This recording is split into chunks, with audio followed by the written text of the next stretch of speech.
Zhao Fan traverses to become the young master of Shushan. Yet he trespasses into forbidden grounds, resulting in the accidental injury of disciples by the Ziqing Jian, thus facing the consequence of being cast into the locking demon tower, never to rise again. However, Zhao Fan does not succumb to despair. Armed with a sign-in system, he silently strengthens himself within the confines of the tower. Ding! Successful sign-in at the front of the locking demon tower. Reward: Innate Sword Body. Ding! Successful sign-in at the front of the locking demon tower. Reward: Pei Yuan Dan. Chapter 1. The beginning of being cast into the locking demon tower. Master, the young master not only trespassed into forbidden grounds, but also recklessly unsealed the sword tomb, leading to the rampage of the Ziqing Jian, causing numerous casualties among the disciples of Shushan. According to the laws of Shushan, he should be stripped of his title and imprisoned within the locking demon tower to atone for his sins. Please, Master, strip the young master of his title and banish him to the locking demon tower for eternity. The voices of the elders in the grand hall of Shushan rose sharply, each expressing their discontent and fervently demanding the stripping of Zhao Fan's title. The cacophony of shouts pierced through the air, gradually awakening Zhao Fan from his dazed state.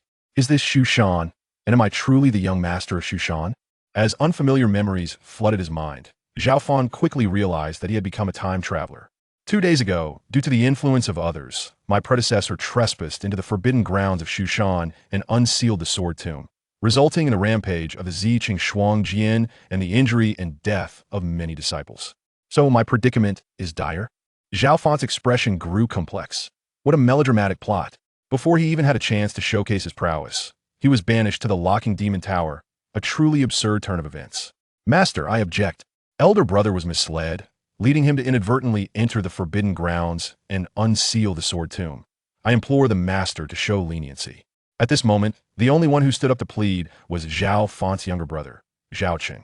The siblings who once called Zhao Fan brother either remained silent or unanimously supported the elder's proposal. Zhao Qing stepped back. The head of Shushan, Zhao Sihai, wore a grim expression, his heart torn, yet he gestured for his youngest son to withdraw. Father, elder brother is your own son. Did you not hear me clearly? I said to step back. Zhao Sihai's brow furrowed, his tone growing heavier. Sensing the change in his father's tone, Zhao Qing clenched his fists in discontent, but quietly stepped aside. Zhao Sihai turned to his incapacitated son, Zhao Fan, his gaze filled with a trace of reluctance. Yet after careful consideration, he still spoke in a cold tone. Convey my orders. Act according to the elder's proposal. From today onwards, Zhao Fan is forbidden to leave the locking demon tower by even a single step. In this world where power reigns supreme among cultivators, being stripped of all cultivation and banished to the locking demon tower signifies a fate of near eternal entrapment. Accompanied by the law enforcement elders and disciples from the discipline hall, Zhao Fan was swiftly escorted to the forbidden grounds of Shushan, where the grass lay withered and stones lay scattered in desolation. Not far away, an ancient bronze tower loomed majestically. This colossal tower shimmered with mottled verdigris, standing like a towering peak that pierced the clouds. Creak! As the heavy, rusted door of the tower creaked open, a wave of decay and death rushed forth. This is the renowned locking demon tower of Shushan. Thousands of years ago, it lived up to its name, having once suppressed unparalleled demons. As the swordsmanship of Shushan declined, the demons within largely perished. It gradually transformed into a prison for Shushan's criminals. Any disciple who committed a grave offense would have their cultivation stripped and be sent here for confinement. Before the locking demon tower, Zhao Fan, disheveled, appeared even more forlorn and desolate against the backdrop of two colossal, weathered statues. TSK, the esteemed young master has met such an end. The master truly is just and unyielding. Who can argue? It's nobody's fault but his own. A moment's misjudgment led him to trespass into forbidden grounds, causing the rampage of the Ziqing Jian and resulting in so many casualties. He deserves this fate. This is the locking demon tower. Once imprisoned within, it won't be long before one meets a tragic end.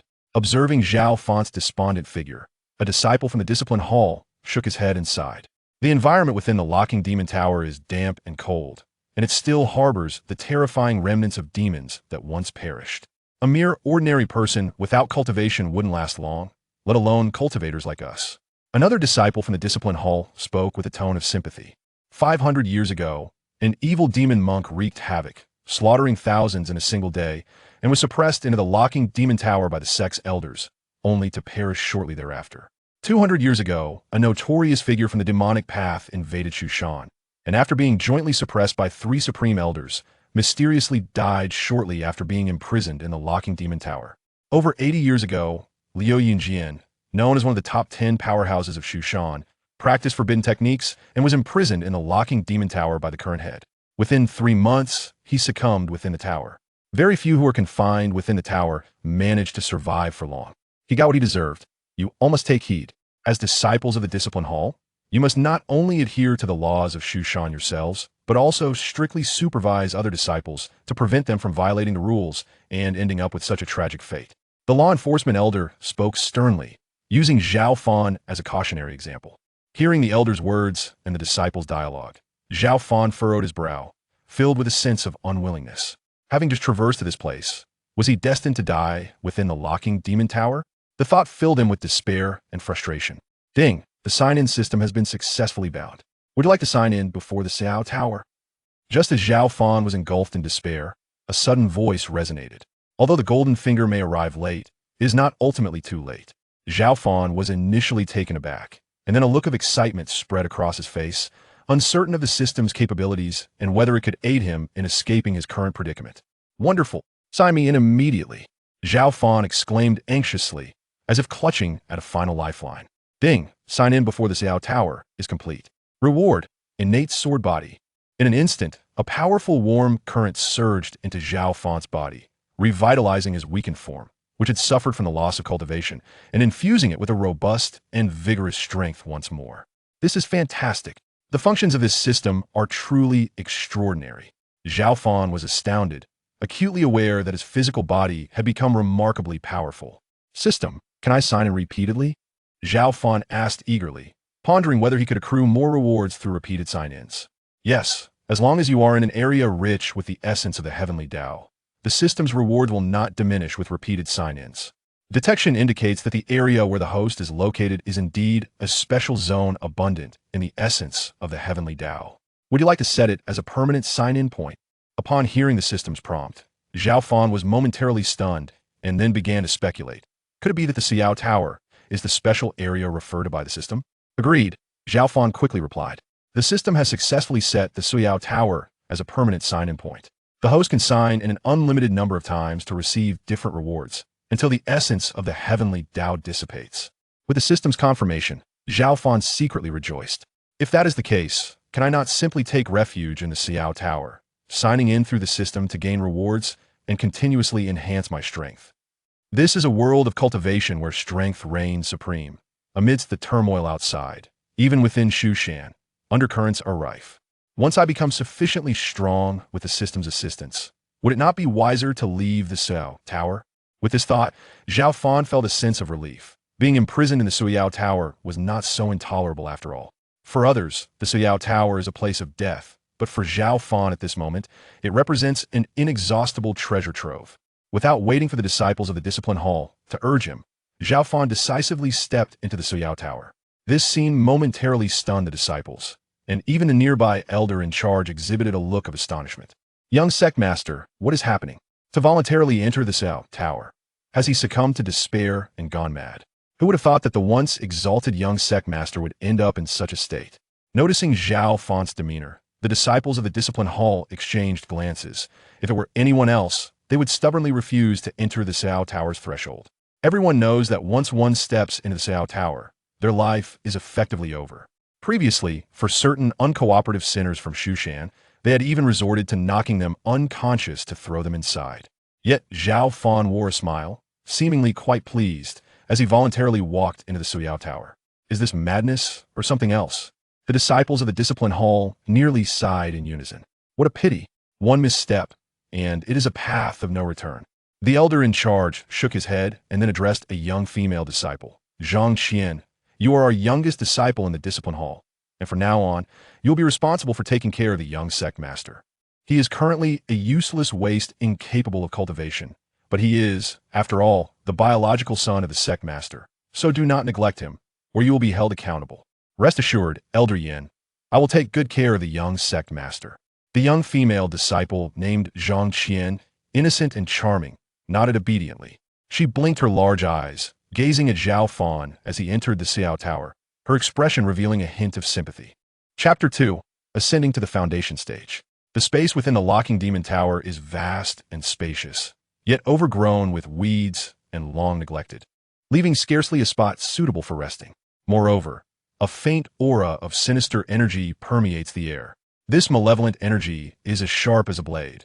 Even an ordinary cultivator, if subjected to a sufficient amount of it, risks succumbing to madness or at worst, losing their life. Although the concentration of this sinister energy is not exceedingly high, for an ordinary person devoid of cultivation, it could lead to a swift demise within a year under normal circumstances. This provides a plausible explanation for the repeated tragic fates of those sentenced to be imprisoned within the Locking Demon Tower. Zhao Fan paid no heed to the harsh environment surrounding him. Instead, he casually selected a flat spot to sit down and began to examine his internal condition in detail. Truly, the innate sword body awarded by the system is nothing short of extraordinary. My dantian, once destroyed and my cultivation eradicated, has not only been restored but has also become even more robust and formidable, providing me with the foundation to reclaim my status as a cultivator. Zhao Fan was initially oblivious to the extent of this transformation, but upon closer inspection, he was taken aback, integrating the memories of his former self. He found himself well acquainted with the intricacies of cultivation. The dantian, or qi, is the pivotal element for an ordinary person to ascend to the ranks of a cultivator. It is here that the spiritual energy, accumulated through the process of ingesting and expelling spiritual essence, is stored. The stronger the dantian, the swifter the cultivation progress, and the higher the potential ceiling. For now, I shall first redirect the qi into my body, enabling me to once again become a cultivator. Zhao Fan focused his mind and calmed his spirit, opening the pores of his body. The surrounding spiritual energy of heaven and earth appeared to be drawn towards him by some unseen force, flowing in an unending stream. Although this is the Locking Demon Tower, there still exists a thin veil of spiritual energy in the nearby void, which can aid Zhao Fan. Buzz. Strands of spiritual energy swiftly penetrated Zhao Fan's body, coursing through his limbs and bones, ultimately transforming into pure spiritual power and accumulating within his dantian. Zhao Fan's aura visibly strengthened at an astonishing rate. Within just an hour, he noticed that the spiritual energy within his dantian had accumulated to an extraordinary degree, akin to a reservoir brimming with water on the verge of overflowing. At that moment, a crackling sound erupted from within Zhao Fan's body, reminiscent of beans popping. This phenomenon indicated a breakthrough in his realm. As he rapidly ascended to the qi refinement stage, it is truly incredible that, in merely an hour, I have advanced to the qi refinement stage, reclaiming my identity as a cultivator. The previous incarnation, relying on the abundant resources of Mount Shu, had taken over 3 months to achieve this. Zhao Fan was both astonished and elated, never anticipating the remarkable capabilities of the innate sword body, truly worthy of being a reward from the system. It is important to note that cultivation is governed by a strict hierarchy, with realms categorized as qi refinement, foundation establishment, golden core, nascent soul, out-of-body, divination, integration, tribulation, great ascendance, and beyond, the realm of earth immortals. The previous incarnation possessed commendable talent. Prior to the loss of his cultivation, he had already established himself as a young powerhouse in the early golden core stage, which was why he could gain the respect to become the young master of Mount Shu. The realm of qi refinement can merely be regarded as the commencement of one's cultivation journey. Not only does it pale in comparison to the former existence, but even the ordinary outer disciples of the Shu Mountain sect surpass it by a considerable margin. Thus, amidst his elation, Zhao Fan did not cease his cultivation. Rather, he continued to refine and absorb the spiritual essence of heaven and earth, thereby enhancing his strength. He relished the sensation of perpetual growth, feeling himself grow stronger with each passing moment. On the very first day within the Demon Locking Tower, Zhao Fan immersed himself in his practice. His rate of advancement was astonishingly prodigious. He swiftly progressed from the initial phase of qi refinement to break through the mid and late phases, ultimately reaching the pinnacle of qi refinement. Now, but a step away from the foundation establishment stage, I am now a cultivator at the pinnacle of qi refinement. It is time to commence my study of the martial arts of Shu Mountain. he mused. Otherwise, no matter how formidable his cultivation might be, possessing strength without the means to wield it would render him akin to a tiger without sharp fangs or claws, unable to leverage his advantages. As night enveloped the world like ink, Zhao Fan's eyes shone brightly with vitality. Even after a full day of practice, he felt little fatigue. His current cultivation level was modest, limiting him to a few martial techniques, of which only the basic swordsmanship appeared suitable. Zhao Fan pondered for a moment. Shu Mountain is a sect of sword cultivators, having once been a premier force capable of producing earthly sword immortals over 10,000 years ago. However, it has declined over the past millennium, compounded by several significant upheavals that resulted in the loss of a substantial portion of its swordsmanship texts. Presently, the martial arts appropriate for cultivation at the Qi refinement stage are exceedingly rare, with the basic swordsmanship being the most fitting. As the name suggests, basic swordsmanship represents the foundational sword arts of Shu Mountain, easily grasped and learned, such that nearly every disciple of Shu Mountain possesses knowledge of it. This basic swordsmanship consists of 9 tiers, with most disciples only practicing the initial 3 levels. Even among the elders, mastery rarely extends beyond the first 5 tiers. It is not that no one can achieve the pinnacle of this martial art, but rather that many perceive it as somewhat superfluous due to its limited power. With the assistance of the system, Zhao Fan transformed from an ordinary body into an innate sword body, granting him an extraordinary comprehension of sword arts. In just over half an hour, he had fundamentally mastered the 9 tiers of basic swordsmanship.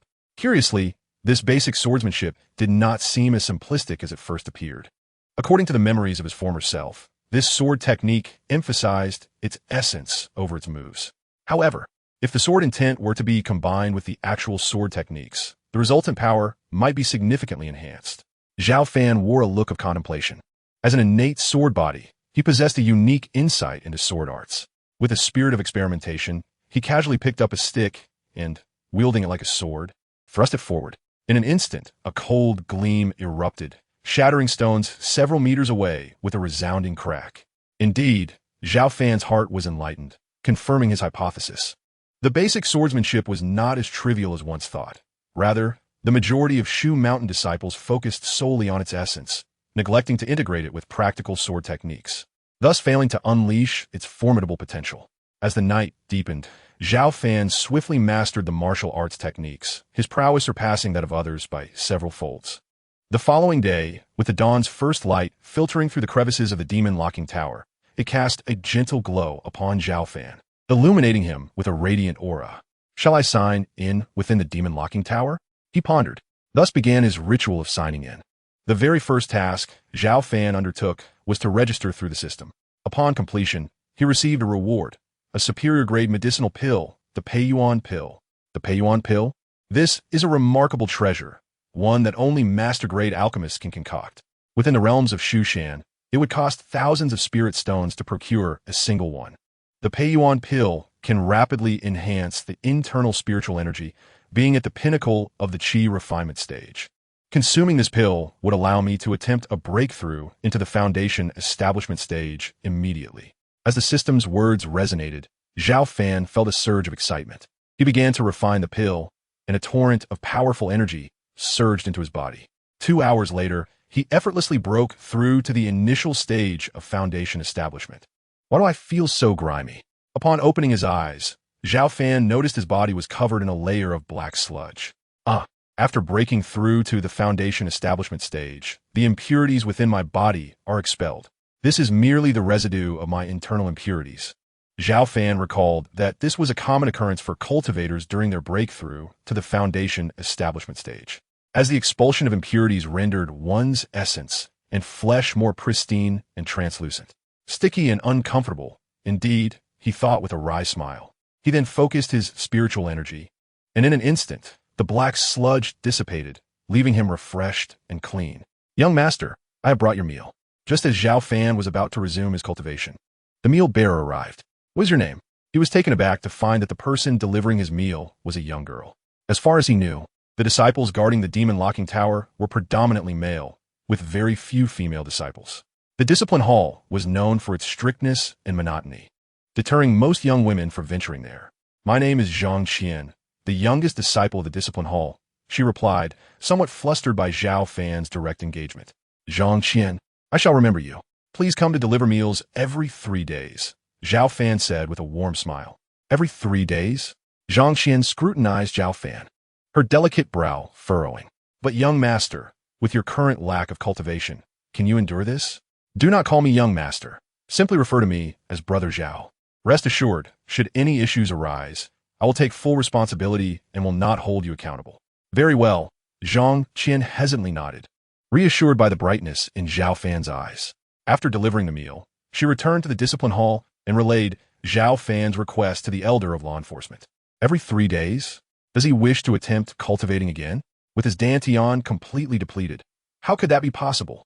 The elder of law furrowed his brow, discerning Zhao Fan's intentions. Yet he shook his head and sighed. Had I known this would be the outcome, I would have acted differently. Zhang Qian, you shall comply with his request. Deliver meals every 3 days henceforth. Chapter 3. Signing in for the Supreme Flying Sword. The dishes brought by Zhang Qian were delectable, allowing Zhao Fan to indulge in a hearty feast. The fatigue from his prolonged cultivation dissipated in an instant, revitalizing his weary spirit. One must admit, although Zhao Fan had been stripped of his rank and cast into the demon locking tower, the personnel from the discipline hall had not neglected his provisions. The expanse within the demon locking tower was even more vast than I had anticipated. Currently positioned in the outer region, I shall venture deeper to explore whether a suitable refuge awaits. After all, the days ahead are long, and I may need to reside in this tower for an extended period. I ought to find a comfortable and decent place for myself.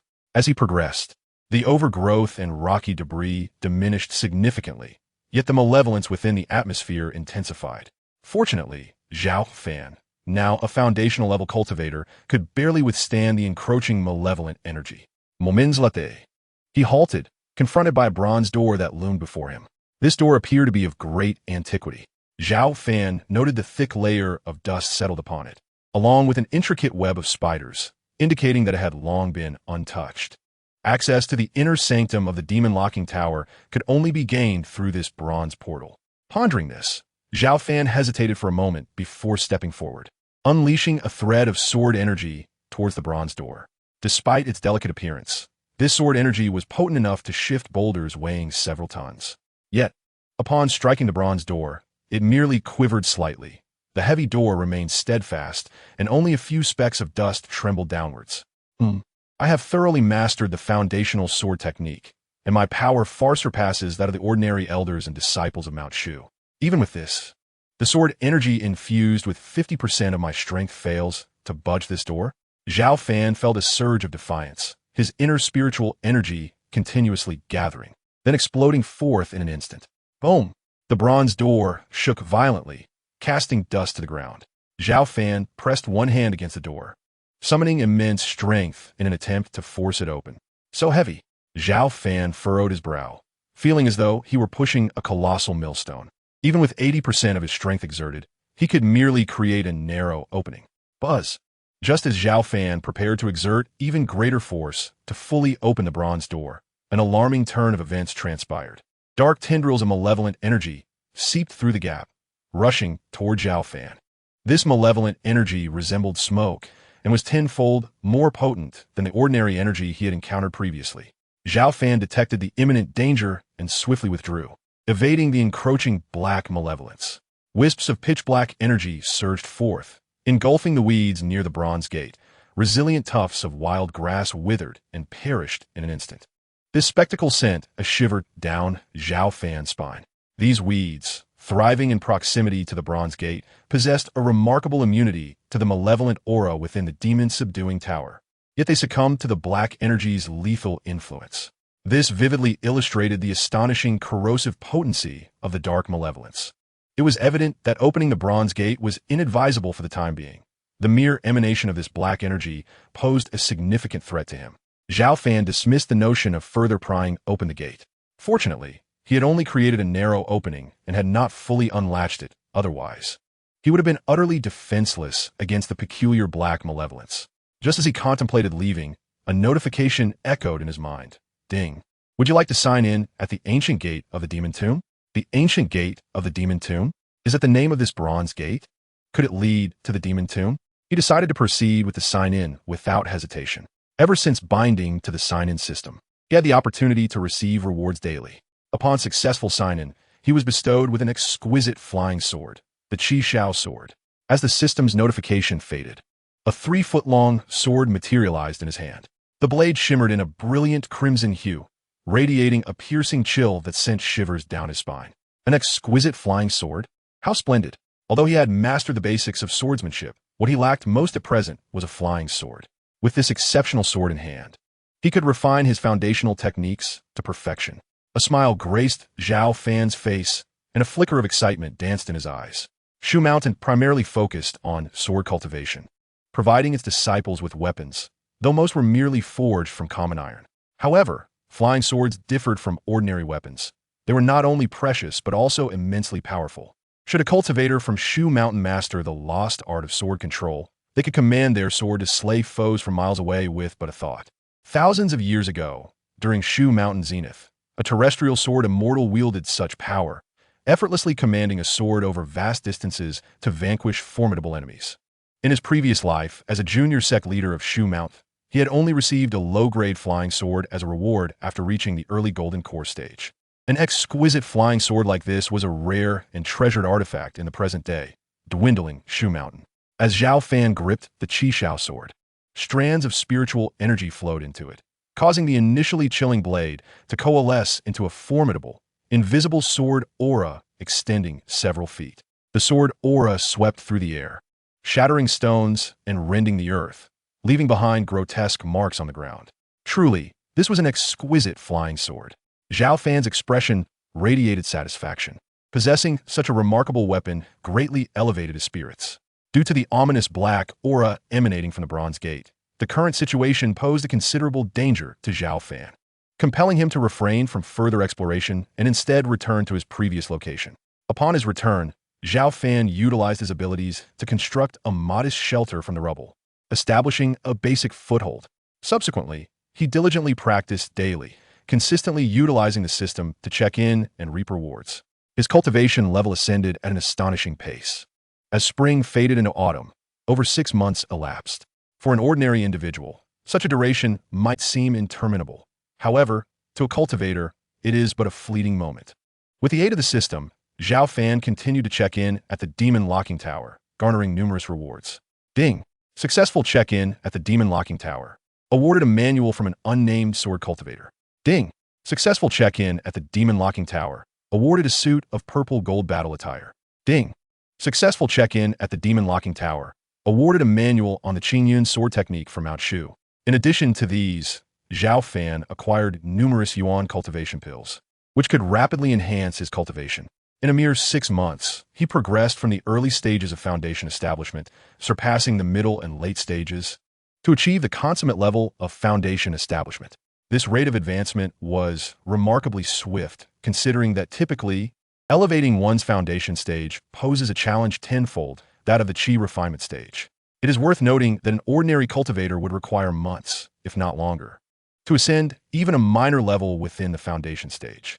Moreover, during this period, with the system's assistance, Zhao Fan's combat prowess far exceeded that of his peers at the same cultivation stage. The extent of his strength was somewhat beyond even his own comprehension. While cultivating, Zhao Fan also ventured through the surrounding areas, which proved to be desolate, to the extent that he did not encounter even a single relic of demons that had previously perished. According to Zhao Fan's speculation, the area within the Bronze Gate might be where demons met their demise. However, the astonishingly corrosive black aura therein instilled a profound sense of trepidation within him. Most importantly, Zhao Fan's intuition hinted at potential risks lurking within, prompting his hesitance to act. The adage "curiosity killed the cat" resonated with him. Lacking absolute strength, he was unwilling to take even the slightest risk. Over the past 6 months, Zhao Fan thrived vibrantly, defying the predictions of the disciples of the Discipline Hall who anticipated his swift demise, much to the surprise of some. Fortunately, few were concerned about the fate of this deposed junior leader, leading to Zhao Fan's diminishing presence. However, Zhang Qian, a junior sister from the Discipline Hall, became the individual most invested in and aware of Zhao Fan's well-being. Every 3 days, she would deliver delicious meals to him, unwavering through wind and rain over the past 6 months. Although Zhao Fan did not intentionally inquire about the outside world, each time Zhang Qian visited to bring him food. She seemed eager to alleviate any boredom he might feel, often sharing tales of the shifting tides beyond. Daily check-ins and cultivation kept Zhao Fan engrossed. Yet he occasionally felt a hint of numbness. Thus, he did not decline the goodwill of this junior sister and would engage with her in light-hearted conversation.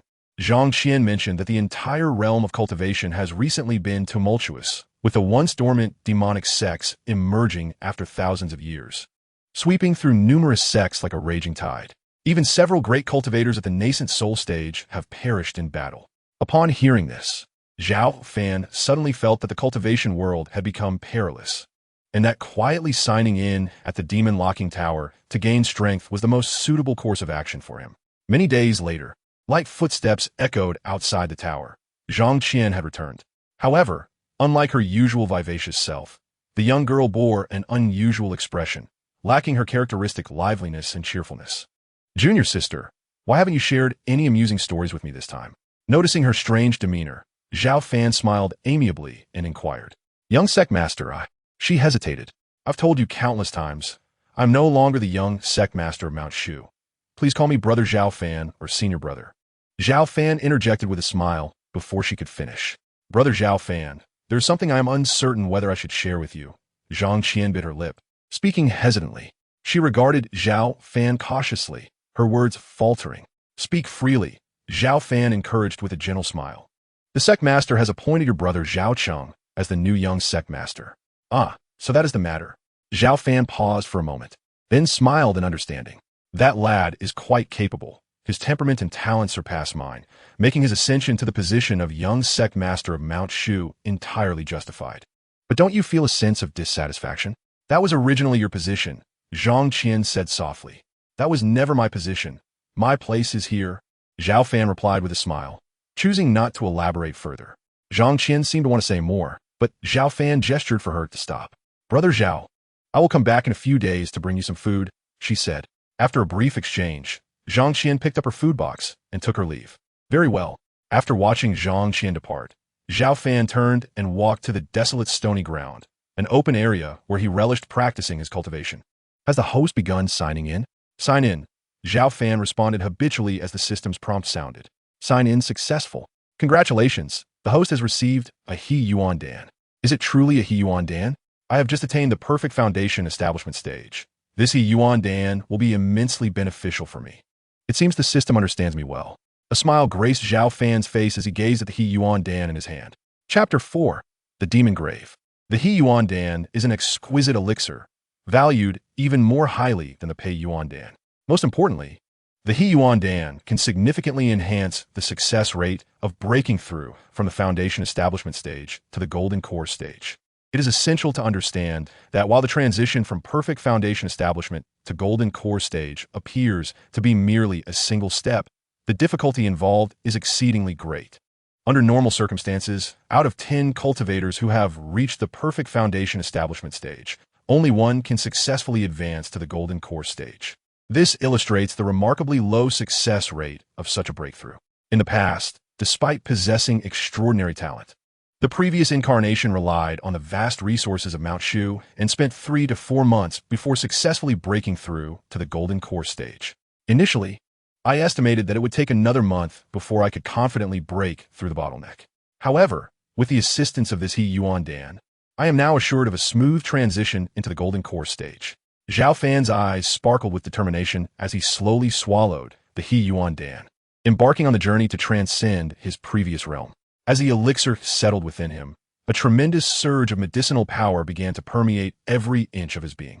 With his pores wide open, he could visibly sense the majestic essence of heaven and earth rushing into his body from all directions. Zhao Fan's demeanor radiated an ethereal glow. Even his hair shimmered with a crystalline brilliance. As the continuous influx of celestial energy filled his dantian, his spiritual power intensified, ultimately condensing into a luminous golden core. The golden core glimmered like a star suspended in the night sky. At that moment, Zhao Fan's aura soared, exponentially more potent than before. Success. He had attained the golden core stage. Feeling the boundless power coursing through him, he exhaled a sigh of relief, as if a heavy burden had been lifted. A golden core cultivator is a rarity among the disciples of Mount Shu, and though he may not yet rival the elder cultivators, he surpassed foundational cultivators by an astounding margin. Now, as a golden core cultivator, he possessed a certain degree of self-preservation against the ominous black aura, enabling him to venture into the area beyond the ancient gate of the demon grave. The glimmer in Zhao Fan's eyes intensified. Over the past 6 months, he had explored the surrounding regions, yet he remained particularly intrigued by that ancient gate. Previously, he had been wary of the dark aura beyond it, but now, having achieved the golden core stage, those concerns had dissipated. Without further hesitation, Zhao Fan soon found himself standing once more before the ancient gate of the demon grave. The black aura spilling from the crevices was repelled by an invisible force before it could even approach him. Indeed, having broken through to the golden core stage, he was now barely capable of resisting these dark energies. Zhao Fan nodded inwardly, allowing his spiritual energy to flow gently, forming a barrier that shielded him from the encroaching black aura. After a moment of contemplation, he unleashed a surge of spiritual power, effortlessly pushing open the heavy door with a resounding force. With a thunderous roar, the ancient gate of the demon grave swung wide, releasing a torrent of black aura into the air. Is this the world beyond the ancient gate? Zhao Fan stepped forward with steady determination, and upon casting his gaze upon the scene before him, he was utterly astounded. The ground was littered with countless bones, both humanoid and beast-like, an uncountable multitude.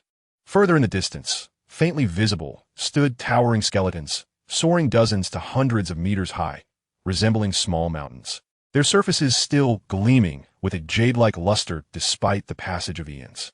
This was the true locking demon tower.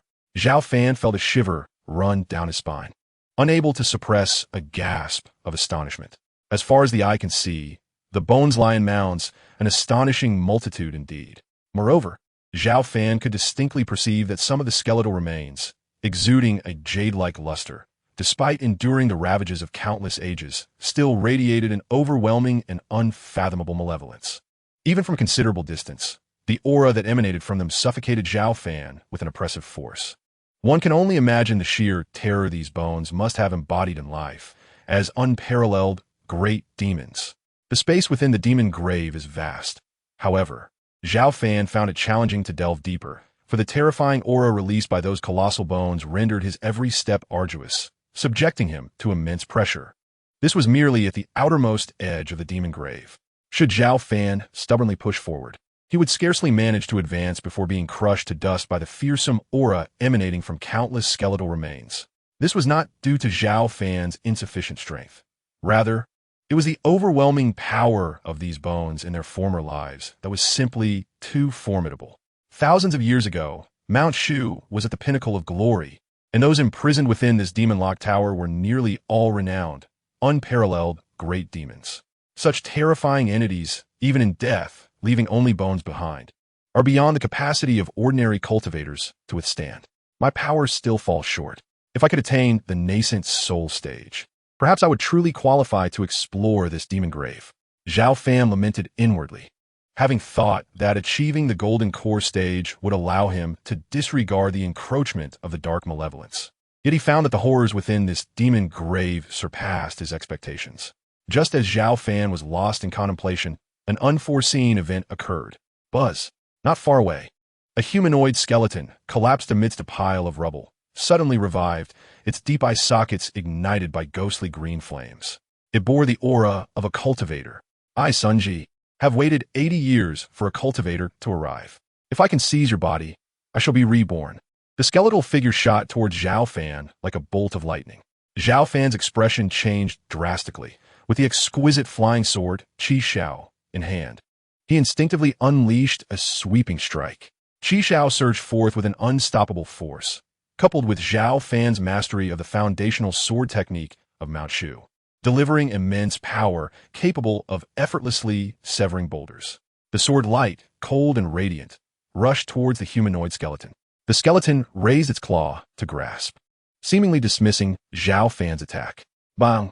Yet, in the next instant, the skeleton let out a wretched scream, overwhelmed by the surging sword energy, battered and near disintegration. Witnessing the effectiveness of his first strike, Zhao Fan, without a moment's hesitation, prepared to unleash a second. Halt! The humanoid skeleton, witnessing this, trembled with fear as the ghostly flames in its eye sockets flickered violently, hastily raising its hands in surrender. Left with nothing but bones and severely wounded by Zhao Fan's sword energy, it recognized that another strike would mean its complete annihilation. "Who are you?" Zhao Fan, poised for action, regarded the humanoid skeleton with a watchful glare. This creature had launched a surprise attack against him. Had he not possessed considerable strength and the Qi Shao in hand, any other cultivator might have already fallen victim to its grasp. "I'm Sun Ji, once a disciple of the Shushan sect."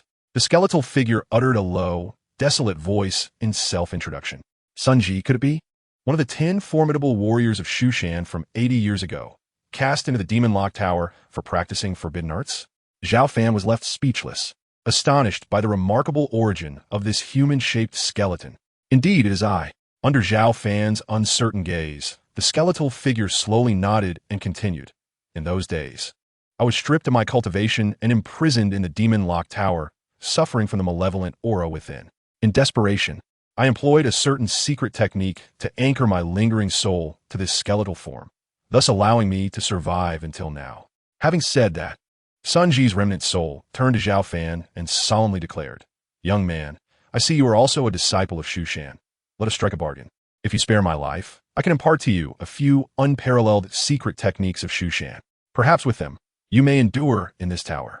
Zhao Fan noticed that as Sun Ji spoke, the deep sockets of his eyes remained fixed upon him, akin to a beast eyeing its prey at close range. Though subtle, it bore a hint of unmasked greed. Zhao Fan was no fool. He recognized the temptation being dangled before him, intended to lower his guard. Thus, he resolutely declined. "I'm afraid I'm not interested. Had you not attacked me earlier, I might have considered your offer, but since you wish to seize my flesh, you may as well prepare for death." As soon as the words left his lips, Zhao Fan unleashed a sweeping strike with his sword, radiating cold light, akin to a forged blade, which engulfed Sun Ji's remnant soul. "No, I can not only impart Shushan's secret techniques, but also reveal the secrets of this demon grave." Sun Ji's remnant soul cried out in a piercing wail, struggling with all its might, yet it continued to dissolve under the overwhelming sword energy, ultimately transforming into a wisp of smoke and vanishing completely. What Shushan's secret techniques? What secrets of the demon grave? With the assistance of my system, I am not lacking in formidable martial arts. As for the secrets of this demon grave, I shall explore them at a later time when my power has significantly increased. Zhao Fan chuckled to himself, stating, "It is best I depart from this place swiftly. Otherwise, I cannot guarantee that other great demons, like Sun Ji, have not left behind their own lingering souls." With a furrowed brow, Zhao Fan quickly exited the demon grave, sealing the ancient door behind him. Chapter 5. A Reunion of Brothers. Gazing at the reclosed ancient door of the demon grave, Zhao Fan exhibited a tinge of trepidation. He acutely recognized that his strength was still woefully insufficient. At the Golden Core stage, not only was I incapable of exploring the interior of the demon grave, but even the faintest aura emanating from the remains of the great demons was nearly unbearable.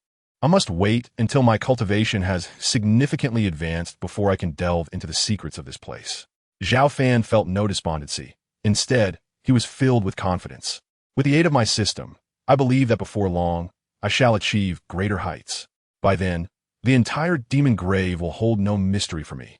Subsequently, Zhao Fan returned to the periphery of the demon locking tower, diligently signing in daily to receive rewards, his strength visibly augmenting at an astonishing pace. Has the host begun signing in? Sign in. Sign in successful. Congratulations, host, you have acquired the Shu Mountain Sword Control Technique. On this day, as the system's notification echoed, Zhao Fan was initially taken aback. Soon thereafter, a smile graced his face. The sword control technique was indeed the renowned Shu Mountain Sword Control Technique. Zhao Fan felt a surge of excitement. Unlike other sects of cultivators, Shu Mountain primarily focused on the path of the sword.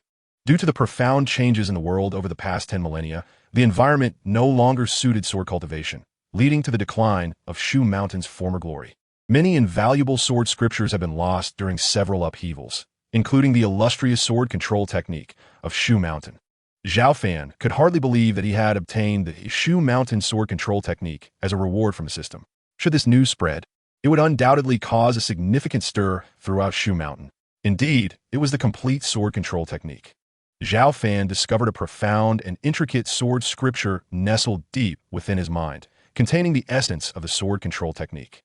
Without a moment's hesitation, he began to peruse its contents. True to its reputation, the sword control technique was vast and profound. According to the records, the technique was divided into 9 distinct realms. Only by mastering all 9 realms could one unleash the full potential of the sword control technique.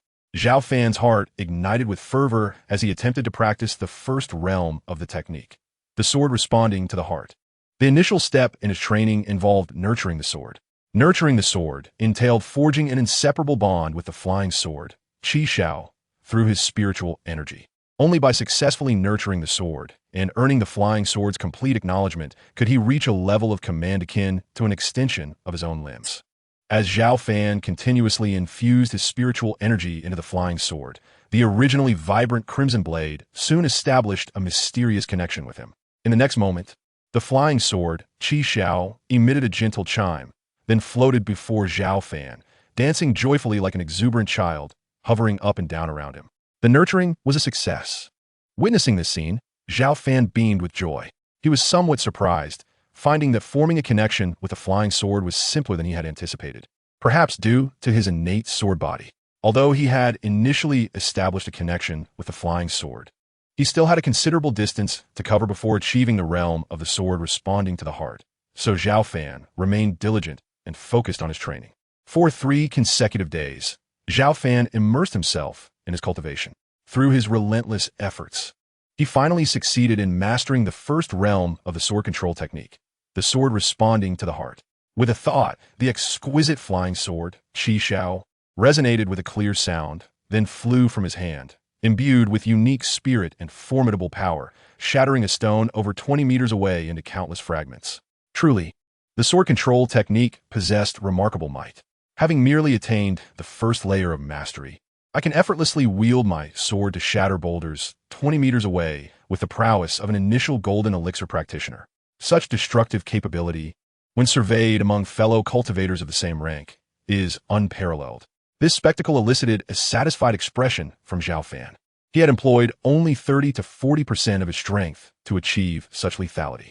Were he to exert his full power, Zhao Fan was confident that even boulders several meters high, situated 30 meters away, would fall to a single strike from his flying sword. Moreover, it is crucial to note that this feat was accomplished while Zhao Fan was still mastering the first layer of sword control. Should he attain higher echelons, even the perfection of the 9th layer, the power he could unleash might indeed align with the legends, slaying formidable foes with a mere thought, wielding his sword across 1,000 miles. However, it must be acknowledged that while sword control is formidable, the challenges of advancing through subsequent realms multiply exponentially. Take, for instance, the 2nd layer, which demands the seamless integration of sword and self. Such a feat is no simple task to achieve. Furthermore, to practice the 2nd layer of sword control, one must first transcend to the nascent soul stage. Zhao Fan furrowed his brow. He was still at the golden elixir stage, a considerable distance from the nascent soul.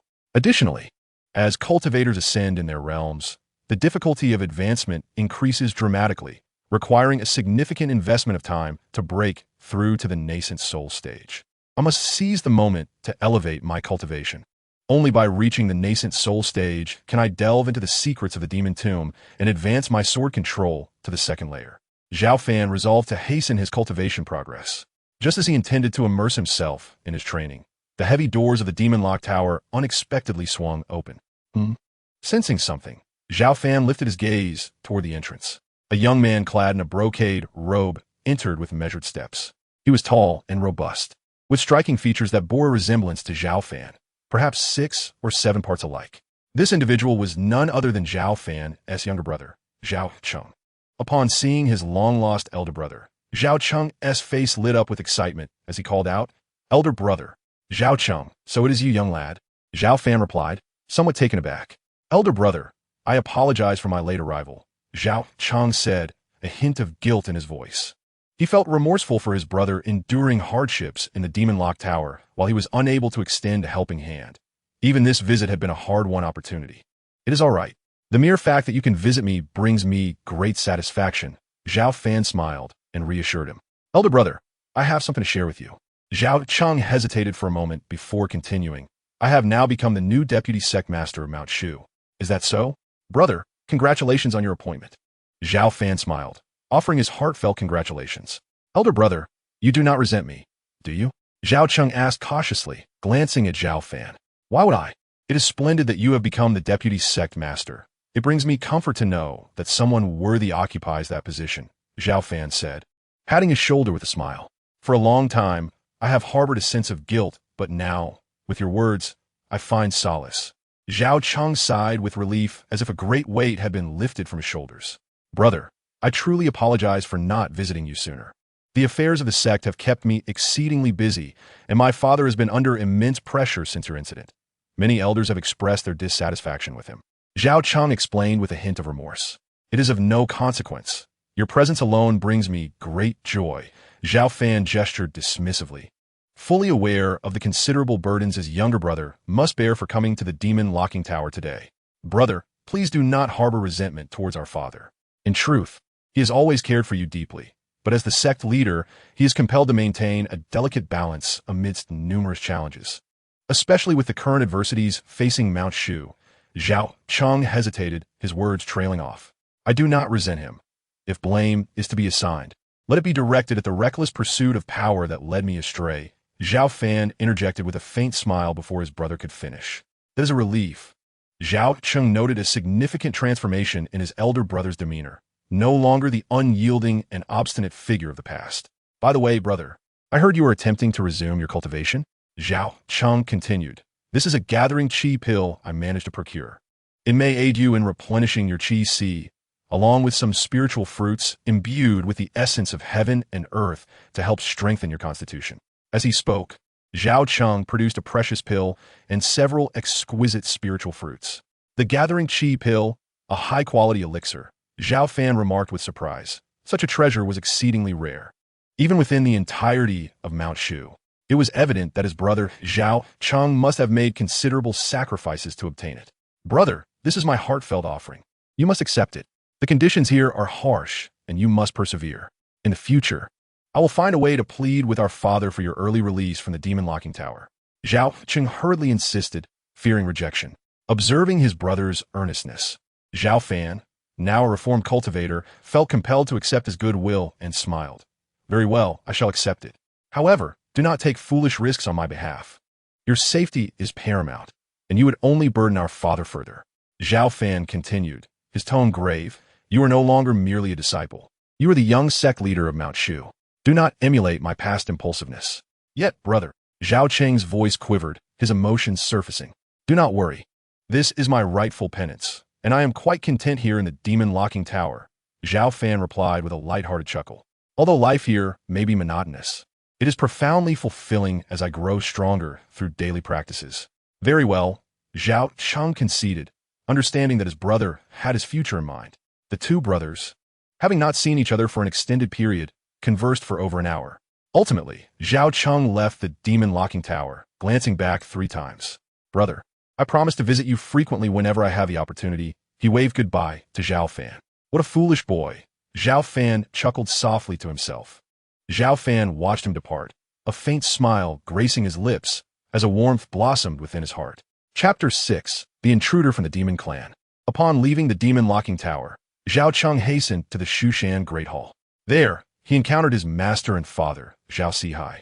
In just over half a year, Zhao Sihai appeared considerably aged. Strands of silver now mingled with his once jet-black, thick hair, and his stature no longer bore the grandeur of yore. The once imposing features now reflected a hint of weariness rather than authority. Father, I have seen my elder brother. His condition is relatively stable. Zhao Cheng bowed respectfully and recounted the brief encounter he had with Zhao Fan. Truly, you are my son, Zhao Sihai. Even imprisoned in the demon locking tower, he still endures. Upon hearing Zhao Cheng's account, Zhao Sihai's eyes sparkled with a mixture of relief and sorrow. He felt fortunate that the fearsome demon locking tower had not swiftly claimed Zhao Fan's life. Yet his heart ached at the thought of being powerless to alleviate his eldest son's suffering as the master of Shushan. Father, is there truly nothing you can do? You are the master of Shushan. Cannot you grant my brother clemency just this once? The malevolent energy within the demon locking tower is overwhelming, and it is no small feat for my brother to have endured for over half a year. I sincerely hope for his early release." Zhao Cheng knelt, earnestly imploring. "Chengya." Zhao Sihai gazed at his younger son, then shook his head with a deep sigh. "It is precisely because I am the master of Shushan that I cannot pardon your brother. The sect is beset by internal and external troubles, and countless eyes are upon me. Should I misuse my authority, innumerable elders would seize the opportunity to oust me, providing themselves with grand justifications. Of course, I could relinquish the position of master without a second thought, but doing so would plunge Shushan into chaos, jeopardizing a legacy of 70 to 80,000 years." Zhao Sihai's expression was one of helplessness as he spoke solemnly. "Cheng, it is not that I do not wish to save your brother. Rather, it is that I cannot grant him clemency at this moment." "Father, I understand." Zhao Cheng sighed softly, comprehending his father's predicament. Since becoming the young master of Shushan, he had recognized that while the sect appeared robust, it was riddled with vulnerabilities. As his father had pointed out, should he be forced to step down, chaos would ensue, potentially leading to Shushan's demise. Especially now, as the world began to stir with unrest, the demonic sects, long dormant for millennia, had risen, unleashing waves of bloodshed. Though Shushan no longer retained the brilliance of millennia past, it once stood as a premier sect, possessing a coveted heritage. Any ensuing chaos would breed endless repercussions. "Chengya, as the young master of Shushan, you must tread carefully in every word and action. Your father is aging, and Shushan will need you to restore its former glory in the days to come. If you possess the capability to lead Mount Shu in reclaiming its former glory, your strength and prestige will eventually command the respect of all. Pardoning your elder brother would merely be a matter of words." "Father, I understand." Zhao Cheng inhaled deeply and replied earnestly, "I shall exert myself doubly to meet your expectations. Indeed, it is gratifying to witness your resolve." Zhao Sihai nodded slightly while observing his younger son. In comparison to the past, he found greater satisfaction in Zhao Cheng's performance. Recently appointed as the junior sect leader, Zhao Cheng managed affairs with remarkable organization and exhibited a gentle demeanor, winning the admiration of those within Mount Shu. Most importantly, his innate talent for cultivation was exceptionally distinguished. By the way, I have received reports from disciples of Mount Shu indicating that the demonic sect is stirring, considering actions against us. You are responsible for dispatching individuals to investigate this matter thoroughly, so we can take precautions in advance, Zhao Sihai instructed. "Understood. I shall attend to it immediately." Zhao Cheng affirmed with a nod before promptly departing the Grand Hall. Meanwhile, after Zhao Cheng exited the demon sealing tower, Zhao Fan immersed himself once more in his cultivation. Time swiftly passed, and it had been over 2 years.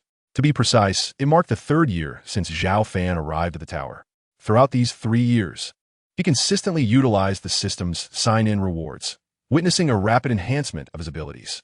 He progressed from the early stage of the Golden Core to breakthroughs in the mid and late stages, ultimately achieving the consummate Golden Core phase, now merely a step away from the nascent Soul stage.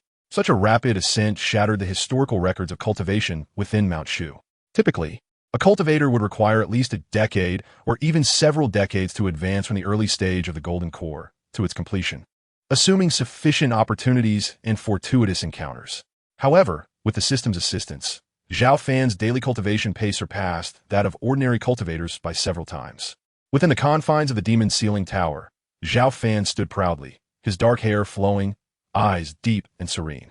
With a thought, the exquisite flying sword, Qi Xiao, resonated with a sonorous clang, shooting forth like a thunderbolt, shattering a massive boulder 100 meters away into fragments. The might of this strike was formidable indeed. "Impressive," Zhao Fan mused. "With my current cultivation, the power I wield through the sword control technique is likely unmatched beneath the nascent soul stage." A look of satisfaction crossed his face, with the elevation of his cultivation level. Even his mastery of the first tier of the sword control technique yielded a significantly greater force than before. Regrettably, he lamented, "I have yet to break through the bottleneck and successfully ascend to the nascent soul stage. Otherwise, mastering the 2nd tier of the sword control technique at that level would yield power several times greater than what I possess now." Zhao Fan felt a twinge of regret, as his advancement had nearly stalled upon reaching the consummate Golden Core phase, leaving him ensnared in the bottleneck. As Zhao Fan was lost in thought, the entrance of the demon locking tower suddenly creaked open, and two shadowy figures stealthily slipped inside. Has someone entered the demon-locking tower? Zhao Fan sensed this. Ever since he had made significant progress in his cultivation, his senses had sharpened considerably, allowing him to perceive even the slightest disturbances in the surrounding environment. In the next instant, Zhao Fan vanished from his original position, only to reappear near the entrance of the tower.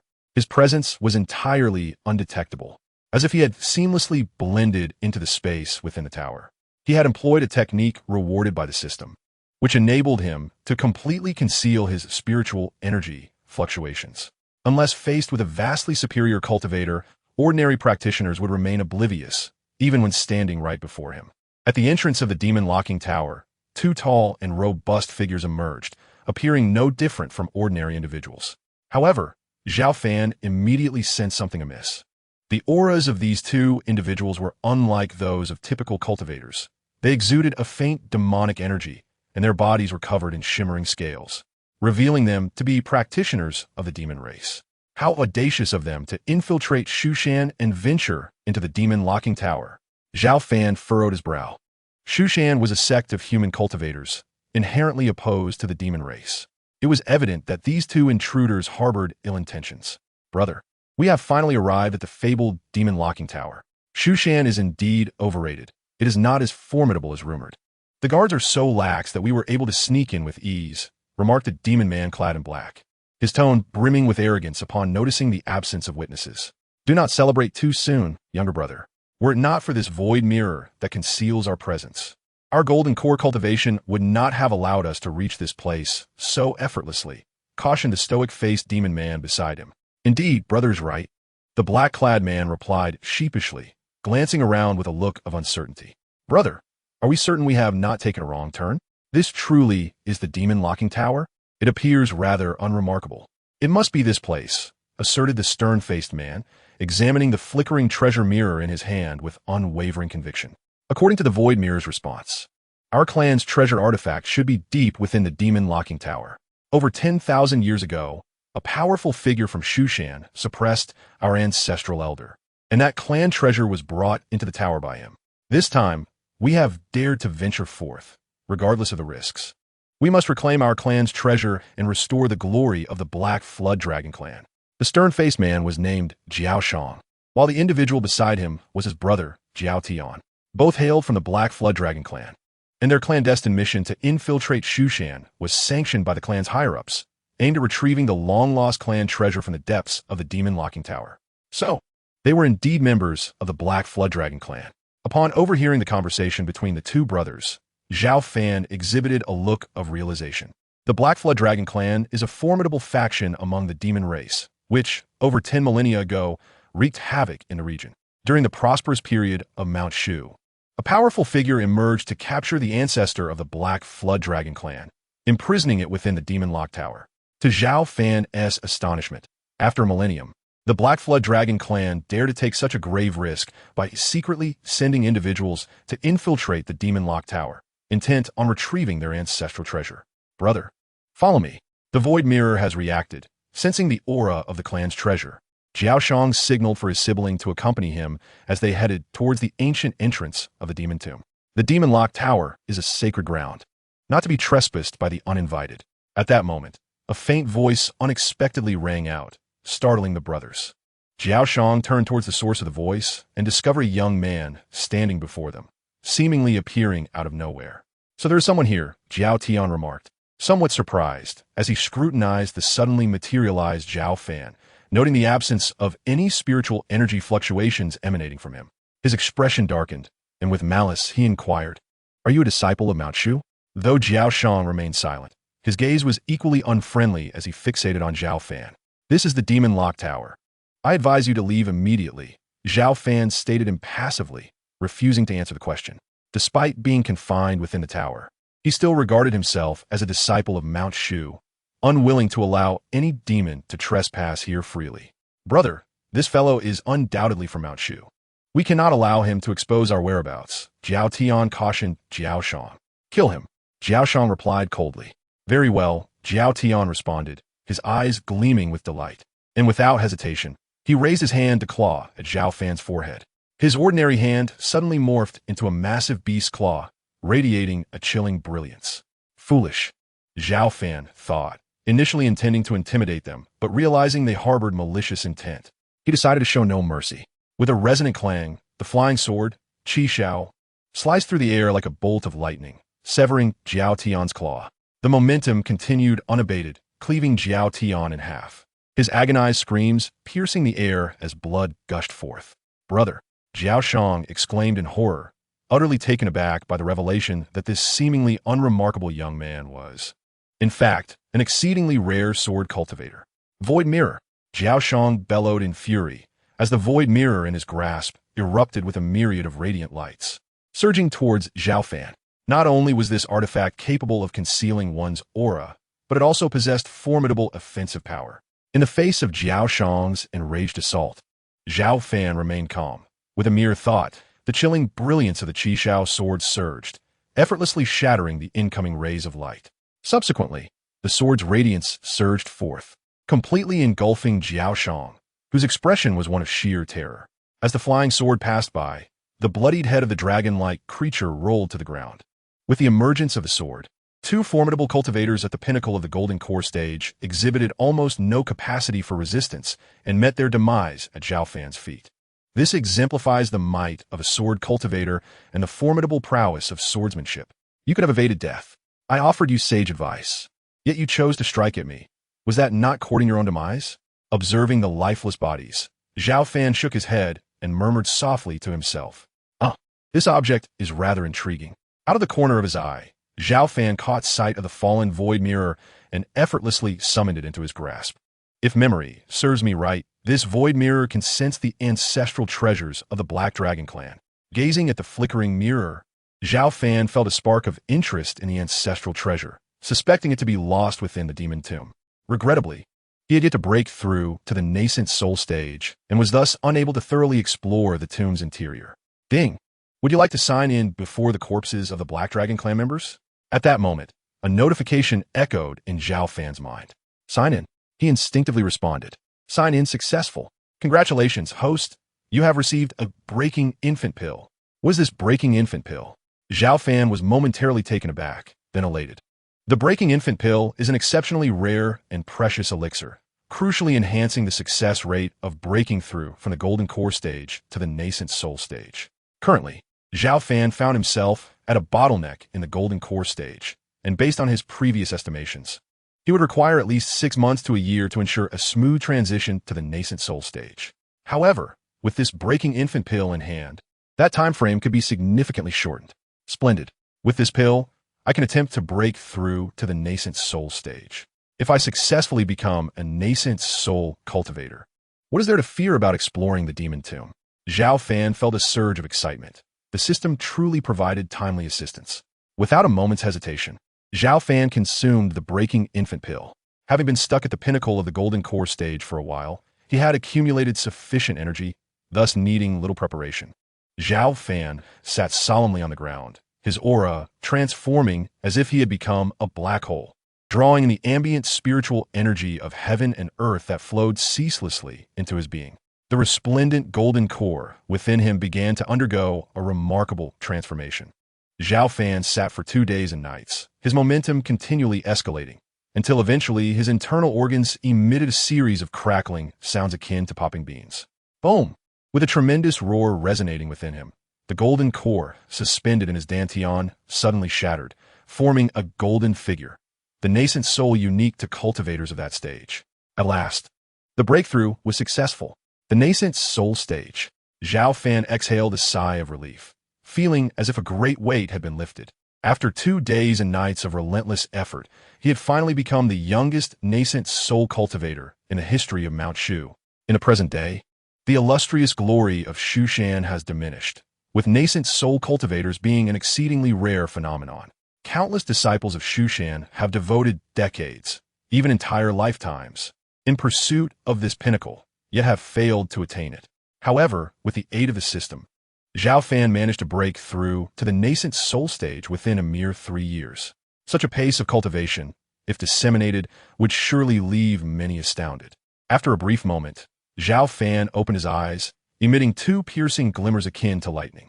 Following his breakthrough to the nascent soul stage, his aura deepened significantly, and his exterior underwent subtle transformations, shedding a layer of old skin to reveal a complexion as delicate and fair as that of an infant. He appeared increasingly youthful, resembling a graceful young man of 17 or 18. Zhao Fan felt no surprise at this. The ascension to the nascent soul stage not only conferred a substantial enhancement in power, but also extended one's lifespan. Below this stage, even the most extraordinary individuals faced limited longevity, with even the most health-conscious cultivators barely reaching 200 years. Yet, upon transcending to the nascent soul stage, one's lifespan would dramatically increase, potentially allowing one to live for 300 to 500 years, with further extensions as one progressed in cultivation.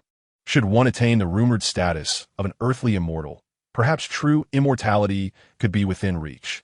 Now a nascent soul cultivator, Zhao Fan was ready to explore the demon grave.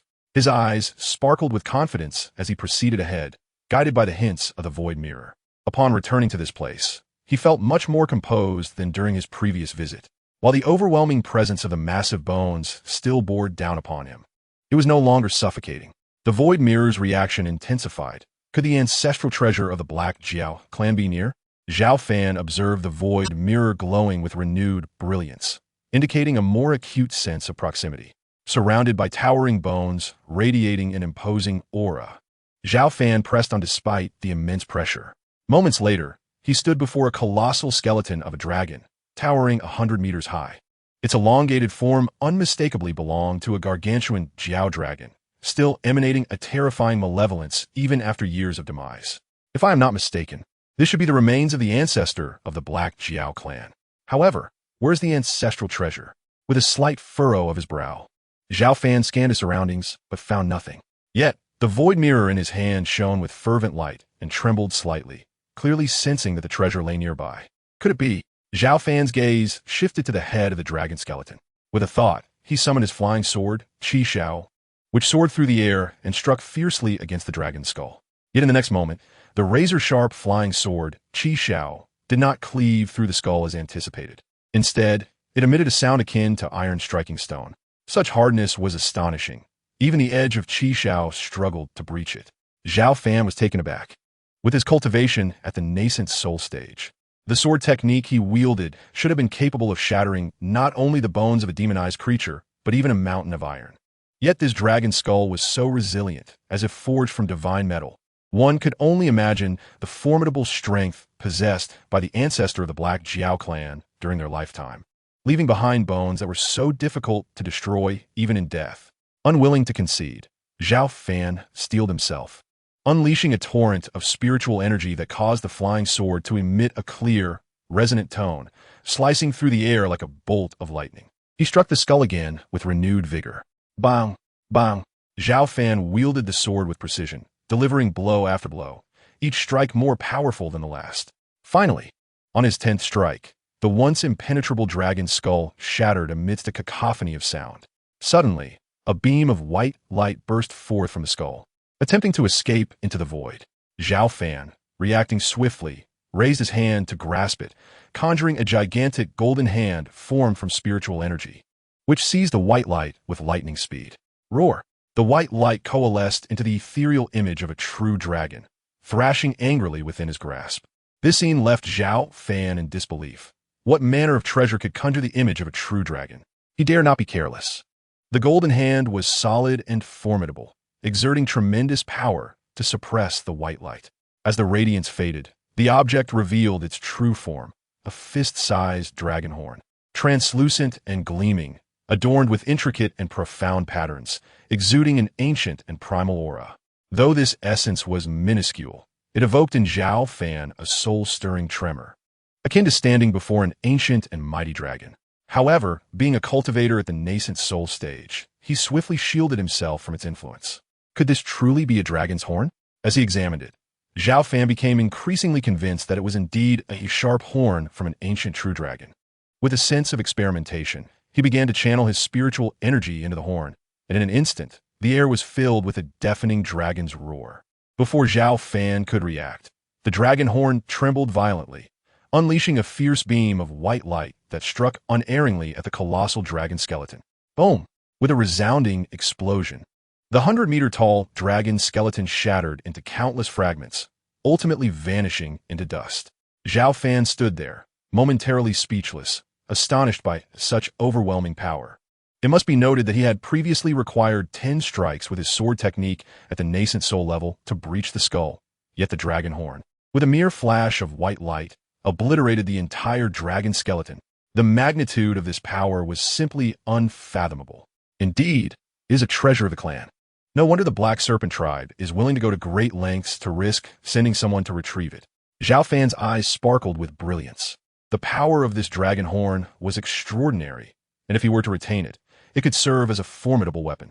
More importantly, Zhao Fan harbored an instinctive feeling that the origins of this dragon horn were likely quite extraordinary. For even thousands of years ago, true dragons were revered as sacred and transcendent legendary creatures within the vast world, often regarded as the beasts closest to the path of immortality. The fact that such an existence left behind a dragon horn undoubtedly hinted at some special reason. Zhao Fan solemnly stowed away the dragon horn and continued onward. He intended to seize this opportunity to thoroughly explore the area of the demon tomb. As Zhao Fan delved deeper, he realized that the space within the demon tomb was far more expansive than he had initially imagined. The further he ventured, the denser the malevolent aura became, and the skeletal remains he encountered grew increasingly enormous. Ultimately, he beheld several bones that dwarfed even the 100-meter-long remains of the serpent, emanating a chilling aura that instilled a profound fear within his very soul. The nature of these beings was unknown, yet one could easily fathom the sheer might they possessed in life. Ahead lay the deepest recesses of the demon tomb, but the surrounding malevolence was so thick it nearly took on a tangible form. Even with his current cultivation at the nascent soul stage, resisting it would likely prove challenging. After a moment, Zhao Fan halted his steps. Before him, a torrent of black malevolent energy surged and roiled, resembling a pitch-black ocean, and amidst it, he could faintly discern several massive skeletal structures standing tall. He had initially believed that reaching the nascent soul stage would grant him the ability to explore the entirety of the demon tomb. It seemed, however, that he had been overly naive.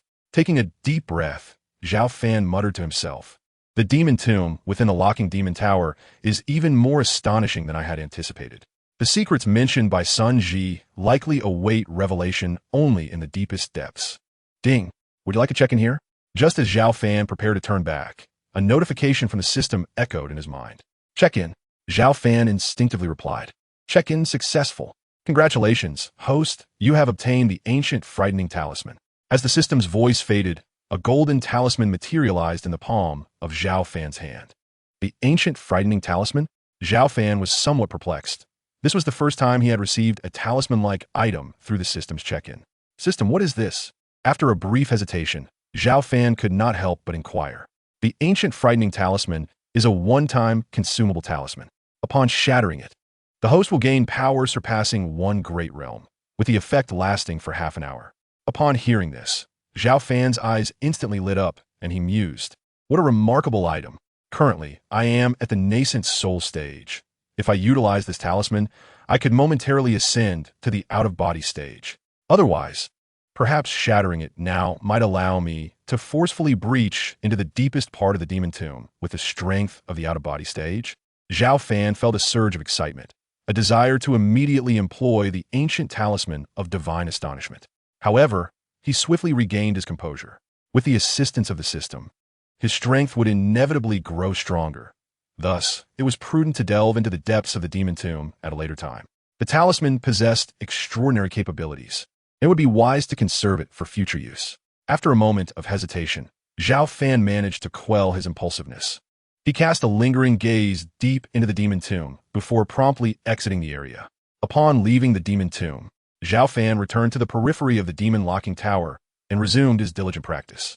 Having recently attained the nascent soul stage, he required a period to solidify his newfound realm. Moreover, the cultivation at the nascent soul stage was significantly more challenging than at the golden core stage, necessitating even greater effort.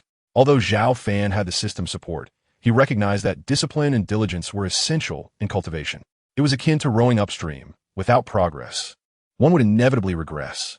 Relying solely on fortune and talent might offer a temporary advantage over others, but any lapse in effort could lead to dire consequences. On this day, it was once again time for the little junior sister from the disciplinary hall to deliver a meal. "Senior brother, I have prepared your favorite braised pork. Come and have a taste," Zhang Qian exclaimed, opening the food box and beckoning Zhao Fan. She had been unwavering in her commitment, bringing him delectable meals every 3 days without fail for the past 2 to 3 years. The flavors were indeed exquisite. Zhao Fan, not one to be rude, relished a few bites of the braised pork and praised it. Although he had long mastered the art of fasting, he found it difficult to resist such delightful cuisine. Most importantly, enjoying meals prepared by his little junior sister every 3 days had become an ingrained habit. "Ah, little junior sister, why have you brought an extra food box?" Zhao Fan inquired. Under normal circumstances, 1 food box sufficed. This additional food box contains the meal for next time. I prepared it in advance, and it is sealed with profound ice to retain its freshness. "I want tea be coming over in 3 days," Zhang Qian replied hesitantly, a hint of regret in her voice. "What?" Zhao Fan noticed her demeanor seemed less cheerful than usual, lacking the vivacious charm she typically exuded. "Senior brother, you may not be aware, but I've heard that a powerful figure from the demonic path intends to invade Mount Shu for revenge. Currently, there's a shortage of personnel throughout Mount Shu, so I wish to assist." After a moment's hesitation, Zhang Qian revealed the truth. Although she was the youngest disciple of the disciplinary hall, she could not stand idly by while demonic forces recklessly invaded Mount Shu and unleashed carnage. Thus, she had sought permission from the elder in charge of law enforcement to patrol alongside her senior brothers and sisters. Chapter 9. Riding the sword from the demon locking tower. So that was the case. Zhao Fan felt a sense of clarity, remembering that Zhang Qian had previously mentioned the various sects of the demonic path emerging and instigating a series of bloody upheavals. Yet he had not anticipated their intentions would extend to Mount Shu. However, as he reflected, he quickly came to understand the situation. In the present day, the illustrious glory of Mount Shu has long since faded, suffering a significant decline over the past millennia. Should the demonic sect choose to strike at Mount Shu, it could instill fear throughout the realm. Moreover, it is crucial to note that Mount Shu harbors deep-seated grudges with various factions and tribes of demons. Little junior sister, your cultivation is still in its infancy. Do not overexert yourself when faced with challenges. If you encounter individuals from the demonic path and find yourself unable to prevail, it is best to flee, Zhao Fan advised solemnly. Ever since he had been confined within the demon sealing tower for such an extended period, Zhang Qian had consistently brought him meals and often engaged him in conversation. Zhao Fan wished to shield her from any semblance of danger. "Rest assured," she replied with a playful smile. "My fellow brothers and sisters from the discipline hall and I are merely tasked with guarding the areas surrounding the main hall, so we should not encounter any peril. That place is indeed the safest in all of Mount Shu. However, I won't be able to come by in 3 days, so I have prepared your meals in advance." Zhao Fan, though slightly reassured, remained uneasy. He conjured a subtle sword qi, silently enveloping Zhang Qian. This sword qi, imbued with Zhao Fan's formidable energy, would serve to protect her in critical moments. "Take care of yourself," he reiterated with a nod. Zhang Qian, with her lively disposition, always brought meals she had personally prepared, and, fearing Zhao Fan might feel isolated, would accompany him to discuss matters from outside. This naive and endearing junior sister of the discipline hall had never sought anything from Zhao Fan. Her kindness stemmed purely from compassion, fulfilling a promise made to the enforcement elder to deliver meals, a commitment that had persisted for 3 years. In the current landscape of Mount Shu, she ranked among the few individuals Zhao Fan held most dear. He would not allow anyone to bring her harm. Before long, Zhang Qian departed, and the demon sealing tower returned to its tranquil state. Zhao Fan continued his daily rituals, and life settled into a serene rhythm, with his cultivation growing increasingly solid. The Yuanying stage is similarly divided into early, mid, late, and perfected phases. At first glance, the distinctions among these 4 minor realms may not seem vast, yet the true differences are as profound as a chasm. To speak without exaggeration, the gap between the early and mid Yuanying stages is comparable to the distance from the Qi refinement stage to the Golden Core stage. Furthermore, unlike the cultivation of the Golden Core stage, each advancement in the Yuanying stage does not merely involve a simple increase in internal spiritual energy. It requires significant time and effort to refine and enhance one's own spiritual essence. Even with the system's assistance, Zhao Fan could discern that his rate of progress had noticeably slowed from its previous rapid pace. On the fifth day, following Zhang Qin's departure, the door of the demon ceiling tower was unexpectedly opened. "Zhao Cheng, is that you?" Zhao Fan exclaimed in surprise. Observing his brother, Zhao Cheng enter with a fine bottle of wine. How had his younger brother come to visit again? The last time Zhao Cheng had managed to reach the demon ceiling tower, it was through the permission of their esteemed father, the sect leader. Otherwise, even as the junior sect master, he would not have been able to enter so easily. "Brother, do not worry. My father has formally nominated me as the acting leader, and now the majority of affairs in Shushan are entrusted to my jurisdiction." Zhao Cheng smiled and adjusted his wine cup. Yet Zhao Fan keenly observed that the smile did not appear entirely genuine. It seemed somewhat forced. What could be troubling him? Zhao Fan furrowed his brow, sensing that his younger brother bore a heavy heart. Upon hearing Zhao Fan's inquiry, Zhao Cheng sighed deeply, paused in contemplation, and finally spoke. "Elder brother, the winds of turmoil are sweeping through Shushan. Malevolent forces have set their sights on us. In recent days, the formidable practitioners of the demonic sects have repeatedly invaded our territory, behaving with arrogance and cruelty, even resorting to indiscriminate slaughter. Most infuriatingly, they have brazenly proclaimed their intent to take our father's head and to raise Shushan to the ground." As he spoke, Zhao Cheng struck the stone slab before him with a fierce blow, his frustration palpable. Zhao Fan, upon hearing this, frowned and asked in a low voice, "The foundation of Shushan still remains, and the esteemed elders have not yet passed. Are they unwilling to intervene?" "The esteemed elders have indeed taken action," Zhao Cheng explained solemnly. "They are currently in a tense standoff with the top-tier practitioners of the demonic sections. However, the primary instigator of this vendetta is an ancient monster from the Ghost Island of the demonic sect who has been in seclusion for hundreds of years overseas. With remarkable determination, he has shattered his shackles to become a rare practitioner of the out-of-body stage. The demonic sects have turned their attention to Shushan under his directive and incitement." Out-of-body stage? Zhao Fan raised an eyebrow. In the present realm, where the Taoist arts are fragmented and the spiritual essence of heaven and earth is far less abundant than it was a millennium ago, even the Yuaning stage is a rarity, let alone a practitioner of the out-of-body stage. It has been centuries since Shushan has seen such a formidable cultivator. How can we contend with such an adversary? This is indeed quite troublesome, Zhao Fan mused, then further inquired. "What enmity does the Ghost Island of the demonic sect bear towards us?"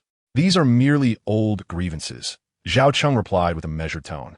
1,000 years ago, when the Ghost Island emerged, its practitioners, driven by bloodthirsty magic, mercilessly slaughtered the innocent citizens of the Tang Kingdom whom Shushan protected, resulting in rivers of blood.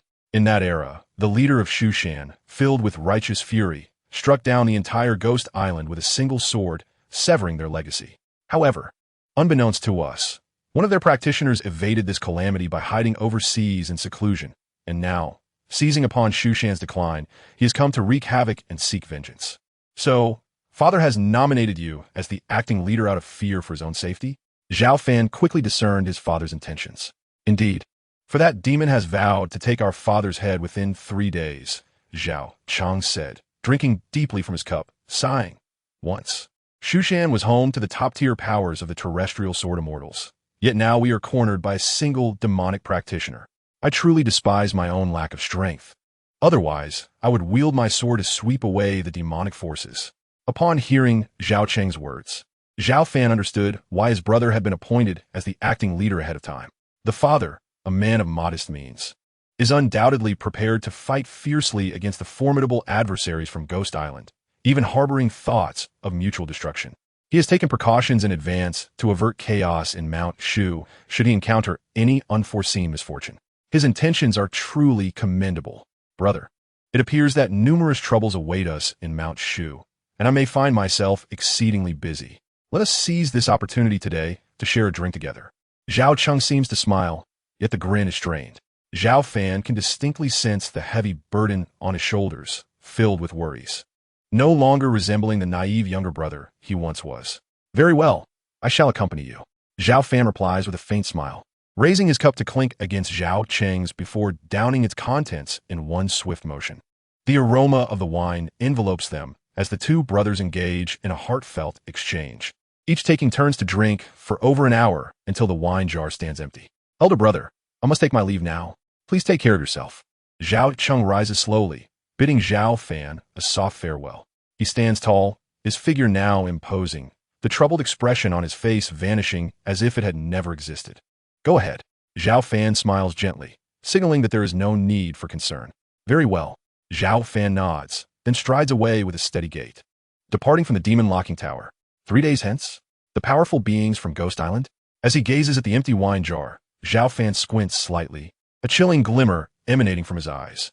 Although confined within the demon locking tower, Zhao Fan still considers himself a disciple of Mount Shu at heart. With the current turmoil afflicting Mount Shu, he cannot remain an idle spectator.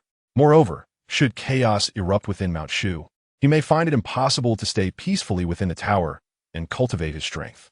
3 days is but a fleeting moment, and turmoil has already begun to stir both within and beyond Mount Shu. Particularly, various malevolent factions are restless, inciting many to attempt a forceful incursion into Mount Shu. They yearn to witness firsthand the shocking scene of a being from the ghost path in the out-of-body stage personally severing the head of the current sect leader of Mount Shu. I have resided in the demon locking tower for 3 years. It is time for me to venture out. Zhao Fan sharpens the blade of the Qishao sword and then rises on his sword, ethereal as an immortal, vanishing from the confines of the tower. Chapter 10. The sword resounds in the heavens. Today, an unusual tension pervades Mount Shu. At crucial locations, disciples of Mount Shu patrol and guard with vigilance. Not even a fly could intrude, let alone a powerful practitioner of the demonic path. Father, several elders have prepared a safe refuge for you. Why do you refuse to take shelter there? Father, you're the sect leader of Mount Shu. Should anything happen to you, it would yield unimaginable consequences for the entire sect. Zhao Cheng kneels on one knee, earnestly persuading his father, Zhao Sihai. Cheng, as the sect leader of Mount Shu, how can I retreat at such a critical juncture? If word gets out, wouldn't I be seen as a cowardly turtle, bringing ridicule upon myself and the world? Zhao Sihai's gaze is resolute, his words ringing with strength. However, the adversary is a formidable being at the out-of-body stage. Should he truly invade Shushan, it is likely that no one would be able to contend with him. Zhao Cheng wished to persuade further. Yet, merely an out-of-body stage practitioner of the sinister path should not instill fear in a father. Zhao Sihai took a deep breath, his gaze unwaveringly resolute, and spoke solemnly. If that person does not come, it is well. Yet if he dares to approach, even if it means total destruction, I shall ensure he finds it impossible to leave Shushan unscathed. Father. Zhao Cheng clenched his fists, aware that his father's mind was made up, yet feeling helpless. Chengya, you are the next leader, the hope of Shushan. I have grown old. My life or death matters not, but you must not come to harm. This place is no longer safe. I command you to depart to the secret location at once. Zhao Sihai stated in an irrefutable tone. No, I shall not leave. I will stay and face the enemy alongside you. If that demon island dares to come, we shall join forces to vanquish him. Zhao Cheng shook his head, gritting his teeth. Chenger, do not act foolishly. Your presence here will not aid, but rather hinder. The 6 great nascent soul elders are stationed outside. You need not worry for my safety. Observing Zhao Cheng's disobedience, Zhao Sihai's demeanor remained calm, yet authoritative, his tone intensifying. Father. Very well, although reluctant. Zhao Cheng ultimately chose to yield. As Zhao Cheng exited the great hall, the air of authority on Zhao Sihai's face gradually dissipated. He gazed outside the hall, his eyes sharpening, murmuring to himself, I shall see how today this demonic miscreant intends to claim my life. I, Zhao Sihai, await you here in the great hall of Shushan. Outside the great hall of Shushan, several disciples of the discipline hall were patrolling anxiously. Senior brother Lingyun, do you think that the powerful figure from the demon island will truly invade our Shushan to attack the leader today? The speaker was none other than Zhang Qian, the youngest disciple of the discipline hall, assigned to patrol the great hall. Junior sister, do not fret. Our Shushan was a prestigious sect renowned throughout the vast world a millennium ago, even if we are not as we once were. It is not a place that the demonic rabble can easily offend. Did you not notice? The esteemed leader remains calm and composed within the hall, unperturbed by the powerful figure from the demon island. Suddenly, just as the elder disciple finished speaking, a massive black hand appeared from thin air. This hand obscured the sky and was shrouded in dark demonic mist, resembling the outstretched hand of a giant demon, radiating unimaginable energy fluctuations as it descended fiercely upon Shushan. Boom! With a resounding explosion, the radiant golden formation protecting all of Shushan shattered into countless pieces, disintegrating into dust. Cackling, I, the Black Butcher of Demon Island, have arrived. You wretched scoundrels of Shushan, why do you not kneel and beg for mercy? Zhao Sihai, the leader of Shushan, why do you not quickly come forth, so I may sever your head and offer it to honor the disciples of our Demon Island throughout the ages? As the dark hands dissipated, they revealed a towering figure clad in black.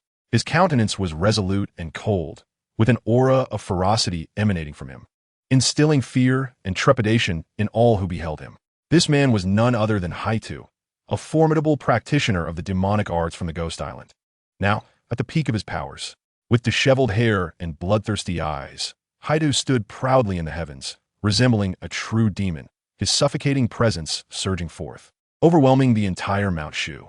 Some disciples of Mount Shu, lacking in cultivation, collapsed under the weight of his aura, while even a few young cultivators of the Golden Core stage stumbled back in retreat. Such an arrogant fiend!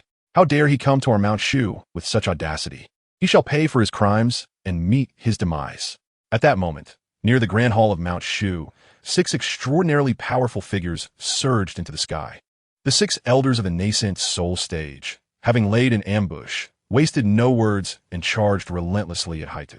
Mount Shu, primarily devoted to the sword path, saw the elders wielding their treasured swords, emanating a chilling radiance as they unleashed dozens, if not hundreds, of robust sword energies.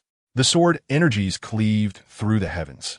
The 6 elders, gathering their strength, struck with all their might, fully aware that despite their numerical advantage, they faced a formidable opponent in Haitu, a transcendent cultivator. They understood that seizing this opportunity was crucial, otherwise, victory would be elusive. Childish tricks, Haitu scoffed, as dark runes erupted from his body. The energy of the runes coalesced into the phantom of a massive black tiger, towering 100 meters high, unleashing thunderous roars that shattered all the sword energies. With relentless force, it hurtled toward the elders. Not good. The 6 elders paled, hastily raising their swords to defend. Yet in the next heartbeat, they were struck with tremendous force, sent flying hundreds of meters, landing on the ground in a bloodied and disheveled state. Haida stood there, proud and unyielding. With a mere casual strike, he had grievously injured the 6 elders, rendering them incapable of resistance. Such was the might of a transcendent cultivator. I shall slay the leader of Mount Shu first, and then annihilate the entire sect. Haitu laughed maniacally, then soared toward the Grand Hall of Mount Shu. To kill me. Zhao Sihai, let us see whose hand prevails. A figure burst forth from the hall, defiantly charging at Haitu. It was Zhao Sihai, the leader of Mount Shu, brandishing a renowned sword. His gaze was resolute, the golden sword emitting a crisp, ringing sound as the spiritual energy within him surged forth, sharpening the already formidable blade. How could a firefly dare to compete with the brilliance of the moon? Haitu extended 2 fingers at a cunning angle, effortlessly pinning Zhao Sihai's long-prepared strike. Despite the resounding clang of the sword and the cold gleam of its edge, Haitu remained unmoved. Impossible. Zhao Sihai was initially taken aback, but then a determined expression crossed his face.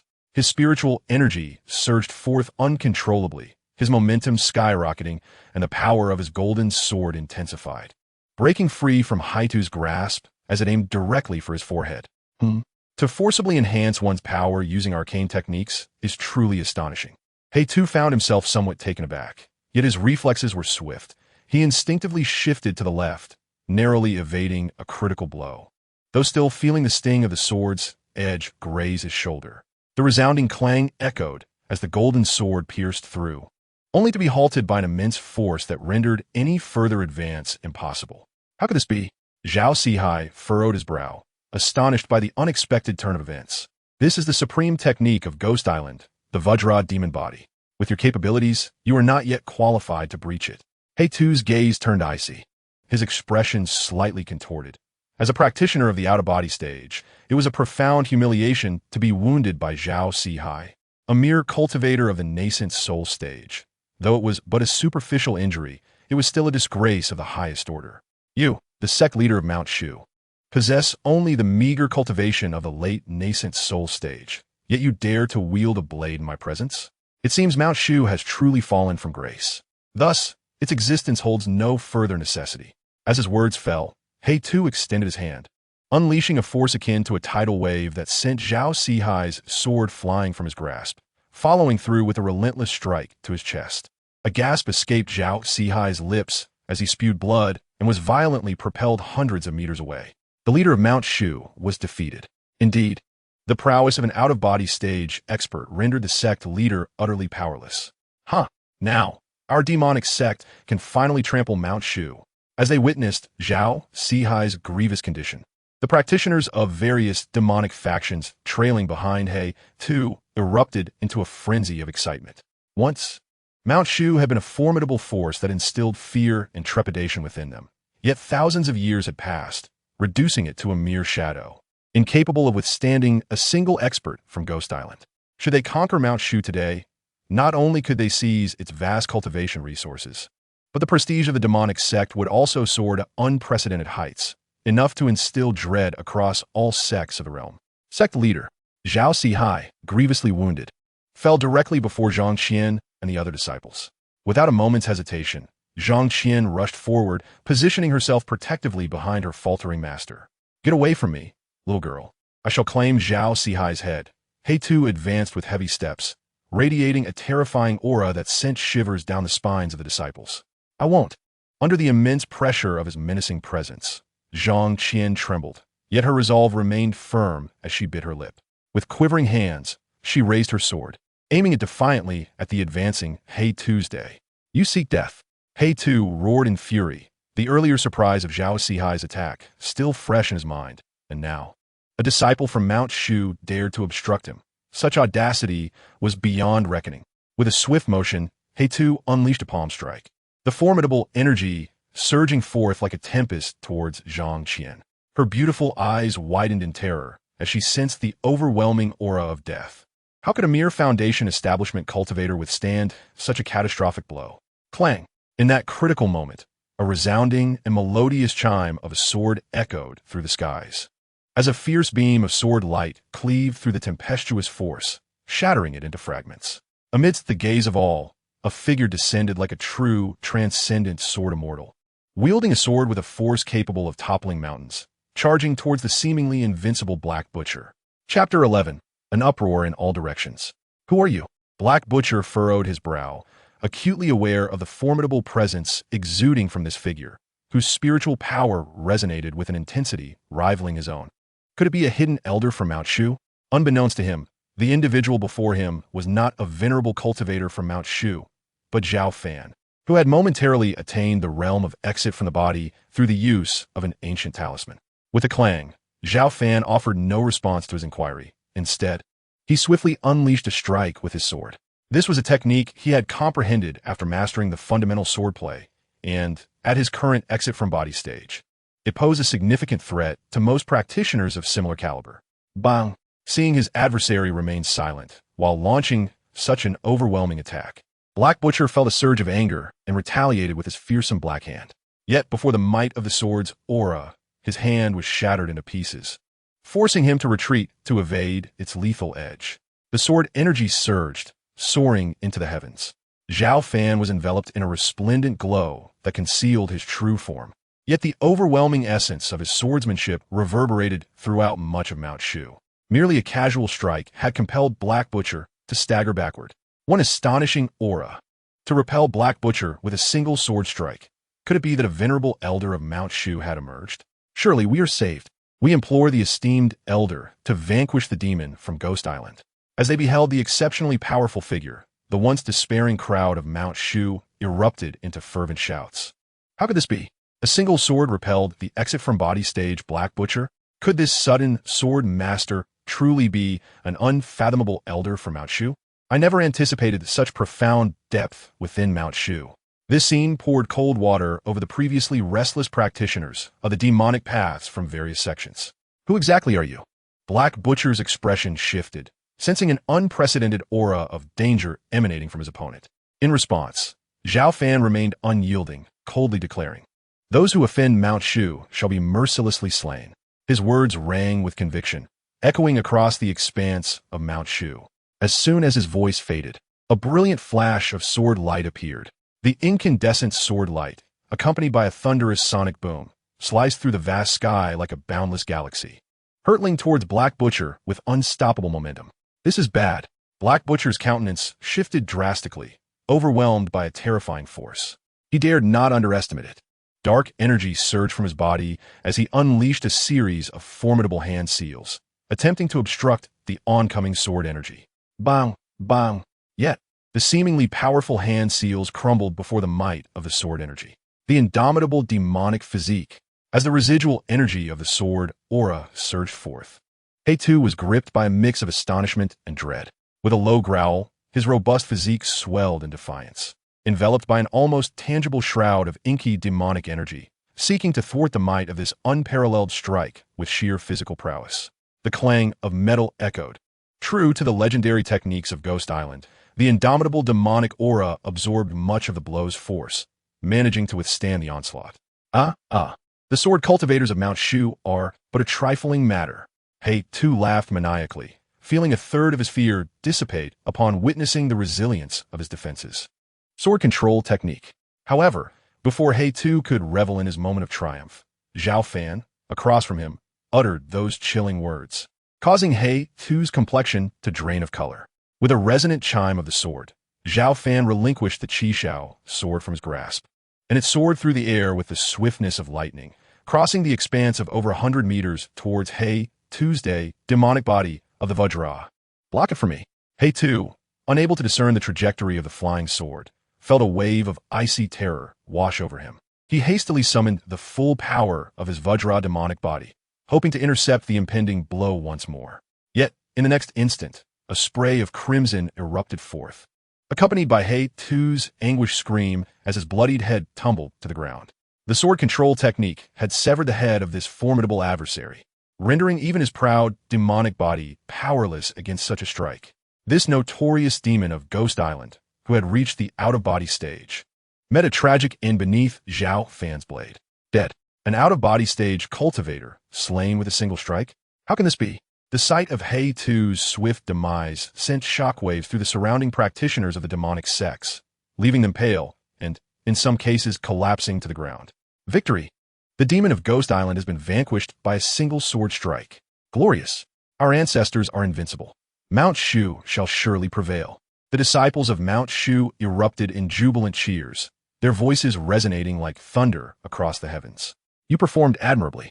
After slaying He, Zhao Fan approached Zhang Qian, offering her a gentle smile. Before anyone could fully comprehend the moment, he ascended into the sky on his sword, vanishing into the vast expanse above. Senior, Zhang Qian's eyes widened, staring at Zhao Fan's retreating figure, a wave of familiarity washing over her, yet she could not place where she had encountered him before. By the time everyone regained their senses, Zhao Fan's presence had completely dissipated, as if he had never existed. The sword control technique. If I am not mistaken, that should be the long-lost sword control technique of Mount Shu. Could it truly be an ancient master from the hidden sect of Mount Shu? At that moment, a deeply seasoned elder of Mount Shu stared in astonishment at the direction Zhao Fan had departed, murmuring in disbelief. After defeating He, Zhao Fan quietly returned to the demon locking tower. At this moment, the effects of the ancient bewildering talisman had just worn off, causing him to plummet from the out-of-body stage back to the nascent soul stage. Fortunately, it was the assistance of the ancient bewildering talisman that enabled him to dispatch the demon of Ghost Island with his sword control technique. Otherwise, relying solely on my own cultivation in the nascent soul stage, I would be utterly incapable of contending with a formidable opponent at the out-of-body stage. Although Zhao Fan had slain an out-of-body practitioner, he did not feel a sense of pride. Instead, he became acutely aware that his current strength was still woefully inadequate. Nevertheless, the power of the sword control technique proved to be formidable. With just the first level of this technique, I could effortlessly dispatch an out-of-body expert. If I could advance to the second level, its potency would undoubtedly increase significantly. As I have already reached the nascent soul stage, I can now attempt to cultivate the second level, the unity of man and sword of the sword control technique. A gleam of determination shone in Zhao Fan's eyes as he began to practice the second level according to the teachings of the technique. While Zhao Fan diligently immersed himself in the cultivation of the second level, the events of that day spread like wildfire both within and beyond Mount Shu. The astounding news that the formidable out-of-body practitioner Haitu, from Ghost Island, had been beheaded by a mysterious sword cultivator from Mount Shu, not only instilled trepidation among the restless demonic sects, but also left other sects of cultivators in a state of profound astonishment. In this age, where the laws of heaven and earth are incomplete and spiritual energy pales in comparison to that of millennia past, out-of-body cultivators have become exceedingly rare, even among the most prestigious sections. Moreover, it is crucial to note that Mount Shu has long since faded from its former glory, having declined over the past several millennia, leading many first-rate sects to regard it with disdain. Yet, from this seemingly contemptible declining sect, emerged a mysterious sword cultivator who vanquished the demon Lord Haitu, causing an uproar across the land. Time swiftly passed, and 3 days elapsed in the blink of an eye. During this period, Zhao Fan finally grasped the initial essence of the second level of the sword control technique, the unity of man and sword. Now, with his nascent soul cultivation, he could wield the technique to shatter boulders several meters high from a distance of 200 to 300 meters. Both the range of his sword control and the power he could unleash had significantly improved compared to before. Chapter 12. The Golden Lotus Platform. The second level of the sword control technique, the unity of man and sword. Although I had initially mastered it, I still lacked a certain finesse and required more time to fully comprehend its depths. Zhao Fan's gaze was profound. The intricacies of Mount Shu's sword control technique were far more profound and complex than he had anticipated. Were it not for his innate sword body, other cultivators might struggle for decades, if not longer, to reach even a preliminary understanding within a mere 5 to 6 days. According to Zhao Fan's estimation, to utterly master the unity of man and sword, he would need to dedicate several months, if not longer. At that moment, the system, as usual, prompted him. Would you like to check in? Check in. Zhao Fan responded habitually. Ding. Check-in complete. You have received the Golden Lotus Platform for body refinement. As the system's voice faded, a Golden Lotus Platform materialized out of thin air. The Golden Lotus Platform? Zhao Fan stared at the suddenly appearing platform in bewilderment, pondering what this object could possibly be. The system, what purpose does the Golden Lotus Seat serve? Zhao Fan inquired hesitantly to the system. The Golden Lotus Seat, forged from supreme celestial gold, is a rare treasure that aids in cultivation. It accelerates the refinement and absorption of the spiritual energy of heaven and earth, significantly enhancing the speed of cultivation. The system's explanation resonated in Zhao Fan's mind. It turns out to be an artifact that can expedite his training. I must test its efficacy. Zhao Fan thought eagerly as he seated himself upon the Golden Lotus Seat, eager to experience its effects. Indeed, as soon as he settled down, he felt the surrounding spiritual energy of heaven and earth converge upon him in a relentless stream. The overwhelming quantity of energy surpassing what he had previously experienced during his cultivation by several folds. With the assistance of the Golden Lotus Seat, Zhao Fan transformed into a black hole, continuously refining and absorbing the abundant spiritual energy around him. It was simply astonishing. Ever since Zhao Fan had broken through to the nascent soul stage, both his cultivation speed and the growth of his internal spiritual power had become exceedingly sluggish. Even after several days of practice, he could barely accumulate a trace of spiritual energy. However, with the aid of the Golden Lotus Seat, he had only been seated for a short while before he noticed a tangible increase in his internal spiritual power, with efficiency improved by at least a dozen times compared to before. Truly, it is a remarkable treasure that aids in cultivation. The effects were indeed astounding. A smile graced Zhao Fan's face. The efficacy of the Golden Lotus Seat exceeded his wildest expectations. With its assistance, I might not require much time to advance further into the mid-nascent soul stage. Zhao Fan mused softly, his eyes shimmering with hope. Under normal circumstances, progressing through the nascent soul stage is a grueling endeavor, with each step forward necessitating countless years of arduous training. Yet, with the Golden Lotus Seat, Zhao Fan's cultivation time had been significantly shortened. Just as he prepared to continue his practice, he detected light footsteps approaching from outside the demon locking tower. "Senior brother, I brought you some food." A melodious voice, akin to silver bells, rang out from outside the tower. It was Zhang Qian, the junior sister from the discipline hall. "I've prepared several new dishes for you today, braised fish and sauce-flavored ribs," she cheerfully announced before Zhao Fan could respond. "Junior sister, you seem to be in particularly good spirits today," Zhao Fan remarked with a faint smile. "Of course." Zhang Qian giggled and continued. "Senior brother, did you know? A few days ago, that demon from Ghost Island, Hei Tu, invaded our Shushan to attack the sect leader. But he was slain by a mysterious sword cultivator from our sect. Now, all the demonic factions are too frightened to encroach upon our Shushan territory. I was actually there that day, and I witnessed the extraordinary prowess of that sword cultivator as he dispatched the demon with a single strike. Before leaving, that sword cultivator even complimented me. Zhang Qian reflected on the events of recent days. Her heart still racing and her cheeks slightly flushed as she excitedly recounted the tale to Zhao Fan. Was that esteemed sword cultivator from Shushan truly as formidable as she claimed? Zhao Fan stifled a chuckle, well aware that the young girl was referring to him, and casually inquired, "Indeed, that is the case. Even the malevolent spirits from Ghost Island were felled by that sword cultivator with a single strike. If only I possessed half the strength of that venerable elder, I could descend the mountain and vanquish those wicked fiends," Zhang Qian declared, brandishing her delicate fists with fervor. "Rest assured, as long as you diligently cultivate, you shall undoubtedly become a powerful figure in our Shushan sect," Zhao Fan replied with a smile. "Hee brother, I know you are flattering me, but with my aptitude, not only is it a distant dream to become a stronghold of Shushan, even advancing from the initial stage of foundation establishment to the mid-stage will require countless years," Zhang Qian said with a shy smile, feeling somewhat embarrassed. She was acutely aware of her own limitations. 3 years ago, she had been a practitioner at the foundation establishment stage, and despite the passage of time, she remained stagnant at that level. The prospect of becoming a formidable sword cultivator like the elder seemed a far-off aspiration, perhaps even an unattainable goal for her lifetime. Noticing a hint of disappointment in Zhang Qian's voice, Zhao Fan smiled gently. "Is there really any difficulty in breaking through to the mid-stage of foundation establishment? After enjoying so many of your meals, allow me this one chance to assist you. Extend your hand, little sister. What are you planning to do, brother?" Zhang Qian asked, puzzled, though she hesitantly extended her hand nonetheless. "You'll soon find out," Zhao Fan replied with a subtle smile, looking at her fair and slender palm before he pointed a finger. A surge of vibrant spiritual energy flowed from Zhao Fan into Zhang Qian's body through her hand. "Brother." Zhang Qian's body trembled slightly as she felt a warm energy rushing into her, causing the bottleneck she had faced for years to show significant signs of loosening. "Unify your mind and spirit. Attempt to break through your current realm," Zhao Fan's voice echoed in her ears. Though surprised, Zhang Qian realized the moment was critical. She closed her eyes, focusing intently on breaking through her existing limitations.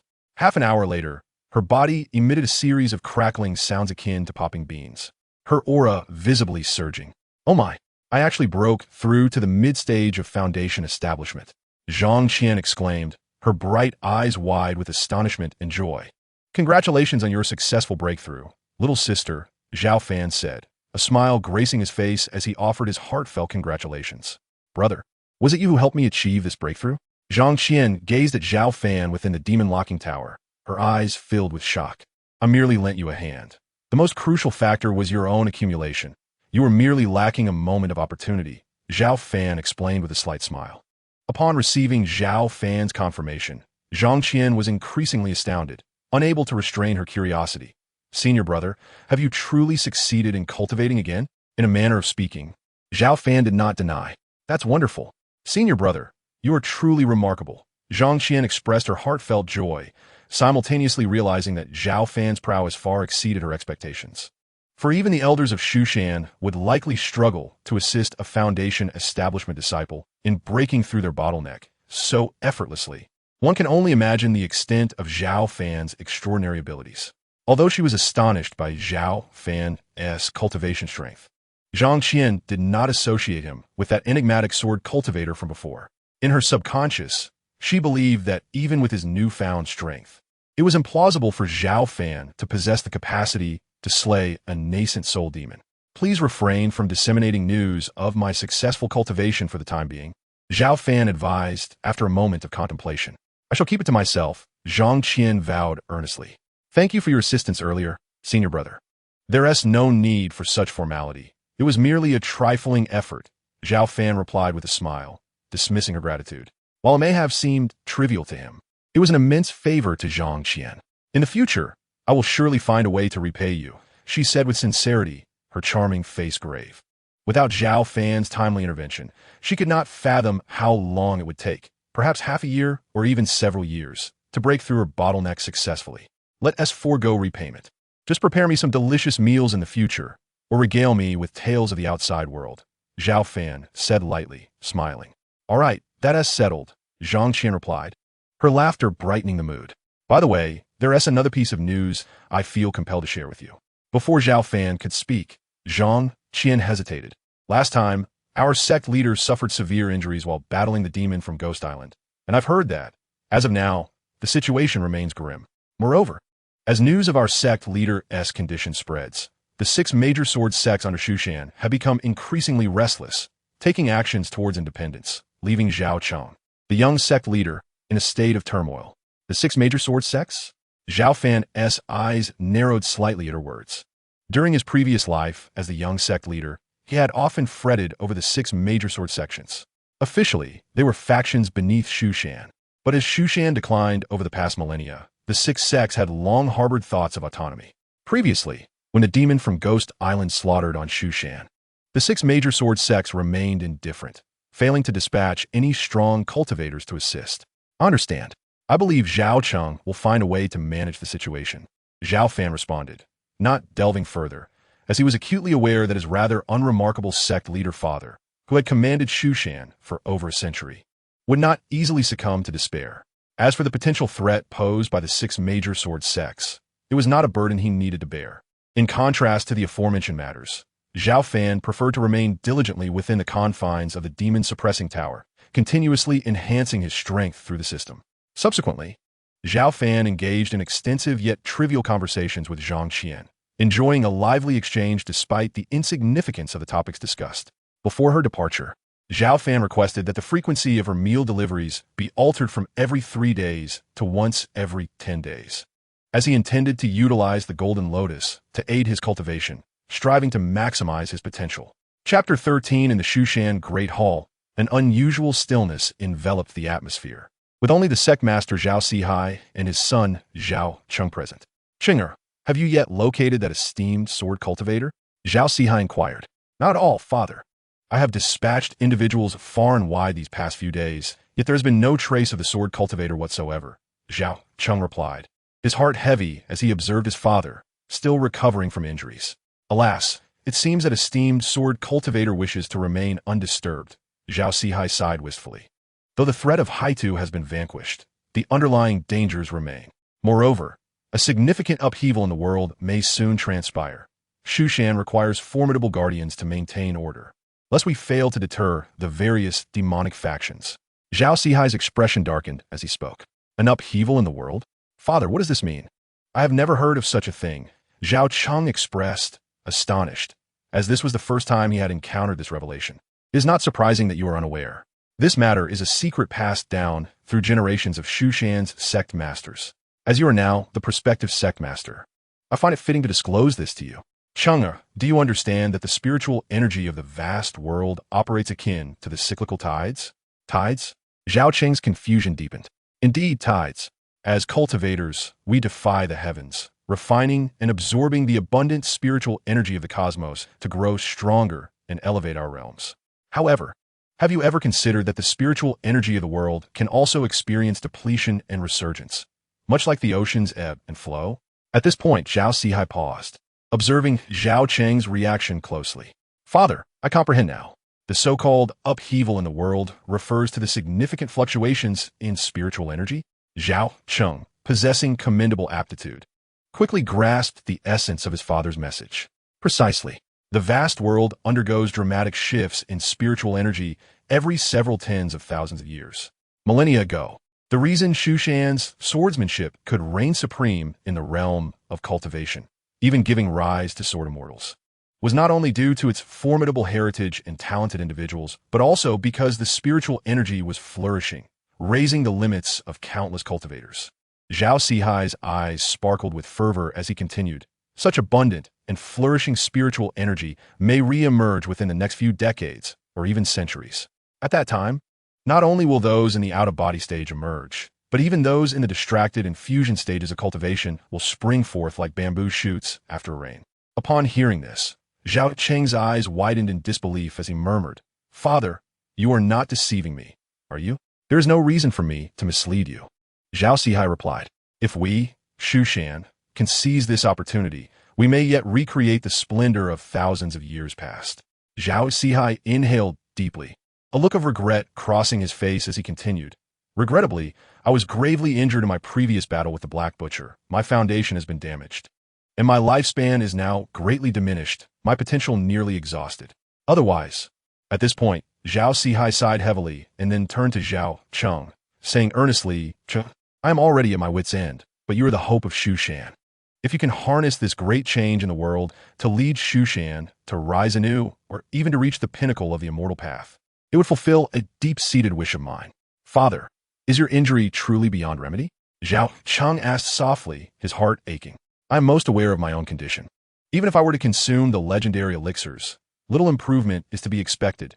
Zhao Sihai shook his head, then smiled with a sense of acceptance. However, you need not worry.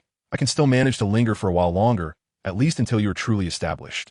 Chenger, in the days to come, you must quickly familiarize yourself with the affairs of Shu Shan. When the time is ripe, I shall entrust the position of sect leader to you. In the blink of an eye, 5 years had passed. During this period, Zhao Fan had not stepped outside the demon-locking tower, even once. With the aid of the system, his cultivation level had progressed from the initial stage of the nascent soul to the mid and then to the late stage, now merely a step away from achieving perfection in the nascent soul stage. Such a rate of advancement is indeed astonishing in the current realm of cultivation. Typically, it would take an ordinary cultivator decades, if not centuries, to ascend from the initial to the late stages of a nascent soul, especially given the current environment, where spiritual energy has yet to begin its revival. The higher one's cultivation level, the more challenging the ascent becomes. Moreover, this is under favorable circumstances. Many become trapped at bottleneck stages, never advancing throughout their lives, a fate all too common. Cultivation is akin to rowing upstream. One must either progress or regress. As Zhao Fan's level reached the late stage of the nascent soul, his speed of advancement began to slow considerably. Even with the assistance of the Golden Lotus meditation, 10 days or half a month of arduous practice would yield only a slight increase in the spiritual energy within him. What a pity, just half a step away from perfection in the nascent soul stage, yet I remain unable to enter it. Zhao Fan opened his eyes, their depths calm and serene. His demeanor had become even more unadorned compared to several years prior. There remains a slight imperfection. Time is needed for refinement. Zhao Fan murmured to himself, devoid of any impatience. Cultivation is a process that unfolds naturally. As long as one accumulates sufficiently, a breakthrough to the next minor realm is inevitable. It is merely a matter of time.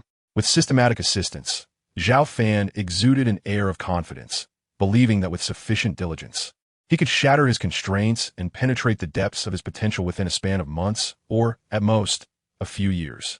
Thus, he remained unhurried, composed, and resolute. Thud thud. Just as Zhao Fan concluded his meditation, a resounding drumbeat echoed from outside the demon-locking tower. The Shu Shan heavenly drum. Zhao Fan raised an eyebrow, immediately recognizing the sound.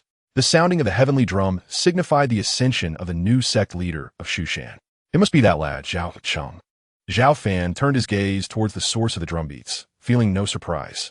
He recalled a conversation with his junior sister, Zhang Qian, who had mentioned that for the past 5 years, their benefactor, the former sect leader, had stepped back, allowing Zhao Cheng to gradually assume control over Shu Shan's affairs. Moreover, the ceremony for Zhao Cheng's ascension was to be held today. What joy could there be in being the sect leader? To be burdened with so many matters concerning Shu Shan is hardly preferable to my tranquil existence within the demon-locking tower, where I can grow stronger through the system. Zhao Fan shook his head and chuckled at his own self-deprecation. Would you like to begin to check in? At that moment, the familiar prompt from the system resonated in Zhao Fan's mind. Check-in. Ding. Check-in successful. Reward. Golden armored puppet. As the system's announcement concluded, a towering figure of a golden armored puppet materialized before Zhao Fan. What is this golden armored puppet? Zhao Fan was taken aback. Over the past 5 years, he had received various elixirs, martial arts techniques, weapons, and treasures through system check-ins, yet he had never encountered such an item. The golden armored puppet boasted combat capabilities comparable to those of a nascent soul cultivator. After a blood oath of allegiance, it could be controlled by one's consciousness. In response to Zhao Fan's bewilderment, the system provided a succinct introduction. Comparable to a nascent soul's combat prowess? A smile spread across Zhao Fan's face as he realized the formidable power of the golden armored puppet before him. Truly, products from the system are of exceptional quality. With this golden armored puppet, it was akin to possessing a formidable ally of nascent soul caliber, one that felt no pain and feared not death. Chapter 14. The Troubles of the New Sect Leader. Receiving the golden armored puppet lifted Zhao Fan's spirits immensely. Although he had yet to break through to the nascent soul stage, he at least had a formidable aid of that level. In the days that followed, Zhao Fan continued his silent cultivation within the demon locking tower, until one day, the tower's grand doors creaked open, revealing his younger brother, Zhao Cheng, freshly appointed as the new sect leader of Shushan, bearing fine wine and delectable dishes. Greetings, new sect leader. Zhao Fan stepped forward, elegantly bowing to his brother Zhao Cheng. Elder brother, you need not stand on ceremony. There is no need for such formalities between us. The newly appointed sect leader, Zhao Cheng, replied with a wry smile. Although he had only recently assumed the position, he did not appear invigorated. Instead, he bore a visage marked by fatigue. Only after he truly ascended to the position of the Grand Master of Mount Shu did he comprehend the immense burden resting upon his shoulders. Mount Shu, vast and expansive, boasts thousands, if not tens of thousands, of disciples devoted to cultivating their immortal practices, and the number of affiliated forces is beyond count. Most crucially, wielding authority over Mount Shu is no simple feat. One might even assert that it is exceedingly arduous. In recent days, Zhao Cheng, having just taken office, harbors aspirations of reforming Mount Shu, seeking to revitalize the sect.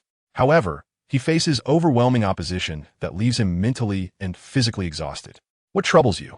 It has barely been a few days since you assumed the role of Grand Master, yet you appear so haggard, Zhao Fan remarked with a teasing smile. Noting his brother's state, do not even mention it. Zhao Cheng sighed deeply, his voice low. I had imagined that once I became the Grand Master of Mount Shu, I would be able to showcase my talents and lead the sect to glory. Yet, only a few days in, I have encountered formidable resistance, to the point that I feel my hair turning gray from worry. As he complained, Zhao Cheng arranged the food and drink, saying, with my aspirations thwarted, I can only seek solace in a drink with you, brother.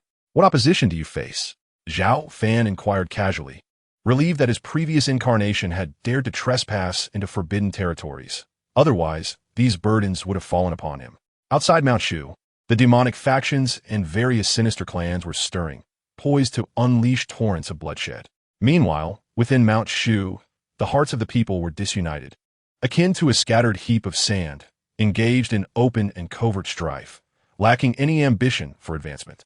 The subordinate forces, such as the 6 great sword clans and several kingdoms that had previously belonged to Mount Shu, were showing signs of ambition to establish their independence. Even during my recent enthronement ceremony, not a single envoy from the 6 great sword clans came to offer their congratulations. This incited great fury in my father. Had I not intervened in time, might have summoned several elders to march upon them in wrath.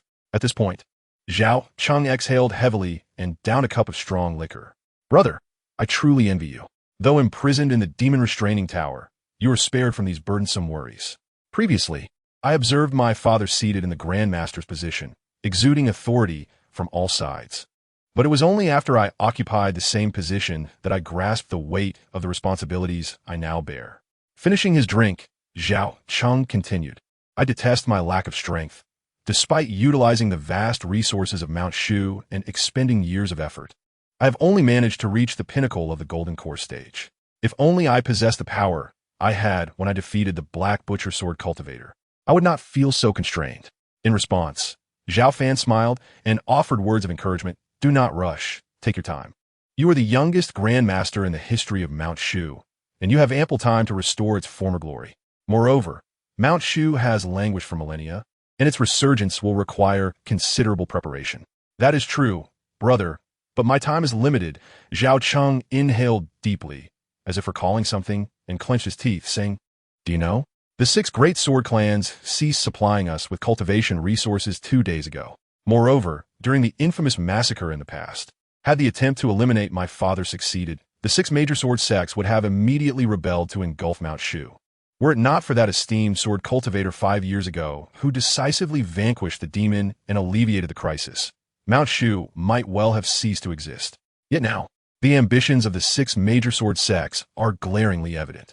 It will not be long before they seek to establish their own autonomy. How formidable are the 6 major sword sects? Zhao Fan inquired unexpectedly.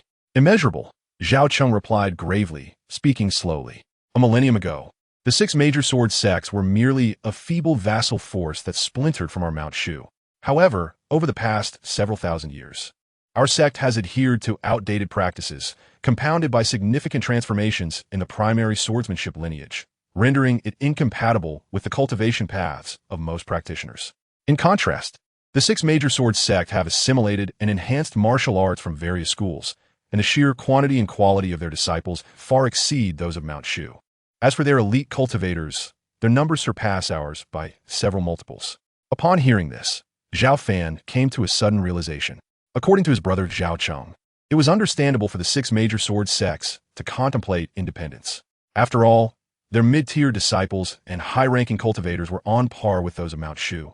Why should they continue to pledge fealty and remain a subordinate force?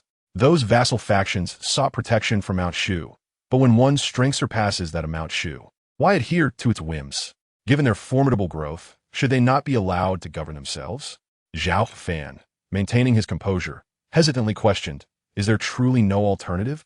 Absolutely not, Zhao Cheng replied, his brow furrowed.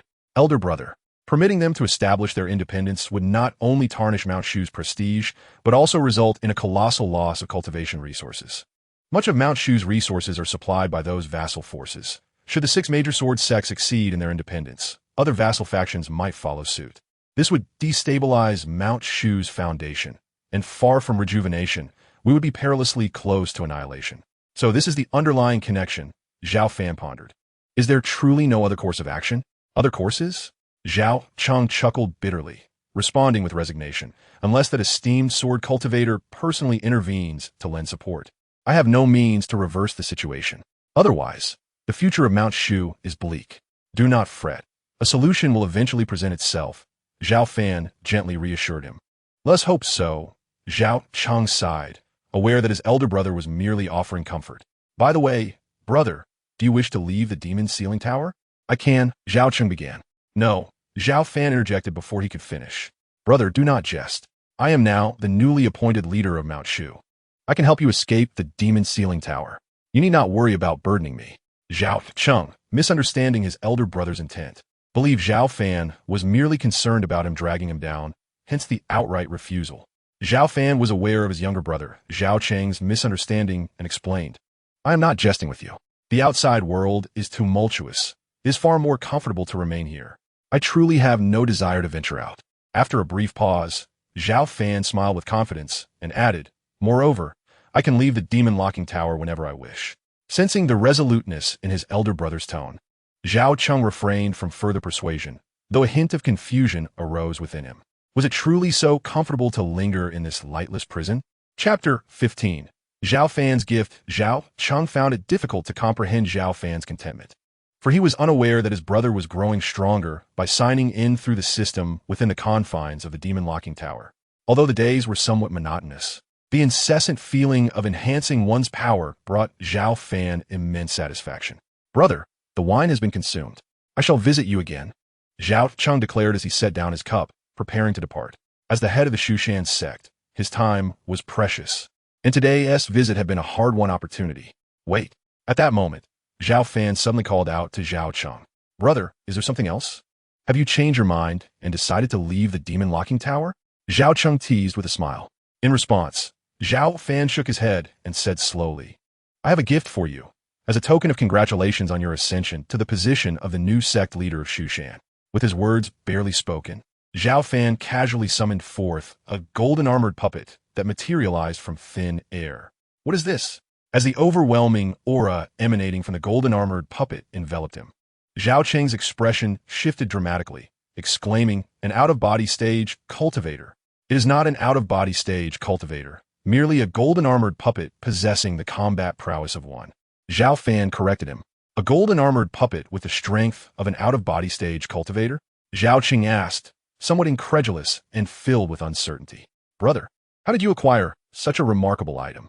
It was discovered deep within the demon-locking tower, likely remnants left behind by powerful beings previously imprisoned within. Zhao Fan explained casually, striving to conceal the existence of the system. I see, Zhao Cheng replied, his trust strengthening with Zhao Fan's explanation. After all, thousands of years ago, the demon locking tower had contained formidable demons, so it was indeed plausible that unique artifacts remained. Brother, are you certain you wish to part with something so precious and rare? He inquired, his gaze fervent as he regarded the golden-armored puppet. Absolutely. I have little use for this golden-armored puppet, and you need it far more than I do, Zhao Fan said with a gentle smile. His words were sincere. Although the golden-armored puppet was powerful, Zhao Fan spent his days within the demon-locking tower and had no application for it. Furthermore, with the aid of the system, his strength was continually on the rise, and he was destined to break through to become an out-of-body stage cultivator one day. Brother, thank you. I'm truly grateful, Zhao Cheng said, taking a deep breath, overwhelmed with appreciation. Between brothers, there is no need for such formalities, Zhao Fan replied warmly. Go ahead.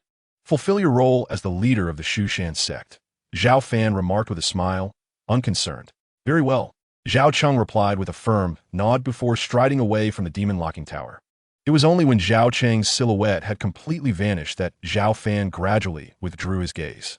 He hoped that with the assistance of the golden-armored puppet, his younger brother, the sect leader, could alleviate some unnecessary troubles. As Zhao Cheng departed, the demon-locking tower returned to its former tranquility. I find myself at an impasse, Zhao Fan mused. Since my cultivation is progressing slowly, I shall devote my efforts to mastering the art of sword control.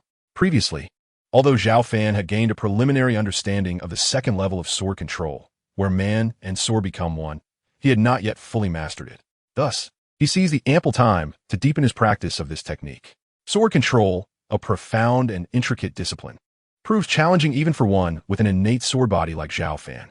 Mastering the second level of sword control is no simple feat once. It was the most formidable swordsmanship of Shushan, renowned throughout the cultivation world thousands of years ago. Despite its immense power, the difficulty of its practice is exceedingly high. Even during Shushan's glorious era, when many talented individuals emerged, few fully grasped the second level of sword control, let alone completed the 9 levels to perfection. The more powerful the martial arts and techniques, the greater the investment of time and energy required from the cultivator. Time flows differently in the realm of cultivation, and in the blink of an eye, 10 years have passed. This marks Zhao Fan's 18th year at the Demon Locking Tower. Through his diligent efforts, he has completely mastered the second level of sword control, achieving the state where man and sword are one. Moreover, his cultivation, previously stalled at the late Yuan-Ing stage, has made a slight breakthrough, advancing to the peak of the Yuan-Ing stage, with only half a step remaining to reach the out-of-body stage. Although the pace of his advancement is far from what it once was, Zhao Fan finds satisfaction in his progress. He understands that in the current celestial environment, as one's realm continues to elevate, the challenges of cultivation escalate exponentially, necessitating even greater investments of time and energy. To ascend from the late Yuan-Ing stage to its peak in just 10 years is indeed a commendable speed. Otherwise, for other cultivators, achieving even a small breakthrough within the Yuan-Ing stage could require decades, if not centuries, of effort. I am now ready to attempt a breakthrough to the out-of-body stage at any moment, he contemplated. Yet I must allow some time for consolidation. This will ensure I have the utmost confidence in successfully transcending. Zhao Fan's gaze was calm and profound, and his demeanor exuded an air of simplicity and authenticity. He resembled a divine sword yet to be unsheathed, its potential restrained to the utmost, but once drawn, capable of shattering the heavens. Brother, I have brought your meal. At that moment, a sweet and melodious voice chimed from outside the demon-locking tower. After many years, Zhang Qian had transformed from a junior disciple of the discipline hall into a mentor for many new students. Yet, she remained undeterred, personally bringing meals to Zhao Fan every 10 days. This time, there's braised pork, sauerkraut fish, and several other dishes you adore.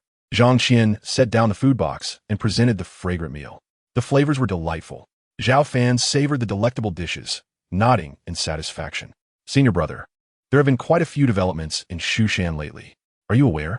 The current sect leader is diligently working towards reform, redistributing the cultivation resources among the disciples and elders. Zhang Qian exclaimed with palpable excitement. Redistributing cultivation resources? Zhao Fan inquired, a glimmer of interest igniting within him. Indeed, I find it particularly commendable. Resources will be allocated according to the contributions made by the disciples and elders. Otherwise, as in the past, some elders and disciples, relying on their seniority, monopolized resources without contributing to the sect, resembling parasites. Such reforms are truly beneficial. Zhao Fan chuckled, nodding in agreement. Of course it is good, and we disciples wholeheartedly support it. However, it has encountered considerable opposition and obstruction from numerous elders. Just a few days ago, several inter-sect elders, incited by the 6 great sword gates, attempted to rebel against the sect leader. Fortunately, a powerful master at the out-of-body stage is stationed beside our sect leader and swiftly dealt with those traitorous elders. Due to this incident, the relationship between Shu Shan and the 6 great sword gates has grown increasingly tense. Nonetheless, Zhang Qian continued, her tone unwavering and filled with indignation. The audacity of the 6 great sword gates is astonishing. They dare to act out, despite being merely a vassal force of Shu Shan. Thankfully, the sect leader remained composed. Otherwise, were it me, I would have undoubtedly gathered people to flatten the 6 great sword gates. Perhaps the sect leader's calmness stems from a lack of assurance in overpowering the 6 great sword gates, Zhao Fan remarked, shaking his head with a gentle smile. He understood Zhang Qian's sentiments. As a disciple of Shu Shan, anyone hearing such matters would feel a sense of injustice. However, the actual situation likely stemmed from his sect leader's caution regarding the strength of the 6 great sword gates, which prevented immediate action. Otherwise, based on Zhao Fan's understanding of him, Shu Shan would not be so tranquil at present. Chapter 16. Observing the Rain and Breaking Through. After a brief chat, once Zhao Fan finished his meal, Zhang Qian took the food box and departed. She was now a seasoned junior sister in the discipline hall and, aside from her own cultivation, had to assist several new disciples, leaving her with considerably less free time than before. With Zhang Qian's departure, the demon-locking tower returned to its usual tranquility. However, unlike the serenity of the tower, Shu Shan was rife with undercurrents. As news of the failed conspiracy by several elders collaborating with the 6 great sword gates spread, most of the Shu Shan disciples were filled with fury, with some radical disciples clamoring for severe punishment for the 6 great sword gates. Yet, the current sect leader Zhao Cheng and the higher-ups of Shu Shan maintained a degree of restraint. Nonetheless, it was evident to all that the relationship between Shu Shan and the 6 great sword gates had reached a point of near confrontation. The remaining cultivators from various sects eagerly awaited to witness the misfortunes of Mount Shu, as any mismanagement of the situation could inflict a severe blow to its reputation. Zhao Fan, however, paid little heed to these matters, choosing instead to remain in the demon-locking tower, immersed in his cultivation. He had achieved the pinnacle of the nascent soul stage, standing merely a step away from the out-of-body stage. Yet this final step was far more complex than anticipated, necessitating a blend of opportunity and timing to successfully break through. It is worth noting that the notorious Ghost Island-S Black Butcher had secluded himself overseas for centuries before attaining the out-of-body stage. Nevertheless, Zhao Fan's talents and opportunities far surpassed those of Black Butcher, especially with the assistance of the system. On one fateful day, ominous clouds gathered, lightning rent the heavens, and torrential rain cascaded down. The climate of Mount Shu was typically arid, with rain being a rarity for decades. Thus, this sudden downpour was an extraordinary meteorological event. Strangely, the rain seemed imbued with an exceptionally rich spiritual energy. Observing the large raindrops, Zhao Fan's gaze remained tranquil yet profound, sensing an anomaly. His keen senses detected a significant surge in the surrounding natural spiritual energy, heightened instantaneously by the deluge. Could this be a rare, celestial phenomenon? Zhao Fan pondered, recalling that throughout history, unique atmospheric occurrences had occasionally transpired. Perhaps today's rain was one such event. As the rain intensified, the near-saturated spiritual energy within Zhao Fan surged forth, akin to a tranquil ocean suddenly unleashing towering waves. To his astonishment, he realized that his previously steadfast bottleneck had loosened considerably. Perhaps this was the moment to transcend into the out-of-body stage. With a newfound smile, he ceased his hesitations and resolved to break through his existing boundaries. The rain continued to pour, and even the ominous aura of the demon-locking tower was infused with an unending flow of natural spiritual energy. Under this immense influx, Zhao Fan's aura ascended at a visibly rapid pace. Time passed unmeasured until a deafening roar erupted from the depths of Zhao Fan's being. Concurrently, a nebulous energy body, resembling moonlight, gradually coalesced at his brow. This was unmistakably the primordial spirit, a hallmark of the out-of-body stage. The distinction between the out-of-body stage and the nascent soul stage lay in the ability to condense the primordial spirit. This spirit, formed from the essence of one's vitality, possessed the capability to separate from the body and perceive the world with unparalleled clarity, offering boundless utility. This signified the out-of-body stage. Zhao Fan felt an overwhelming surge of power coursing through his limbs, with his spiritual energy experiencing a remarkable increase, rendering him several times more formidable than before. Most crucially, upon successfully manifesting his primordial spirit, his senses were significantly enhanced. This groundbreaking enhancement brought a smile to Zhao Fan's face. Initially, he believed that he would need more time to successfully break through, but unexpectedly, the heavy rain hastened the process. The formidable aura of the out-of-body stage reverberated throughout much of the demon locking tower. It was only after a considerable moment that Zhao Fan regained his composure. Despite achieving an early breakthrough, Zhao Fan did not succumb to arrogance. The path of cultivation is boundless, and the out-of-body stage is merely a minor peak along the journey, with a long distance yet to traverse before reaching the true pinnacle of immortality. It is hardly significant. In the Shushan Great Hall, Zhao Sihai, the former sect leader, gazed at the current sect leader, Zhao Cheng, with a furrowed brow. Have you made up your mind, Cheng? Are you truly prepared to confront the 6 greatsword sects? Father, I have indeed made my decision. Over the past decade, I have endured and compromised, yet this has not tempered the 6 greatsword sects. Instead, it has emboldened their arrogance. They have even incited several elders within the sect to rebel. If we continue to compromise without a robust response, the prestige of Shushan will be irreparably lost, and we will become a laughingstock among other cultivation sections. Zhao Cheng clenched his fists, speaking with palpable indignation. That may be so, but do you possess the certainty required? Cao Si I paused, gravely inquiring. Though I have stepped back, I have heard that the 6 greatsword sects have significantly expanded their strength over these 10 years. Do not worry, Father. I have prepared thoroughly during this decade. Zhao Cheng replied, his eyes gleaming with determination. Since he ascended to the position of sect leader, he had been making preparations. The current Shushan not only saw an increase in the number of mid- and low-level disciples, but also witnessed the rise of the elder cultivators in the nascent soul stage from just a handful to 30. More importantly, besides safeguarding his own golden armor puppets, there was another elder who successfully broke through recently. Zhao Cheng had refrained from publicizing this development, intending it as a trump card against the 6 greatsword sects. Thus, he was confident in seeking his father Zhao Sihai's support. Cheng, since you are confident, I shall wholeheartedly support you. If needed, this frail body of mine can still contribute to Shushan to the best of my abilities. After a moment of hesitation, Zhao Sihai took a deep breath, clearly stating his position. Excellent. With your assurance, Father, my confidence is bolstered further. This time, I am determined to restore Shushan to its former glory. Zhao Cheng exclaimed, the fatigue on his face dissipating, his eyes sparkling with an extraordinary fighting spirit.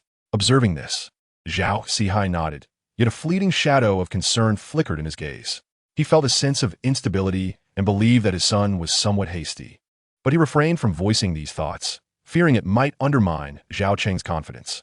Moreover, the 6 greatsword sects have indeed gone too far in their arrogance. Ever since they orchestrated a failed rebellion with several elders, they have not even offered a semblance of apology. Should Shushan remain unresponsive this time, its remaining dignity would be utterly stripped away. As the former leader of Shushan, Zhao Sihai would certainly not permit such a calamity to unfold. Chapter 17. The Arrogance of the 6 Greatsword Sects. As the leader Zhao Cheng prepared to take action against the 6 Greatsword Sects, the entire Shushan sect began to function like a colossal machine, gradually coming to life. Except for a few high-ranking members, the majority of disciples were entirely unaware of the impending upheaval. Outwardly, Shushan appeared as tranquil as ever. However, it did not take long for discerning individuals to notice the subtle changes occurring within Shushan. For instance, many disciples stationed in various branches had recently returned to the sect, and healing elixirs, which were typically distributed every few months, were hastily given to the disciples. These seemingly minor actions made many aware that an undercurrent of tension was brewing within Shushan, hinting at the preparation for a monumental battle. The numerous vassal forces under Shushan felt a palpable anxiety, uncertain of the true intentions of their leader. Their concern was warranted. Over the past several millennia, Shushan had gradually waned, leading these erstwhile vassals to harbor resentment, either openly or covertly defying Shushan's commands, and even turning against them in times of need. The current leader of Shushan, Zhao Cheng, appeared calm and composed, yet with the recent sweeping reforms and the forceful suppression of several rebellious elders, he compelled everyone to reassess their perceptions, revealing him to be an ambitious leader of Shushan. Various factions speculated fervently, yet none could foresee that Zhao Cheng truly intended to confront the 6 greatsword sects. Zhao Fan, of course, could not have anticipated such a turn of events. Ever since his breakthrough to the out-of-body stage, he had begun to comprehend the 3rd layer of sword control, the realm of manifesting swords from a void. The difficulty of mastering this 3rd layer exceeded that of the 2nd by several magnitudes. Even with his innate sword body, Zhao Fan found it exceedingly arduous to grasp. He immersed himself in his practice, spending each day within the demon locking tower to enhance his strength through systematic cultivation, paying little heed to the tumultuous events outside. Only when his junior sister, Zhang Qian, delivered meals every 10 days would she share tidbits of news from the outside world. As an ordinary disciple of Shushan, Zhang Qian naturally struggled to uncover significant information, relaying only hearsay, which Zhao Fan regarded as mere amusement, not as something to dwell upon. As time passed, Zhao Fan's strength continued to grow gradually. Perhaps it was merely his imagination, but since that day when a heavy rain had fallen, he keenly sensed that the spiritual energy in the surrounding world seemed to have thickened considerably. Under normal circumstances, cultivation at the out-of-body stage would be exponentially more challenging than at the nascent soul stage. However, with the increase in celestial spiritual energy, much of that difficulty appeared to have been alleviated. In the blink of an eye, several months had passed, during which Zhao Fan had thoroughly solidified his cultivation at the early stage of the out-of-body realm. Due to his strong foundational skills and the practice of supreme techniques, Zhao Fan's overall combat prowess had become exceptionally formidable. He was confident that, even among others at the same early stage, he surpassed the notorious Black Butcher of Ghost Island by several folds. One day, when Zhang Qian came to deliver his meal, she brought surprising news that astonished Zhao Fan. Just 2 days prior, the current sect leader, Zhao Cheng, had issued a decree inviting the masters of the 6 major sword sects to attend the 200th birthday banquet of the former sect leader, Zhao Sihai, on the 15th of this month. Although cultivators enjoy lifespans far exceeding that of ordinary mortals, their path is fraught with peril. A moment's negligence could lead to their demise. Thus, many cultivators hold grand birthday celebrations at specific ages, inviting guests from far and wide to partake in the festivities. Zhao Sihai had previously commanded Mount Shu for a century, even though he had now retired from the forefront. The stature of his birthday banquet demanded the immediate attendance of high-ranking officials from Mount Shu and the leaders of its subordinate factions as a sign of respect. Thousands of years ago, during the zenith of Mount Shu's glory, whenever an elder hosted a birthday banquet, not just the subordinate factions, but even those with slight familial ties to the sect would ascend the mountain to present extravagant gifts in hopes of earning Mount Shu's favor. However, at this sensitive juncture, the sect leader's invitation to the 6 major sword sect for the former leader's birthday banquet was evidently a strategic move. Should the 6 sects refuse, Mount Shu could accuse them of disrespecting its authority and dispatch countless disciples to retaliate. As this news spread, it sent shockwaves not only through Mount Shu, but also among other observing sections. For nearly a millennium, past leaders of Mount Shu had been powerless against the increasingly powerful subordinate factions, often yielding to their demands. Yet now, was the current leader truly prepared to take decisive action against this looming threat?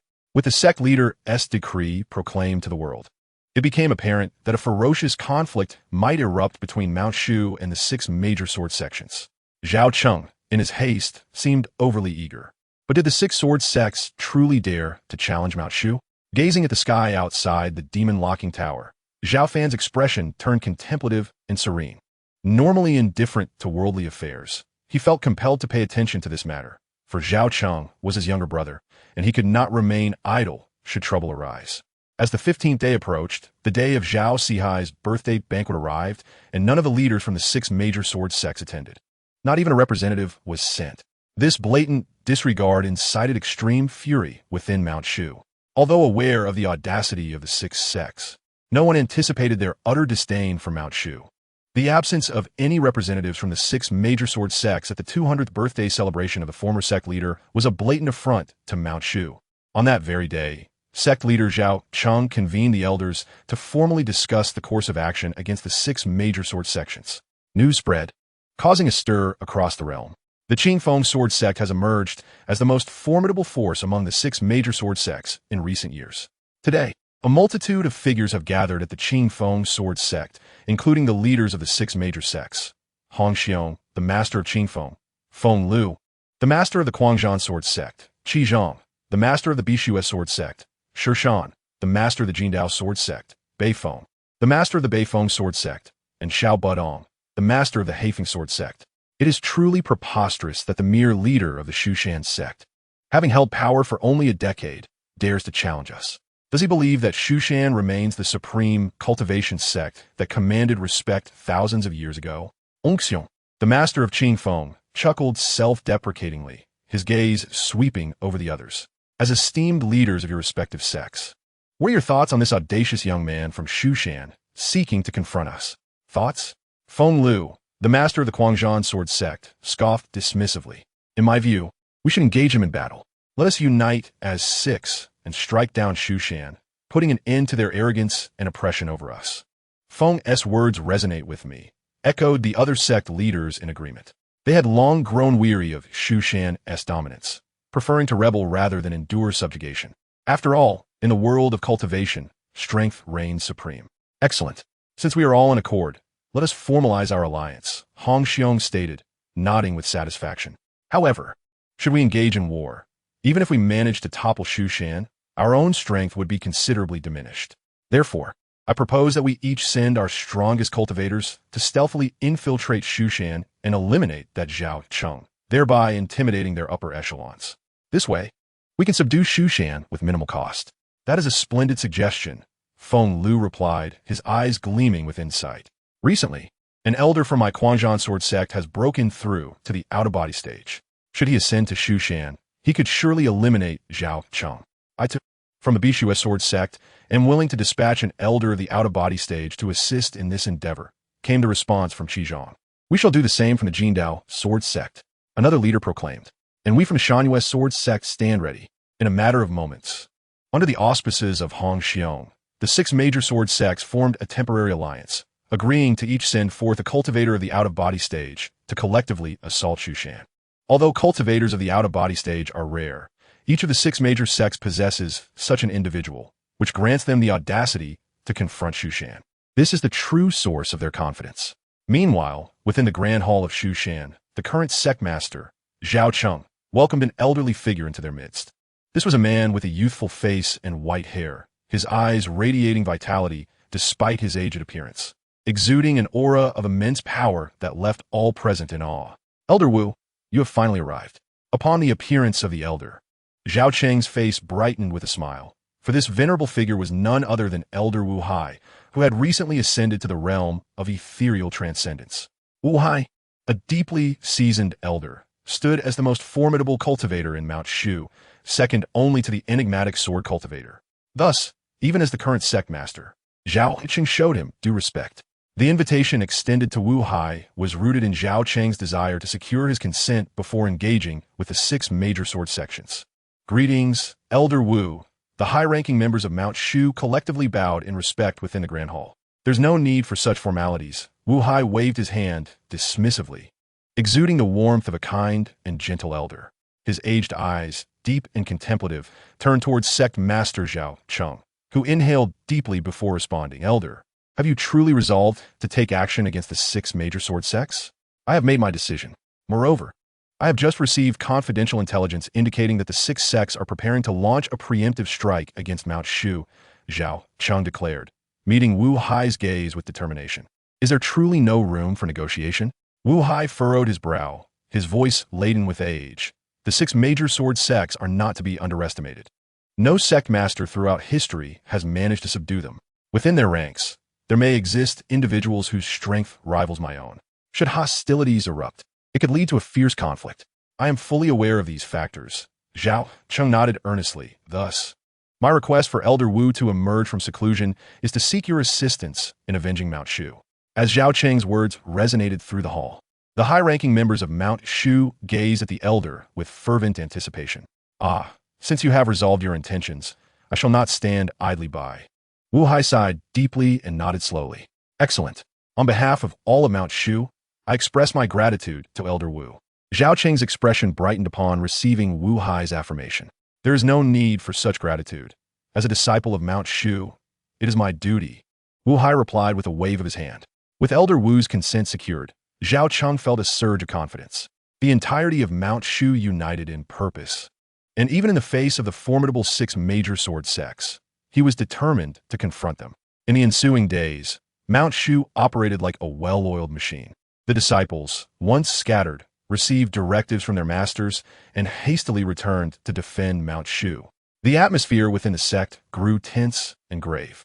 For engaging the 6 major sword sects required meticulous planning. Moreover, intelligence suggested that the 6 sects might strike first, prompting heightened vigilance both inside and outside Mount Shu.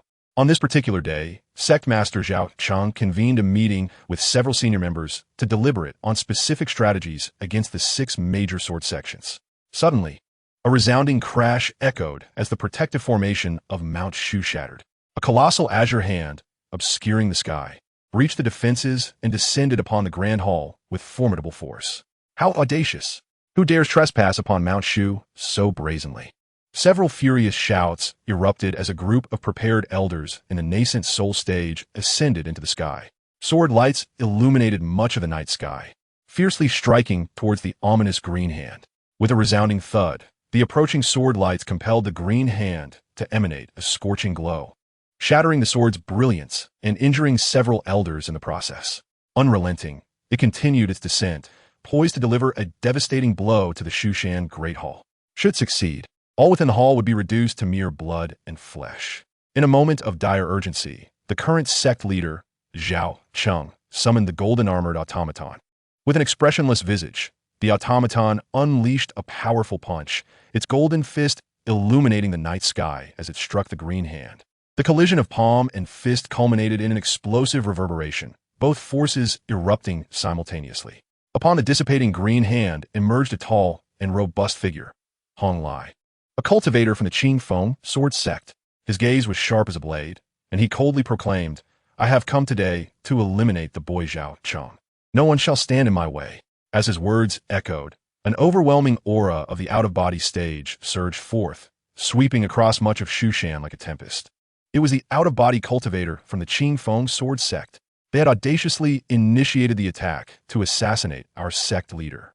Fortunately, Shushan also possesses an out-of-body cultivator. He is but one man and should be able to withstand the assault. Despite feeling the tremendous pressure emanating from Hong Lai, the elders and disciples of Shushan remained undaunted. Those who intrude upon Shushan shall face merciless retribution. The golden-armored automaton, equally imposing, unleashed its might without hesitation, engaging in fierce combat. The clash of these 2 formidable out-of-body stage cultivators unleashed a tempest of energy, transforming the surrounding area into a forbidden zone of death. Even those at the nascent soul stage who dared to intrude would be obliterated by the residual waves. Can one out-of-body cultivator withstand the might of the ancient Hong Lai? And can he withstand me? At that moment, another astonishing aura materialized, a black-clad elder soaring through the air, his murderous intent directed at the Shushan Great Hall. It was Feng Kuan, the 3rd-generation ancestor of the Quanzhan sword sect. Had he not perished centuries ago? Recognizing the figure of the black-clad elder, the seasoned Shushan elders displayed expressions of disbelief. "This is bad. Quickly protect the sect leader. Halt him." The elders surrounding the Shushan Great Hall sprang into action, their seemingly potent attacks failing to inflict any harm upon Feng Kuan. "Begone. My target today is Zhao Qing. Let him come to me." Barely had his words faded when Feng Kuan struck out, sending 7 or 8 Shushan elders reeling, blood spewing from their mouths. "Zhao Qing, sect leader of Shushan, prepare to meet your end." Feng Kuan advanced menacingly toward Zhao Qing in the Shushan Great Hall. Zhao Qing's face was clouded with a deep frown, yet he remained steadfast and unyielding within the Grand Hall, embodying the authority of the leader of Shushan. At such a moment, chaos could not reign. How audacious to challenge the very master of Shushan, harboring thoughts of assassinating him. Suddenly, an ethereal figure emerged, directly obstructing Feng Kuan's advance. It was none other than the venerable elder, Wu Hai. "Wu Hai, You old wretch have not perished, and you've even ascended to the out-of-body stage? Finkun exclaimeth, surprise flickering across his face at the sight of the figure blocking his path. You, a relic of the Frenzy Blade sect, still draw breath. So how could I succumb so easily? Wu Hai replied, his expression impassive as the sword in his hand erupted with a myriad of sword energies, resembling a river of stars, compelling Feng Kun to retreat step by step. Despite both being cultivators of the out-of-body stage, Wu Hai held the upper hand. Old fool, do not revel in your success. This time, we are not alone. Feng Kun sneered, his gaze shifting to a certain void, coldly commanding. Old North of the Golden Dao Sword sect, why do you not swiftly subdue the master of Shushan? Ha! Allow me the honor of severing the head of that Shushan master myself, echoed a chilling voice as a shadow, spectral in nature, lunged towards Zhao Cheng, who remained seated in the Grand Hall. Another cultivator of the out-of-body stage. 3 formidable out-of-body experts had simultaneously appeared, all intent on slaying Zhao Cheng. While the first 2 were momentarily stymied by the golden-armored puppet and Elder Wu Hai, the question loomed, who could shield Zhao Cheng from his third assailant? Master. The elders and disciples of Shushan, driven by desperation, charged towards the third out-of-body expert, but the disparity in strength was insurmountable. They could not hold their ground. Chapter 19, A Sword from the West. The combined aura of the 3 out-of-body experts reverberated throughout much of Shushan. Although Wu Hai and the golden-armored puppet held 2 of them at bay, one remained, surging forth with an unstoppable momentum towards Master Zhao Cheng. The elders and disciples of Shushan wished to intervene, but their resolve was eclipsed by their lack of power. They stood powerless before the out-of-body cultivator. As the imminent threat of death loomed, Zhao Cheng refused to remain passive. With unwavering resolve, he drew his treasured sword, his fighting spirit surging forth. In the years since he ascended as the master of Shushan, he had not faltered in his cultivation. He had now reached the nascent soul stage. Though he recognized the futility of his struggle, as the leader of Shushan, retreat was not an option. Chenger, allow me to take this upon myself. Just as Zhao Cheng prepared for a desperate resistance, a figure approached with steady steps. It was the former master, Zhao Sihai. Father, you must not. Zhao Cheng urgently interjected, recalling how his father had suffered grievous injuries and the backlash of secret arts in his battle against the Black Butcher. His life force was nearly spent. Should he rashly engage, he would not only fail to stop the adversary, but would also extinguish his own life. For the sake of Shushan, I would gladly embrace death. Zhao Sihai declared, rather than linger in misery, it is better to meet our end in battle. As his words fell, the once lustrous dark hair of Zhao Sihai transformed to a stark white in an instant. Simultaneously, an overwhelming and fearsome aura erupted from within him. Such a scene is akin to a withered tree blossoming in spring, momentarily acquiring an overwhelming and boundless strength. Father. Zhao Cheng clenched his fists, his face etched with sorrow. As his father, Zhao Sihai, wielded the formidable secret technique passed down through generations of the Shushan sect, manifesting it to a degree far superior to that during his battle with the Black Butcher. Yet, it is this very strength that would inevitably wreak irreversible havoc upon his frail body. Zhao Sihai, already weakened and suffering from hidden injuries, would, even if victorious against his foes, ultimately perish from exhaustion after employing this technique. Is this the power of the out-of-body stage? Zhao Sihai felt an infusion of boundless strength coursing through him, his eyes gleaming with intensity as he shattered the ground beneath his feet and surged forth like a released arrow towards the out-of-body expert from the Golden Sword sect. Former sect leader, Zhao Sihai, utterly foolish. Even if you risk your life to temporarily fend me off with your secret art, you remain powerless to alter the tide. Observing Zhao Sihai blocking his path, the out-of-body expert remained unperturbed, instead mocking him with scornful jests. Boom, boom, as his words echoed. 3 more formidable presences suddenly emerged from the east and west, revealing the silhouettes of 3 additional out-of-body cultivators. What on earth? Why are there 3 more out-of-body experts? Do they also hail from the 6 greatsword sects? We are doomed. Shushan is utterly finished. Gazing at the newly appeared powerful figures, the elders and disciples of Shushan wore expressions of despair, overwhelmed by the sheer might of the 6 greatsword sects, who had dispatched 6 out-of-body cultivators to attack Shushan all at once. 6 out-of-body cultivators. Zhao Cheng's grip on his sword trembled slightly. He had never anticipated such a profound concealment of strength within the 6 greatsword sects, revealing 6 formidable out-of-body experts. Originally, he had estimated that there would be no more than 2 or 3 at most. Yet, it now seemed he had gravely underestimated the power of the 6 greatsword sects. Sect leader, flee quickly. We are willing to sacrifice ourselves to buy you time. As the 3 newly emerged out-of-body experts advanced with an air of inevitability, a dozen Shushan elders stepped forward, resolute in their determination to block them, even at the cost of their lives. Today, even if I perish in battle, I, Zhao Cheng, shall never retreat. Elders, lead the Shushan disciples to retreat to the forbidden ground in the rear mountains. There, the azure and violet twin swords provide protection, and none can trespass. I will hold them off for you.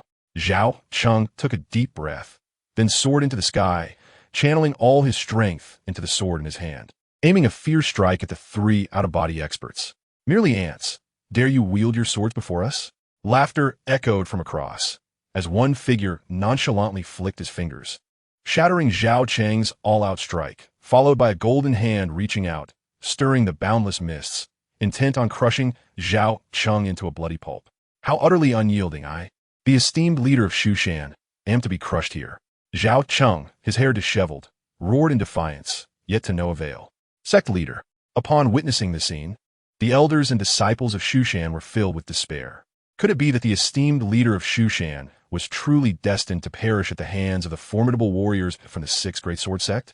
Just as the situation seemed most dire, a clear, resonant sound of a sword echoed from afar, drawing closer. A golden streak of sword light sliced through the night sky from the west, illuminating the entirety of Shushan. With a thunderous crash, a colossal golden hand shattered. Yet the momentum of the sword light remained undiminished, ruthlessly charging towards the 3 transcendental cultivators. Who dares? The 3, taken aback, acted simultaneously, unleashing powerful attacks to fully block the sword light. Those who offend Shushan shall be met with no mercy. Before the eyes of all, a tall, robust figure soared through the air on a sword, resembling a legendary sword immortal, ethereal and divine. This formidable figure was none other than Zhao Fan. Emerging from the demon locking tower, the violent commotion caused by the 6 transcendent cultivators attacking Shushan had been sensed by him. As a disciple of Shushan, he could not remain idle, especially since they sought to kill his own younger brother, the current leader of Shushan, Zhao Cheng, the very one who had vanquished the infamous Haidu. Splendid. Shushan is saved. Gazing at Zhao Fan's silhouette, the once despairing elders and disciples of Shushan were now brimming with excitement. The escaped Zhao Cheng stared in awe at Zhao Fan, his heart racing with exhilaration. You are the sword cultivator who defeated Haidu? At last, you have emerged. But we are not the same as that demon Haidu. Can you truly withstand the combined might of the 3 of us? The 3 transcendent cultivators from the 6 greatsword sect regarded Zhao Fan with disdain, their expressions cold and unyielding, showing no sign of fear. Merely ants. Zhao Fan remained expressionless, his body radiating holy light, as he unleashed the Qi Shao flying sword, piercing through layers of the void like a meteor plummeting to earth. Charged with overwhelming force towards the trio, his strike was the pinnacle of Shushan's sword technique. With his transcendent cultivation level, even Zhao Fan himself could not fathom the extent of its power. The golden sword light surged forth, magnitudes stronger than before, casting Shushan in the brilliance of midday. Not good. Do not hold back. Give it your all. The 3 transcendental cultivators, sensing an unprecedented aura of death, could not afford to underestimate the situation and unleash their strongest martial arts. Golden Light Sword Path, Breaking Heaven's Sword, Great Annihilation Fist. 3 ferocious and terrifying attacks surged towards the Qi Shao flying sword in an attempt to counter this formidable strike. Yet, they had gravely underestimated Zhao Fan's strength as well as the might of Shushan's sword techniques. With a deafening roar, the Qi Shao flying sword swept through, obliterating the 3 attacks, and continued its relentless advance towards the trio. No! As 3 piercing screams echoed, the trio of powerful cultivators from the 6 greatsword sects met their demise as their heads were severed by the red sky flying sword. This spectacle ignited a fervor among countless elders and disciples of Mount Shu, with some exclaiming in exhilaration, "The sword cultivator is invincible." In a single stroke, 3 transcendental stage practitioners perished simultaneously. Now it is your turn. After dispatching the 3 cultivators, Zhao Fan's cold gaze shifted to the remaining trio. Chapter 20. The True Identity. This is bad. Flee. Sensing Zhao Fan's suffocating aura of murderous intent, the remaining 3 from the 6 great sword sects abandoned their opponents. Resembling startled birds, transforming into 3 streaks of light as they attempted to escape Mount Shu. Stay and face death. Zhao Fan's eyes glinted with icy resolve. With a mere thought, the red sky flying sword cleaved through layers of void, pursuing the trio with thunderous speed, its blade illuminating the sky and engulfing their forms entirely. The 3, howling in despair, fought valiantly, yet they stood no chance against the overwhelming power of the sword technique and were directly obliterated in an instant. In the blink of an eye, all 6 transcendental stage practitioners from the 6 great sword sects lay slain beneath Zhao Fan's blade. The red sky flying sword, now stained with blood, emanated a chilling aura of death. Zhao Fan stood proudly, enveloped in a hazy glow that obscured his true visage, inciting profound reverence among all present on Mount Shu. They are dead. 6 formidable transcendental stage cultivators have perished. Just how powerful must this sword cultivator be? Gazing upon the figure that resembled an invincible deity, an elder of Mount Shu muttered to himself. In the current realm of cultivation, transcendental stage practitioners are regarded as the most formidable forces among various factions. Yet, this sword cultivator has effortlessly dispatched 6 such practitioners with merely 2 strokes, an unimaginable display of might. The sword cultivator is unmatched in the world. Unmatched in the world. The disciples of Mount Shu looked upon Zhao Fan with fervent admiration, their hearts racing as they could not help but cry out in unison. Zhao Fan, however, was unfazed and prepared to depart. Father. At that moment, a voice rang out, Zhao Cheng's panic cry. Following the sound, Zhao Fan turned to see Zhao Cheng supporting his adoptive father, Zhao Sihai. Zhao Sihai, now grizzled and aged, was enveloped in an aura of decay that spoke of mortality. Please, sword cultivator, lend your hand and save my father, Zhao Cheng implored desperately. Please, sword cultivator, spare the life of our former sect master. The other elders of Mount Shu echoed in unison, pleading for the mysterious and powerful Zhao Fan to rescue their former sect master. Cheng, do not worry about me. It is already a considerable feat for the sword cultivator to eliminate our foes. I am beyond saving, and do not wish to trouble him on my account. Zhao Sihai shook his head and addressed Zhao Cheng and the elders of Shushan. Father, senior sword cultivator, I implore you to save my father. Zhao Cheng, overwhelmed by sorrow, placed his hopes on the enigmatic and powerful sword cultivator, despite knowing the harsh truth of Zhao Sihai's condition. I shall give it a try, Zhao Fan remarked, not willing to remain an idle spectator, for blood is thicker than water. Yet, he could perceive that his adoptive father, Zhao Sihai, was on the brink of death, his vitality nearly extinguished, evidently due to the horrific backlash from the secret technique he had previously invoked. The Shushan Great Hall was profoundly silent, with only Zhao Fan and the barely alive Zhao Sihai present, while Zhao Cheng and the others anxiously awaited outside. Senior sword cultivator, I am fully aware of my plight. I have exhausted my strength and have no means of recovery. There is no need for you to expend your energy on my behalf, Zhao Sihai stated, his expression devoid of fear. Indeed, Zhao Fan said, furrowing his brow and nodding lightly, although he possessed the cultivation of the out-of-body stage. Saving his adoptive father's life seemed nearly impossible. However, he could still extend his life for a while. As his words fell, Zhao Fan decisively acted, infusing pure and surging spiritual energy into Zhao Sihai's body, allowing the vitality that was on the verge of dissipating to coalesce once more.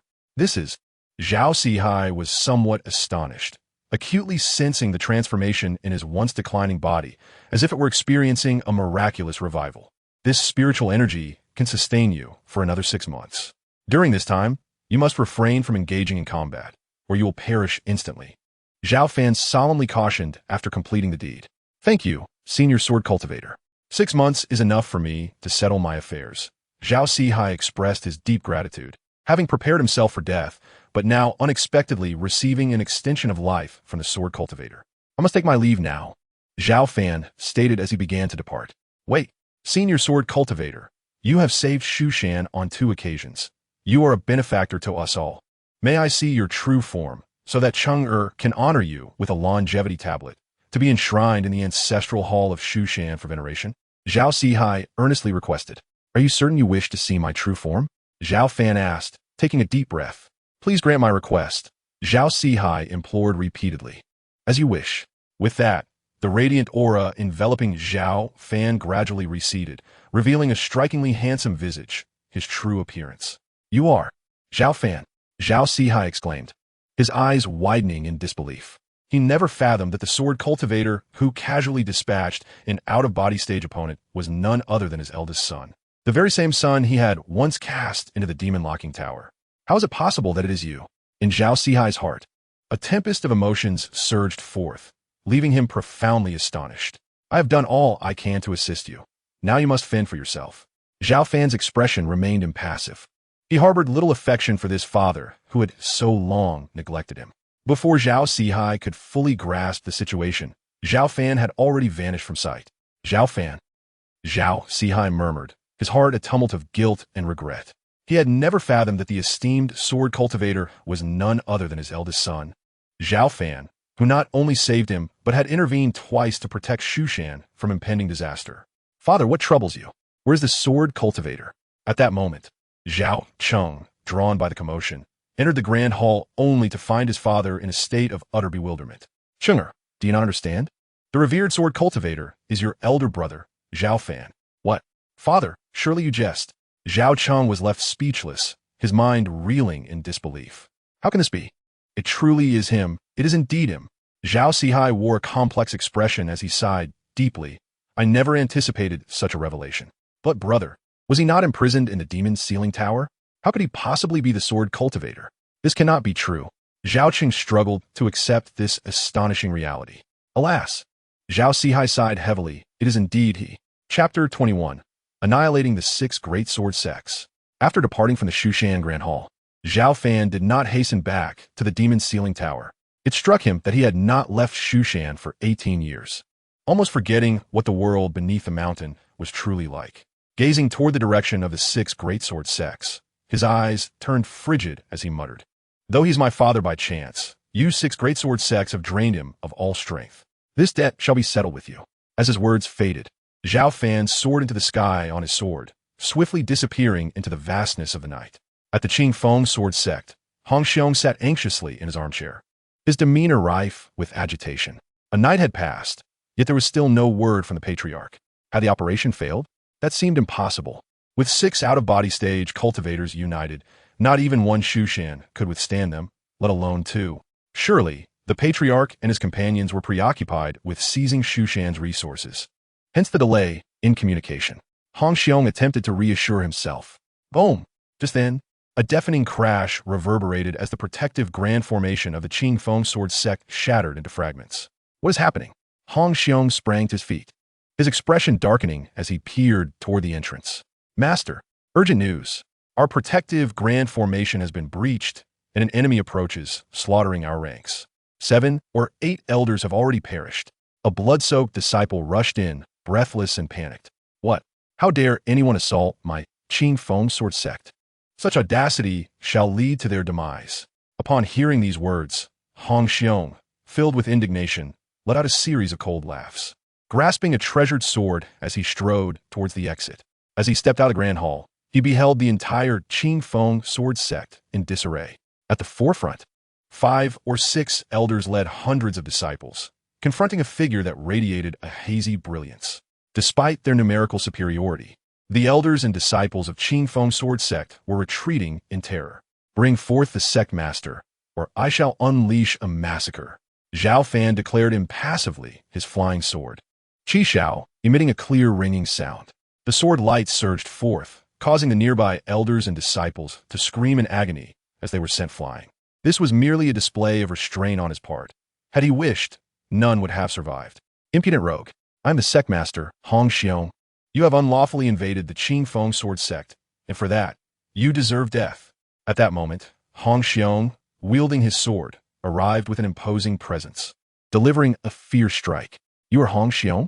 Zhao Fan glanced at him, coldly inquiring. Indeed I am.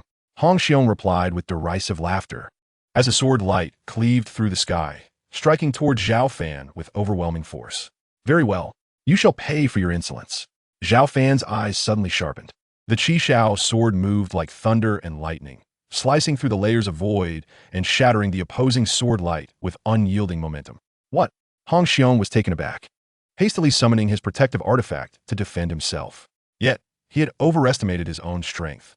With a swift thrust, blood splattered forth as, with a single stroke, Hong Xiong and his artifact were cleaved in twain. Master, the elders and disciples of Qing Feng Sword Sect cried out in anguish, their faces contorted with grief upon witnessing Hong Xiong's tragic demise. From this day forth, the Qing Feng Sword Sect shall cease to exist. Zhao Fan proclaimed as he unleashed a golden sword light, akin to a river of stars, sweeping toward the entire Qing Feng Sword Sect. With a thunderous roar, the sect collapsed under the weight of his strike, reduced to a desolate ruin. Some elders, who dared to resist, were buried beneath the debris before they could even react, while only a fortunate few managed to escape the calamity. In the aftermath of this battle, the upper echelons of the Qing Feng Sword Sect were almost entirely obliterated, leaving only the lowly disciples to cling to their lives. Yet they would never amount to anything significant thereafter. After the annihilation of the Qing Feng Sword Sect, Zhao Fan soared into the sky on his sword, transforming into a streak of light that vanished into the distant horizon. Half an hour later, Zhao Fan arrived at the Quanzhan Sword Sect, uttering not a word as he effortlessly breached their protective formation with a single strike. The sword light cascaded forth, engulfing and devouring the mid-tier powerhouses of the Quanzhan Sword Sect. "Who dares attack my Quanzhan Sword Sect?" roared Feng Lu, the sect master, as he ascended into the air. But the only response he received was the simple, decisive strike from Zhao Fan. With a splatter of blood, Feng Lu fell, having had no chance to retaliate, slain instantly by a single stroke. Before long, in the face of Zhao Fan's overwhelming strength, the frenzied battle sword sect was reduced to mere ruins in the blink of an eye. What? The Qing Feng Sword Sect and the frenzied battle sword sect have been annihilated by a mysterious sword master? Following the destruction of these two sects, the Jin Dao Sword Sect, located closest to them, received the news almost immediately. Could it be that the actions of the 6 ancestors at Mount Shu have ended in failure? No, I must take precautions. Otherwise, the consequences for the Jin Dao Sword Sect could be dire. The leader of the Jin Dao Sword Sect, Beifeng, turned pale upon receiving the news and prepared to vacate the sect's residence to evade the impending storm. Boom! However, before he could take any action, the protective array guarding the Jin Dao Sword Sect shattered with a resounding explosion. A beam of golden sword light, akin to a mighty river, surged forth with an overwhelming force, aiming to cleave the entire Jin Dao Sword Sect in two. No, leader Beifeng, filled with horror, exerted every ounce of his strength to resist, yet ultimately met a tragic end beneath the sword light. While the entire Jin Dao Sword Sect was obliterated in the wake of that unparalleled strike. In quick succession, the remaining 3 major sword sects, including the Mountain Sword Sect, also fell victim to Zhao Fan's devastation. Within a single day, the once mighty 6 sword sects were vanquished by a mysterious and formidable sword cultivator. As news spread, a wave of shock rippled through the majority of the cultivation world. While conflicts and violence are commonplace in the realm of cultivation, the complete annihilation of 6 major sword sects is indeed a rare occurrence. Some astute individuals sensed that the situation was far from simple and began to investigate the truth behind these events. Soon, through their extensive intelligence network, they uncovered the real story. Last night, the 6 major sword sects dispatched their 6 out-of-body realm experts to Mount Shu, intent on slaying the current sect master. Just as their plan was about to succeed, the mysterious sword cultivator who had slain Haitu a decade ago intervened, eliminating nearly all of the 6 out-of-body realm experts. Consequently, the 6 major sword sects suffered catastrophic losses. It is truly unbelievable that Mount Shu harbors such profound resources. As more specific information circulated, numerous cultivation factions were filled with trepidation. They had initially believed that a conflict between Mount Shu and the 6 major sword sects would result in a more tragic outcome, but they never anticipated such a conclusion. Mount Shu emerged victorious, while the 6 major sword sects vanished without a trace. As for Zhao Fan's reaction to the external turmoil, he had no inclination to inquire. After resolving the fate of the 6 major sword sects, he returned to the demon locking tower. 2 days later, "Senior brother, I have brought you some food." A sweet and melodious voice rang out from outside the demon locking tower. Chapter 22. Not interested. "Senior brother, I apologize. I came rather hastily today, so I only prepared 3 or 4 delectable dishes. There is no braised pork or steamed fish." Zhang Qian explained with a hint of regret. There has been a significant incident at Mount Shu these past 2 days, and the discipline hall has been extremely busy, so I hope you understand. That's quite all right. Zhao Fan waved his hand dismissively, unconcerned. Upon reaching such a realm, he could have long ago embraced fasting and ascetic practices.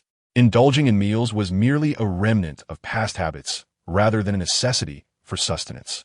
I always knew my senior brother was the kindest, never one to cast blame upon me. Noticing that Zhao Fan bore no resentment, Zhang Qian felt her guilt dissipate and exclaimed with joy, "Brother, do you know? 2 days ago, each of the 6 major sword sects dispatched a formidable cultivator in the out-of-body stage to attack our Shushan, intending to slay our esteemed sect master. At a critical moment, the sword cultivator who had once vanquished the demon lord of Ghost Island re-emerged, effortlessly dispatching them with 2 strikes. Furthermore, I've heard that this venerable sword cultivator has descended from the mountains alone to eradicate the 6 major sword sections. Now, half of the cultivation world is abuzz with tales of our Shushan's sword master, hailed as an unparalleled existence. Finally, no one can look down upon us anymore." As Zhao Fan savored the dishes, Zhang Qian spoke with enthusiasm, her fair complexion flushed with excitement. "Is that so? We owe it all to that sword cultivator, otherwise Shushan would be in dire straits." Zhao Fan replied with a subtle smile, agreeing casually. It seemed his father had kept his true identity concealed, otherwise the entire Shushan would have been aware, and Zhang Qian would surely know he was that legendary sword cultivator. Indeed, that sword cultivator is not only enigmatic, but extraordinarily powerful, truly my idol. The disciples throughout Shushan are speculating on who this illustrious figure might be, pondering if they are one of the revered masters from our sect's history, for how else could they possess such astonishing strength, easily dispatching 6 out-of-body stage cultivators with mere 2 strikes? Zhang Qian paused before continuing. "Based on my conjecture, it is highly likely to be an elder from a previous generation who has not yet ascended." "That is not necessarily the case," Zhao Fan chuckled, shaking his head playfully. "It could very well be a contemporary disciple. Who knows? They might be closer than we think." Catching the jest in Zhao Fan's voice, Zhang Qian giggled. "Brother, are you suggesting that you might be that sword cultivator? If you were, how could you possibly be confined within the demon locking tower? Please, do not jest with me." "Believe it or not," Zhao Fan scoffed lightly, not wishing to engage in a serious debate with Zhang Qian. The two continued their casual conversation, with Zhang Qian sharing most of the discourse while Zhao Fan listened quietly. Before long, Zhang Qian departed with her food box, promising to return in 10 days. Just moments after Zhang Qian had left, the grand doors of the demon locking tower creaked open. Zhao Fan turned to see his younger brother, Zhao Cheng, entering, a heavy expression upon his face. After settling the aftermath of recent turmoil, he had finally arrived at the demon locking tower today. Elder brother, Zhao Cheng greeted, his demeanor somewhat complex. From their father Zhao Sihai, he had learned that Zhao Fan was indeed the revered sword cultivator, and though 2 days had passed, the revelation still felt surreal. "Have a seat." Sensing his brother's unusual emotions, Zhao Fan smiled gently. "Brother, are you that esteemed sword cultivator?" After a moment's hesitation, Zhao Cheng slowly inquired, still yearning for confirmation from his elder sibling's own lips. "What, do you doubt my identity?" Zhao Fan replied with a subtle smile, his previously restrained aura suddenly surging forth like a tempest, causing the grand locking demon tower to resonate with a deep, thunderous roar. This took Zhao Cheng by surprise. Although he was a Yuan-Ing stage cultivator, he nonetheless felt an overwhelming sense of suffocation wash over him. Yet, this formidable presence was fleeting, vanishing as quickly as it had appeared. Before Zhao Cheng could fully comprehend, Zhao Fan reverted to his ordinary demeanor, as if the terrifying power had never manifested. "Brother, you truly are that esteemed sword cultivator. Did you personally bring down the 6 major sword sects?" Zhao Cheng exclaimed, a mix of shock and joy illuminating his features. Unable to restrain his curiosity, the arrogance of the 6 sword sects could not be tolerated. "I naturally had to eliminate them," Zhao Fan acknowledged without denial. "Thank you so much, brother. The lingering threats from the vassal forces of Mount Shu, which have persisted for centuries, have been completely eradicated." Zhao Cheng inhaled deeply, overwhelmed with gratitude. "We are brothers, so there is no need for such formalities. Furthermore, as a disciple of Mount Shu, I could not remain indifferent in times of crisis." Zhao Fan explained with a gentle smile. "Brother, your astonishing prowess is truly remarkable. Why not accompany me to restore Mount Shu instead of remaining in the locking demon tower? If you are willing, I can relinquish the position of sect leader for you," Zhao Cheng implored eagerly, his eyes gleaming with fervor. Prior to this visit, he had resolved that if his brother were indeed that esteemed sword cultivator, he would willingly cede the sect leader's position to invite Zhao Fan to revitalize Mount Shu. I appreciate your goodwill, but I have no interest in the position of sect leader. The outside world is tumultuous, and I prefer to remain undisturbed. Focusing on my cultivation within the locking demon tower, Zhao Fan's response was unexpectedly straightforward, leaving Zhao Cheng astonished. Brother, there is no need for further persuasion. My mind is made up. Zhao Fan interrupted before Zhao Cheng could continue. Zhao Cheng's expression turned to one of helplessness, recognizing that he could not sway his elder brother, and thus chose to remain silent. You are now the sect leader of Mount Shu and my brother. If you have any aspirations, pursue them without hesitation. I shall support you, Zhao Fan remarked, seemingly attuned to Zhao Cheng's thoughts. That is wonderful. With your assurance, I feel at ease, Zhao Cheng replied, his body vibrating with excitement at the words. Go now. Mount Shu has just weathered storm, and as sect leader, there are many matters awaiting your attention. Zhao Fan smiled slightly as he spoke. Understood. I will visit you again, brother. Zhao Cheng nodded, then departed the locking demon tower. Without the constraints imposed by the 6 greatsword sects, it is believed that Mount Shu can usher in a promising new era. As he watched his younger brother, Zhao Cheng, depart, Zhao Fan murmured to himself. Just as Zhao Fan had anticipated, the absence of the 6 greatsword sects heralded a period of rapid development for Mount Shu. With the demise of these sects, Mount Shu seized their territories and resources, gaining substantial support. Most importantly, the previously disloyal vassal forces, witnessing the tragic fate of the 6 greatsword sects, retracted their rebellious intentions and dutifully submitted their resources to Mount Shu as a show of allegiance. The latent threat posed by these vassal forces, which had troubled Mount Shu for centuries, was thus entirely resolved. Chapter 23. The passing of the former sect leader. With the extinction of the 6 greatsword sects, Mount Shu experienced a brief period of growth. Most significantly, ever since that unprecedented torrential rain, the entire environment seemed to have undergone subtle changes. The spiritual essence between heaven and earth gradually became more abundant. Elders and disciples of Mount Shu, previously stymied at a bottleneck, achieved substantial breakthroughs, and the overall strength of Mount Shu steadily improved. This phenomenon was not limited to Mount Shu. The entire cultivation world experienced similar transformations. Though these changes were quite subtle, they did not escape the notice of several extraordinary cultivators with keen senses. The spiritual essence in the world seemed to be increasing. What would be the cause of this? Within the demon locking tower, Zhao Fan furrowed his brow. Even in the spirit-deprived confines of the tower, he could distinctly sense the delicate changes in the environment. Moreover, as time progressed, the spiritual essence became increasingly dense. However, this alteration should not be detrimental to me, Zhao Fan murmured to himself. Shall we begin the sign-in?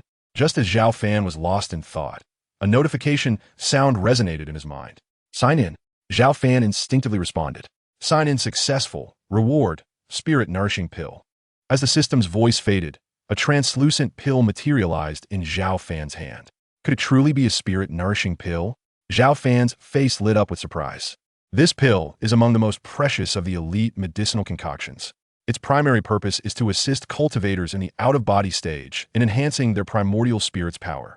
Advancing in the out-of-body stage differs significantly from the nascent soul stage.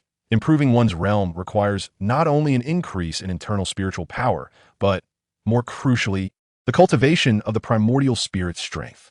Cultivating the primordial spirit is notoriously challenging, often taking decades or even centuries to see minimal growth.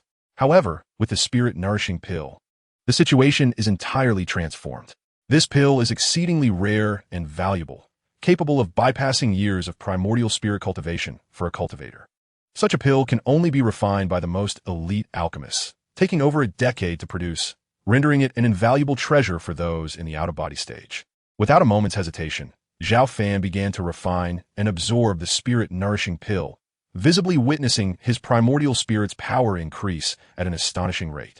Zhao Fan sat with his eyes closed, the ethereal essence within his brow gradually solidifying under the influence of the nourishing spirit elixir. It took 2 full days for Zhao Fan to completely absorb the elixir, resulting in a remarkable 10% growth of his ethereal essence. If this momentum continued, It would not be long before his newly condensed essence transformed into something robust and formidable. Furthermore, he might seize this opportunity to take a powerful step forward into the phase of spiritual emergence. In the days that followed, Zhao Fan consistently signed in through the system, acquiring the nourishing spirit elixir every few days. With the aid of the abundant elixirs, his progress in cultivating his ethereal essence surged remarkably. Initially, his newly formed essence could only perceive the slightest movements within a 1,000-meter radius, but now, with a mere thought, he could grasp the situation across several thousand meters, one of the many benefits of a strengthened essence. As time passed, Zhao Fan remained deeply engrossed in the cultivation of his essence, and before long, more than half a year had swiftly elapsed. On this particular day, Zhao Cheng, the current sect leader of Mount Shu, arrived once again at the demon locking tower. A trace of sorrow clouded his once resolute visage as he spoke to Zhao Fan. "Elder brother, our father is on the brink of death. He has asked me to summon you for one last farewell. Let's go." Taking a deep breath, Zhao Fan replied solemnly. He felt little surprise at this news. When he had assisted his adoptive father in extending his life, he had known that the latter could hold on for no more than another half year at most. In the Qianyuan Hall, where his adoptive father had resided since stepping down as sect leader, Zhao Fan found the place desolate, devoid of any presence save for Zhao Sihai, his adoptive father. Compared to 6 months prior, Zhao Sihai appeared more frail, emanating an aura of decay akin to that of a withering tree. His complexion had paled, and the once tall and robust figure now seemed slightly hunched. Though Zhao Fan harbored little affection for his adoptive father, witnessing this scene stirred his emotions, leaving him with a sense of unease. At merely 200 years old, Zhao Sihai was still in the prime of life for a cultivator at the nascent soul stage. Yet he now stood at the precipice of death. "Father, elder brother has arrived," Zhao Cheng gently reminded, stepping forward.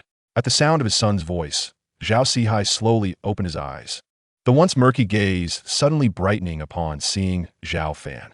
"Cheng'er, you may step outside. I wish to speak with your elder brother." "Very well." Zhao Cheng nodded and promptly exited. "I have strived throughout my life to rejuvenate Mount Shu, considering myself a responsible leader, yet I have never been a good father. My greatest regret and guilt over the years has been the decision to imprison you within the demon locking tower." As he spoke, Zhao Sihai sighed softly, turning his gaze to Zhao Fan. "Fan, do you harbor hatred for me after all these years?" As Zhao Fan gazed upon his dying father, Zhao Sihai, a complex array of emotions swirled within him. Nevertheless, he spoke, "I harbor no hatred towards you, for the calamity was of my own making. Were I in your position, I might have acted with the same righteous indignation." Despite these words, he continued, "However, you have neglected me throughout the years. Can you find it in your heart to forgive me?" Zhao Sihai lifted his head, his gaze earnest as it sought Zhao Fan's. "You are my kin. What need is there for forgiveness among family?" Zhao Fan shook his head, signaling that there was no need for such considerations. "With your words, I can finally rest easy." Zhao Sihai exhaled, a weight lifting from his heart. Almost immediately, he retrieved a brocade box and handed it to Zhao Fan, saying slowly, "This is a superlative elixir, the Guiyuan pill, which I prepared for you. Take it with you." "The Guiyuan pill?" Zhao Fan exclaimed, taken aback. Such elixirs were extraordinarily rare, even more so than those of the highest grade. The Guiyuan pill possessed unparalleled efficacy. It could restore even the most depleted cultivator back to the golden core stage. For those already on the path of cultivation, it could grant a significant breakthrough. The rarity of such a pill spoke volumes of the immense cost Zhao Sihai had endured to procure it. "I shall accept this pill. Do you have any final wishes?" Zhao Fan did not refuse the gesture from his father, recognizing the immense value the Guiyuan pill held for him in this moment. "My lifelong aspiration has been to revive Mount Shu. After I depart, I hope you will lend your support to Zhao City," Zhao Sihai articulated with a measured tone. "Rest assured, Zhao City is my brother's domain. As long as I stand upon Mount Shu, I will not turn a blind eye," Zhao Fan replied, taking a deep breath and responding earnestly. "That is good to hear," Zhao Sihai said, a look of contentment gracing his features as he closed his eyes. Moments later, the tolling of 9 bells resonated throughout Mount Shu, marking the passing of the former sect leader, Zhao Sihai. In the Qianyuan Great Hall, elders and disciples gathered, their mournful cries echoing in succession. Although Zhao Sihai's tenure had been brief, his unwavering dedication to Mount Shu was evident. He had risked his life to confront the Black Slaughterers from Ghost Island. Later, when 6 formidable experts had invaded, he had stood resolute against one, ultimately leading to his own demise. The elders and disciples held Zhao Sihai in deep affection, and upon hearing of his passing, many disciples attended his funeral without needing any prompting from their elders. Even key figures from the affiliated forces under Mount Shu hastened to attend the funeral upon receiving the news. Zhao Fan, however, chose not to partake in the commotion. Instead, he retreated to the tranquil confines of the demon sealing tower, holding the Guyuan pill in his hand, lost in thought. Rest in peace. Mount Shu shall rise again, he murmured softly. For quite some time, Zhao Fan murmured to himself, his gaze becoming resolutely steadfast. Chapter 24. Signing in the blood of the Firefox. The funeral of the former sect leader, Zhao Sihai, was a grand affair, lasting 3 full days and nights. Upon returning to the demon-suppressing tower, Zhao Fan resumed his cultivation. He had no immediate plans to venture deep into the tower's demon grave, for his intuition warned him that even as a fledgling cultivator, he might encounter peril within. Rather than risk such dangers, it would be more prudent to dedicate his time and energy to his own cultivation. With the system's assistance, he could quietly grow stronger within the confines of the tower. This return to origin pill might very well aid me in breaking through to the mid-stage of the out-of-body realm. Zhao Fan retrieved the return to origin pill his father had prepared for him and swallowed it without hesitation. Half an hour later, his aura surged, and he unexpectedly broke through from the early to the mid-stage of the out-of-body realm. Truly, it is a rare and exceptional elixir. With this advancement, Zhao Fan began to comprehend the 3rd layer of the sword control technique, the realm of the void sword. Previously, he had relied on this technique to slay 6 out-of-body cultivators with just 2 strikes, bolstered by both his formidable strength and the technique's formidable power. The 3rd layer of the sword control technique presented a challenge several times greater than the 2nd. Even with his innate sword body, mastering it proved to be exceptionally arduous and obscure, demanding significantly more time and energy. However, it is commendable that Zhao Fan never lacked patience. He was determined to conquer the 3rd layer of the sword control technique. Thus, Zhao Fan remained within the confines of the demon-suppressing tower, wholly immersed in his cultivation. He relished these days. Though somewhat monotonous, he could distinctly sense his strength steadily increasing. Time in the world of cultivation is fleeting, passing in the blink of an eye. In the blink of an eye, 20 years had elapsed. For an ordinary person, this represents a quarter of a lifetime, but for a powerful cultivator, it is merely a fleeting moment of seclusion. Over these 20 years, Zhao Fan finally mastered the 3rd layer of the sword control technique. Its power, compared to before, had grown at least a full tier. Now, with a mere thought, Zhao Fan could command his flying sword, Qi Shao, to cleave through boulders over 10 kilometers away with a single stroke. Despite the significant advancements in his swordsmanship, Zhao Fan's cultivation level had not seen a marked breakthrough. Over the years, he had only progressed from the mid to the late stage of the out-of-body realm. Moreover, a few years prior, he had encountered a bottleneck, being but a half step away from the perfection of the out-of-body realm, yet failing to break through the constraints. In truth, such a rate of advancement far surpassed that of ordinary cultivators. It is worth noting that most out-of-body cultivators, even after spending hundreds of years, may not achieve even a small elevation in their realm. Zhao Fan's remarkable progress is largely attributed to the assistance of the system. However, the pace of advancement still leaves him somewhat dissatisfied. His primordial spirit has grown significantly stronger compared to when it was first condensed, at least several times more powerful. Yet, as the primordial spirit strengthens, the efficacy of the nourishing spirit pill has diminished to almost negligible levels. Otherwise, he would have long since broken through the bottleneck and advanced to the later stages of the out-of-body realm. Furrowing his brow, Zhao Fan murmured to himself, fully aware that the crux of his challenges lies in the cultivation of his primordial spirit. With the enhancement of his primordial spirit, the difficulty of cultivation has escalated exponentially. "Senior brother, I brought you some food," a sweet voice called from outside the demon locking tower. It was Zhang Qian, and today marked the bi-weekly meal delivery. Over the years, she had transformed from a novice disciple of the Discipline Hall into a seasoned junior sister, now leading dozens of new disciples from Shushan. Yet, she never ceased to deliver meals to Zhao Fan, personally preparing delicious dishes every 10 days and regaling him with tales of the outside world. "What do you have for us today, junior sister?" Zhao Fan inquired with a faint smile upon hearing her voice. "Senior brother, you are in for a treat." I prepared 7 or 8 dishes, including braised eggplant, braised pork, and boiled fish, among others, Zhang Qian replied with a cheerful grin, providing a brief overview of the feast. Very well, I shall savor every bite. Zhao Fan chuckled as he accepted the food box and began to enjoy the meal. By the way, how are things in Shushan lately? Eagerly responding to Zhao Fan's inquiry about the outside world, Zhang Qian's spirits brightened as she exclaimed, Shushan is thriving more than ever. Our sect leader is diligent in governance, and the number of disciples has doubled compared to before. Recently, we held the Shushan conference to select outstanding disciples. Several of us from the discipline hall achieved commendable rankings and received a return essence pill as a reward. A few senior brothers and sisters have even broken through to the golden core stage and went down the mountain to vanquish demons just a couple of days ago. Noticing a hint of concern in Zhang Qian's tone, Zhao Fan asked with a smile, Do you wish to descend the mountain and slay demons too? Not at all. Zhang Qian quickly shook her head, replying, I merely envy those senior brothers and sisters who have advanced to the golden core stage. If I were to go down the mountain to confront demons, I would be quite apprehensive. Some senior brothers have mentioned that recently, the cultivation realm has been plagued by rampant demonic activity, causing great distress among mortals. Moreover, these demons are exceptionally formidable, resulting in significant casualties among the disciples of various sections. It sounds perilous, Zhao Fan remarked thoughtfully.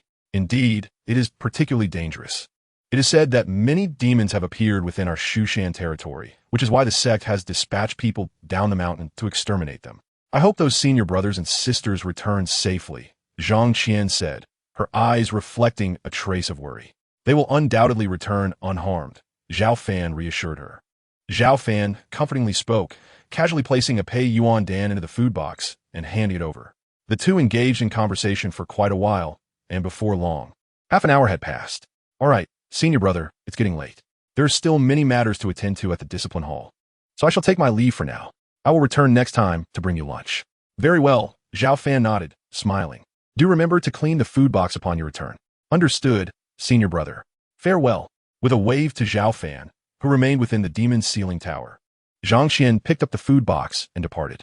Upon returning to the discipline hall, when Zhang Qian prepared to clean the food box, she discovered the Pei Yuan Dan nestled within. This is a Pei Yuan Dan. Did senior brother secretly give this to me? Zhang Qian exclaimed, her surprise evident as she instantly recognized the value of such a precious elixir. Compared to the Hui Yuan Dan, the Pei Yuan Dan was far more potent and valuable. After Zhang Qian left, Zhao Fan resumed his meditation, determined to explore whether he could break through his current bottleneck and achieve a perfect state of exit. Days passed swiftly, yet Zhao Fan remained ensnared at his impasse.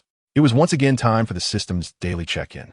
Check-in, Zhao Fan uttered instinctively. Check-in successful. You have received Fire Fox Essence Blood.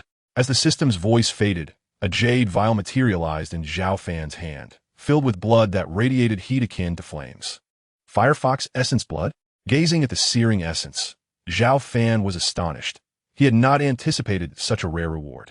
It was said that the Firefox clan was among the most powerful of the demon tribes, their veins coursing with the bloodline of ancient divine beasts.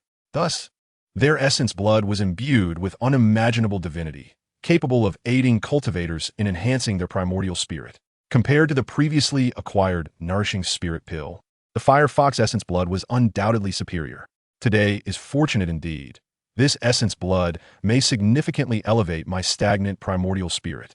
Zhao Fan smiled, wasting no time in beginning the process of refining and absorbing the Firefox essence blood. As he did, a profound energy enveloped him, and his primordial spirit gradually manifested at his brow. Compared to before, Zhao Fan's primordial spirit had become considerably more substantial, yet it still resembled a hazy orb of light, somewhat indistinct and blurry. For cultivators at the exit stage, the primordial spirit is indeed invaluable, enabling them to foresee their opponent's moves, yet possesses a glaring vulnerability. In contrast to the physical body, a cultivator's primordial spirit is exceedingly fragile. A single fatal blow could lead to utter annihilation. After 2 decades of cultivation, although Zhao Fan's primordial spirit had vastly surpassed its original state, it was still not particularly robust. This limitation had become the greatest barrier to his achieving a perfect exit stage. However, now, as Zhao Fan absorbed the divinity within the Firefox essence blood, His previously stagnant primordial spirit cultivation experienced marked improvement. The once indistinct primordial spirit began to undergo subtle transformations, gradually solidifying into a more defined form. He could distinctly perceive that his spiritual power had undergone a remarkable enhancement. The effect of the blood of the firefox was even more pronounced than he had anticipated. Zhao Fan was both astonished and delighted, hastening to refine and absorb the divine essence of the firefox's blood. However, the divine essence contained within this blood was exceedingly vast and overwhelming, requiring several days for him to completely absorb its quintessence. At last, Zhao Fan's spirit experienced a transformative rebirth. His spirit now shimmered with resplendent golden light, exuding a tenacious and formidable aura, surpassing its previous state by more than a mere fold. With newfound confidence, Zhao Fan believed that, with his current spiritual power, not even a piercing sword light nor the searing flames of heaven could inflict the slightest harm upon him. If his spirit had once been likened to a grain of sand, it had now metamorphosed into a resilient stone, a qualitative change indeed. As his spirit strengthened, Zhao Fan also sensed a significant increase in the nearly saturated spiritual energy within him. As expected, with the elevation of his spirit, the long-standing bottleneck he had faced began to show signs of loosening. With a surge of determination, he broke through to the perfected out-of-body stage. Taking a deep breath, Zhao Fan began to draw in vast quantities of spiritual energy from the heavens and the earth. As the celestial energies converged in abundance, several colossal vortices of spiritual energy, each hundreds of meters high, formed in the skies above the demon-locking tower, continuously funneling towards Zhao Fan within the tower, causing his aura to escalate dramatically. Fortunately, the demon-locking tower was typically secluded and tranquil. Otherwise, such a tremendous commotion would have surely drawn the astonished attention of all. It was not until a considerable time had passed that the swirling vortices in the sky gradually dissipated. At this moment, Zhao Fan slowly opened his eyes, his gaze deep and serene, akin to an unfathomable black hole capable of devouring all within sight. The ferocity of his aura had vanished, yet his presence had grown even more inscrutable. Having reached this realm, he mused to himself, should I not now be regarded as a true master of cultivation in the entire realm of immortals? Feeling the boundless power surging within him, Zhao Fan questioned himself. He did not allow his newfound strength to render him blindly overconfident or impulsive. Rather, he had become extraordinarily composed. For nearly millennia, although out-of-body stage cultivators were deemed the pinnacle of the cultivation world, Zhao Fan firmly believed that formidable cultivators surpassing this stage undoubtedly resided among the various great powers. Of course, this remained merely his speculation. Regardless of their existence, Zhao Fan paid it no mind. For as long as he remained here to sign in, he could continuously grow stronger. Even if ancient, formidable cultivators lay dormant within the vast universe, he was confident that he could surpass them. It was merely a matter of time. Following this, Zhao Fan devoted several more days to solidifying his cultivation level. On a particular day, just as he was preparing to continue his training, two unexpected guests arrived at the demon-locking tower. Before the entrance of the tower, two robust figures materialized out of thin air. Another presence of a demon clan cultivator. Zhao Fan furrowed his brow, sensing the fluctuations of demonic energy emanating from the two figures before him. Judging by their aura, they were formidable practitioners of the demon clan at the out-of-body stage. Those two useless ones, Jiao Tian and Jiao Shang. We sent them to infiltrate the Shushan demon-locking tower with the hope of retrieving treasures belonging to our Black Jiao clan. Yet decades have passed without a whisper of news. Otherwise, why would we two esteemed clan elders have to take action ourselves? A middle-aged demon man, with a resolute countenance, spoke coldly as he gazed at the looming tower. Jiao Feng, cease your lamentations and act swiftly. Those two are merely juniors, lacking in strength. They may have perished within the tower long ago. Our stealthy incursion carries immense risk. If we are discovered, our retreat will be perilous. Let's not forget, I have heard that Shushan is guarded by a mysterious sword cultivator, reminded another long-haired demon man, Jiao Yin, who, like Jiao Feng, was an elder of the Black Jiao clan. Indeed, they were the two elders of the Black Jiao clan. Zhao Fan stood not far from them, his presence concealed to the utmost degree, seamlessly blending into the very essence of the tower, rendering him undetectable. Years prior, the Black Jiao clan had dispatched two golden core stage demons to breach the tower, only to be personally vanquished by Zhao Fan. who also sees the clan's ancestral treasure left in the demon grave. It was astonishing that after all these years, the Black Jiao clan remained undeterred, sending forth 2 out-of-body stage practitioners.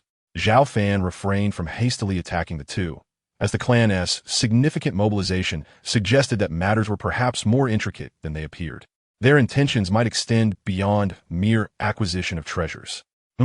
What is so remarkable about that mysterious sword cultivator? We are brazenly infiltrating Shu Shan, and yet he remains unaware? If he were truly as formidable as rumored, could we still be standing here conversing? Zhao Feng scoffed derisively. Silence. Let us proceed within, locate the clan's treasure, and investigate the true secrets hidden within the depths of this tower. If we can unveil that mystery, our Black Jiao clan may rise above all others, becoming the leaders among the demon clans. Jiao Yan exclaimed, his eyes gleaming with fervor and urgency. Chapter 26. The Treasure. Secrets? Upon hearing Jiao Yan's words, a glint of interest sparkled in Zhao Fan's eyes. It appeared that these elders of the Black Jiao clan were indeed motivated by more than just the clan's treasure. He decided to refrain from immediate confrontation, opting instead to observe their actions closely. Under Zhao Fan's watchful gaze, Jiao Yan and Zhao Feng infiltrated the tower, swiftly making their way towards the ancient gate of the demon grave, seemingly possessing a certain understanding of the tower's layout. Zhao Fan followed at a leisurely pace. For him, subduing the 2 was effortless, and there was no need to rush. Moreover, most importantly, Zhao Fan developed a modicum of interest in the secrets they spoke of. The demon grave within the demon-locked tower indeed exuded an aura of formidable malevolence, just as the legends foretold. The remains scattered here were the bones of demons and monsters, sealed in this place a millennium ago. The sheer quantity was astonishing. Gazing at the countless skeletal remains before them, Jiao Yan's expression turned solemn as he murmured to himself. Truly, the renowned demon-locked tower lived up to its reputation. Alas, the glory of Shu Shan has long since faded. Otherwise, it would not be so easy for us to traverse this place. Zhao Feng scoffed disdainfully, seemingly unfazed. Let us proceed to search for the ancestors' remains. The 2 moved swiftly, advancing forward. Strangely, where are the ancestors' remains? Could it be that the information we received previously was false? Moments later, Jiao Yan and Zhao Feng exchanged glances, having scoured nearly half of the demon grave. Yet they found no trace of the Black Jiao ancestor's bones, let alone the family heirloom. Little did they know, the remains of the Black Jiao ancestor had long been destroyed by Zhao Fan, and the family treasure had already fallen into his possession. This is troublesome. The family heirloom, which lies within the ancestor's remains, is the primordial dragon horn, imbued with supreme divinity, capable of aiding our Black Jiao clan in transforming into true dragons. If we cannot retrieve it, how can our Black Jiao clan hope to rise again? Jiao Yan furrowed his brow, expressing his concern. Do not fret. I shall employ a secret technique to sense the ancestor's remains. Zhao Feng, feeling somewhat uneasy, also activated a secret method to search for the Black Jiao ancestor's remains. He slowly extracted a drop of his own blood, which floated in midair. This was the Black Jiao clan's blood-sensing technique. Any presence of the Black Jiao clan nearby would be detected by the blood, yet at this moment, there was no response whatsoever. Strange. Could the information be erroneous? Is the ancestor's remains not here? Even our clan's secret technique shows no sign of reaction. Zhao Feng pondered, bewildered. Could the ancestor's remains be hidden in the deepest part of the demon grave? At that moment, Jiao Yan suddenly spoke. It is quite possible. Since we are here, why not venture inside? Even if the ancestor's remains are not present, we cannot leave empty-handed. Indeed, well said. The 2 quickly reached a consensus, transforming into streaks of light as they surged deeper into the demon grave. Zhao Fan followed leisurely behind, unnoticed by the pair, and soon arrived at the depths of the demon grave. The black malevolence thickened ominously, enough to threaten any cultivator below the out-of-body stage, while colossal, boundless skeletal remains emanated an oppressive aura that was suffocating. Even Jiao Yan and Zhao Feng grew exceedingly cautious upon arriving here. According to the clan leader's instructions, the secret at the very heart of the demon grave concealed an unparalleled treasure. This was information relayed back to the clan by our Black Jiao ancestor before his demise within the tower, at great cost. If I am not mistaken, it should be nearby. Let us search separately. Very well. Supreme treasure? Upon overhearing their conversation, Zhao Fan's eyes narrowed. It was no wonder the Black Flood Dragon clan had repeatedly sent individuals to this location. He stood not far from them, almost blending seamlessly into his surroundings. Although Zhao Yin and Zhao Feng were also beings of the out-of-body stage, their cultivation levels were vastly inferior to Zhao Fan's, rendering them incapable of perceiving his presence. I have found the entrance. Half an hour later, Zhao Feng suddenly exclaimed in excitement. Excellent. Zhao Yan's eyes sparkled with enthusiasm as he rushed forward. Zhao Fan followed at a leisurely pace. They had arrived at a raised mound deep within the demon grave, behind which stood a towering portal several meters high. This entrance, once well concealed and buried deep underground, had been revealed by Zhao Feng's efforts to disperse the earth. The door was forged from an unknown material, appearing exceptionally weighty and solid. Bang! Zhao Feng extended his large hand, emanating a faint aura of demonic energy as he attempted to push the door open, only to be effortlessly repelled by the surface's secretive force. Something is amiss. Let us strike together. Upon witnessing this scene, Zhao Feng's eyes gleamed even brighter as he called for Zhao Yin to join him in breaking the door. Agreed. Zhao Yin nodded, and together they launched their assault simultaneously. Their formidable demonic power surged skyward, striking with the force of a tempest. Although they were merely mid-stage, out-of-body cultivators, their combined might rivaled that of a late-stage attack, shattering the door with a deafening explosion despite its protective enchantments. Beyond the door lay a profound, unfathomable passage. The two demons exhibited expressions of elation, preparing to rush inside. However, at that moment, an unexpected turn of events occurred. Whoosh!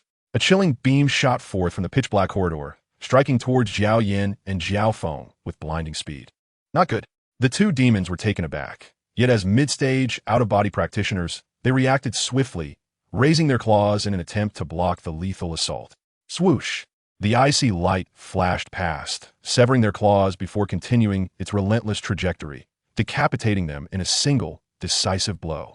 This abrupt transformation sent a shiver down Zhao Fan's spine, his expression turning vigilant.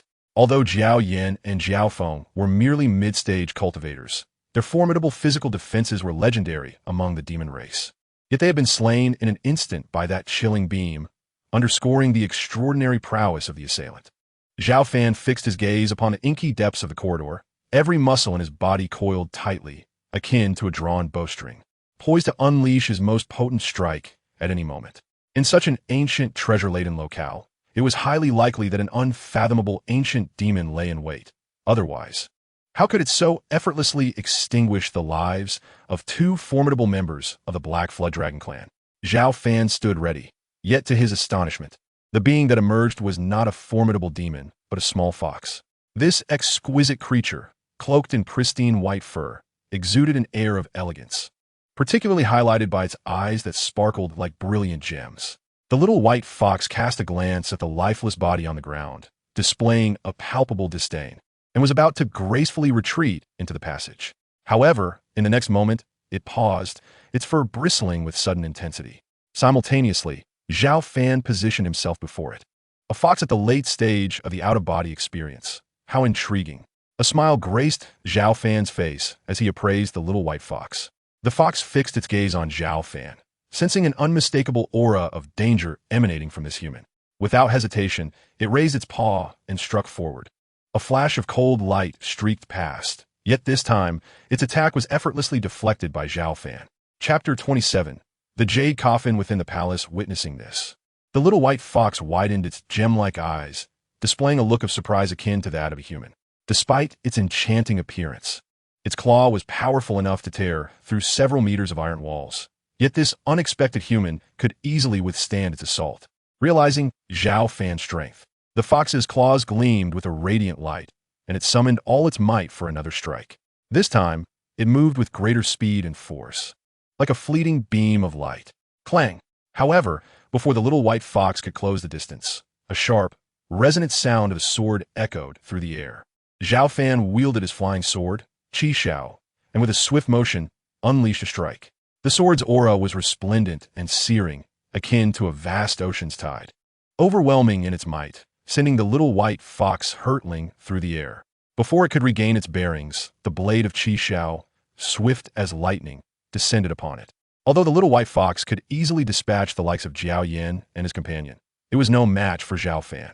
Feeling the chilling presence of the sword's edge, the fox's body grew cold, and it attempted to retreat, but the surrounding space felt as heavy as quicksand, rendering its limbs leaden.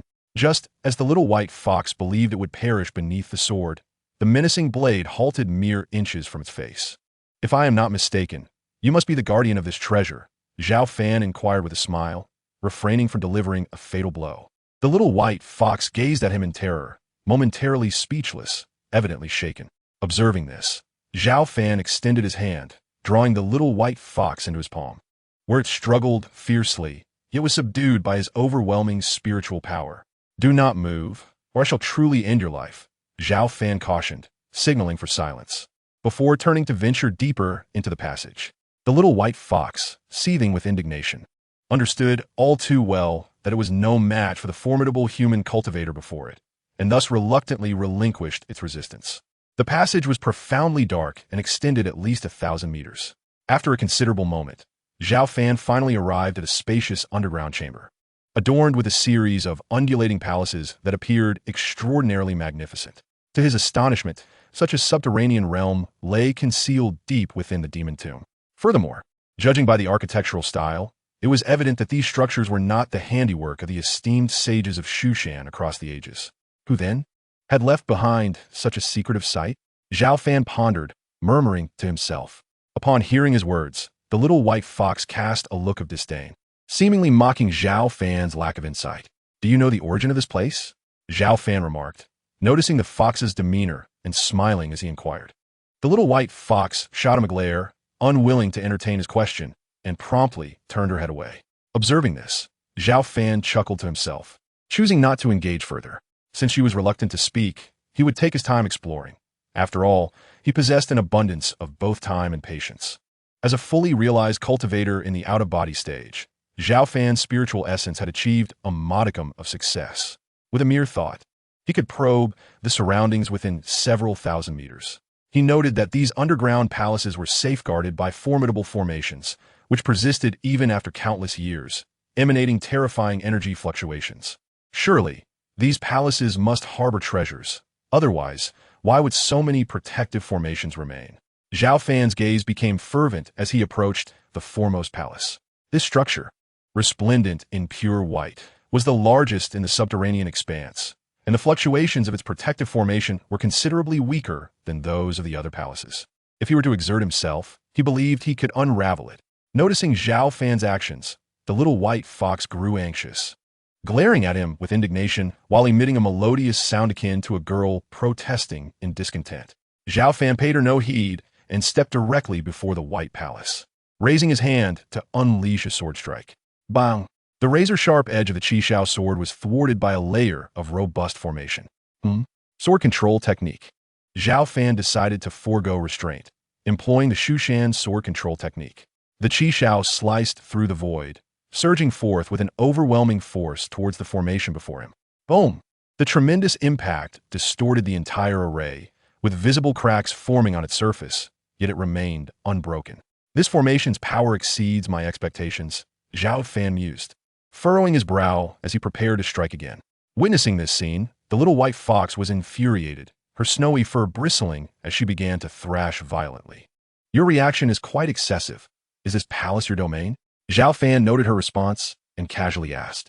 The little white fox rolled her eyes at him, seemingly conceding the point. "Even if it is your palace, I must take a look inside." As he spoke, Zhao Fan readied himself to continue his assault. The little white fox, both exasperated and helpless, understood that the formation and the palace were intertwined. Should the formation be shattered, the entire grand hall would suffer significant damage. In a moment of desperation, the little white fox could only extend its pristine claws and gesture toward Zhao Fan. "Are you saying that you can assist me in unlocking the formation, but cannot disturb the items within the palace without your consent?" Zhao Fan inquired tentatively. Upon hearing this, the little white fox nodded gently. Indeed, although Zhao Fan was confident in his ability to breach the formation, it would require considerable time and effort. It would be far more efficient to allow the little white fox to activate it willingly. As he spoke, Zhao Fan withdrew his spiritual energy, temporarily restoring the little white fox's mobility. The little white fox glared at Zhao Fan in frustration, tempted to retaliate, but recalling its earlier disheveled state, it quelled the impulse. It then raised its paw and lightly traced the formation of the palace, causing the entire array to dissipate in an instant. This spectacle prompted Zhao Fan to regard the little white fox with renewed curiosity. Could this underground space have been created by it? Yet, he quickly dismissed the thought. With only the strength of a late-stage exit realm, how could the little white fox possibly have fashioned such a place? Once the formation was undone, the little white fox entered the palace first, with Zhao Fan following closely behind. Inside, the palace was even more spacious than Zhao Fan had envisioned. At its heart lay a pristine, lustrous jade coffin, exuding a potent aura of spiritual energy. This was undeniably a divine artifact forged from innate spiritual jade. To behold such a substantial piece of innate spiritual jade transformed into a coffin was astonishing. Zhao Fan was momentarily at a loss for words. Innate spiritual jade was exceedingly rare and precious, capable of accelerating a cultivator's progress. Even a small fragment, no larger than a thumb, could incite fierce competition in the outside world, making such a large piece an unprecedented rarity. The little white fox nimbly climbed atop the jade coffin, seemingly wary of Zhao Fan's intentions towards the artifact, fixing him with a watchful gaze. Zhao Fan observed that, in addition to the innate jade coffin, numerous scattered pill bottles and remnants of consumed earthly treasures littered the ground. The abundance of bottles and debris nearly covered the entire hall, indicating an astounding quantity. All these pills and treasures were consumed by you, weren't they? Zhao Fan asked the little white fox. Still irate, the little white fox turned its head away, refusing to acknowledge him. Chapter 28. The Empress? This jade coffin is remarkable. Zhao Fan approached, inspecting the jade coffin crafted from innate spiritual jade. Its surface was not only translucent, but also engraved with intricate, complex runes, suggesting a unique origin. Observing this, the little white fox tensed, glaring at Zhao Fan as if to warn him against approaching the coffin. Is the coffin of great significance to you? Noticing the little white fox's vigilance, Zhao Fan smiled and inquired. The little white fox nodded slightly, then, with a spark of intelligence, extended its paw to inscribe a few words. This is my treasure. You shall not take it. Zhao Fan found himself both amused and exasperated. This little white fox was indeed a true miser. He wore a smile that resembled that of a mischievous uncle attempting to charm a young maiden, gently articulating, I will not take it away. But may I open it to have a glance? Surely, that is not too much to ask. To his surprise, the little white fox promptly shook her head, resolutely denying Zhao Fan's request. Observing her steadfastness, Zhao Fan chuckled helplessly and produced his flying sword, Qi Xiao, placing it before the little white fox with a definitive thud. With a cheerful demeanor, he inquired once more, May I open it? Upon witnessing the glinting blade of Qi Xiao, the little white fox exhibited a mixture of indignation and helplessness, realizing she was at a disadvantage. This was not merely a display of might. It was a sword wielded against a fox. Rest assured, I shall merely take a look. Even if there are treasures within, I shall not seize them, Zhao Fan reassured her. If you truly intend to only observe, then I shall permit you a brief glimpse. After a moment's hesitation, the little white fox acquiesced. Seeing her compliance, Zhao Fan wasted no time, placing his palm upon the surface of the jade coffin and slowly pushing it open. The little white fox appeared anxious, her gaze fixed intently on him, as though fearing he might snatch her coffin away. With a resounding boom, the heavy jade coffin was unveiled, yet to Zhao Fan's astonishment, it was utterly empty. This revelation left the little white fox perplexed. Her gem-like eyes reflected a hint of bewilderment. Ever since her awakening, she had regarded the coffin as an indispensable treasure, seldom straying from its side. Thus, she subconsciously believed it contained something of great significance to her. However, now, gazing into the void of the coffin, a sense of loss washed over her. It is empty, Zhao Fan remarked, his brow furrowing.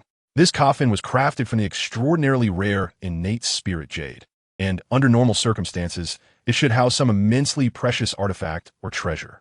How could it possibly be empty? Little fox, you haven't consumed whatever was inside the coffin, have you? Zhao Fan directed his gaze toward the little white fox. Absolutely not. Since my awakening, I have never opened the coffin, she responded, her confusion evident as she inscribed her answer with her pristine paw, crafting twisted and intricate characters. That is indeed peculiar. Could it be that you once resided within the coffin? Zhao Fan mused, curiosity piqued. What is your origin? How is it that you have reached the out-of-body stage without taking on a human form or acquiring the ability to speak? Zhao Fan's intrigue deepened. For a creature of her formidable strength, it was customary for one of her kind to attain human form and articulate speech by the nascent soul stage. Upon hearing his inquiry, the little white fox fell silent, seemingly lost in thought as she endeavored to recollect something. After a brief moment, she shook her head and continued to write with her paw. I do not know. Since my awakening, I have remained here, unable to remember anything. What a perplexed little fox she was. Zhao Fan did not question her words, yet his curiosity about her origins only intensified. At Zhao Fan's remarks, the little white fox shot him an indignant glare, her expression aflame with irritation as she ground her teeth in frustration. Besides this palace, have you visited any other palaces? What treasures lie within? Zhao Fan persistently inquired. I have not, the little white fox reflected, scratching the ground with her paw to convey her thoughts. Very well. Let us explore the other palaces, Zhao Fan suggested, hoping to uncover the truth behind this subterranean realm. After a brief hesitation, the little white fox followed him. Soon, the pair arrived at the nearest palace, which was fiercely guarded by potent formations. With a flick of his mind, Zhao Fan unleashed his flying sword, Qi Xiao, slicing through the air. The sound of clashing metal echoed as he struck repeatedly, expending a significant portion of his spiritual energy to breach the protective barriers of the palace. It dawned on Zhao Fan why the little white fox had never ventured to the other palaces. Breaking through the formations was nearly an insurmountable task for her. After exerting such tremendous effort, Zhao Fan anticipated discovering rare treasures or at least some clues about the subterranean space. To his dismay, the interior was utterly barren. Frustrated, Zhao Fan pressed on, using considerable strength to unlock 5 or 6 more palaces. Among them, only 2 contained divine elixirs and rare materials, but regrettably, centuries of erosion had rendered them devoid of their original essence, now worthless. After laboring for most of the day, he returned empty-handed. This subterranean space may have existed far longer than I had imagined, Zhao Fan murmured.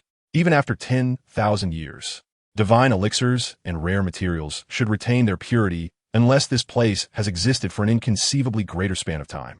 Little white fox, do you truly possess no memories of this place? Zhao Fan gently asked, turning to her once more. The little white fox dug her claws into the ground, emitting a soft squeak as she strained to recall any associations with the subterranean realm. After a lengthy contemplation, she felt her mind was blank, devoid of any trace of memory. She couldn't even discern her own identity or understand why she found herself in this place. Suddenly, a spark illuminated her eyes as a fleeting thought crossed her mind. The Empress, she inscribed in the earth with her delicate paw. The Empress? Are you suggesting that this subterranean domain was created by someone known as the Empress? Zhao Fan's eyes narrowed as he probed further. He searched his mind for any recollection of this name.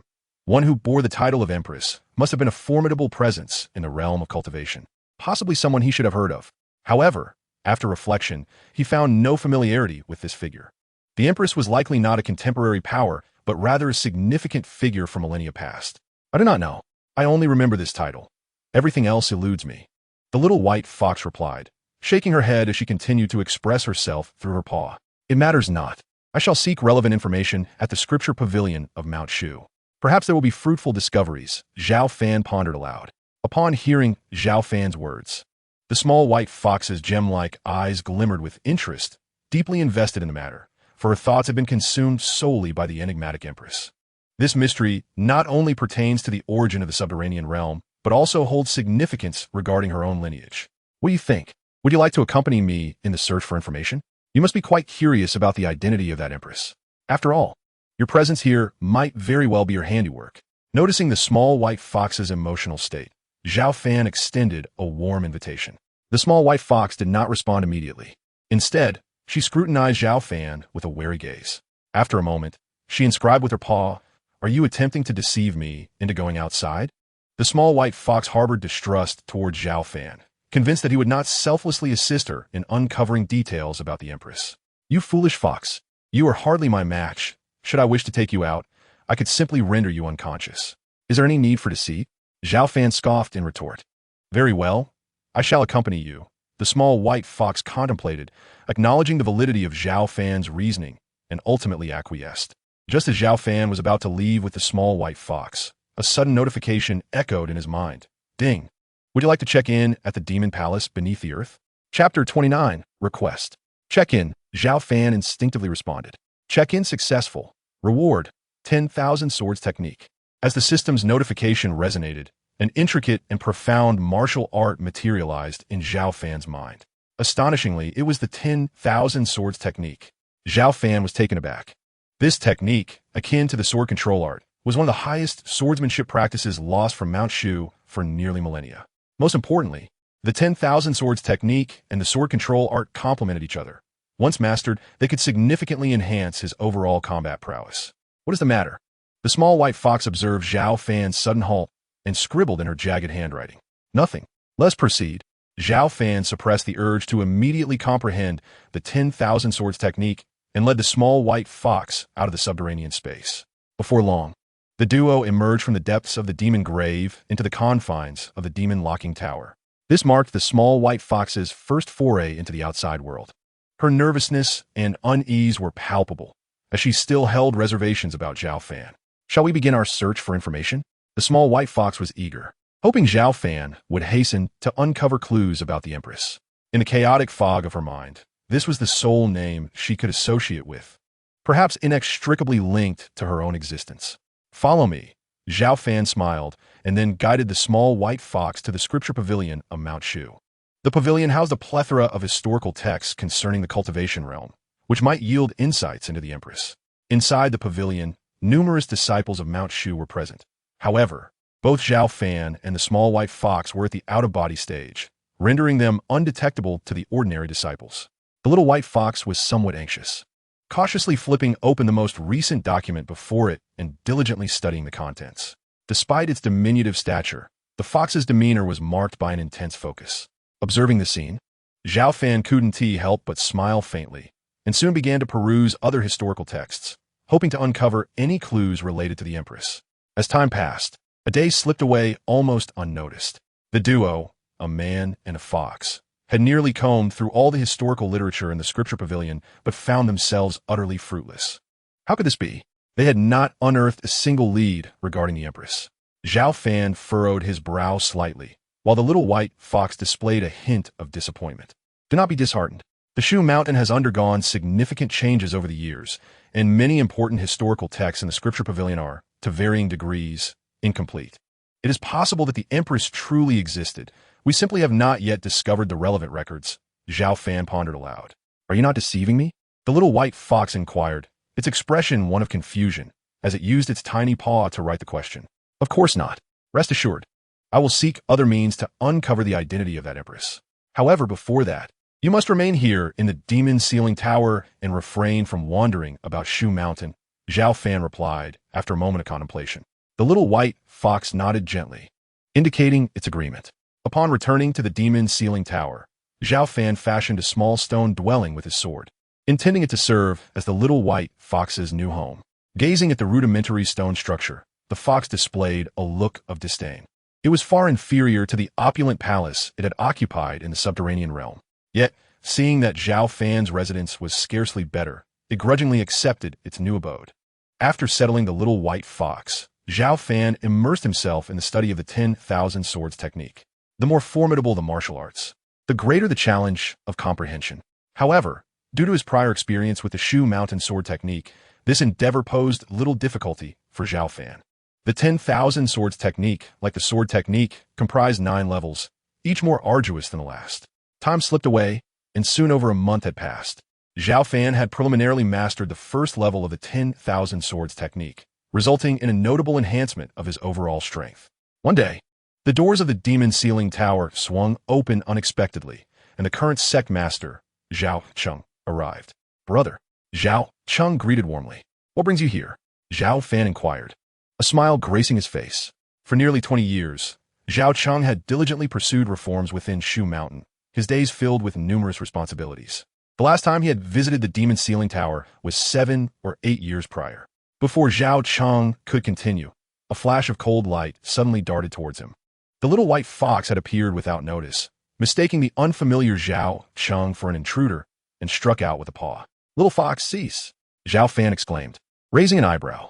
A golden sword aura surged forth, a unique energy generated from his practice of the 10,000 swords technique, imbued with tremendous power. Bang! Before the little white fox could reach Zhao Cheng, it was jolted back by a golden sword aura, stumbling unsteadily. Fortunately, Zhao Fan had restrained his strength just in time, preventing any harm from befalling her. Zhao Fan's mastery over his power was nearly unparalleled. The little white fox retreated several meters before regaining her composure, bewildered as to why he had intervened. "This is my brother, not an enemy," Zhao Fan gently elucidated. The little white fox, somewhat miffed, shot an indignant glare at Zhao Fan before huffily retreating into the stone abode. "Brother, when did you acquire a little fox?" Zhao Cheng inquired, his brow furrowed in curiosity as he sensed the extraordinary nature of the little white fox. "I discovered her in the tower a few days ago, and, feeling a twinge of pity, decided to keep her," Zhao Fan replied with a slight smile, casually explaining. "Creatures from the tower?" Zhao Cheng's expression shifted, realizing that the little white fox might indeed be a demon, which posed a significant danger. "Do not worry. The little fox poses no threat," Zhao Fan reassured him, noticing his brother's concern. Hearing this, Zhao Cheng finally began to relax. "By the way, esteemed leader of the Shushan sect, what brings you to my humble abode?" Zhao Fan asked with a playful smile. "I have come to visit you, brother, but I also have a matter on which I seek your assistance," Zhao Cheng replied, his face clouded with hesitation. Before Zhao Fan could respond, Zhao Cheng continued, "Brother, you are aware that I have been vigorously promoting reforms over the years, achieving notable advancements for Shushan. However, we now face a troubling predicament. Let us speak candidly. What difficulties have you encountered?" Zhao Fan understood his brother's temperament. He would not seek help unless faced with an insurmountable challenge. In the eastern wilderness, a formidable demon has emerged, claiming the title of the White Tiger Demon Sage. Its strength is immense. It has unified the entire population of 100,000 demon beasts in that region. Moreover, credible reports indicate that the White Tiger Demon Sage intends to lead an army of demons to assault Shushan. In recent days, numerous demon cultivators have wreaked havoc in our Shushan territories, resulting in the loss of thousands of innocent lives. Although I have dispatched several groups of our disciples to confront them, the subordinates of the White Tiger Demon Sage are exceedingly powerful, leading to significant casualties among our disciples and elders. Zhao Cheng's expression grew grave as he earnestly requested, "Thus, I have come to implore you, brother, to personally intervene and slay the White Tiger Demon Sage, restoring peace to our Shushan populace." "The White Tiger Demon Sage?" Zhao Fan arched an eyebrow, inquiring, "How formidable is this demon?" "It is believed to possess a realm beyond the out-of-body stage, and it is said that a trace of the bloodline of an ancient divine beast flows within it, granting it tremendous combat prowess. Previously, even Elder Wu Hai, who is at the out-of-body stage, was grievously wounded during an encounter with this demon in the eastern wilderness, nearly meeting his demise," Zhao Cheng articulated solemnly. "If not for the dire circumstances, he would not have sought the aid of his elder brother. I understand. You wish for me to eliminate the White Tiger Demon Sage, correct?" Zhao Fan asked calmly. "Please, brother, I ask for your help." Zhao Cheng took a deep breath, bowed respectfully to Zhao Fan, and earnestly requested once more. "Between brothers, there is no need for such formalities. Those vile demons that dare to target Mount Shu certainly deserve to be punished." Zhao Fan pondered for a moment and continued, "You may return for now. I shall personally deal with the White Tiger Demon Saint." Chapter 30. The Demon God Mountain. Upon returning to the Great Hall of Mount Shu from the Demon Locking Tower, Zhao Cheng felt as if a heavy burden had been lifted, revealing a long-lost smile. With his elder brother willing to intervene, he believed the troubles of the northeastern wilderness would soon be resolved. Inside the hall, the elders were still engaged in heated discussions and disputes, deliberating on how to address the threats posed by the White Tiger Demon Saint and the demonic clans of the wilderness.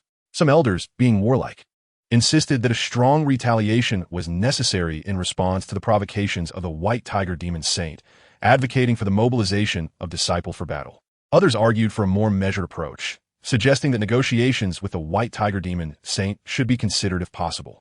The clamor in the Great Hall resembled the chaos of a marketplace, with each faction presenting its own reasoning. The most pressing concern was the overwhelming power of the White Tiger Demon Saint. Even Elder Wu Hai, who had previously reached the out-of-body stage, had failed to vanquish him and had been gravely injured in the attempt. Without absolute certainty of overcoming the White Tiger Demon Saint, the consequences of an assault by his legion of 100,000 demon beasts upon Mount Shu would be unthinkable. Previously, Zhao Cheng had been deeply troubled by this matter, losing sleep for several nights. However, upon his elder brother's agreement to take action, he felt a sense of relief as he entered the hall, a faint smile gracing his lips. This scene left the elders of Mount Shu exchanging glances, and a sudden silence enveloped the room. "Master, why do you smile? Have you found a way to resolve the issue with the White Tiger Demon Saint in the Eastern Wilderness?" Elder Lin Mu, the true martial elder responsible for Mount Shu's defense, inquired solemnly. His concern for the situation in the Eastern Wilderness was particularly acute.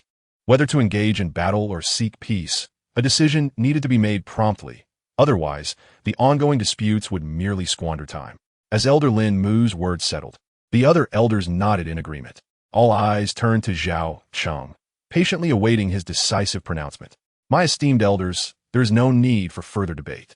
The matter of the White Tiger Demon Saint and the Northeastern Wilderness need not trouble you any longer. I have summoned a great cultivator to eliminate the White Tiger Demon Saint. Once he is deceased, the demon clans of the wilderness will surely fracture and no longer pose a threat to Mount Shu," Zhao Cheng said with a smile, his spirits evidently lifted. "Is this truly the case? Master, you haven't called upon that mysterious sword cultivator from before, have you?" Elder Lin Mu asked, initially taken aback, then filled with excitement. The other elders also looked at Zhao Cheng with eager anticipation. "Indeed, it is that very elder," Zhao Cheng affirmed with a nod, the joy on his face evident.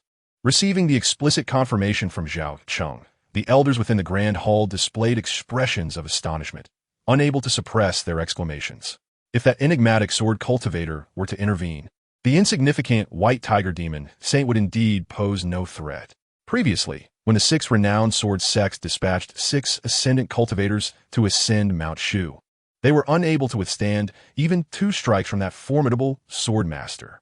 In the minds of the elders in Mount Shu, this sword cultivator is an unparalleled powerhouse, a recluse whose capabilities render any task achievable whenever he takes action. Esteemed elders, rest assured and await the favorable news of the White Tiger Demon Saint's demise. With the White Tiger Demon Saint quelled, the demon tribes of the Eastern Wilderness are hardly a concern. Within the demon locking tower, Zhao Fan gently polished the blade of Qi Shao. The originally vibrant crimson edge, under his meticulous care, became even more dazzling and captivating. Not far away, the petite white fox approached with graceful strides, its gem-like bright eyes fixed upon Zhao Fan. It then inscribed on the ground with its tiny paw, "Are you going out?" Although it had sought refuge in the stone chamber, it had clearly overheard the conversation between Zhao Fan and his brother Zhao Cheng. Curiosity and longing stirred within it. It wished to accompany Zhao Fan and explore the outside world, for it had never ventured beyond since awakening in the subterranean realm. "Yes, we're going out to slay demons," Zhao Fan affirmed with a nod, noticing the sparkle in its gaze. He smiled and inquired, "Would you like to join me?" The little white fox promptly nodded, displaying evident delight. "I can take you along, but you must obey me," Zhao Fan remarked with a grin. Although slightly reluctant, the white fox softly chirped in response, seemingly acquiescing to the terms. The Eastern Wilderness lay a considerable distance from Mount Shu, and the journey was further exacerbated by the sweltering weather. As far as the eye could see, the parched earth stretched across the landscape, cracked and desolate. Zhao Fan soared through the skies on his sword, enveloped in spiritual energy, warding off the blade-like gales. The little white fox perched obediently on his shoulder, its jewel-like eyes surveying the scenery along the way. This marked its first departure from the demon locking tower since awakening, and it was witnessing the outside world for the very first time, its gaze brimming with curiosity. Observing the white fox's emotions, Zhao Fan felt a surge of nostalgia. Realizing that this was akin to his own inaugural departure from Mount Shu after traversing into this world. Though the scenery along the way was not particularly remarkable, both man and fox maintained an air of curiosity and appreciation, resulting in a serene mood. A fully realized ascendant cultivator possesses remarkable speed, yet it took Zhao Fan a full day to reach the Eastern Wilderness. Despite its name suggesting barrenness upon arrival, he discovered it to be a grassland abundant in spiritual energy. The vast expanse revealed a horizon where the distant sky intertwined with the earth. With a powerful divine sense, Zhao Fan swiftly discerned several lesser demons and learned from them that the White Tiger Demon Saint was currently forging the demon altar on Demon God Mountain, with an army of nearly 100,000 demons gathered at its base. Confronted by the terrifying pressure emanating from Zhao Fan. Several small demons dared not conceal any information and promptly indicated the direction towards the mountain of the demon god. This mountain stands as a sacred site for the myriad demon clans of the wasteland, a place said to have once been the residence of the demon god, who commanded all demons. It is regarded with utmost reverence by the demon tribes, and ordinarily, even the bloodthirsty and ferocious demons would not venture near without pressing matters. However, the white tiger demon sage had taken to forging a demonic altar upon the mountain of the demon god, gathering the demon tribes of the wasteland at its base. Clearly with grand ambitions in mind, Zhao Fan soared on his sword, moving with remarkable swiftness, soon beholding a majestic mountain rising between heaven and earth. This imposing peak, shrouded in layers of mist, exuded an ancient and primal aura. This was indeed the mountain of the demon god. Zhao Fan observed the base of the mountain, where a throng of demons congregated like a surging tide, numbering at least 100,000. The white tiger demon sage clearly intended to invade Mount Shu. Had he not arrived at this juncture, the sheer presence of these 100,000 demons would have brought calamity to the realm of Shu. Such a mere assembly of demons dared to instigate such turmoil. Clearly, they could not be spared. Zhao Fan's eyes glinted coldly, a flicker of murderous intent stirring within him. Chapter 31. Sword against the demon sage. Atop the mountain of the demon god stood a sacrificial altar, towering several meters high. This altar was imbued with an eerie malevolence, adorned with an abundance of skulls, both human and demon, evoking an atmosphere of dread and terror. Upon the altar knelt a robust and formidable man, his visage grotesque and his aura fierce. He was the white tiger demon sage, who had once been but a scrappy tiger of the wasteland, yet unexpectedly awakened a fragment of the white tiger bloodline, rising to become a formidable practitioner among the demon clans. O great demon god, I am on the verge of leading my forces to assault Mount Shu. I implore you to bestow upon me unparalleled strength and aid me in my endeavor. The white tiger demon sage knelt reverently, offering his fervent prayers. As his words resonated, a dark and ominous energy converged from all directions above the altar, transforming into a chilling and malevolent force that surged relentlessly into the white tiger demon sage, amplifying his already formidable presence to an unfathomable level. To think he would resort to the sacrifice of living beings to cultivate strength, such beasts truly remain beasts, daring to launch an attack on Mount Shu. They are utterly oblivious to their impending doom. At that moment, a golden sword aura, traversing a distance of 10,000 meters, descended like a meteor, bearing the might of thunder as it cleaved towards the white tiger demon sage. This strike was so powerful it shattered a considerable portion of the clouds atop the mountain. Who dares to launch a surprise attack on me? The white tiger demon sage bellowed in fury, reacting swiftly as his hands transformed into claws, infused with boundless demonic energy, striking fiercely towards the incoming golden sword aura. The strength of his claws formed a colossal tiger shadow, surging forth with the weight of millions, attempting to intercept this overwhelming blow. Boom! In the next moment, an ear-splitting explosion echoed as the tiger shadow burst apart in response.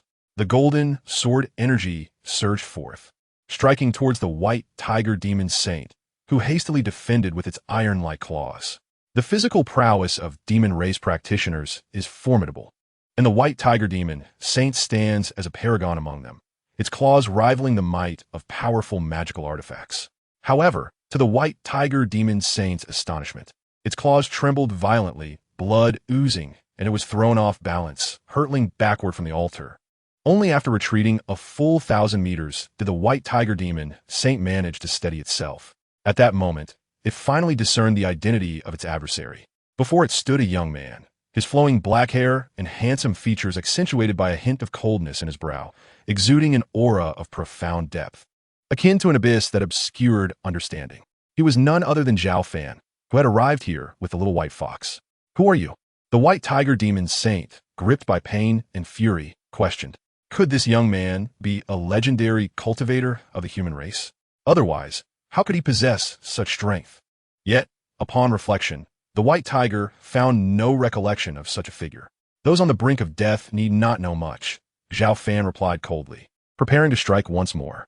Just then, the little white fox perched on his shoulder pawed at him, seemingly intrigued by the white tiger demon saint. Noticing this, Zhao Fan halted his movements and inquired, "What is it?" The little white fox sniffed the air, its attention fixated on the white tiger demon saint, and began to inscribe words with its paw. Zhao Fan observed the little white fox's gaze upon the white tiger with a fervent intensity, akin to that of one gazing longingly at a freshly prepared meal. "Leave him to me," the little white fox wrote eagerly, unable to contain its anticipation. "Very well, but be cautious," Zhao Fan replied after a moment's hesitation, nodding in agreement. "Arrogant, you seek death," the white tiger demon saint roared in rage, feeling as though it were being treated as mere air by a mere human and a fox. With a thunderous shout, the white tiger's form expanded, transforming into a 3-meter-tall hybrid of man and tiger, its overwhelming aura surging skyward. "Kill!" it bellowed, shattering the ground beneath it and launching toward Zhao Fan and the little white fox like a cannonball. The little white fox, eyes gleaming with excitement, transformed into a blur, darting forward as well. Under Zhao Fan's watchful gaze, the clash between the fox and the tiger erupted, creating a terrifying wave of energy. Battles among the demon race are far more direct and simplistic compared to those of human cultivators, often relying solely on brute strength and speed, devoid of intricate techniques. Both the little white fox and the white tiger demon saint were at the peak of the out-of-body stage. However, despite the latter's towering stature and formidable power, its claws as hard as divine iron capable of shattering mountains, the nimble little white fox easily evaded its attacks, its small yet sharp claws inflicting grievous wounds upon the former within mere exchanges. The white tiger demon saint roared furiously, unable to inflict harm on the little white fox. It bore several wounds inflicted by the latter. In a fierce clash between the fox and the tiger, the little white fox, leveraging its speed advantage, managed to overpower the white tiger demon saint. The clever little fox skillfully utilized its agility to keep the massive tiger firmly subdued. Zhao Fan wore a smile, sensing that his intervention might no longer be necessary. As the situation grew increasingly dire, the white tiger demon saint let out a thunderous roar, its body surging with visible blood energy, causing its already formidable presence to swell dramatically in an instant. This was the awakening of the ancient divine beast's bloodline power, which significantly enhanced the white tiger demon saint's strength. "Kill!" With a piercing gaze, the white tiger demon saint transformed into a blur, evading the little white fox's attack and reappearing behind it. Its massive claws distorted the air as they struck with overwhelming force. The attack was swift and lethal, catching the little white fox off guard. In a moment of panic, it instinctively raised its paw to defend itself. Bang! In the next second, the little white fox was sent flying, experiencing intense pain from the blow. The white tiger demon saint, brimming with murderous intent, pursued the little fox, intent on delivering a fatal blow. Clang! At that moment, the flying sword, Qi Xiao, appeared out of nowhere to obstruct the white tiger demon saint. Sensing the little white fox was in danger, Zhao Fan intervened just in time. The white tiger demon saint was taken aback, feeling an icy chill run through its body, and it summoned all its blood energy, raising its claws to strike back. "Then tu en sois de technique." Zhao Fan, unfazed, smirked as the sword Qi Xiao erupted with dazzling light, effortlessly severing the claws of the white tiger demon saint, and then continued its relentless trajectory towards its forehead. "No!" The white tiger demon saint cried out in despair, but was ultimately decapitated by the lethal strike of Zhao Fan's sword. Thus, the white tiger demon saint, possessing a fragment of ancient divine beast bloodline, met its demise under Zhao Fan's blade. The little white fox glanced at Zhao Fan, her expression complex, but soon her attention was captured by the corpse of the white tiger demon saint. She dashed forward and opened her mouth wide, inhaling deeply. Streams of glistening crimson blood essence flowed from the white tiger demon saint's body into the little white fox's mouth. This was the ancient divine beast bloodline contained within the demon. Chapter 32, Spirit Division Stage. Burp. Only after completely absorbing the ancient divine beast bloodline from the white tiger demon saint did the little white fox let out a satisfied burp. Witnessing this scene, Zhao Fan was taken aback. It was the bloodline power within the white tiger demon saint that had piqued the little white fox's interest. "You truly are a peculiar little fox," Zhao Fan remarked teasingly, contemplating the origins of the little white fox with growing curiosity. If it were merely an ordinary demon, it would not possess the ability to absorb the bloodline power of other demon clans. The little white fox lifted her head, waving her tiny paw at Zhao Fan, seemingly expressing her protest. Upon witnessing the scene, Zhao Fan smiled faintly, choosing not to engage with it on its own terms. At the foot of the Demon God Mountain, an assembly of 100,000 demon warriors gathered, among whom were formidable practitioners of the demon race. The dread waves that had emanated from the mountaintop moments ago stirred speculation. Had the esteemed demon saint successfully communicated with the illustrious demon god? With the backing of an unrivaled deity, perhaps under the guidance of the demon saint, the demon tribes of the wasteland could indeed rise anew. Some demon practitioners gazed intently at the summit, mistakenly believing that the previous tremors were a sign of the white tiger demon saint's successful ritual, awakening the fabled deity. However, in the next instant, a colossal tiger head descended from the heavens, exuding a palpable aura of malevolence as it crashed to the ground. It was the head of the white tiger demon saint. As the realization struck, the assembly of demons recoiled in terror, their furs standing on end, faces etched with fear. Do these demons not comprehend? In midair, the little white fox perched on Zhao Fan's shoulder gestured with its tiny paws, inquiring. With the demise of the white tiger demon saint, these beasts shall not amount to anything. Let us return. Casting a glance at the chaos unfolding below, Zhao Fan smiled faintly, and with a wave of his sword, soared into the sky, the little white fox in tow, swiftly vanishing into the distance. Before long, Zhao Fan and the little white fox found themselves back within the confines of the demon ceiling tower. The little white fox, having absorbed the bloodline power of the white tiger demon saint, seemed to have elevated its cultivation level. It waved its tiny paw at Zhao Fan before scampering back to its stone chamber. Shall we commence the check-in? At that moment, the familiar prompt from the system resonated in his mind. Check-in, Zhao Fan responded habitually. Check-in successful. Reward, profound, solidifying elixir. As the system's voice faded, a pill materialized in Zhao Fan's hand. This exquisite elixir, translucent and reminiscent of finely carved jade, emanated an extraordinarily clear fragrance. The profound, solidifying elixir? Zhao Fan gazed at the pill in astonishment, a glimmer of joy illuminating his brow. This elixir was of supreme quality, highly valuable, particularly for practitioners at the peak of the out-of-body stage, as it significantly enhanced the probability of breaking through to the spirit separation stage. Initially, Zhao Fan had estimated that, even with the system's assistance, it would take years, if not longer, for him to achieve such a breakthrough. However, with the profound, solidifying elixir, that duration could be drastically reduced. Without a moment's hesitation, Zhao Fan ingested the elixir. As a practitioner at the pinnacle of the out-of-body stage, his foundation was remarkably solid, leaving no room for inadequacy. Upon consuming the pill, a surge of potent medicinal energy radiated from his abdomen, permeating his limbs and bones. The spiritual energy within Zhao Fan, previously akin to a reservoir brimming to the brim, had reached its limit. Yet now, aided by this medicinal force, the once stagnant energy began to surge at a visibly accelerated pace.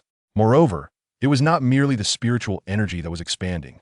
Zhao Fan's primordial spirit was undergoing a transformation and elevation. His primordial spirit, residing in the sea of consciousness at his brow, had become increasingly radiant, exuding a formidable and resounding wave of mental energy. Zhao Fan, with an air of solemn majesty, sat cross-legged in the void, his skin emanating a faint golden sheen, rendering him a figure of transcendent sanctity. With a thunderous roar, his aura surged exponentially, ultimately shattering the bottleneck of the out-of-body stage and ascending to a higher realm. A powerful energy field emanated from Zhao Fan, enveloping the entire demon ceiling tower. The little white fox, startled by the immense commotion, poked its head out of the stone chamber and immediately caught sight of Zhao Fan, who appeared as if ablaze with ethereal flames, exuding not only strength but also an elusive, intangible grace. The little white fox widened its gem-like eyes, displaying an unusual expression of astonishment.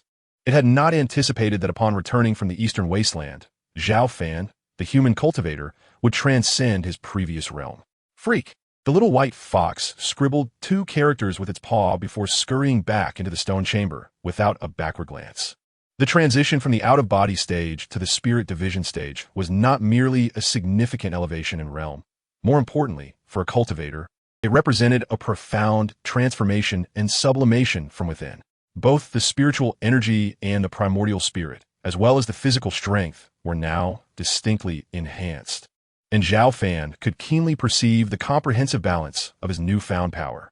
Time seemed to slip away unnoticed as the tempestuous momentum surrounding Zhao Fan gradually subsided. At that moment, he finally opened his eyes and exhaled a long breath, declaring, "I have successfully broken through." His gaze was tranquil and profound, akin to two unfathomable black holes, and any ordinary cultivator who beheld this scene would find themselves involuntarily drawn into its depths, struggling to regain their clarity. This exemplified the terrifying nature of a spirit division stage cultivator. With the transformation of the primordial spirit, their mental energy could influence the external world with every movement. This is the spirit division stage. My primordial spirit's power is at least several times stronger than that of the out-of-body stage. The spiritual energy within me has surged significantly, continuously replenishing itself, making it difficult to deplete even after numerous fierce battles. As he sensed the tremendous changes within his primordial spirit and spiritual energy, a smile graced Zhao Fan's face. With my current cultivation level, should I employ the sword control technique, I could effortlessly command flying swords to traverse several miles, striking down foes from afar. To affirm his own assertion, Zhao Fan concentrated his thoughts, causing the sword, Qi Xiao, to emit a crisp and resonant chime before soaring upward like a bolt of lightning, cleaving through the distant dark clouds with a single strike. Pleased with this display, Zhao Fan nodded in satisfaction. This was merely the result of a casual swing. If he were to exert himself fully, not even a mountain could withstand his strike, let alone mere clouds. As he embraced the advantages of being a sword cultivator following his breakthrough to the spirit division stage, his formidable prowess would gradually reveal itself.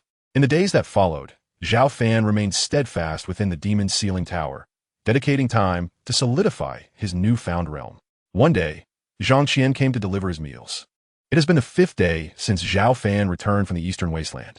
Standing before the gate of the locking demon tower, Zhang Qian addressed Zhao Fan, saying, "Brother, let me tell you, the eastern wasteland recently experienced a tumultuous upheaval." Chapter 33. The Truth of Spiritual Energy Revival. Zhao Fan, savoring his meal, feigned ignorance and calmly inquired, "What transpired there?" It is said that a powerful practitioner from the demon clan, known as the White Tiger Demon Saint, unified the eastern wasteland a few days ago, boldly declaring an intention to attack our Mount Shu. However, within a month, this audacious demon was slain atop Demon God Mountain. The newly unified demon clans have since fragmented, and many demon practitioners who had been causing chaos in our Mount Shu territory have retreated in fear. Upon hearing this, Zhao Fan smiled and asked, "Isn't that splendid? The sect master must be quite pleased, right?" "Indeed," Zhang Qian replied. "The sect master and the elders are exceedingly delighted." Initially, everyone at Mount Shu was on high alert, fully prepared for a decisive battle with those demon clans. It turned out this way. Thankfully, it is so. Otherwise, we cannot fathom how many disciples would have perished. Zhang Qian chuckled lightly, speaking with ease. "You're absolutely correct. Once war is ignited, many lives will be lost. This current situation is quite favorable." Zhao Fan gently nodded, feeling a sense of relief upon receiving this news. At least his journey had not been in vain. Zhang Qian then shared various amusing anecdotes from Mount Shu before departing with her empty food container. In the days that followed, Zhao Fan remained within the locking demon tower, continuing his cultivation. Since the last encounter, the little white fox had been consuming the bloodline power of the White Tiger Demon Saint and had not emerged from the adjacent stone chamber. Zhao Fan observed that the little white fox seemed to have reached a bottleneck in its cultivation, desperately striving to break through its existing limits. Therefore, Zhao Fan refrained from disturbing the little creature. On this particular day, while immersed in his practice, Zhao Fan was abruptly awakened by a deafening clap of thunder. He looked up to see the previously clear sky now shrouded in heavy leaden clouds, with serpent-like bolts of lightning weaving through the dark mist. "Is it going to rain again?" Zhao Fan mused, somewhat surprised. The climate in the Mount Shu region is exceedingly arid, having only experienced a peculiar downpour 30 years ago, after which the spiritual energy in the world began to thicken. Now, it seemed as if another rain was imminent. As a practitioner in the spirit division stage, Zhao Fan's ability to perceive with his primordial spirit was immensely powerful. He keenly sensed a distinctive fluctuation of spiritual energy deep within the myriad clouds. Furrowing his brow, he directed a strand of his primordial spirit to attach to his flying sword, Qi Xiao, which shot upward into the dense black clouds. This was a unique technique employed by practitioners in the spirit division stage. allowing him to observe the scene high above with remarkable clarity.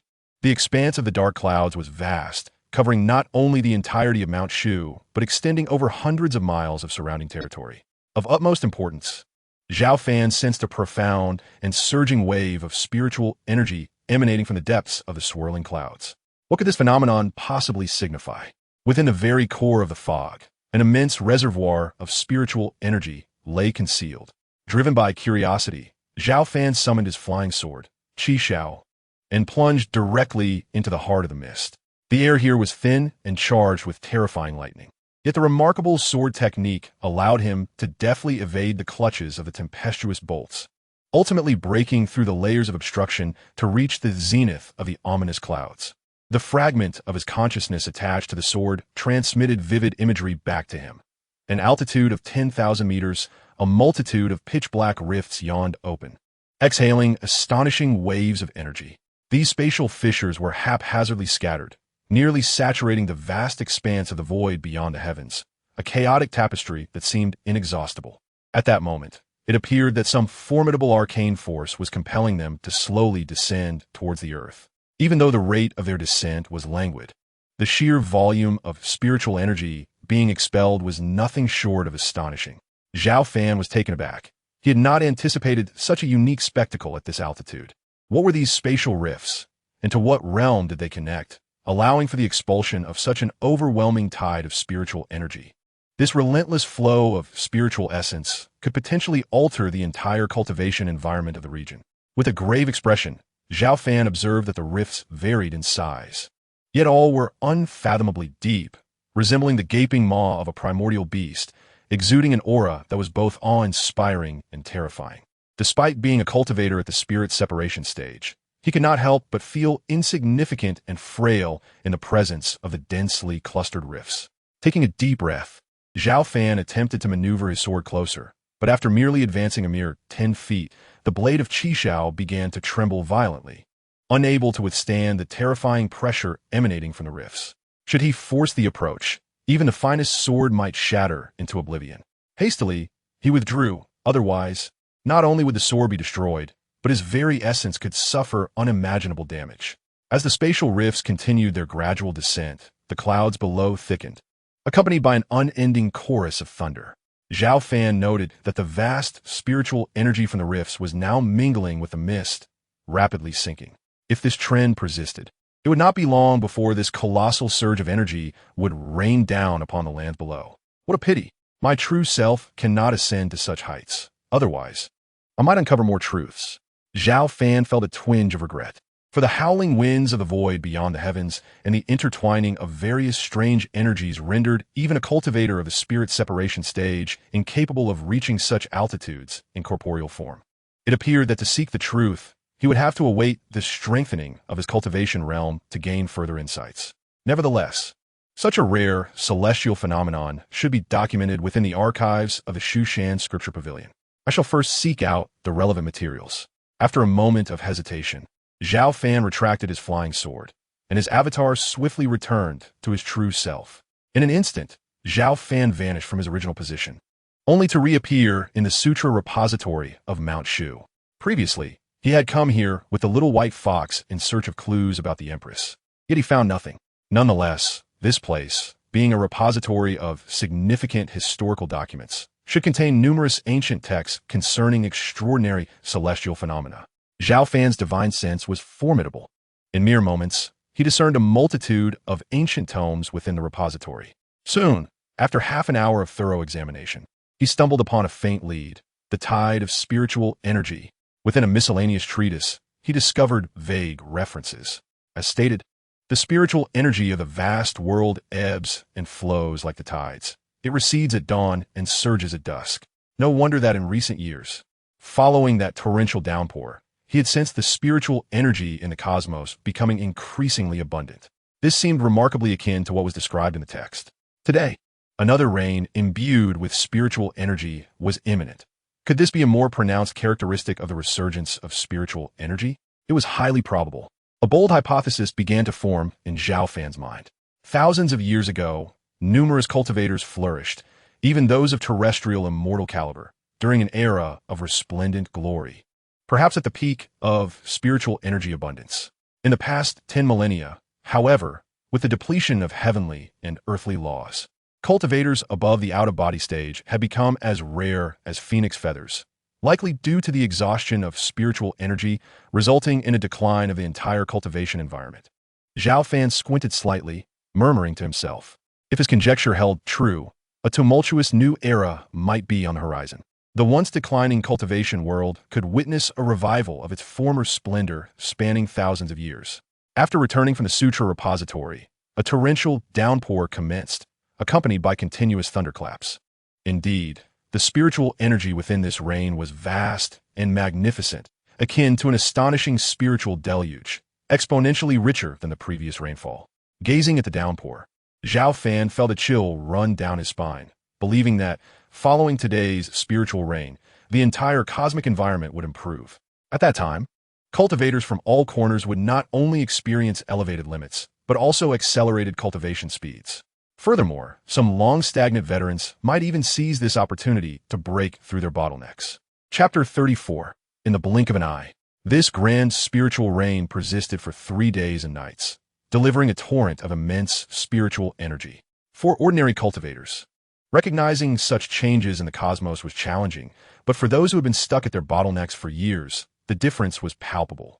One after another, powerful cultivators, aided by this spiritual rain, transcended their previous realms, reaching heights previously deemed unattainable. Even Zhao Fan, who had only recently broken through to the early stage of the separation of spirit, reaped considerable benefits. Under normal circumstances, he would require several months to thoroughly consolidate his cultivation realm. However, aided by this spiritual rain, he accomplished it in a mere 3 days, underscoring the tremendous transformation of the celestial energies. This instance of spiritual rain has a broader reach, suggesting that the pace of spiritual revival is accelerating. If this continues, within less than a century, the glorious era of cultivation that flourished thousands of years ago may be resurrected. Such prospects are indeed exhilarating and inspiring. On a towering mountain, an elder clad in coarse garments gazes at the distant sky, his laughter resounding like thunder, reverberating throughout the heavens and the earth. The second wave of spiritual rain has manifested, heralding another monumental change in the world, and at long last, the day of our emergence approaches. After lying in wait for countless millennia, this day has been the very purpose of our existence, immortal transcendence. Beneath the somber black mountains of the burial grounds, a dormant ancient being emits a low, excited growl. After enduring countless years in seclusion, it is on the brink of emerging. The day of its reawakening shall signal the ascendancy of the demon race. From the terrifying demon realm, the whispers of unparalleled fiends echo faintly. As this spiritual rain descends, the entire realm of cultivation stirs with restlessness. On the surface, it appears tranquil, yet beneath this facade, currents of change begin to flow. Boom! Within the demon locking tower, a shocking surge of demonic energy emanates from the stone chamber where the little white fox resides. The little fox has broken through. Zhao Fan sensed something amiss. Ever since the little white fox consumed the bloodline of the white tiger demon saint, it had been sequestered within the stone chamber to cultivate. With the immense spiritual energy brought by the rain, its breakthrough was anticipated. Moments later, the surge of demonic energy gradually dissipated, and the charming figure of the little white fox appeared before Zhao Fan. With its head held high in graceful steps, it approached, beaming with delight. "Congratulations on your advancement," Zhao Fan remarked with a smile upon seeing its demeanor. The little white fox, upon hearing this, proudly raised its chin and suddenly emitted a melodious voice. Humph. This fox spirit possesses unparalleled talent. It won't be long before I catch up to you. Taken aback by the sweet, clear voice of the little white fox, Zhao Fan exclaimed, "You can speak now? Foolish human, I have just refined the demon bone, of course I can speak," the little white fox retorted, casting a disdainful glance at Zhao Fan. Having transcended its previous realm, the fox seemed to have developed a sense of superiority. "It's nice that you can talk. It saves me from having to read those atrocious characters you write," Zhao Fan teased with a chuckle. "What did you say?" The little white fox glared at Zhao Fan, fuming. "How dare this human claim that its writing is ugly? I merely spoke the truth," Zhao Fan replied candidly. At this, the little white fox became quite irate, resembling a sulking young girl, and turned to leave. If it were not for the fact that it could not overpower Zhao Fan, It would have certainly taught him a lesson. Recognizing that the little fox would not stray far, Zhao Fan refrained from stopping it and returned to his own stone chamber to continue his cultivation. Realizing the resurgence of celestial energies, he raised his own cultivation standards even higher. Zhao Fan was acutely aware that as the resurgence of spiritual energy intensified, powerful cultivators would continuously emerge. He understood that should he become complacent, he would inevitably be surpassed one day. In the days that followed, Zhao Fan remained indifferent to the tumultuous changes in the outside world, with only the little white fox by his side. Ever since the little white fox learned to speak, it had become increasingly haughty, resembling a perpetually youthful maiden. Aside from dwelling in the stone house, it occasionally retreated to the depths of the demon grave's subterranean space. Its mind was a chaotic whirlwind, yearning to recall its origins from a forgotten place. Zhao Fan, preoccupied with his cultivation, paid it little heed, allowing the little white fox to roam as long as it did not cause trouble. Seasons changed, and years passed, swiftly accumulating to 50. For mortals, half a century is nearly a lifetime, yet for those who pursue immortality, it is but a fleeting moment. Throughout these years, Zhao Fan did not step outside the demon locking tower, quietly signing in with the system while diligently studying sword control techniques and the myriad swords technique, leading to a marked enhancement in his overall prowess. His cultivation realm progressed from the initial stage of spirit separation to the mid-stage, though it appeared to be merely a minor elevation. Achieving such advancement in an environment of revitalized spiritual energy was indeed remarkable. Typically, it would require 500 to 600 years, or even longer, to ascend a small realm within the spirit separation stage. The path of cultivation is fraught with challenges. As one's realm ascends, the difficulties multiply. This year marked the 80th anniversary of Zhao Cheng's ascension as the leader of the Shushan sect, and it was the 88th year since Zhao Fan's arrival at the demon locking tower. The cultivation world was far from tranquil. The incident where Zhao Fan had slain 6 powerful figures of the sword sect 70 years prior had faded into obscurity, forgotten by many. 50 years ago, he had ventured into the eastern wasteland to eliminate the white tiger demon saint, a deed known only to the little white fox. In fact, many speculated that after such a long time, the enigmatic sword master who once resided in Shushan had long since perished. Many factions were increasingly dismissive of the Shushan sect, particularly since the onset of the cataclysmic spiritual reign 50 years ago, which catalyzed a resurgence of spiritual energy and the emergence of numerous cultivators. Previously, those in the spirit separation stage were the few formidable figures openly acknowledged by major factions, recognized as great cultivators. However, now spirit separation cultivators were commonplace, with various factions harboring hidden strengths of their own. In the cultivation realm, power reigned supreme, and those factions that had once held grievances against Shushan no longer regarded it with trepidation, even brazenly displaying hostility. The most audacious were the evil and demonic sects, which had seen the rise of numerous fearsome demon masters over the past 50 years. This surge was largely due to the rapid advancement of demonic techniques, which allowed practitioners to absorb the blood essence of others to enhance their cultivation, thus gaining a distinct advantage in an environment rich with revitalized spiritual energy compared to many righteous sections.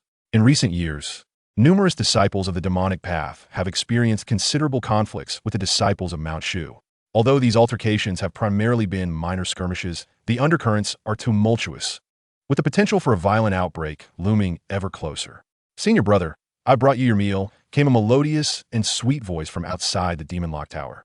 Zhang Qian approached, carrying a food box. Her shoulder-length hair danced gently in the breeze. Her fair and elastic skin radiated vitality. Her eyes sparkled with clarity, and her alluring red lips enhanced her already exquisite beauty. Over the past 50 years, she has ascended to the esteemed position of the enforcement elder sister of the discipline hall, overseeing hundreds of disciples. Yet, without fail, she continues to deliver meals every 10 days, regardless of the weather. Compared to her earlier days, Zhang Qian has not only experienced a shift in status, but has also transformed from a naive and charming girl into a mature and captivating woman. Nevertheless, in Zhao Fan's eyes, she remains the same little junior sister from the discipline hall who dutifully brings him his meals. In Chapter 35, The Golden Body of Six Zhang, she exclaimed, "Senior brother, I've prepared a few new dishes for you this time. You must try them and let me know if they taste good." As she spoke, she handed the food box to him. Zhao Fan, without hesitation, began to savor the meal, as was his custom. With his current level of cultivation, he could easily endure years without food or drink without adverse effects. However, indulging in a warm meal every 10 days had become an ingrained habit for him. Senior brother, is it delicious? She inquired eagerly. Indeed, it's quite tasty, Zhao Fan replied with a smile. That's wonderful. By the way, senior brother, there's a rumor circulating in Mount Shu that you might not be aware of, Zhang Qian added. Intrigued, Zhao Fan asked, a rumor? What is it? It is said that the princess of Pingyang from the Tang dynasty is to be betrothed to our sect leader. Moreover, just yesterday, emissaries from the Tang dynasty arrived at Mount Shu to engage with the high-ranking elders of our sect. The Tang dynasty seeking a marriage alliance? Zhao Fan raised an eyebrow, recalling his knowledge of the Tang dynasty. The Tang dynasty and Mount Shu share a profound history, once standing as steadfast allies. A millennium ago, the Tang dynasty flourished, nearly dominating the vast expanse of the 9 provinces.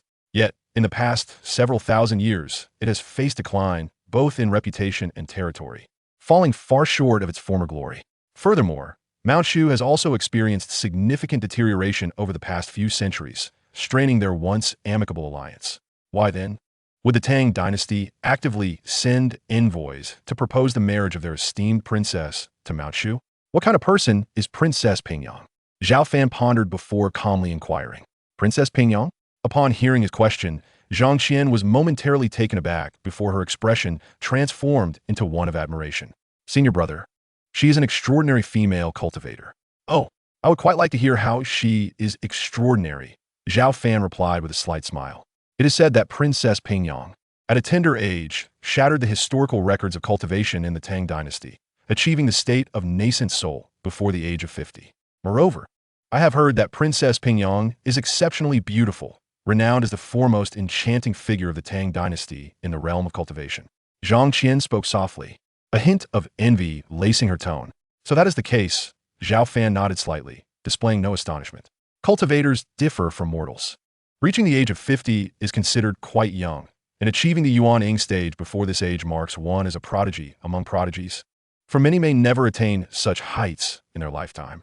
Senior brother, do you think Princess Pingyang is formidable? Zhang Qian playfully inquired, blinking her eyes. She is as she is, Zhao Fan replied with a smile, choosing not to elaborate further. Were it not for Zhao City's connections, he would have refrained from asking even a single question. All right then.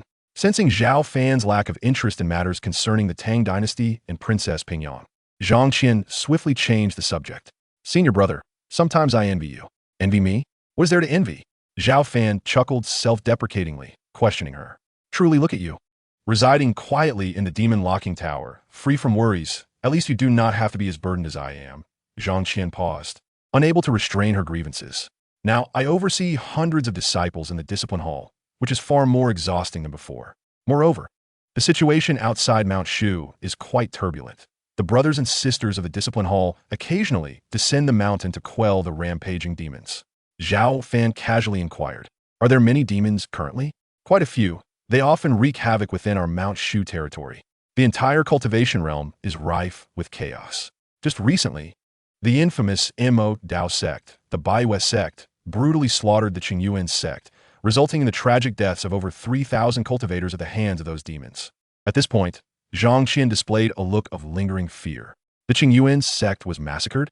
Zhao Fan's brows furrowed. He had heard of this sect before. Once a powerful force in cultivation, and not far from Mount Shu's territory. Indeed, the methods employed by those demonic cultivators are exceedingly ruthless, provoking the ire of the entire cultivation community. Numerous top sects have dispatched formidable warriors to assault the Baiwei sect. It is said that even high-level cultivators in the spirit division have intervened personally, yet they suffered casualties. The Baiwei sect, unfazed, has only grown more arrogant. Zhang Qian shook her head in dismay. Possessing a just and kind nature, she harbored a deep disdain for evil. Thus her heart burned with indignation whenever such matters were mentioned. Evil will not have a good end. Zhao Fan sensed her emotions and gently offered consolation. You're right. Senior brother, Zhang Qian nodded, glancing at the encroaching twilight. It is getting late. I shall take my leave now and visit you again next time. Very well. With that, Zhang Qian departed swiftly, and the demon locking tower returned to its tranquil state. The world outside swirled with uncertainty, and even spirit division cultivators were not immune to casualties. Zhao Fan resolved to remain steadfast within the confines of the demon's sealing tower, diligently signing in to enhance his strength.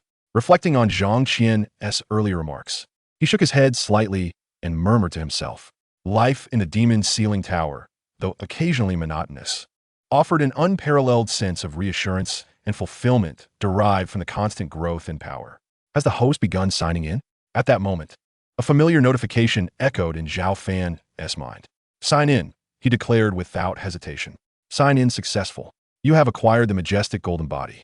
As the system's voice faded, a complex and profound martial art appeared in Zhao Fan's consciousness. What? It is indeed the supreme martial art of the Buddhist sect, the majestic golden body. Initially taken aback, Zhao Fan's expression quickly transformed into one of elation. In the realm of cultivation, the Buddhist sect stood as a transcendent and formidable force. Although its teachings were scarce, they represented the pinnacle of power, such as the renowned Famen Temple, which was the ancient lineage that produced arhats and bodhisattvas. Within Famen Temple, the most formidable martial art was the majestic golden body, said to achieve perfection, rendering the physical form immaculate and imbued with the might to move mountains and fill seas with a mere gesture. Zhao Fan was genuinely surprised. He had never anticipated that today's sign-in reward would bestow upon him the highest martial art of the Buddhist sect. Over the past 50 years, through the system, he had not only obtained many long-lost martial techniques of the Shushan lineage, but had also acquired various cultivation methods from other sections. However, he had never laid claim to any teachings from the Buddhist sect, underscoring the rarity and preciousness of its martial arts. With the assistance of techniques, such as the Shushan swordsmanship and the 10,000 sword formula, his combat prowess far surpassed that of his peers. Yet, his sole shortcoming lay in his physical form. Should he succeed in mastering the majestic golden body, he would be rendered flawless. Taking a deep breath, Zhao Fan wasted no time in delving into the intricacies of this profound martial art. Chapter 36, The Confusion of Zhao City. Truly worthy of being the supreme martial art of the Buddhist sect, the records indicated that the majestic golden body was divided into 9 distinct levels. Only by mastering all 9 could one unleash its ultimate power. Zhao Fan felt a surge of excitement as he embarked on the journey to cultivate the first level of the majestic golden body. The initial step of the training process involved body tempering. Under normal circumstances, cultivators of Zhao Fan's caliber possessed robust physiques, yet true physical strength remained a distant goal. Only through successful body tempering could one tap into the latent potential within the flesh, fortifying the body's resilience. Zhao Fan focused his mind, embodying a serene and dignified presence as the pores of his skin opened, drawing in an abundance of celestial and earthly spiritual energy. However, rather than assimilating into Zhao Fan's body, this ethereal energy transformed into flickering, divine flames, scorching his flesh and blood. His body became a crimson hue, reminiscent of iron being forged in the fire. This was a method of refining the physical form through celestial and earthly energies. Zhao Fan could distinctly feel his physique growing stronger, albeit accompanied by intense pain, which he was fully capable of enduring. Buzz. In the distant past, with a gentle chime, the surface of Zhao Fan's flesh shed a layer of aged skin. The initial stage of body tempering had been successfully achieved. Zhao Fan exhaled in relief, a smile gracing his face. This was a normal phenomenon. The newly formed skin would become more resilient and robust. Although he had made preliminary progress in body tempering, a significant distance remained before he could attain the first realm of cultivation. Thus, Zhao Fan remained diligent, continuing his focused practice. For the next 5 days, he immersed himself in his training, until one day, the once tightly shut door of the demon-locked tower slowly creaked open. Zhao Cheng, the leader of the Shushan sect, arrived at the tower, his demeanor markedly more composed and steadfast than before. Zhao Cheng, what brings you here? Zhao Fan inquired, surprised that his younger brother Zhao Cheng had come to the demon-locked tower at this moment. I haven't visited my elder brother in quite a while, and since I had a bit of time today, I thought I would come and see you, Zhao Cheng replied cheerfully without any airs of authority as the sect leader. In the eyes of outsiders, he was typically seen as imposing and composed, but in the presence of his elder brother, his true self emerged. Zhao Fan observed that although his brother wore a smile, it seemed somewhat strained, and a hint of visible fatigue lingered in his brow. You appear to be burdened with worries, Zhao Fan remarked subtly. Brother, nothing escapes your notice, Zhao Cheng said as he took a seat. a bitter smile forming on his lips. I have indeed encountered troubling matters lately, and I sought your counsel. Do share what troubles you. Zhao Fan asked calmly. Brother, it has been 50 years since you descended the mountain to slay the White Tiger Demon Saint. During these years, I have devoted myself tirelessly to the affairs of the sect, and Shushan has flourished remarkably. However, I now find myself at a loss. At a loss? Zhao Fan furrowed his brow, patiently awaiting Zhao Chang's elaboration. Brother, I wonder if you've heard? The Tang dynasty has sent envoys, seeking to arrange a marriage alliance with us by marrying their princess Pingyang to me. I have heard whispers of this. Is it not a favorable arrangement? After all, you're not a youth anymore, and, as the leader of Shushan, should consider settling down. Zhao Fan replied with a gentle smile. Certainly not. Zhao Chang shook his head. Continuing, in recent years, the Tang dynasty has been rife with internal strife. Their national strength has significantly waned. They see our thriving Shushan and wish to mend ties. More importantly, I have received credible intelligence that the demonic sect, the moon-worshipping cult, is preparing to launch an assault on the Tang dynasty. Their desire to ally with us is merely to leverage our influence against the moon-worshipping cult. The moon-worshipping cult has grown formidable, having seized a vast expanse of territory in the northern borders, with tens of thousands of followers. If Shushan becomes entangled in a conflict with them due to our alliance with the Tang, the consequences could be dire, and the fruits of decades of effort may be lost. With a soft sigh, Zhao Chang added, regrettably, such evident reasoning eludes the understanding of our disciples and elders. So, you oppose the marriage alliance? Zhao Fan comprehended that his younger brother, Zhao Cheng, was opposed to the impending union. Indeed, I vehemently oppose it. Moreover, I have already set my affections upon another girl, and have no desire to wed the princess of Pingyang.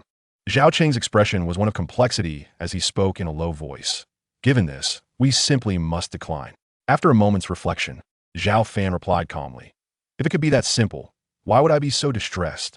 Zhao Cheng, with a helpless smile, recounted, just yesterday, dozens of elders from our sect collectively urged me to acquiesce to the envoy from the Tang dynasty and accept the princess of Pingyang as my bride. It is truly lamentable that as the esteemed leader of the Shushan sect, I cannot govern my own matrimonial affairs. This predicament leaves me utterly bewildered. Zhao Fan furrowed his brows upon hearing this and inquired, have you consented? Yes, I had no choice. Several venerable elders insisted upon my compliance, compelling me to make a decision. And what a girl you cherish. Zhao Fan's frown deepened. I am at a loss. Zhao Cheng's expression revealed his confusion as he responded. She is merely a mortal, unable to cultivate, yet she has bestowed upon me the truest of affections. I do not know how to confront her in the future. A mortal? Zhao Fan was taken aback, surprised that his brother Zhao Cheng had fallen for a commoner. By conventional logic, how could the exalted leader of the Shushan sect ever interact with an ordinary person? Brother, please do not regard me so. It was merely a chance encounter during my descent from the mountain. Zhao Cheng chuckled awkwardly. You are quite the romantic, Zhao Fan teased with a gentle smile. When it comes to matters of marriage, you must make your own decisions. Regardless of your choice, I shall support you. Zhao Fan contemplated for a moment before speaking solemnly. Warmth flooded Zhao Cheng's heart upon hearing Zhao Fan's words. He nodded and replied, Brother, I understand. I wish to discuss this matter further with the elders to see if I can alter their perspective. As long as you are aware of your own mind, that is sufficient. Zhao Fan refrained from elaborating further. The two brothers conversed on numerous topics until dusk fell, at which point Zhao Cheng took his leave. It was evident that after venting his frustrations to Zhao Fan, his spirits had lifted considerably. Brother, I shall visit you again. He waved farewell to Zhao Fan and exited the demon-locking tower. Fortuitously, had I not been confined within the tower, I would have been overwhelmed by the burdens of being the leader of the Shushan sect. How can one not even govern their own marriage? Such a position truly lacks comfort. As he watched Zhao Cheng depart, Zhao Fan shook his head and murmured to himself. Deep down, he felt a profound sympathy for his brother. The position of Shushan sect leader, though seemingly exalted, often left one feeling powerless. Following Zhao Cheng's departure, the demon-locking tower returned to its tranquil state. Chapter 37. The Union. In the days that followed, Zhao Fan turned a blind eye to external affairs, dedicating himself to the cultivation of the formidable golden body. Ever since he became the Innate Sword Body, not only has his comprehension of swordsmanship flourished, but his understanding of other disciplines has also reached remarkable heights. The formidable stature of the 6-foot golden body, deserving of its reputation as the pinnacle of Buddhist martial arts. took Zhao Fan several months to fully master the first level of its realm. Consequently, his physical form underwent a transformation akin to rebirth. Even without the protection of spiritual energy, it would be a Herculean task for even the sharpest blade to pierce his skin.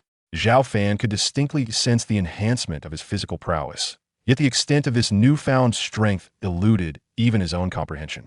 In pursuit of validation for his augmented physicality, Zhao Fan summoned the little white fox. Over the years, the fox had spent considerable time in the subterranean space, honing its skills with the aid of Jade Coffin, resulting in a remarkable surge in its power. It had long since transcended to the early stage of spiritual separation from the perfected out-of-body phase, lagging behind Zhao Fan by but a minor realm. With eyes as radiant as gemstones and fur glistening like pristine snow, the little white fox approached with graceful steps. "Are you certain you want me to strike you?" it inquired, its voice as melodious as a bell, laced with curiosity as it regarded Zhao Fan. "Fear not, go ahead and attack. I shall not retaliate," Zhao Fan replied with a gentle smile. The little fox blinked its large, expressive eyes, and had it not been for Zhao Fan's calm demeanor, it might have suspected him of harboring some affliction. However, given Zhao Fan's insistence, the proud little creature could hardly refuse. "Very well, but do not blame me if you are injured," it retorted, and without further hesitation, it launched its attack. Its seemingly adorable claws swept forth, emanating a chilling brilliance that traversed the distance of several dozen meters in an instant, aimed directly at Zhao Fan's chest. This strike was fierce and formidable. Even a peer of equal strength would be left bloodied and hurt if struck head-on. Zhao Fan narrowed his eyes, remaining still and resolute, refusing to summon the spiritual energy within him for defense, even as the icy light approached. "Quick dodge!" the little white fox exclaimed, momentarily startled, fearing it might truly harm Zhao Fan, and urged him to evade. Boom! Yet, before the little fox could finish its warning, the icy brilliance struck Zhao Fan with the force of a tempest, resulting in a cataclysmic explosion that enveloped the area in a cloud of swirling dust. The little fox widened its beautiful eyes, poised to rush forward to investigate. However, at that moment, Zhao Fan's robust figure emerged from the haze of dust. "You!" The little white fox gasped in astonishment as Zhao Fan appeared, his physique elongated, his skin aglow with a golden radiance, reminiscent of a reborn Buddha, exuding an aura of divine strength. In the presence of Zhao Fan's imposing aura, the little fox instinctively took 2 steps back, feeling a suffocating pressure. Impressive indeed. As expected of the most powerful martial art of the Buddhist sect, capable of withstanding your assault solely through physical strength, Zhao Fan remarked with a smile, his spirits lifted. Having only attained the first level of the 6-foot golden body, he could already endure a strike from a cultivator at the spiritual separation stage. One could only imagine the astonishing defensive capabilities he would possess upon mastering the 2nd or even 3rd levels. The mere thought ignited a fervent anticipation within him. Truly, this was extraordinary. What cultivation technique do you practice? How is it that you are so formidable? The little white fox, coming to her senses, inquired somewhat perplexedly. The 6-foot golden body, Zhao Fan elucidated, noticing her confusion. It is a supreme physical martial art of the Buddhist sect. If you're interested, I can teach you. Oomph. I am not interested, the little white fox replied. Though her heart was indeed tempted, she stubbornly shook her head. Are you truly uninterested? Indeed. Very well then. Zhao Fan shrugged his shoulders in resignation. Wait. Hearing this, the little white fox immediately changed her tone, saying, "If you were to plead for me to teach you, I would not refuse." Upon finishing her sentence, her cheeks flushed slightly, yet she held her chin high, maintaining the last vestiges of pride. Enough with the pretense, little fox. Observing her demeanor, Zhao Fan found it both amusing and exasperating. To provide her a way out, he said, "Let us say I am begging you to teach me. Is that satisfactory?" Humph, that's more like it. The little white fox beamed with delight, her eyes narrowing into crescent-shaped slits. Subsequently, Zhao Fan fulfilled his promise and imparted the first level of the 6-foot golden body's mantra to her. It must be said that the little white fox exhibited astonishing aptitude for cultivation. After merely hearing it once, she grasped the key points. This physical martial art is rather mediocre. I shall rely on medicinal pills instead. As she spoke, she deftly extracted a pill with her small paw, the rich aroma enveloping half of the demon-sealing tower in an instant. This is the crimson gold blood pill, a lower-grade Tao pill. Zhao Fan's expression turned to one of astonishment upon recognizing the pill in the little white fox's paw. Dao pills are exceedingly precious, even in today's cultivation realm. Few alchemists can concoct them, rendering them nearly priceless treasures that would incite countless cultivators to vie for them if they were to surface in the world. I found this while idly breaking through several ancient underground palaces. Here, take it. With that, the little white fox tossed the crimson gold blood pill to Zhao Fan. Little fox, what will you do without this pill? Although Zhao Fan was intrigued by the crimson gold blood pill, it was evident that the little white fox needed it more than he did. He felt a surge of emotion. I have an entire bottle.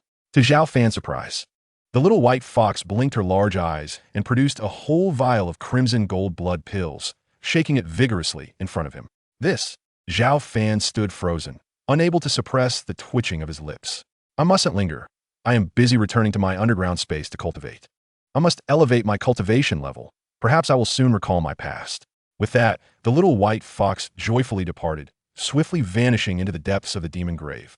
That little fox, Zhao Fan chuckled wryly, shaking his head. The crimson gold blood pill is indeed a marvelous item, but consuming it hastily would only squander its potency. It would be prudent to wait until he encounters a bottleneck before using it, thus breaking through the shackles and advancing to the later stage of the spirit division. Zhao Fan carefully stored the crimson gold blood pill, refraining from consuming it in haste. Time swiftly passed, and half a year flew by in the blink of an eye. Through Zhongqian, Zhao Fan inadvertently learned that Zhao Cheng had discussed the marriage alliance with the elders of Mount Shu 7 or 8 times due to the initial engagement, even leading to some arguments. Ultimately, as the sect leader, Zhao Cheng chose to compromise, agreeing to wed the princess of Pingyang from the Tang dynasty in 10 days. The alliance between Mount Shu and the Tang dynasty sent ripples throughout the entire realm of cultivation, especially in this turbulent period. The news of the union between these two powerful factions struck a chord with many.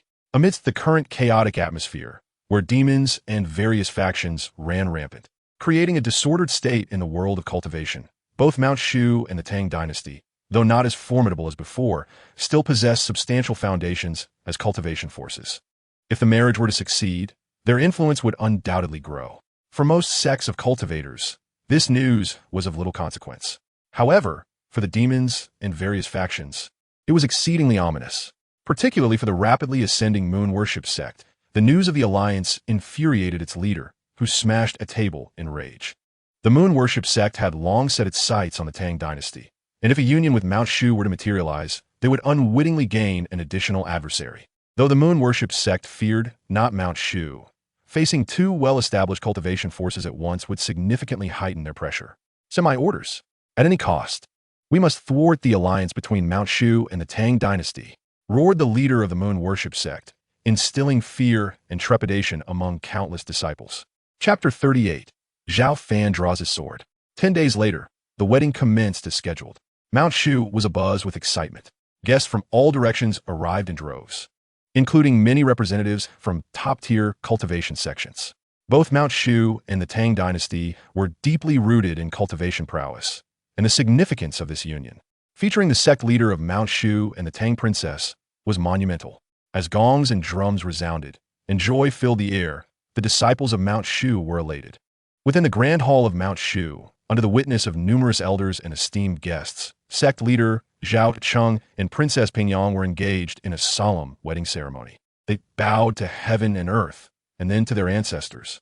Elder Lin Mu of Jinwu beamed with joy as he personally presided over the ceremony for Zhao Cheng and Princess Pingyang. Alas, my elder brother could not attend my wedding. Lin Mu lamented. Upon hearing this, Zhao Cheng felt a pang of regret. Prior to the ceremony, he had once more ventured to the demon locking tower, personally inviting his brother Zhao Fan to witness this significant moment in his life, but was met with a polite refusal. As he gazed at the nearby Princess Pingyang, Zhao Cheng, though somewhat reluctant, gradually bent his body, preparing to kneel before heaven and earth. Suddenly, as Zhao Cheng and Princess Pingyang were about to kneel, a deafening explosion erupted, accompanied by a violent tremor. What on earth is happening? Within the grand hall, the crowd was engulfed in a palpable tension, each face reflecting a myriad of emotions. Today marked a momentous occasion, the union of the leader of the Shushan sect and the princess of the Tang dynasty. Who would dare disrupt such a significant event? Master sect leader, it seems the wedding you planned may not come to fruition. A voice intoned as a towering figure strode into the hall with deliberate steps. Elder Qiang, are you not stationed at the mountain gate? What brings you here? The voice belonged to Elder Jinwu Lin Mu, his brow furrowing in concern as he recognized the intruder. Elder Qiang Lai Xiong was known for his fiery temperament and his long-standing disdain for sect leader Zhao Cheng, assigned to guard the mountain gate. His unexpected presence here raised alarm.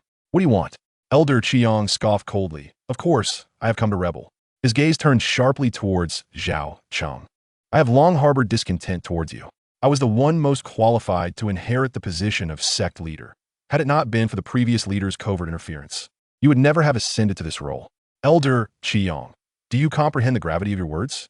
Zhao Cheng, unperturbed as the sect leader, calmly challenged him. Of course, I do. Elder Qiang replied with a mocking sneer. Do not presume to wield authority over me as the sect leader. I have seized control of over half of Shushan. Surrender now and terminate this wedding, or I shall not hesitate to act. Preposterous. Have you lost your senses, Lai Xiong? Guards seize him. Before Zhao Cheng could interject, Elder Lin Mu, unable to contain his indignation, issued commands to the nearby elders. Elder Qiang, you have crossed the line. As Lin Mu's words echoed, several loyal Shushan elders sprang into action almost simultaneously. Over the years, they had significantly improved their skills, each achieving the pinnacle of the nascent soul stage, merely a step away from the out-of-body stage. As swords sang through the air, a flurry of sword energy surged towards Elder Qiang. Pathetic tricks, he retorted disdainfully, stepping forward as his aura suddenly surged. He flicked his fingers, unleashing a powerful force that effortlessly shattered the incoming sword energy, ultimately striking several Shushan elders, leaving them grievously injured on ground. Out-of-body stage, you have concealed your strength so well. Elder Lin Mu exclaimed in astonishment, realizing that Elder Qiang, who had always appeared to possess only nascent soul cultivation, was indeed a formidable out-of-body expert, having deceived everyone. I possess even deeper abilities, Elder Qiang announced, clapping his hands. From the shadows emerged several ghostly figures, each exuding an aura that sent shivers down spines. The 6 hall masters of the moon worship sect.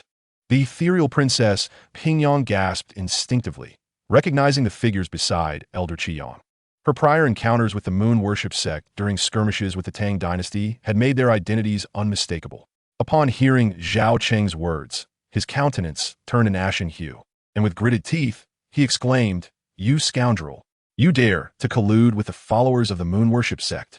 A sinister figure, the foremost among the moon worship sect's formidable members, explained, "We have promised Lai Xiong that if we conquer Mount Shu, he shall be granted the title of the new sect leader."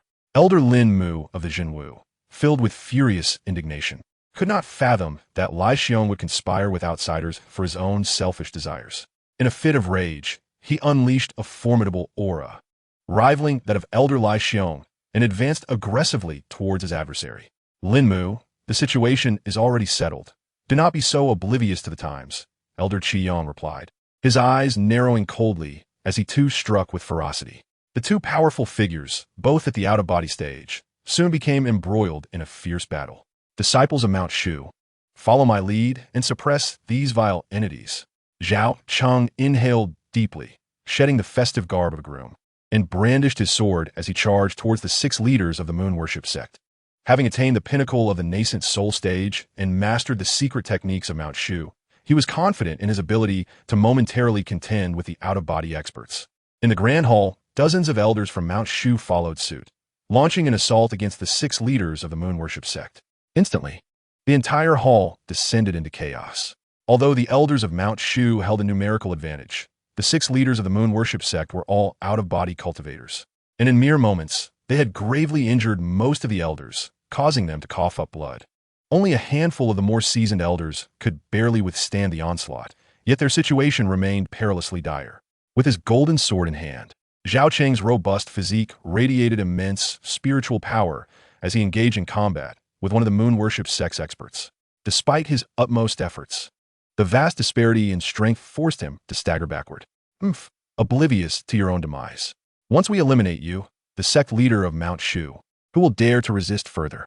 The moon worship expert, expressionless, unleashed a devastating punch, sending waves of dark energy that made Zhao Cheng spout blood. Without holding back, the moon worship expert seized the opportunity to strike Zhao Cheng with lethal intent. Golden armored puppet. Zhao Cheng hastily summoned the golden armored puppet, a force of out-of-body strength, to defend against the attack. However, just as the puppet thwarted one assailant, another moon worship expert charged forth, boldly insolent. This sacred ground of Mount Shu shall not be desecrated by your malevolent kind. As Zhao Cheng faced imminent danger, a thunderous voice echoed, and Elder Wu Hai appeared, delivering a single palm strike that severely injured the moon worship expert.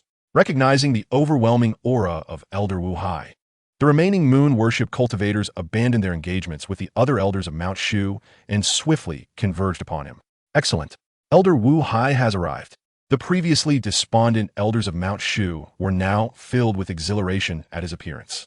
50 years ago, Wu Hai was already a formidable figure in Shushan, second only to that enigmatic sword cultivator. Now, after all these years, he has grown even stronger. The elite members of the moon worship sect, almost in unison, unleashed their malevolent energy, creating an overwhelming force that shook the entire Shushan Great Hall to its core. Wu Hai remained impassive, brandishing a renowned sword that emitted a brilliant light, causing the attackers to cough up blood and be thrown back. In this dire moment, Elder Qi Yang, engaged in combat with Elder Zhen Wu, suddenly shouted, "Vice Sect Leader, if you do not intervene, we shall find ourselves in grave peril." As his words resonated, the void convulsed, and a colossal hand, formed from a multitude of gathered malevolent energies, materialized out of thin air, descending upon Wu Hai. Wu Hai's heart raced as he raised his sword in a desperate attempt to counter the onslaught. However, in the blink of an eye, Wu Hai's expression changed drastically. His treasured sword shattered, and he was sent flying 100 meters, as if struck by a tremendous force. This scene sent shivers down Zhao Cheng's spine. Elder Wu, a late-stage cultivator, had been effortlessly hurled aside. How formidable was their adversary?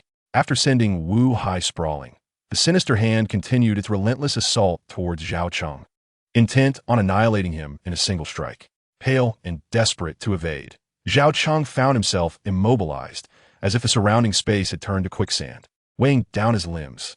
"Flee!" Princess Pingyang cried out anxiously, but her own frail cultivation prevented her from approaching him. Just as everyone believed Zhao Cheng was doomed, a clear and resonant sound of a sword echoed from afar. With a thunderous impact, the malevolent hand disintegrated as a crimson flying sword appeared before Zhao Cheng, emanating waves of sword energy that dispersed the clouds above and enveloped much of Shushan. The one who acted was none other than Zhao Fan, who had sensed the disturbance within the locking demon tower. "Brother!" Zhao Cheng exclaimed, initially taken aback by the sight of the sword before him, only to be filled with joy, realizing that Zhao Fan had come to his aid. His earlier anxiety evaporated, replaced by a profound sense of security. With his brother personally intervening, the malevolent beings of the moon worship sect were doomed. In Zhao Cheng's heart, his brother Zhao Fan was the very embodiment of invincibility. A swirling mass of malevolent energy coalesced, forming the silhouette of a tall and imposing man, exuding an aura of sinister malevolence, with piercing green eyes. He was Su Feng, the vice sect leader of the moon worship sect, a rising power in the demonic realm, whose strength and prestige within the sect were second only to the sect leader himself. This operation had been orchestrated entirely by him. The long-lost swordsmanship of Shushan, thought to be a mere legend, had proven to be true. A powerful swordsman lurked within the mountains. Despite a flicker of trepidation upon witnessing the intimidating flying sword, Su Feng's eyes burned with fervent battle intent. His character has always been ruthless and unyielding. Otherwise, how could he dare to orchestrate such a remarkable operation? I am eager to witness the true strength of the enigmatic sword cultivator from Mount Shu. As his words fell, Su Feng's demonic aura surged violently, his form suddenly towering as if a primordial demon had been reborn, exuding an overwhelming presence that shook the very foundation of Mount Shu. With a low growl, he unleashed a colossal demonic hand, striking forth with the force of an avalanche. The tremendous energy fluctuations caused the entire main hall of Mount Shu to crack and crumble. In response to his full-force assault, the flying sword, Qi Xiao, blazed with a scorching brilliance, its golden sword aura slicing down like a tempest. This sword strike was unparalleled, shaking the heavens and the earth. With a resounding boom, the demonic hand shattered, the sword's radiance cleaving through the air towards Su Feng. How is this possible? Su Feng, incredulous, could scarcely believe that as a cultivator in the spirit separation stage, his most proud attack could not withstand the might of the opponent's sword. As the sword aura approached, Su Fang summoned several demonic artifacts to defend himself, yet they were sliced through with ease, as if made of mere tofu. Flee! Feeling the overwhelming aura of death closing in, Su Fang's scalp tingled with fear. To buy himself some time, he hastily grabbed 5 or 6 members of the moon worship sect nearby and hurled them toward the descending golden sword light. He then turned and bolted from the hall, seizing the chance to escape. Deputy Leader. The faces of the 5 or 6 sect members twisted in terror. They never imagined Su Fang would use them as shields in his desperate bid for survival. With a swift sweep of the sword light, these members of the moon worship sect were reduced to a mist of blood amidst their screams. The golden sword aura, relentless and thunderous, continued its path toward Su Fang. His complexion turned ashen as he bellowed, heavenly demon disintegration technique. Just as the sword light grazed his flesh, a blood-colored soul figure shot up into the sky, transforming into a streak of light that swiftly vanished into the distance. What a pity. However, those struck by my sword aura shall not survive for long. Within the demon-locked tower, Zhao Fan furrowed his brow, surprised that the adversary had employed a demonic secret technique to allow the soul figure to escape. Even if he pursued now, catching up would be nearly impossible. With a thought, Zhao Fan summoned the Qishao sword, which emitted a clear chime as it tore through layers of void and returned to his grasp. All of this transpired in the blink of an eye. By the time the others in the hall reacted, nearly all the powerful members of the moon worship sect had perished, save for Su Fang's fleeing soul. Lai Xiong, prepare to meet your end. At that moment, Elder Jinwu and Elder Qiyang had also determined their victor, and with Lin Mu's furious shout, a single sword strike severed Lai Xiong's head. After dispatching Lai Xiong, Lin Mu rushed to Zhao Cheng's side, asking with concern, "Sect leader, are you unharmed?" "I am fine," Zhao Cheng replied, waving his hand to indicate that there was no need for worry.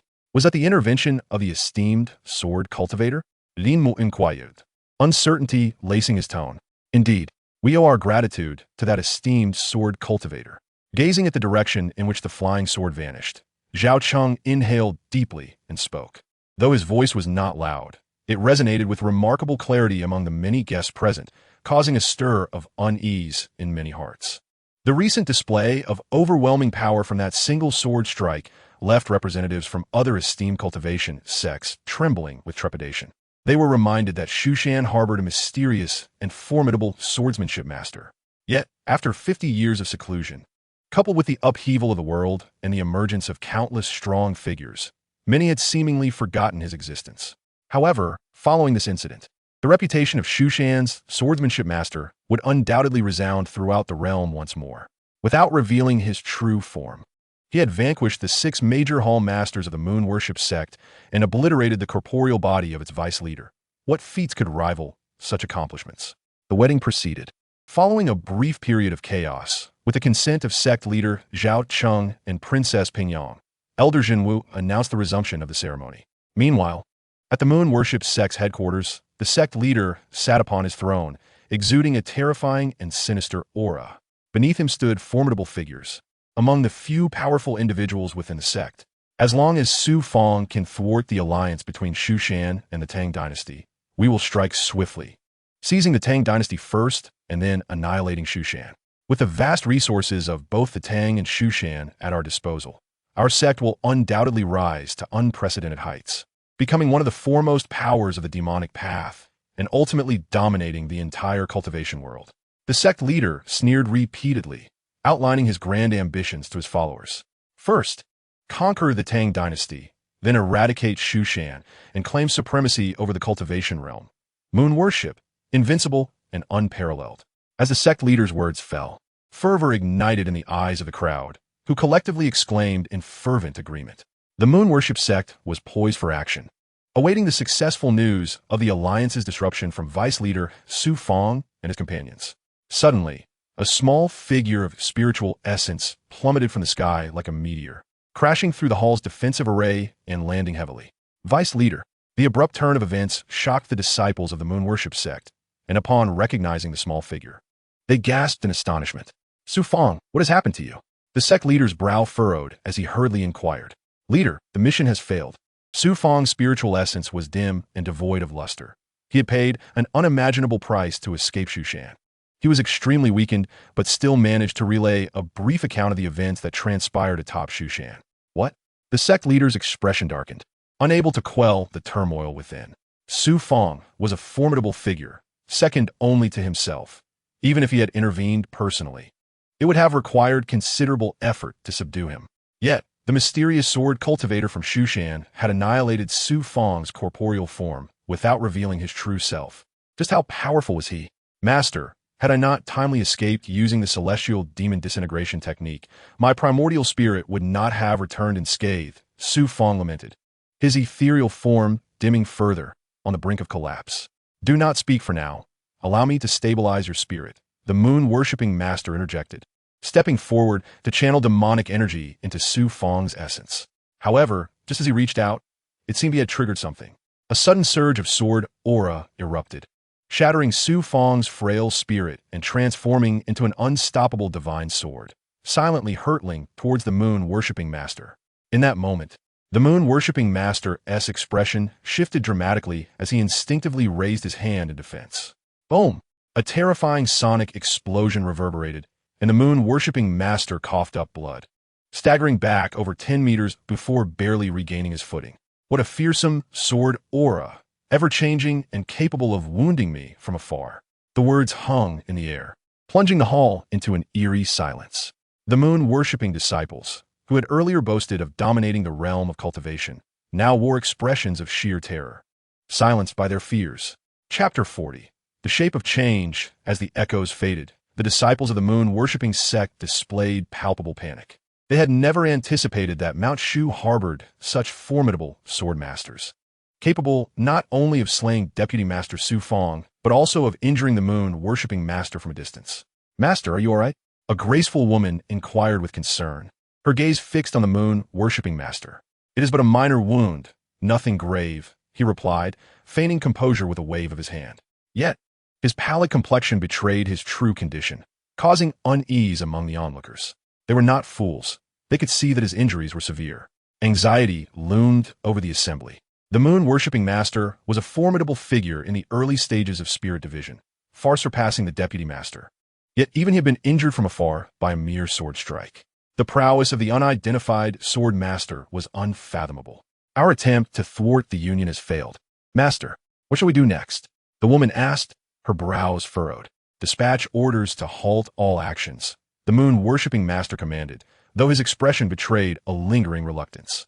Their efforts to impede the union had not only failed, but had also cost them a cultivator of Su Fong's caliber. Should the moon-worshipping sect choose to strike against the Tang dynasty now, they would face the combined might of both Mount Shu and the Tang dynasty's profound cultivation powers. Moreover, what troubled the moon-worshipping master most was the enigmatic sword master of Mount Shu. Understood, the disciples of the moon-worshipping sect nodded in unison, accepting the command. Once they departed, the moon-worshipping master exhaled deeply, blood trickling from the corner of his mouth. His once resilient form now resembled a deflated balloon, collapsing helplessly onto his throne. I have reached the pinnacle of the early spirit division stage, merely a step away from the mid-stage. Yet that individual was capable of wounding me from such a distance with mere sword aura. Could they be a master of the late spirit division, or even a consummate expert? The moon-worshipping master's brow furrowed deeply, worry etched upon his face. Over the years, he believed that upon becoming a transcendent cultivator, he would find himself virtually unmatched in the realm of cultivation. It was only now that he realized there are greater powers beyond the heavens and individuals beyond mere mortals. This won't do. He must summon the old master back. If the Venerable One were to take action personally, he could undoubtedly vanquish the formidable sword cultivator from Shushan, making the annexation of Shushan and the Tang dynasty an effortless endeavor. The eyes of the moon-worshipping sect leader sparkled with determination as his mind swiftly arrived at a resolution. Within the demon-binding tower, Zhao Fan remained unaware that, due to his influence, the once arrogant and domineering moon-worshipping sect had temporarily tempered its ferocity. Presently, his swordsmanship had become increasingly refined, and he had thoroughly cultivated the third level of the Void Sword realm to its utmost pinnacle. Next, he could attempt to comprehend the fourth level, the realm of formless transformation. Compared to the initial 3 levels, the challenges of mastering the 4th level of swordsmanship were multiplied manifold. For decades, Zhao Fan had found no glimmer of insight, until just moments ago, when he had slain an intruding stronghold of the moon-worshipping sect at Shu Shan, which sparked a new revelation within him. Zhao Fan sat in silence, his entire being enveloped in an awe-inspiring sword aura. He entered a wondrous state, feeling as though he had transformed into a divine sword, or perhaps the essence of all things. He quietly pondered the profound truths of the fourth level of swordsmanship, and time slipped away unnoticed. Before he knew it, 10 days had passed. Truly, the swordsmanship of Shu Shan is vast and profound. Even the fourth level of formless transformation is immensely intricate. On this day, Zhao Fan slowly opened his eyes and spoke softly to himself, having gleaned considerable insights from his reflections. "Junior sister, I have come to bring you a meal." Came the light footsteps of Zhang Qian from outside the tower, just as Zhao Fan was preparing to resume his training. "Today, I have prepared sweet and sour pork, braised fish, chicken soup, and a few fresh vegetables." Zhang Qian's voice was melodious as she spoke, gently handing the food box through the door. Inhaling the tantalizing aroma of the dishes, Zhao Fan smiled and remarked, "Junior sister, has the sun risen from the west today? You've prepared 7 or 8 dishes, surely. There is some joyful occasion worthy of celebration?" "Indeed, there is." Zhang Qian giggled. "Not long ago, our sect leader was wed, and now Shu Shan and the Tang dynasty share an unwavering alliance. Is that not worthy of celebration?" "It is certainly worthy of celebration," Zhao Fan replied with a faint smile, savoring Zhang Qian's culinary talents. "Take your time, brother. I will recount the events in detail." On the day of the sect leader's wedding, there was nearly a disaster.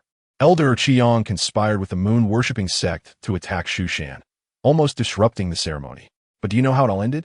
Here, Zhang Qian deliberately paused, awaiting Zhao Fan's reaction. Zhao Fan, well aware of her intent, feigned ignorance and asked, "What happened next?" At that critical moment, the venerable sword cultivator from Shu Shan suddenly intervened. Zhang Qian's face radiated excitement, her large eyes sparkling with enthusiasm as she remarked, although his true form remained concealed. A single flying sword managed to slay 5 or 6 formidable members of the moon worship sect, and it even annihilated the corporeal body of the sect's deputy leader. It is said that this deputy leader is a transcendent cultivator at the spirit division stage, yet he was grievously injured by the swordmaster's strike, barely escaping with just his primordial spirit. Brother, you cannot imagine the astonishment of the envoys from other sects who witnessed this event. With a beaming smile, Zhang Qian continued, "Now the world is buzzing with rumors that our esteemed swordmaster from Mount Shu is an unparalleled expert in the sword path, at the pinnacle of the spirit division stage. With such an invincible swordmaster among us, and our renewed alliance with the Tang dynasty, who would dare to underestimate us? So, brother, don't you think this is worthy of celebration?" "Indeed, it is certainly cause for celebration," Zhao Fan replied with a smile, agreeing with her enthusiasm. As they gazed at the cold, imposing gates of the demon-locking tower, Zhang Qian expressed her regret, saying, "It is a pity that you could not attend the sect leader's wedding that day. Otherwise, you would have witnessed the swordmaster's unmatched prowess." After a moment of thought, she added with genuine concern, "Perhaps I should appeal to the sect leader on your behalf, requesting his release." "I am quite content to remain here. I have no desire to go outside," Zhao Fan replied with a smile, understanding Zhang Qian's good intentions and gently declining. "Brother, do you truly not wish to step outside?" Zhang Qian asked, her large eyes blinking in confusion. Over the years, she had been quite curious about how Zhao Fan could endure the harsh conditions of the demon-locking tower for so long. Had it been her, she would have succumbed long ago. "No, I do not," Zhao Fan smiled, knowing that Zhang Qian could not comprehend that what appeared to outsiders as a prison was, in fact, a treasure trove for him. Each day, he grew stronger through the system's rewards, finding this environment far more comfortable than the outside world, allowing him to devote himself entirely to his cultivation without interruption.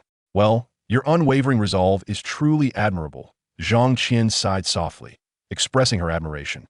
After a pleasant conversation, Zhang Qian departed with her empty food container.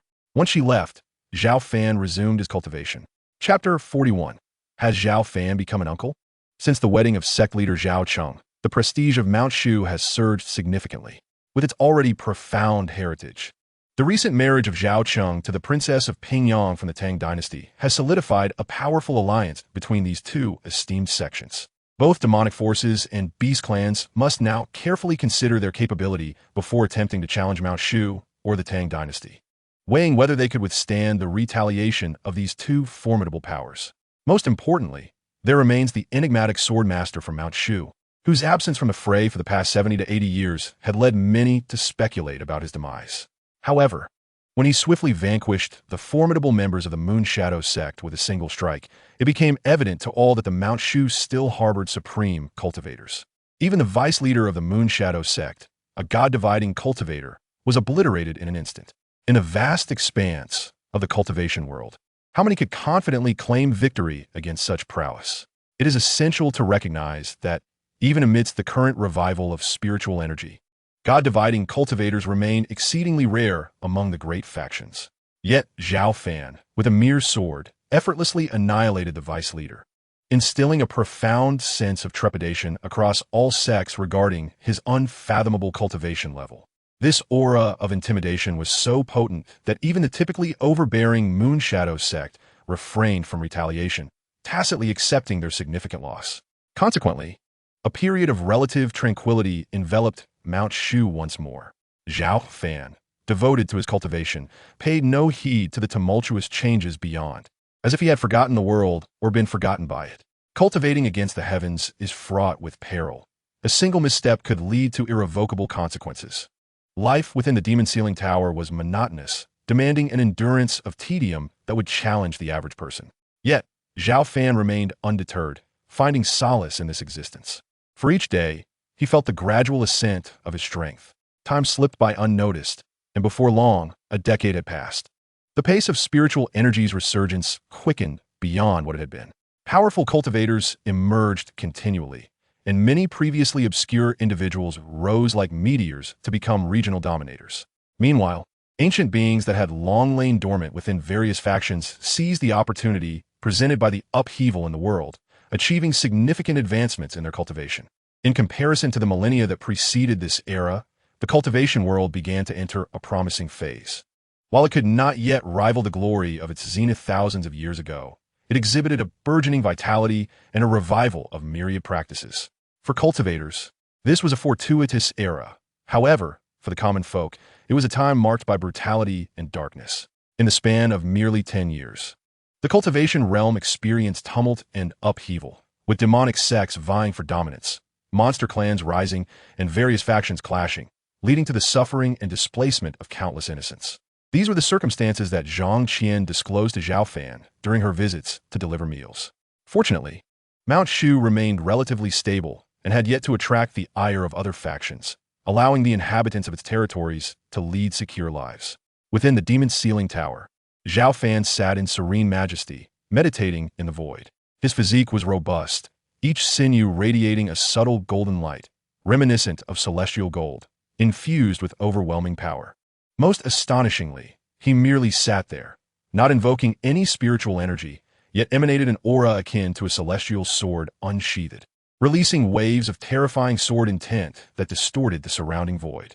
With eyes closed, Zhao Fan's sword intent grew ever stronger, evolving from mere dozens to hundreds, and ultimately culminating in thousands.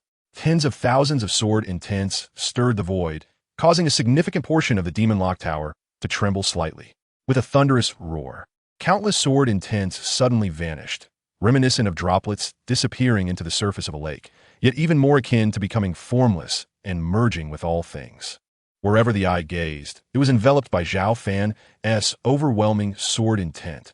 With a mere thought, Zhao Fan conjured countless sword energies, unleashing a cacophony akin to a cataclysmic tsunami that reverberated throughout the tower, the terrifying aura of the sword path soaring into the sky, dispersing the heavy leaden clouds that stretched for miles. It was a success. I have finally begun to grasp the fourth level of the sword control technique, the formless transformation. Taking a deep breath, Zhao Fan slowly opened his eyes, a fleeting golden gleam flashing in the depths of his pupils. Over the past decade, Zhao Fan had devoted himself to comprehension, and only today had he preliminarily succeeded in cultivating the fourth level of the sword control technique. Oh, my cultivation level has surprisingly increased significantly? Zhao Fan then realized that his spiritual power had become nearly saturated, reaching the pinnacle of the spirit separation stage, a mere half-step away from perfection. Under normal circumstances, Zhao Fan had estimated it would take him several more years, if not longer, to touch upon the bottleneck. Yet he had advanced much sooner than anticipated. In light of this, he decided to consume the Crimson Gold Blood Pill, striving to break through to the perfected spirit separation stage in one go. Feeling the nearly saturated spiritual energy within him, Zhao Fan hesitated not a moment longer and swallowed the pill gifted to him by the little white fox. Half an hour later, an aura that rendered the heavens and earth pale surged through the clouds, causing the entire demon-locked tower to tremble and roar. With the assistance of the crimson gold blood pill, Zhao Fan successfully broke through to the perfected spirit separation stage, his demeanor becoming increasingly unfathomable. After the breakthrough, Zhao Fan took some time to thoroughly solidify his cultivation level. On that day, the grand door of the demon-locked tower slowly opened. After many years, the sect leader, Zhao Cheng, returned once more. "Zhao Cheng, what brings you here?" Just as Zhao Fan's words fell, he suddenly noticed a little boy of about 8 years old standing beside Zhao Cheng. The boy's bright eyes and exquisitely chiseled features were exceedingly adorable. Zhao Fan was somewhat astonished and hesitantly inquired about the child. "Elder brother, he is my illegitimate son," Zhao Xiaotian. Upon saying this, Zhao Cheng gently patted the boy and softly urged, "Xiaotian, come forward and greet your uncle." The little boy, very shy, hid behind Zhao Cheng, daring only to peek at Zhao Fan with half of his head visible. "Xiaotian, what did your father teach you? Call your uncle." Seeing his son remain unaffected, Zhao Cheng furrowed his brow and urged him, "Never mind. Children can be shy. Let us not pressure him." Zhao Fan waved his hand dismissively, intrigued as he asked, "How did you come to have an illegitimate son?" Hearing Zhao Fan's question, Zhao Cheng chuckled wryly and replied, "Elder brother, do you remember what I told you before? I once fell in love with a mortal, and Xiaotian is our child. You truly are something." Zhao Fan shook his head, compelled to admire the charm of his younger brother. Chapter 42, Clash of Conflicts. Sighing deeply, Zhao Cheng's expression bore a hint of sorrow as he spoke with a bittersweet smile. "Xiaotian's mother concealed his existence from me, but she fell gravely ill recently and only revealed his lineage to me before her passing." His voice carried a profound sense of guilt, reflecting on the choice made a decade ago to abandon the beloved mortal girl and marry Princess Pingyang under the elder's arrangements, believing he had severed all ties, only to discover that she bore him a child. "Brother, I have come to request that you temporarily take Xiaotian in." Zhao Cheng inhaled deeply and continued, "Although I hold the esteemed position of the sect leader of Shushan, openly placing him here would incite controversy and displease Pingyang. Thus, I implore you to care for Xiaotian for a while." Despite his lofty status, Zhao Cheng understood that should the young Xiaotian's heritage be revealed, his safety would be jeopardized, leaving him with no choice but to seek his elder brother's aid. Moreover, Zhao Cheng was acutely aware that his elder brother was the most powerful cultivator in Shushan at present.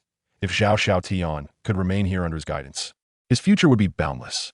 Zhao Fan fell silent, his brow furrowed. He could sense Zhao Cheng's helplessness and sincere intentions. Yet this was the demon-locking tower, not a place of comfort. A young child would find it difficult to adapt to such an environment. "Brother, I beg of you to assist me and this child," Zhao Cheng urged, pulling the little boy to kneel before his uncle. "What are you doing? Get up." Zhao Fan flicked his fingers, a gentle force lifting both father and son. "Brother, if you do not agree, I shall not rise." After a moment's hesitation, Zhao Fan relented. "Very well. Let the child remain." "Wonderful. Xiaotian, quickly thank your uncle." The little boy, looking timidly at Zhao Fan, stammered a soft expression of gratitude. "We are all family." "No need for such formalities," Zhao Fan replied. "However, if you choose to keep this child, he will face numerous hardships. Be prepared. Do not regret your decision."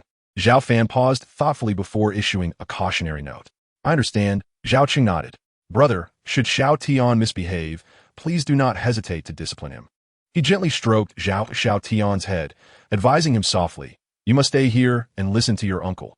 Do not cause trouble, understand?" The little boy blinked his big eyes, though shy, nodded earnestly. "Brother, Xiaotian will remain here. The sect is about to engage in battle with the moon worship sect. I must return to oversee the situation." Having given his child the necessary instructions, Zhao Cheng prepared to depart. Engaging in battle with the moon worship sect? What has transpired? Zhao Fan raised an eyebrow and inquired calmly, "Elder brother, you may be unaware. Ever since you decisively eliminated the formidable members of the moon cult who assailed Mount Shu, the cult has remained relatively quiet for the past decade. However, recently, they have resurrected their former leader, a monstrous entity who has lived for nearly a millennium, possessing unfathomable strength. In a matter of days, he has led the cultists to conquer more than half of the Tang Empire's territory, proclaiming that once they have dealt with the Tang, they will seek vengeance upon us at Mount Shu. Our sect is currently preparing to support the Tang. Zhao Cheng succinctly conveyed the situation. I understand, Zhao Fan replied, his gaze piercing yet composed. You shall oversee the matter and act as you see fit. Should you encounter genuine difficulties, I shall lend my assistance. Brother, your assurance is more than sufficient, Zhao Cheng responded earnestly. Rest assured, Mount Shu has transformed significantly. I am confident in our ability to confront the moon cult. If it truly becomes untenable, I will not hesitate to call upon you. Zhao Cheng's expression turned serious as he continued.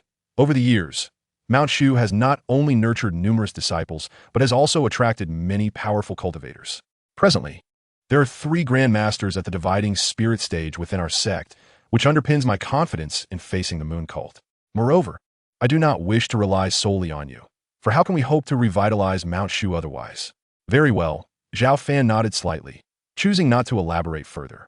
Soon, under Zhao Fan's watchful gaze, Zhao Cheng departed from the demon-locking tower with steady steps. Dad, Zhao Xiaotian, a cherubic child, watched Zhao Cheng's receding figure and took a few steps forward, only to recall his father's earlier admonition and slowly retreat. He cast a timid glance at Zhao Fan, his small hands entwined in a display of anxiety and unease. From now on, I shall call you Xiaotian. You must not leave the demon-locking tower without my permission, nor wander about recklessly within it. Do you understand? Zhao Fan addressed the bashful Zhao Xiaotian with a tranquil tone. I understand, Zhao Xiaotian replied, blinking his large eyes and speaking somewhat awkwardly. Zhao Fan smiled gently and, with a thought, summoned the flying sword, Qi Xiao, which emerged with a melodious sound. With a few strokes, he fashioned a delicate stone abode. You shall reside here henceforth. This is the foundational cultivation technique of Mount Shu. Take a look at it, and should anything perplex you, feel free to inquire.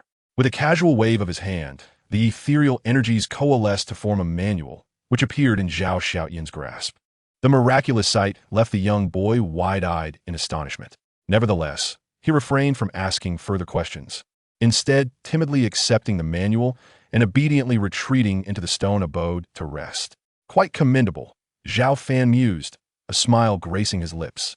Meanwhile, Zhao Cheng had returned to the Grand Hall of Mount Shu, where the crucial high-ranking officials had gathered, the atmosphere thick with tension. Master, you have finally arrived. Elder Lin Mu of Jinwu sighed in relief upon seeing Zhao Cheng's appearance. Noticing the unusual atmosphere, Zhao Cheng furrowed his brow and inquired, Elder Lin, what troubles you? Master, we have just received alarming news. The old demon of the moon worship sect has seized the royal capital of the Great Tang, inflicting severe losses upon the dynasty. Their emissaries are currently in the side hall, imploring us to swiftly mobilize our forces to confront the moon worship sect, or else the Great Tang may face annihilation at any moment. What? Zhao Cheng exclaimed, disbelief etched on his face as he rarely displayed such astonishment. How could it escalate so quickly? Was it not previously stated that the Great Tang could endure for some time? The old demon, having achieved remarkable power, has consecutively slain 2 powerful cultivators of the divine transformation stage, leaving the remaining cultivators of the Great Tang in fear and resulting in a complete rout. 2 divine transformation cultivators killed? Zhao Cheng's expression hardened, his brows knitting tightly together. He had never anticipated the old demon's formidable prowess. Master, the Great Tang is in dire peril. Should we intervene or remain passive? Lin Mu looked to Zhao Cheng, with the other elders sharing his concern. Given that Mount Shu had previously allied with the Great Tang, indifference would invite mockery from all corners. Yet engaging would mean confronting the old demon of the moon worship sect. Even though Mount Shu had risen in prominence, the outcome of a confrontation remained uncertain. We must intervene. Even if we choose not to act, the old demon will eventually attack Mount Shu. It is better to take the initiative than to wait for doom. Zhao Cheng inhaled deeply, his gaze sharpening as he addressed the assembly in the hall. Relay my orders. All disciples of Mount Shu must prepare immediately to counter the moon worship sect. Understood, the assembled crowd responded in unison. Following Zhao Cheng's command, Mount Shu swiftly dispatched a large contingent of skilled cultivators to confront the chaos wrought by the moon worship sect within the Great Tang. Mount Shu's decisive response garnered respect from various other cultivation factions. Initially, many had presumed that faced with the enigmatic old demon, Mount Shu might opt to remain on the sidelines while the Great Tang fell, yet they had not anticipated such timely action in the face of crisis. Beyond the righteous cultivation factions, numerous demonic entities also watched closely as this conflict unfolded. Zhao Fan remained undistracted by the turmoil outside, wholly devoted to his own cultivation.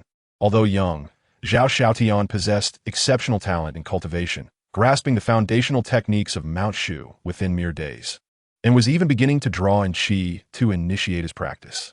Most importantly, the child was remarkably well-behaved. He would only approach Zhao Fan with questions when genuinely perplexed, never interrupting otherwise. Though Zhao Fan did not verbalize it, he gradually accepted the child, willing to offer guidance whenever he had the opportunity. "Shall we commence the sign-in?" "Sign in," Zhao Fan replied instinctively within the Demon Lock Tower. The successful check-in rewarded Zhao Fan with a superior flying sword, Flowing Clouds. As the system's voice faded, a silver flying sword materialized in Zhao Fan's hand. A superior flying sword? Zhao Fan raised an eyebrow, astonished that today's check-in yielded a flying sword, albeit one of inferior quality compared to his own sword, Qi Shao, which seemed somewhat superfluous. He shook his head and casually placed the flying sword into the system's built-in space. Although it was of no use to him, it was at least a superior sword that he could bestow upon someone in need in the future. Chapter 43. The Spirit Sword's Might. On this day, Zhang Qian visited once more. The meal she brought was, as always, delectable, and she engaged Zhao Fan in conversation. As he savored the dishes, a smile graced his face while he listened to her recount various trivial matters. "Senior brother, in a few days, I must ascend the mountain. If I do not return next time, I will have others from the discipline hall deliver my apologies. Please do not take offense. I will make it up to you with more dishes upon my return," Zhang Qian said with a soft, apologetic smile. Zhao Fan paused, raising an eyebrow as he inquired, "What is the purpose of your descent?" Zhang Qian, now a seasoned senior sister in the discipline hall, was responsible for guiding over 100 new disciples, a significant responsibility. Under normal circumstances, she would not be permitted to leave the sect freely. Recently, the demonic Baiwei sect had nearly overrun the entire Tang dynasty, and the sect had been engaged in battle with them for several days, suffering considerable casualties among its disciples. To decisively address the threat posed by the Baiwei sect, the sect leader would lead the elders and elite disciples into battle against their foes in Qingfeng Gorge in 3 days. As a senior sister in the discipline hall, I must contribute to the sect's efforts and confront those wicked entities, Zhang Qian stated with resolute eyes and unwavering conviction. Zhao Fan furrowed his brow, recalling what Zhao Cheng had mentioned earlier.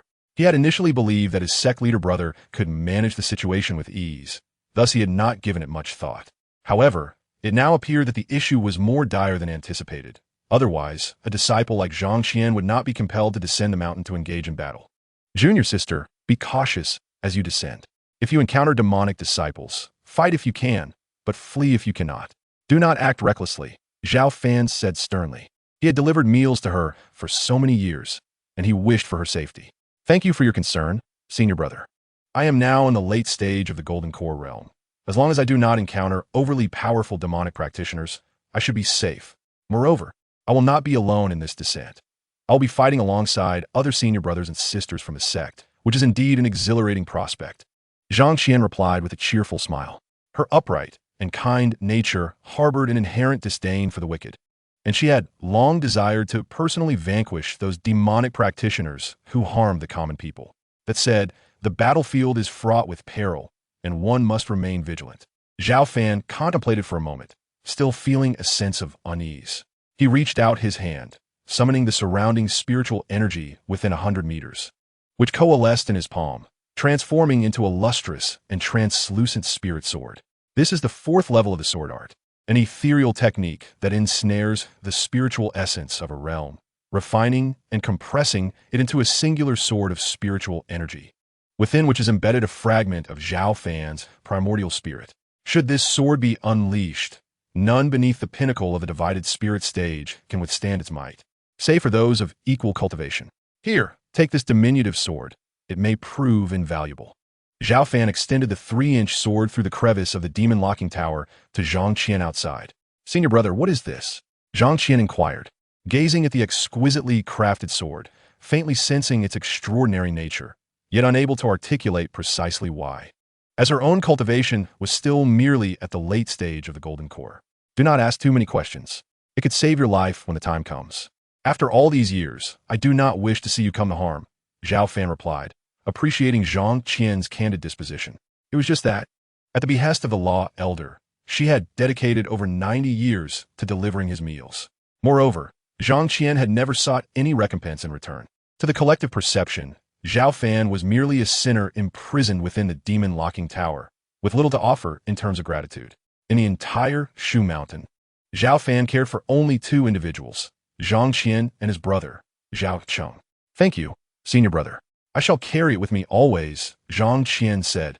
Her heart warmed as she nodded gently. Although she harbored some doubts regarding the sword's purported strength, she resolved to cherish it as a token of Zhao Fan's goodwill, securing it carefully by her side. Before long, Zhang Qian departed, taking with her Zhao Fan's spiritual sword, while the interior of the demon-locking tower returned to its usual tranquility.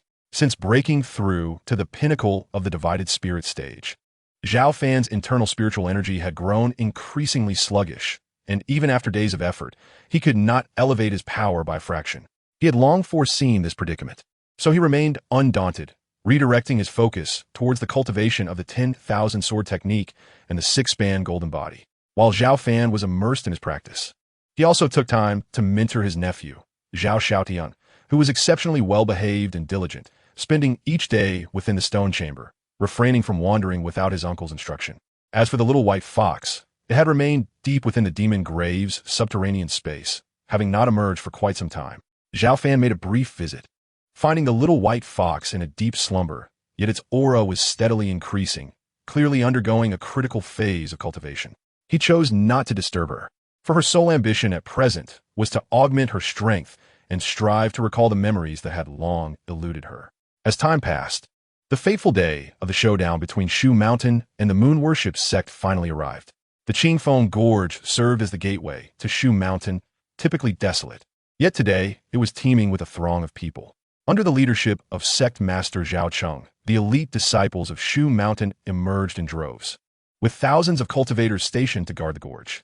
Beyond the canyon, banners obscured the sky and demonic energy surged as over 10,000 Moon Worship sect adherents advanced like a relentless tide. Nearby, powerful figures from both the orthodox sects and various demonic clans observed the impending battle with keen interest. The ominous aura surged into the sky, casting a heavy shadow upon the land.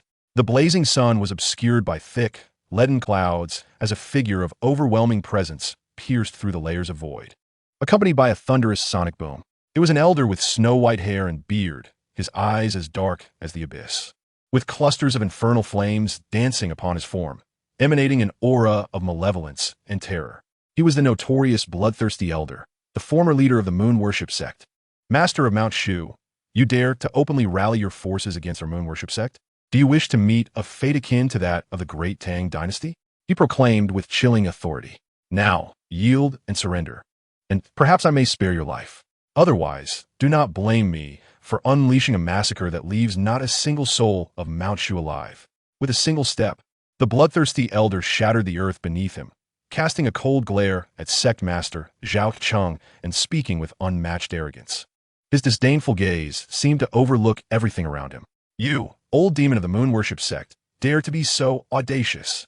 Zhao Cheng countered fiercely. Your sect has committed countless atrocities, brazenly attacking the Great Tang dynasty, and now you presume to challenge us at Mount Shu, believing yourselves invincible? For thousands of years, we have stood in the realm of cultivation, ruling over vast territories and countless lives. We shall not allow you fiends to wreak havoc here. The three grand elders of Mount Shu have come to eliminate you. From beside Zhao Cheng, three figures of profound depth soared into the sky, their overwhelming aura dispersing the clouds. They were indeed three formidable beings of the spirit-severing stage. The three grand elders encircled the bloodthirsty elder from different directions. Three, at the initial stage of spirit-severing? You seek your own demise. The bloodthirsty elder scoffed dismissively. With a mere gesture, he unleashed a tyrannical demonic fist, the shadow of which tore through the heavens, crashing down with the force of 1,000 thunders. Strike together, the three elders roared, feeling the oppressive force bearing down upon them.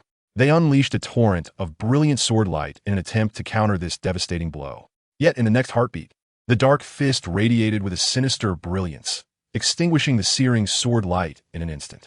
The residual force struck the three Grand Elders, sending them hurtling 1,000 meters away, blood spewing from their mouths. In a brief confrontation, the combined might of the three elders proved inadequate against the bloodthirsty elder. The arena fell into a profound silence, as the disciples of Mount Shu gazed in disbelief at the scene before them. The intel was wrong. This old demon is not merely a mid-tier spirit-severing expert, but a formidable master at the late stage, exclaimed the true martial elder, Lin Mu, suddenly awakening to the truth. As his words echoed, sect master Zhao Fan felt a chill run down his spine.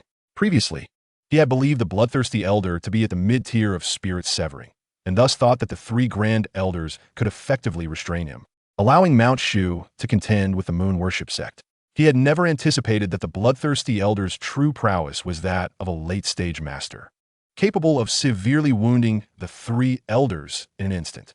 The difference between mid-tier and late-stage spirit-severing, seemingly a mere minor realm, held an incomprehensibly vast gap in reality. What could Mount Shu possibly employ to confront this old demon now? The bloodthirsty elder descended with an overwhelming and formidable presence, akin to a colossal wave crashing upon the shores, instilling a profound sense of suffocation among the people of Mount Shu. Despair gripped the hearts of the onlookers, as they pondered whether the venerable Mount Shu, which had stood for millennia, was destined for annihilation this very day. I am aware of a mysterious sword master residing in your midst. Let him emerge and face me in battle, or else you shall all meet your demise. The bloodthirsty elder declared, his eyes as dark as the depths of night, surveying the crowd with a chilling, murderous intent that cut like the harshest winter wind. At that moment, Zhang Qian, standing behind sect master Zhao Cheng and the elders, unexpectedly felt a tremor emanating from within her embrace. It was the small sword gifted to her by her senior brother. As she withdrew the object, she discovered, to her astonishment, that it was indeed the radiant spiritual sword, now emanating a heat that was almost unbearable. With a resounding clang, as if responding to the terrifying and malevolent aura of the bloodthirsty elder, the spiritual sword gently slipped from Zhang Qian's grasp, soaring into the sky with a sound reminiscent of precious metals clashing. In the blink of an eye, the sword's brilliance illuminated the air, coalescing into a golden figure. Chapter 44. A sword shocking the world. The golden silhouette stood proudly in the void, ethereal yet imposing, exuding a profound sword intent that warped the very fabric of the surrounding space. It resembled a true sword immortal, unfathomable and transcendent. This figure was none other than a fragment of Zhao Fan's primordial spirit, manifesting through the spiritual sword. This figure seems to be our esteemed sword cultivator from Mount Shu. Elder Lin Mu of the true martial sect exclaimed, unable to contain his astonishment, his voice tinged with excitement and fervor. "Is my elder brother?" Sect Master Zhao Cheng was equally elated, astonished by the timely emergence of his sibling. "It is indeed our revered sword cultivator. We are saved." The disciples of Mount Shu, once engulfed in despair, now erupted with fervent enthusiasm upon witnessing Zhao Cheng's appearance. In their eyes, the sword cultivator was emblematic of invincibility. "Why, sword cultivator? Is it truly you?" Zhang Qian stood in stunned silence, only to suddenly realize something moments later, hastily covering her mouth in shock. Meanwhile, the disciples of Mount Shu remained oblivious to her unusual reaction, filled instead with exhilaration. "The sword master of Mount Shu, you have finally revealed yourself. I have heard tales of your prowess, having once obliterated the corporeal form of a deputy leader of our moon worship sect with a single strike." The bloodthirsty elder, gazing at Zhao Fan's silhouette, felt not a shred of trepidation. Rather, his murderous intent intensified. Having lived for nearly a millennium, he was a true anomaly and was not easily intimidated by Zhao Fan's renown. Furthermore, the bloodthirsty elder possessed unmatched strength, having attained the late stage of the separation of spirit, and he held absolute confidence in his ability to easily subdue the legendary sword master of Mount Shu. "Those who dare to offend the Shushan shall face death without mercy." Zhao Fan's expression remained impassive. His voice, though not loud, resonated clearly and powerfully in the ears of all present.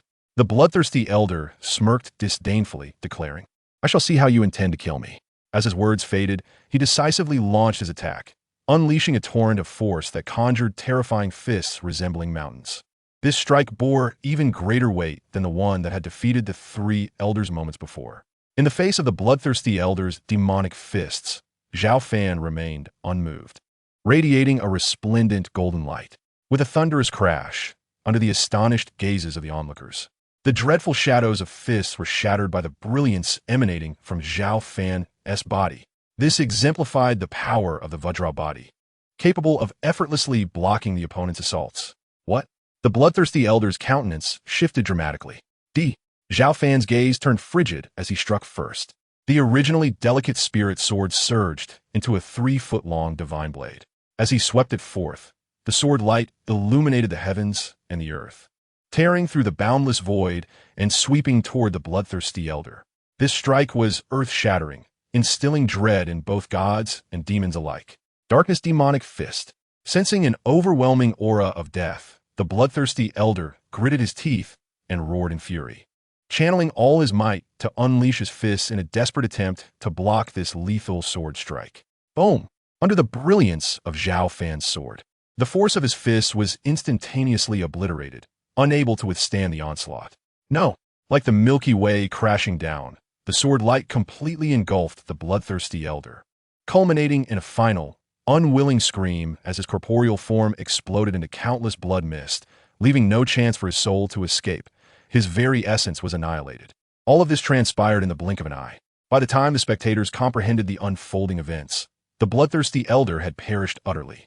With just one sword strike, Zhao Fan had decisively slain the ancient monster who had survived for nearly a millennium, an astonishing scene that left everyone frozen in place. He is dead. The Elder Master has actually died. The current leader of the moon worship sect appeared pale with terror, trembling in disbelief. The bloodthirsty elder, a formidable figure at the late stage of spirit separation, was their proud Elder Master, and yet he had been slain by a single sword? Master, we must flee at once. Several powerful members of the moon worship sect urged in panic. Flee immediately. The sect leader finally grasped the gravity of the situation, abandoning thousands of his followers to escape with a few key figures. However, before they could get far, a streak of sword light cleaved through the void with blinding speed. Accompanied by several screams, the sect leader and several capable warriors were obliterated, their very souls extinguished. This is terrible. With both the Elder Master and the leader dead, we must run. Flee quickly. Following the tragic demise of their leader, the once numerous followers of the moon worship sect scattered in all directions like startled birds. For these individuals, Zhao Fan had no intention of intervening. If he could not resolve this matter, then the leader of Zhao City ought to step aside in favor of a more capable successor. Zhao Fan cast a glance at the people of Mount Shu as his golden figure gradually faded until it ultimately vanished completely within the demon locking tower, with a fragment of his primordial spirit returning to its rightful place. Zhao Fan opened his eyes and let out a slight sigh of relief. Moments ago, separated by an unfathomable distance, he had dispatched the bloodthirsty elder and others with a mere fragment of his primordial spirit. Although this did not consume much spiritual energy, it posed considerable risks to the spirit itself. Any damage to the detached fragment would undoubtedly inflict significant harm upon the cultivator's main body. Thus, unless one possessed absolute confidence in their own strength, employing such long-distance combat techniques should be approached with caution.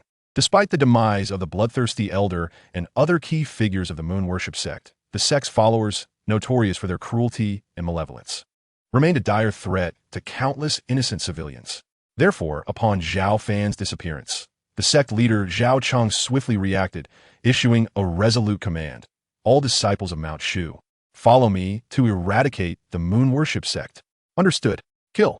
The battle cries of thousands of elite disciples from Mount Shu echoed through the skies, their momentum akin to a raging torrent as they pursued the members of the moon worship sect. Although the sect had the numerical advantage, they were paralyzed with fear. Within a mere half-day, over half of them had been exterminated by the disciples of Mount Shu, with only a scant few managing to flee from Qingfeng Gorge. Following this confrontation, the moon worship sect was utterly dismantled. News of the events that transpired that day swiftly spread across much of the cultivation world. The formidable, bloodthirsty elder, a master of the later stages of the spirit separation realm, stood no chance against the mysterious swordsmanship of Mount Shu and was slain with a single strike, igniting a tremendous uproar. Countless individuals speculated about the true prowess of the sword master from Mount Shu. Some asserted that he was undoubtedly a consummate cultivator at the pinnacle of the spirit separation stage, while others claimed he was an eminent figure on the verge of reaching the integration stage. Opinions varied widely, yet no definitive conclusion emerged. What remained indisputable was that, following this battle, a profound sense of reverence for Mount Shu gripped much of the cultivation world. Even the audacious demon clans and sects, upon receiving the news, cautioned their disciples and kin to steer clear of Mount Shu's territories, refraining from provoking this formidable power for the time being. Amidst the clamor outside, Zhao Fan remained undisturbed, instead commencing a new day of sign-in with the system. "Shall I begin the sign-in?" "Sign-in," Zhao Fan uttered habitually. "Sign-in successful. Reward, blood-soaked demon-repelling pill." As the system's voice faded, a green pill materialized in Zhao Fan's hand. This was a premium elixir, although Zhao Fan found it of little personal use. It could aid cultivators below the spirit separation stage in enhancing their cultivation. Chapter 45. The Admiration of Zhangqian. Zhao Fan quietly stored the pill away and prepared to continue his cultivation. At that moment, from the distant stone house, a potent fluctuation of heavenly and earthly spiritual energy emanated. In a swift motion, Zhao Fan vanished from his original position, reappearing beside Zhao Xiaotian. At this moment, the 8-year-old Zhao Xiaotian had his eyes tightly shut, a hint of anguish etched upon his youthful face. Beads of cold sweat adorned his forehead. His skin flushed a vivid red, and his body radiated heat. With his mind and spirit harmonized, he endeavored to refine the surging spiritual energy entering his body, seeking to transform it into his own ethereal power. Zhao Fan's expression turned grave as he spoke in a low tone. Simultaneously, he raised his hand and effortlessly drew in the surrounding spiritual energy, which flowed continuously through Zhao Xiaotian's pores, entering his body in a steady stream. Zhao Xiaotian's small frame trembled violently, his expression contorting further in pain, yet he uttered not a sound. "This child possesses commendable fortitude," Zhao Fan noted inwardly. "A mere child of 7 or 8 years, capable of gritting his teeth and enduring such agony, evidently harbors a willpower that surpasses that of ordinary individuals." As the threads of spiritual energy permeated Zhao Xiaotian's being, they imposed tremendous pressure upon his frail body. It is challenging for even an adult to withstand the strain and discomfort when first absorbing and refining such energy, let alone a child like Zhao Xiaotian. Nonetheless, he persisted, gritting his teeth and striving to endure more of the heavenly and earthly essence, attempting to refine it into his own spiritual power according to the foundational techniques of cultivation. Although still young, he was acutely aware of the critical juncture he faced. Should he successfully harness this spiritual energy, he would break free from his constraints and ascend to the qi refinement stage of cultivation. Is he on the verge of collapse? Observing Zhao Xiaotian's precarious state, Zhao Fan furrowed his brow slightly. If this child could withstand a greater influx of spiritual energy during his initial attempt, his future cultivation would undoubtedly commence at a higher level, granting him an extraordinary advantage. Just as Zhao Fan's concern deepened, Zhao Xiaotian persevered, his delicate face paling to an alarming degree. Even as traces of blood seeped from his skin. Time passed slowly, second by second. Finally, as the sound akin to popping beans resonated from within Zhao Xiaotian, his previously frail presence surged visibly, breaking through his constraints and successfully attaining the qi refinement stage. Nourished by his own spiritual power, the bloodstains on Zhao Xiaotian's surface began to fade, and his once rapid breaths gradually returned to a steady rhythm. Witnessing this, Zhao Fan breathed a sigh of relief. This child was even stronger than he had anticipated. Moreover, to initially draw upon the heavenly and earthly spiritual energy and, in one continuous effort, become a cultivator at the qi refinement stage was an achievement that not only set him apart from his peers, but also rendered it a feat difficult for many so-called prodigies in the realm of cultivation to accomplish. Feeling an enormous transformation within himself, Zhao Xiaotian opened his tightly shut eyes. Just as he was about to leap with joy, he caught sight of Zhao Fan standing beside him, startling him into a sudden alertness as he timidly greeted, "Uncle, you have done remarkably well. To successfully channel energy into your body on your first attempt and become a qi refinement stage cultivator is truly commendable. If you continue to cultivate diligently, your future achievements will be extraordinary." Zhao Fan's face broke into a smile as he beckoned Zhao Xiaotian to follow him. Although filled with curiosity, Zhao Xiaotian cautiously trailed behind Zhao Fan. Pay close attention. They arrived at an open area, where Zhao Fan gazed at a giant rock 100 meters away. With his fingers poised like a sword, He effortlessly struck out, the motion fluid and seamless, as if drawing upon the very essence of the heavens. The sword light darted forth like lightning, shattering the stone into dust with a thunderous crash. My goodness!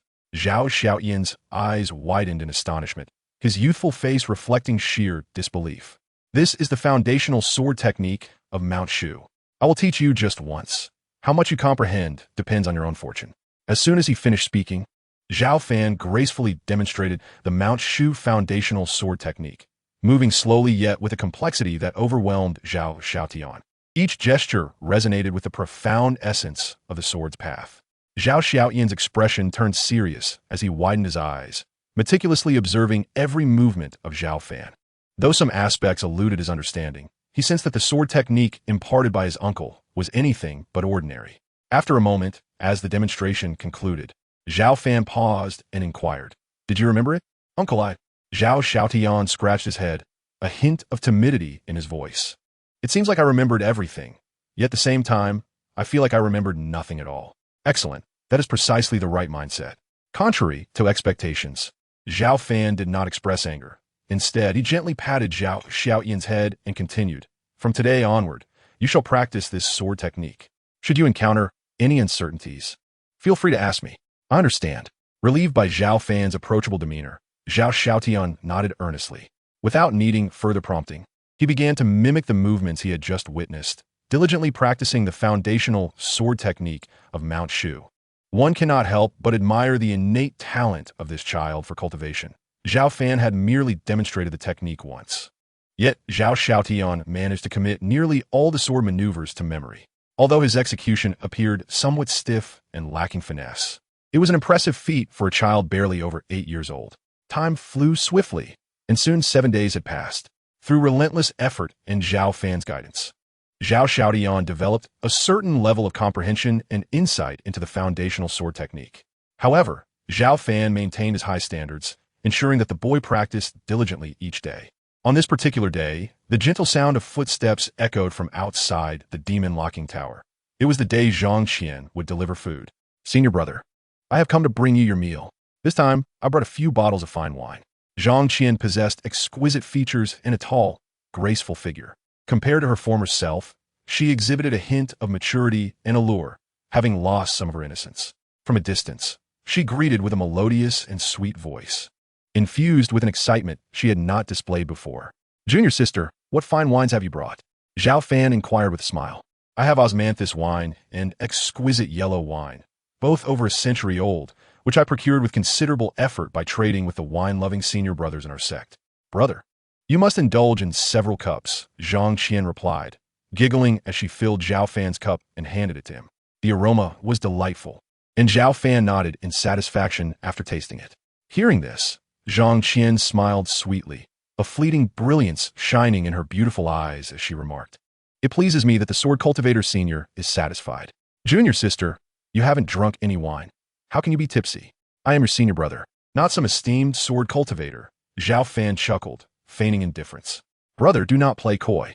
I have deduced that you are indeed the mysterious sword cultivator from Mount Shu," Zhang Qian declared, her gaze fervent and filled with admiration. "The little sword you gifted me the other day is the best evidence." In recent days, Zhang Qian had been exceedingly excited, even struggling to sleep for several nights. While she was innocent and kind-hearted, she was neither foolish nor naive. The little sword Zhao Fan had given her revealed the true identity of the mysterious sword cultivator from Mount Shu, who had vanquished a bloodthirsty elder of the demonic path with a single strike in the Qingfeng Gorge. At that moment, she had been profoundly astonished, leading her to harbor certain suspicions. Reflecting on Zhao Fan's composed and unflappable demeanor during perilous times on Mount Shu only solidified her belief in his identity. Chapter 46. Accumulation and Sediment. Zhang Qian spoke with unwavering certainty, bolstered not only by her reasonable deductions, but also by a woman's innate intuition. She was utterly convinced that Zhao Fan was the powerful and enigmatic sword cultivator of Mount Shu, despite the heavy doors of the demon ceiling tower separating them. Zhao Fan could still sense her eager anticipation. "Since you've already guessed, it seems I cannot deny it any longer," Zhao Fan mused before candidly acknowledging it. "Brother, is this truly the case?" Upon hearing Zhao Fan's admission, Zhang Qian nearly leaped with excitement, repeatedly asking, "You really are the sword cultivator from Mount Shu? How wonderful! I knew my suspicions were correct." Her joy surpassed even that of breaking through a significant realm in her cultivation. After her exuberance subsided, Zhang Qian seemed to recall something, pursing her plump, red lips as she asked, "Brother, why didn't you tell me sooner? Did I not inform you?" Zhao Fan replied with a smile, playfully feigning ignorance. "If I recall correctly, I did mention that I am the sword cultivator from Mount Shu. You simply did not believe me at the time." Zhang Qian's face flushed with embarrassment as she vividly recalled the events following the Sixth Great Sword Sect incident, when Zhao Fan had jokingly claimed to be a senior sword cultivator from Shushan. At the time, she had taken it as mere banter, never suspecting its truth. In retrospect, it became evident that Zhao Fan had not deceived her. "Senior brother, may I still address you as such? Can I continue to bring you meals like before?" Zhang Qian inquired softly, her large eyes blinking innocently. The revelation of Zhao Fan's profound identity as a Shushan sword cultivator filled her with both joy and a sense of pressure. "Of course. What? Do you no longer wish to bring me meals?" Zhao Fan teased. No. I will be delighted to bring you meals every day. To be able to serve a senior sword cultivator is a dream cherished by many," Zhang Qian replied with a bright smile. "Little junior sister, you may continue to call me senior brother, as you always have. Remember, our discussions about my identity are our secret and must not be divulged to others." Zhao Fan gently reminded her after a moment's thought. "Rest assured, senior brother, I will certainly keep it to myself to prevent any other disciples from disturbing your tranquility." Zhang Qian assured, nodding earnestly. "Then it is settled," Zhao Fan said with a slight smile before continuing. "By the way, I have dealt with the bloodthirsty elder and resolved the issue with the moon worship sect, correct?" "Yes, senior brother. The moon worship sect has been completely eradicated. This incident has instilled a profound respect among various demon clans and factions towards us in Shushan. Many of their high-ranking members have even issued orders forbidding their disciples from stepping foot into our territory. Most gratifyingly, during this time, over a dozen cultivation families have voluntarily allied with us as vassal forces. I hear that our esteemed leader and the elders have been quite busy." Zhang Qian recounted the aftermath of the moon worship sect's downfall succinctly. "All of this is due to your efforts, senior brother. As long as you are here, Shushan will undoubtedly grow stronger," Zhang Qian added, not forgetting to flatter him. "Restoration of Shushan cannot rely solely on one individual. It requires the collective effort of many." Zhao Fan replied calmly with a slight smile. Zhang Qian nodded thoughtfully, her bright eyes glimmering with understanding. The two then engaged in light conversation until dusk approached, at which point Zhang Qian reluctantly took her leave. Once Zhang Qian departed, the locking demon tower returned to its usual tranquility.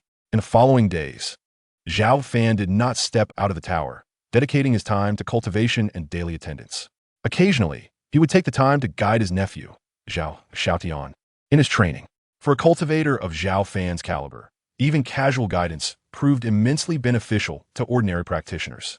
Zhao Xiaotian, possessing commendable aptitude for cultivation, progressed rapidly under Zhao Fan's meticulous instruction. As time slipped away, 22 years passed in the blink of an eye. This marked the 120th year since Zhao Fan had arrived at the locking demon tower. For an ordinary person, a century may seem like an eternity. Yet for a cultivator, it is but a fleeting moment. Over the course of these 22 years, Zhao Fan has not achieved any significant breakthroughs in his cultivation, remaining at the pinnacle of the spirit division stage. Beyond this stage lies the fusion stage, a realm of profound mystery and a watershed moment for cultivators. Even during the glorious epochs of the cultivation world thousands of years ago, those who reached the fusion stage were regarded as mighty beings, for their power could indeed move mountains and fill seas with a mere gesture. The fusion stage is tantalizingly close. Zhao Fan could reach out and shatter the barrier. Yet he remains unhurried. The fusion stage transcends all previous cultivation realms, requiring a harmonious elevation of the primordial spirit, spiritual energy, and physical body to their utmost limits. In nearly 10 millennia, even the rarest of exceptional cultivators who have attained this level have typically perfected only one or two of these aspects, failing to qualify as true masters. After years of refinement, Zhao Fan, as primordial spirit and spiritual energy, have nearly reached their zenith. Only his physical body lags a fraction behind. When the three converge and he breaks through simultaneously, his comprehensive strength will undoubtedly far surpass that of his peers. With eyes glittering with brilliance, Zhao Fan murmurs to himself. Throughout these years, he has diligently honed his being, steadily accumulating depth. After 2 decades, the spiritual energy within him resembles an unfathomable ocean, while his primordial spirit is solid and vibrant, akin to a blazing sun. In the expansive courtyard of the demon-locking tower, Zhao Fan stands with his hands clasped behind his back, gazing at the endless expanse of dark clouds above. With a gesture that resembles a sword, he strikes outward. Boom! The heavy black clouds, spanning over a dozen miles, instantaneously split apart, creating the illusion that the entire sky has been cleaved in two. This spectacle does not go unnoticed by Zhao Xiaotian, who gazes in awe with wide eyes. And this is not the end. Without exerting any spiritual energy, Zhao Fan merely focuses his thoughts, causing moisture in the air to coalesce into a multitude of swift and formidable flying swords, which surge forth into the depths of the clouds, slicing through the once-split black mass into fragments. As the black clouds dissipate, golden sunlight cascades upon Zhao Fan, rendering his figure even more imposing and grand. My uncle has grown even stronger, Zhao Xiaotian murmurs, admiration and reverence evident in his gaze. After years of Zhao Fan's guidance, he has matured from a mere child of 8 into a formidable Yuan Ing stage cultivator, yet he remains unable to fathom the depths of his uncle's power, aware only that Zhao Fan is immensely strong, akin to the boundless ocean. The spiritual energy of the world is becoming increasingly dense. I must diligently pursue the cultivation of my physical body and strive for an early breakthrough. As the mist dissipated from the horizon, Zhao Fan could distinctly perceive the increasing density of spiritual energy in the high skies. Over the years, the revival of spiritual energy had accelerated remarkably. Life continued as usual. Aside from occasionally mentoring his nephew Zhao Xiaotian, Zhao Fan devoted himself to the cultivation of his physical form. Through his diligent efforts, he had achieved the 2nd level of the golden body, now only a half step away from the 3rd level. Chapter 47. Changes in the underground space. On this day, snowflakes danced through the air as Mount Shu welcomed the chill of winter. Zhao Cheng, the sect leader who had not visited the demon-locking tower for many years, made his way through the falling snow. Dressed in a flowing golden robe, his countenance was resolute and his gaze sharp, exuding a demeanor that had shifted from one of straightforwardness to one of authority over the years. Under Zhao Cheng's leadership, Mount Shu had experienced significant advancements, and he himself had ascended to the realm of exit the body. Yet, the path to the divine separation realm remained distant. Without fortuitous opportunities, he might find it exceedingly difficult to transcend his current boundaries. Most critically, he was ensnared by countless trivial matters, leaving little energy for cultivation. Cultivators defy the heavens. Regardless of innate talent, without dedicated focus on their practice, their achievements are invariably limited. Brother, Zhao Cheng greeted warmly. Before others, he held the esteemed title of the formidable sect leader of Mount Shu, but before his elder brother, he revealed this amiable side of himself. You have come, Zhao Fan replied with a calm smile, as if he had anticipated Zhao Cheng's arrival. Dad, Zhao Xiaotian awkwardly called out as he looked up at Zhao Cheng. His emotions were somewhat tumultuous. Over the years, he had lived closely with his uncle Zhao Fan, yet his father Zhao Cheng had never come to visit him, leaving him with a lingering sense of dissatisfaction. Zhao Cheng offered a gentle smile, nodding at Zhao Xiaotian. How have you been these years? He inquired with concern. Thanks to uncle's guidance, I am now a mid-stage nascent soul cultivator, Zhao Xiaotian humbly replied, but there is still much I have yet to learn, far less than even a fraction of what uncle knows. Quite impressive. At your age, I was merely a golden core cultivator. Your accomplishments already surpass mine, and your future is boundless. As for your uncle, he is the strongest among us in Mount Shu, even with 200 more years. You may not fully grasp all that he can teach, Zhao Cheng said, a smile of pride on his face. Pleased with Zhao Xiaotian's growth and grateful for Zhao Fan's silent mentorship.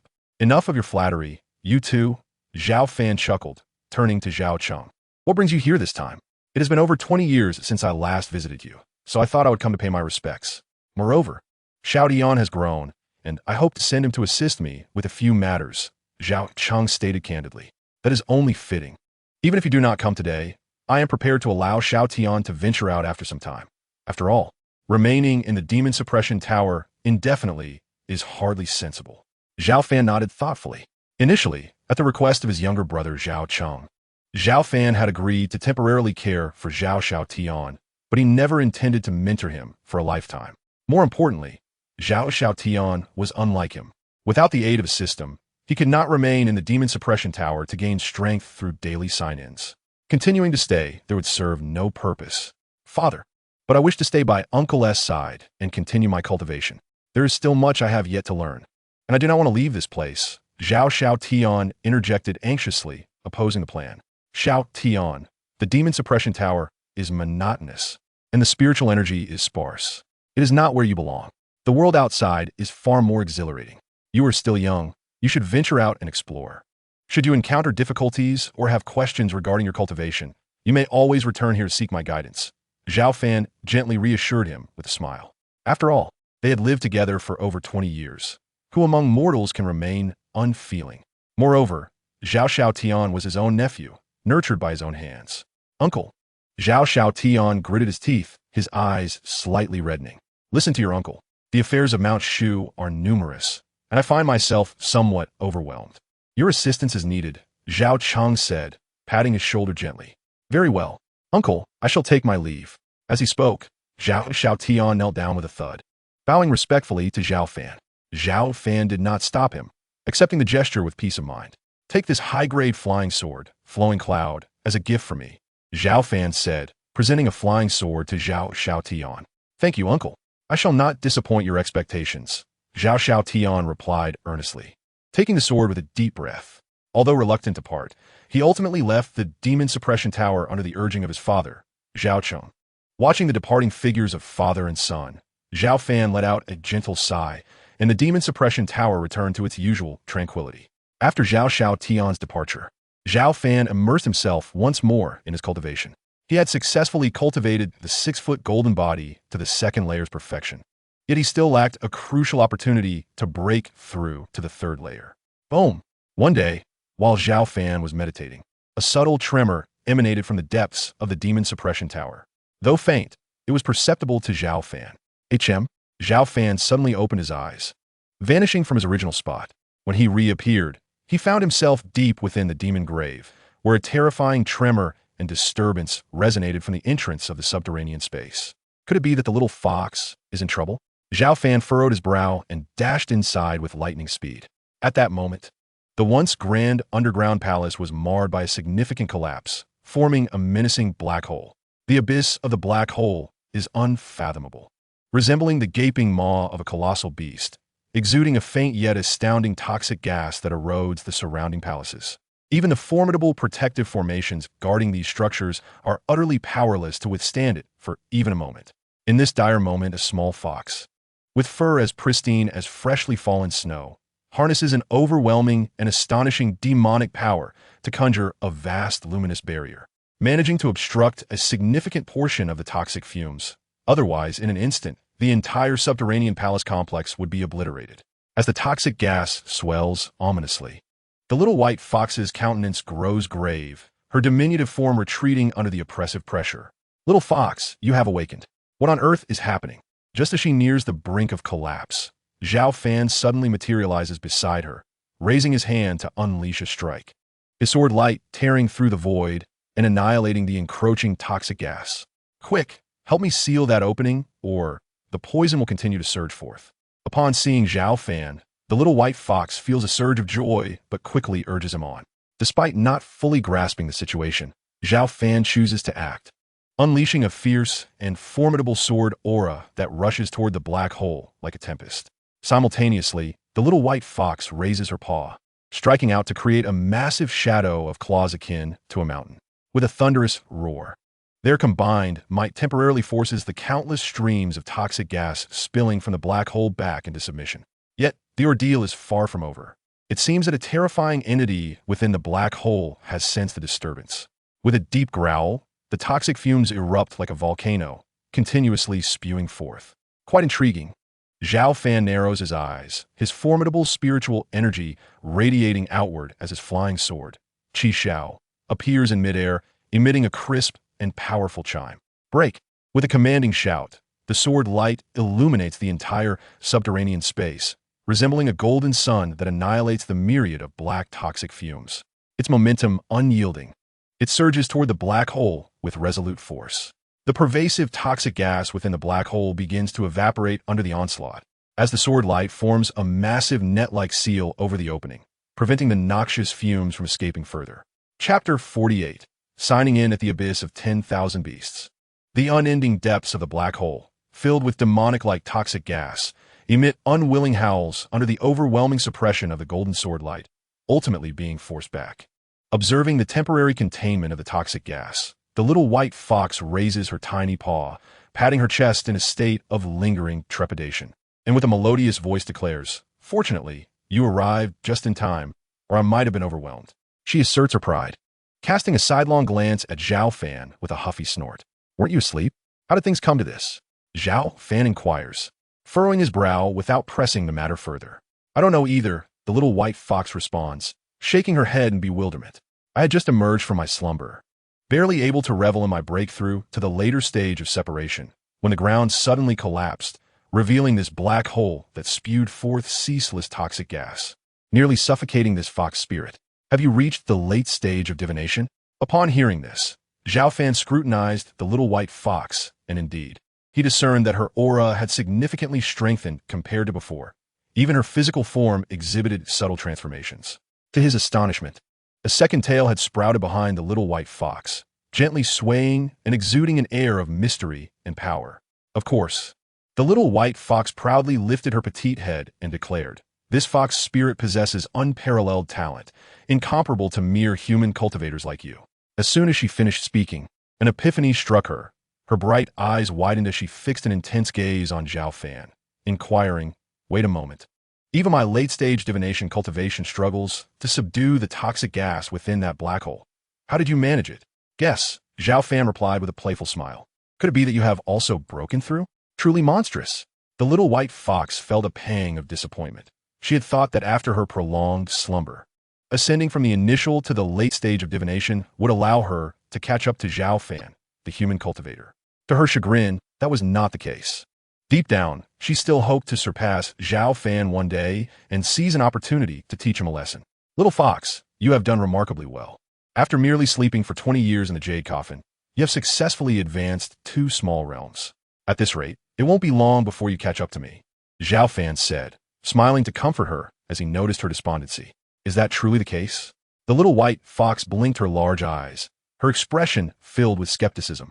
"Absolutely," Zhao Fan replied with a gentle smile. He was not merely offering empty consolation. Her rate of advancement genuinely astonished him. If she continued to cultivate in this manner, she might indeed surpass him. Zhao Fan increasingly sensed that the little white fox's origins were extraordinary. What ordinary demon clan could exhibit such terrifying cultivation speed? Enough of this. We must find a way to address the problem of the black hole, Zhao Fan said, turning his gaze toward the abyssal void, acutely aware of an overwhelming sense of oppression emanating from it. This black hole is exceedingly dangerous. Moreover, he recalled the deep, resonant roars that had echoed from within, suggesting the presence of some terrifying creature. The little white fox regarded the black hole with vigilance, her diminutive frame tensed slightly, betraying her anxiety and unease. As a demon cultivator, she possessed a keen intuition for perilous matters, and this sudden appearance of the black hole instilled in her a faint whiff of impending destruction. Zhao Fan furrowed his brow. What could have caused this black hole? Could it have existed for a long time? "Ding, would you like to sign in at the Wanyao cave?" Just as Zhao Fan pondered the nature of the black hole, the system's notification echoed in his mind. "What? This black hole leads to the Wanyao cave?" Zhao Fan was momentarily taken aback before instinctively responding. "Sign in. Sign in successful. Reward, Nirvana Golden Elixir." As the system's voice faded, a golden elixir materialized in Zhao Fan's hand. To his astonishment, it was indeed the Nirvana Golden Elixir. Zhao Fan's face radiated with astonishment. He had never anticipated encountering such a rare treasure. The Nirvana Golden Elixir was not merely an ordinary pill. Rather, it was the essence of divine power left behind by a formidable demon clan expert before their demise. Should a human cultivator refine and absorb it, their physical form would be significantly enhanced, making it an invaluable treasure for those devoted to the cultivation of the body. Zhao Fan had previously struggled to transcend to the combined body phase due to shortcomings in his corporeal form. However, now that he had acquired the Nirvana Golden Elixir, he could vastly strengthen his physique allowing his golden body to ascend to the third tier of existence. Little fox, assist me in my protective formation. We shall address the black hole issue later. Before the little white fox could gather her wits, Zhao Fan abruptly seated himself in a meditative pose and began to refine and absorb the nirvana golden elixir. What on earth are you doing? How dare you command this fox spirit? The little white fox, incensed, stamped her pristine paws, yet remained dutifully by Zhao Fan's side. She scrutinized him intently, and in the next instant, her eyes widened in disbelief as Zhao Fan's flesh and skin suddenly erupted with a resplendent golden radiance, dazzling like the blazing sun. What a powerful physique! What has happened to him? The little white fox retreated a couple of steps, closely observing Zhao Fan. Under her watchful gaze, his entire being was enveloped in layers of luminous golden light, as if forged from celestial gold, exuding an overwhelming aura of strength. From a distance, he appeared akin to a golden-bodied Buddha, emanating such a brilliant light that even the toxic miasma swirling from the nearby black hole seemed to hesitate, reluctant to assault the sword-light seal any further. Zhao Fan's aura was solemn and dignified. With the aid of the nirvana golden elixir, his golden body successfully broke through to the third tier. He could distinctly feel that his physical form had become exponentially stronger than before. Most critically, alongside the enhancement of his body, his primordial spirit and spiritual power began to transcend as well, a stream of transcendent and sacred essence emanating from within him. Boom! In the next moment, a thunderous roar akin to a cataclysmic upheaval erupted from within Zhao Fan, causing his entire presence to swell with an intensity several times greater. What is this? Caught off guard, the little white fox stumbled backward, shaken by the overwhelming force. Her large eyes, filled with astonishment, regarded Zhao Fan. Despite possessing the cultivation level of late-stage spirit separation, she found herself pressured to this extent. Just how powerful had he become? As the little white fox pondered, the terrifying aura that had once enveloped Zhao Fan swiftly dissipated, vanishing as if it had never existed. This sensation is truly delightful. Before long, Zhao Fan opened his eyes. His demeanor transformed into one of profound depth, akin to an unfathomable ocean. Have you broken through again? The little white fox inquired, blinking her large eyes with a hint of uncertainty. One could say so, Zhao Fan replied with a smile, neither confirming nor denying it. You're utterly abnormal. The little white fox huffed indignantly. Chapter 49. The Living Demon. The little white fox felt a surge of annoyance. It was barely their first meeting, and yet Zhao Fan, the human cultivator, had already made a breakthrough. This left her feeling somewhat disheartened. You stay outside while I venture in, Zhao Fan said slowly as he gazed into the unfathomable black void. If the system's indications were accurate, this black hole was none other than the abyss of 10,000 demons. Historically, it was a peculiar realm formed autonomously by the heavens, where demonic energy congregated, potentially giving rise to extraordinary treasures or terrifying demons. Zhao Fan knew he had to delve deeper. Otherwise, it would remain an uncertain peril.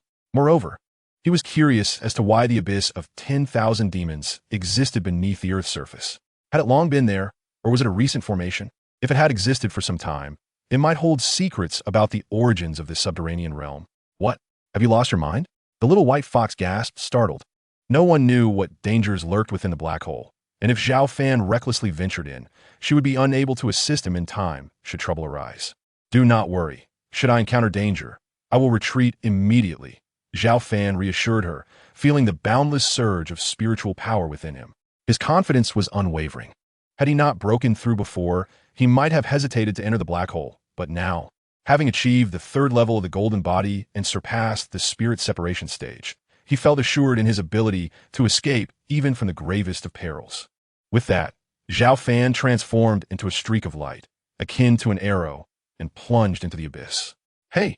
The little white fox stood frozen for a moment, then, in her irritation, pounded the ground with her tiny paw, causing the entire subterranean space to tremor.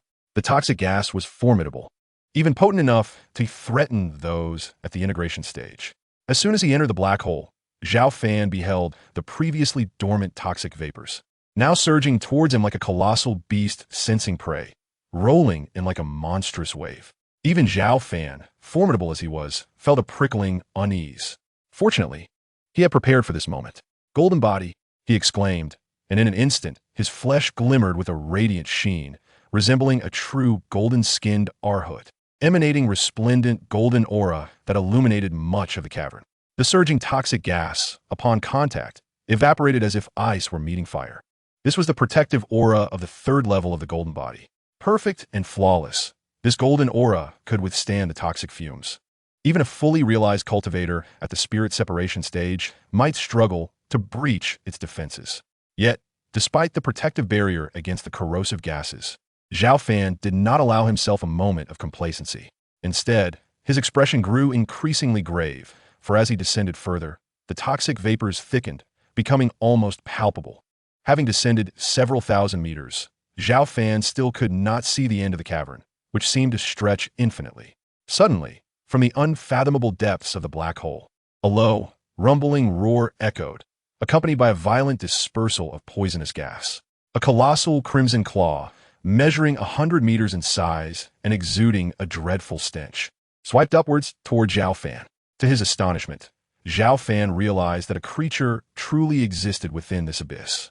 The intense aura of danger radiating from the massive red claw sent chills down his spine. Without a moment's hesitation, Zhao Fan grasped the air with one hand, summoning the flying sword, Qi Shao, which burst forth with a dazzling brilliance, cleaving towards the gigantic claw with immense force. With a resounding impact, the sword light sliced through the noxious fumes, severing the crimson claw in one decisive stroke. The enraged howl of the unknown creature reverberated through the cavern, shaking the very walls as a multitude of robust claws tore through the layers of poison, approaching Zhao Fan with terrifying ferocity. Zhao Fan's expression shifted as he surveyed the scene. There were at least 100 massive claws, threatening to rupture the entire cavern, surging forth like a colossal tidal wave of demonic energy. Art of sword mastery. Zhao Fan inhaled deeply, unleashing a torrent of spiritual energy. The flying sword, Qi Shao, emitted a sharp and resonant cry, transforming into numerous sword shadows that rent the void, cascading downwards with the force of an avalanche. The sound of clashing echoed. Thousands of sword lights collided with the grotesque claws, causing the cavern to tremble and reverberate with the ferocity of a cataclysm. As the dust began to settle, enormous dark silhouettes materialized within Zhao Fan's field of vision, each emanating an increasingly formidable presence, relentlessly pressuring him. Faced with this overwhelming aura, even someone as powerful as Zhao Fan felt a tightening in his chest, acutely aware of the severity of the situation. It was as if he stood before a primordial behemoth, experiencing an existential dread that resonated deep within his soul. The hairs on Zhao Fan's neck stood on end. Was there truly a terrifying demon reigning within this den of myriad monsters? Without a moment's hesitation, he turned to flee. Sensing his intent to escape, a series of terrifying roars erupted from below, akin to thunderclaps, the piercing sound waves potent enough to obliterate cultivators beneath the integration stage. Yet, Zhao Fan, being a formidable expert in the integration stage with profound cultivation, merely trembled momentarily before swiftly regaining his composure, transforming into a streak of sword light as he ascended. With a resounding crash, the black poison was torn apart, and monstrous claws reached out, only to grasp at emptiness. Just as these claws neared the cavern's entrance, golden runes began to illuminate the previously smooth walls, forming a terrifying net. Upon contact with this golden web, countless claws recoiled in pain, emitting smoke as though electrocuted, retreating back into the abyss, accompanied by their unwilling, furious roars. Fortunately, they could not escape. Otherwise, with my current strength, I would be utterly incapable of resisting. Witnessing the golden web gradually vanish, Zhao Fan exhaled a sigh of relief, realizing the terrifying nature of the myriad demon's den, where remnants of malevolent creatures still lurked. That wretched being could have encountered misfortune within. At the cave's edge, the little white fox gazed with its gem-like, luminous eyes, exhibiting a hint of unease and anxiety. The violent tremors and fearsome roars emanating from the black hole earlier had left it worried for Zhao Fan's safety. Suddenly, a figure burst forth from a cave, revealing Zhao Fan, who had just emerged from the den of myriad demons. "You finally made it out. You nearly gave this fox spirit a heart attack," the little white fox exclaimed, visibly relieved yet reproachful. "By the way, what transpired within?" it inquired with genuine concern. Zhao Fan's expression turned grave as he spoke solemnly. "There are living demons inside, immensely powerful and terrifying. Had I not made a swift exit, I might have found it exceedingly difficult to escape. He did not withhold any details, recounting the events that had unfolded within. Such danger. I am fortunate to have refrained from entering earlier, the little white fox remarked, feeling a shiver of fear at the mere thought. There are mysterious seals preventing those entities from emerging for the time being, yet we must swiftly ascertain the situation. Otherwise, when the seals eventually shatter, it will lead to significant trouble. To ensure safety, Zhao Fan unleashed several formidable sword lights, thoroughly sealing off the entrance to the den of myriad demons. This way, even if the mysterious seals were to vanish in the future, he would be able to detect any demons attempting to escape the cavern at the first instant. Little fox, will you remain here or accompany me outside? Zhao Fan inquired after completing his task. I shall accompany you outside, the little white fox decided. Although the entrance was temporarily sealed, she dared not linger in the subterranean space. Should the demons someday breach the seals, she would surely be in peril. Staying by Zhao Fan's side would be a safer option. Before departing, the little white fox took the original jade coffin with her, ensuring that even outside the subterranean realm, her cultivation would not be hindered. Chapter 50. The Arrival of the Celestial Alliance. Upon exiting the underground space, Zhao Fan, accompanied by the little white fox, made their way to the scripture pavilion of Mount Shu. They hoped to glean insights regarding the records of the myriad demons' den from the relevant literature housed within. The scripture pavilion was bustling with disciples, as, in recent years, Mount Shu had continually flourished, attracting an increasing number of new disciples. Diligent and eager to learn, many of the newcomers sought suitable martial arts for cultivation within the pavilion. Zhao Fan and the little white fox, being of formidable and profound cultivation, went unnoticed by the ordinary disciples of the sect. Despite the stringent guarding of the premises, they strode confidently inside without drawing any attention. First, let us examine the records of the myriad demons' den, Zhao Fan declared, perusing the historical texts, leafing through volume after volume. He examined the contents with remarkable speed, as if a mere thought had illuminated his understanding. Within a brief moment, Zhao Fan unearthed scant records regarding the Wan Yao cave.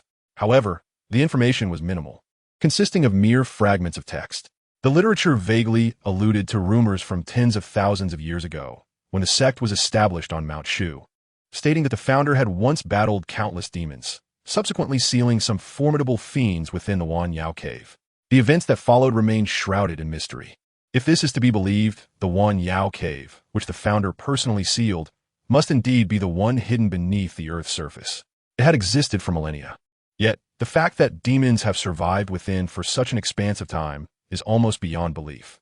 Zhao Fan's brow furrowed, realizing that the origins of the Wan Yao cave might be extraordinarily remarkable, considering that the founder of Mount Shu was one of the most legendary and powerful figures in the realm of immortals from tens of thousands of years ago.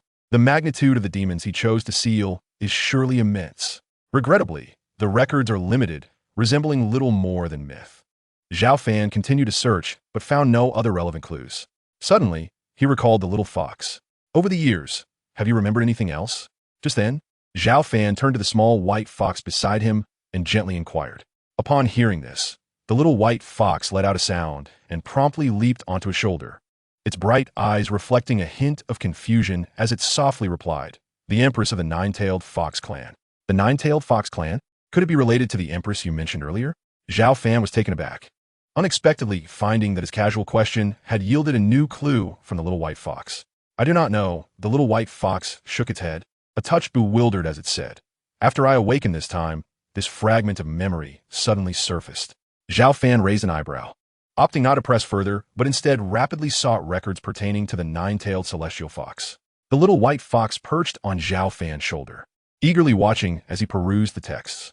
Soon, through Zhao Fan's swift search, he finally discovered the account of the nine-tailed celestial fox.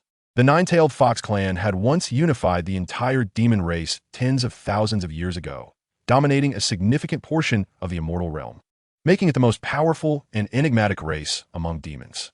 Adult nine-tailed foxes possessed combat prowess comparable to true immortals, and their nine tails represented 9 lives, rendering them exceedingly difficult to kill. According to legend, the nine-tailed fox clan also boasted the formidable nine-tailed celestial fox, which, every millennium, would undergo tribulations to be reborn. After completing 9 cycles of cultivation, it could shatter the shackles of heaven and earth, becoming a terrifying existence beyond true immortals. However, since the depletion of spiritual energy in the world 10,000 years ago, the once mythical nine-tailed celestial fox, along with the entire nine-tailed fox clan, has nearly vanished. Not only the nine-tailed fox clan, but many other formidable races renowned in the realm of immortals also disappeared without a trace following the decline of spiritual energy. These lost races are referred to by cultivators as the last remnants of the demon race. Since their disappearance, the spiritual energy of the cultivation realm has been in a steady decline. For nearly 10 millennia, not only has the former glory of the cultivation world been unattainable, but even the demons and cultivators at the spirit-severing stage have become nearly extinct. It is only in recent years, with the gradual resurgence of heavenly and earthly spiritual energy, that a number of spirit-severing cultivators and demons have emerged. Nonetheless, the emergence of beings beyond the spirit-severing stage remains exceedingly challenging. Little Fox, could you possibly belong to the nine-tailed fox clan? After perusing the relevant records, Zhao Fan fixed his gaze intently on the little white fox, particularly her two tails, which were unmistakable characteristics of that lineage. I'm not certain, the little white fox replied, shaking her head in confusion. The nine-tailed fox clan possesses 9 tails, yet I currently have only 2. Moreover, many fox clans can also give birth to multiple tails. Very well. However, could this subterranean space have been constructed by the nine-tailed fox clan? Or perhaps that enigmatic empress hails from the nine-tailed fox clan and established this underground realm? Zhao Fan mused thoughtfully, although he lacked any concrete evidence, leaving him at a loss. The little white fox remained silent, lost in contemplation. She was even more curious about her origins than Zhao Fan. In her heart was a tumult of uncertainty regarding whether she truly belonged to the nine-tailed fox clan. The two of them, a human and a fox, exchanged silent glances, caught in a moment of stillness. Well, there is no use in speculation. Little fox, focus on your cultivation and strive to recall more useful memories. I will assist you in uncovering your lineage when the time comes, Zhao Fan finally said after a moment of reflection. The little white fox nodded gently, resting her head on Zhao Fan's shoulder, her mood appearing somewhat despondent. Do not dwell on negative thoughts. I will help you, Zhao Fan reassured her with a warm smile. Noticing her disappointment, the little white fox turned her head away, but her heart felt a flicker of warmth. Before long, the pair departed from the scripture pavilion and returned to the demon's ceiling tower. The little white fox moved the jade coffin into her stone dwelling and comfortably lay atop it to cultivate. After witnessing Zhao Fan's breakthrough in her presence, she had been significantly motivated and thus dedicated herself to diligent practice, spending nearly every day within her abode without disturbing Zhao Fan. Having just achieved his own breakthrough, Zhao Fan had little time to attend to the little white fox as he focused on consolidating his cultivation level. Although he had surpassed the spirit-severing stage, he felt neither pride nor complacency. Entering the abyss of 10,000 demons had made him acutely aware that, with the resurgence of heavenly and earthly spiritual energy, places that once sealed ancient demons were reappearing in the world due to the drastic changes in the cosmos. Moreover, this was merely one of the perilous realms within Mount Shu. The cultivation realm is vast, and it is likely that other regions harbor similar locales, perhaps concealing even more formidable ancient beings or terrifying demons. The formidable beings, seemingly aloof and omnipotent, are not invincible. They still require ample time to cultivate and enhance their prowess. Time, like a swift arrow, passes inexorably. In the blink of an eye, several years have elapsed. During this period, Zhao Fan has thoroughly solidified his cultivation level, emerging significantly stronger than when he first broke through. His demeanor has grown increasingly enigmatic. On this particular day, Zhang Qian arrived once again to deliver a meal. Through the weighty gates of the demon's ceiling tower, she, with her exquisite features and a crisp voice, remarked, "Senior brother, are you aware? The realm of cultivation has become increasingly chaotic in recent years. Not long ago, several factions banded together to form the Kunlun Immortal Alliance, preparing to wage war against various demons and creatures." Zhao Fan, savoring his food, inquired, "The Kunlun Immortal Alliance? Is it related to the Kunlun sect?"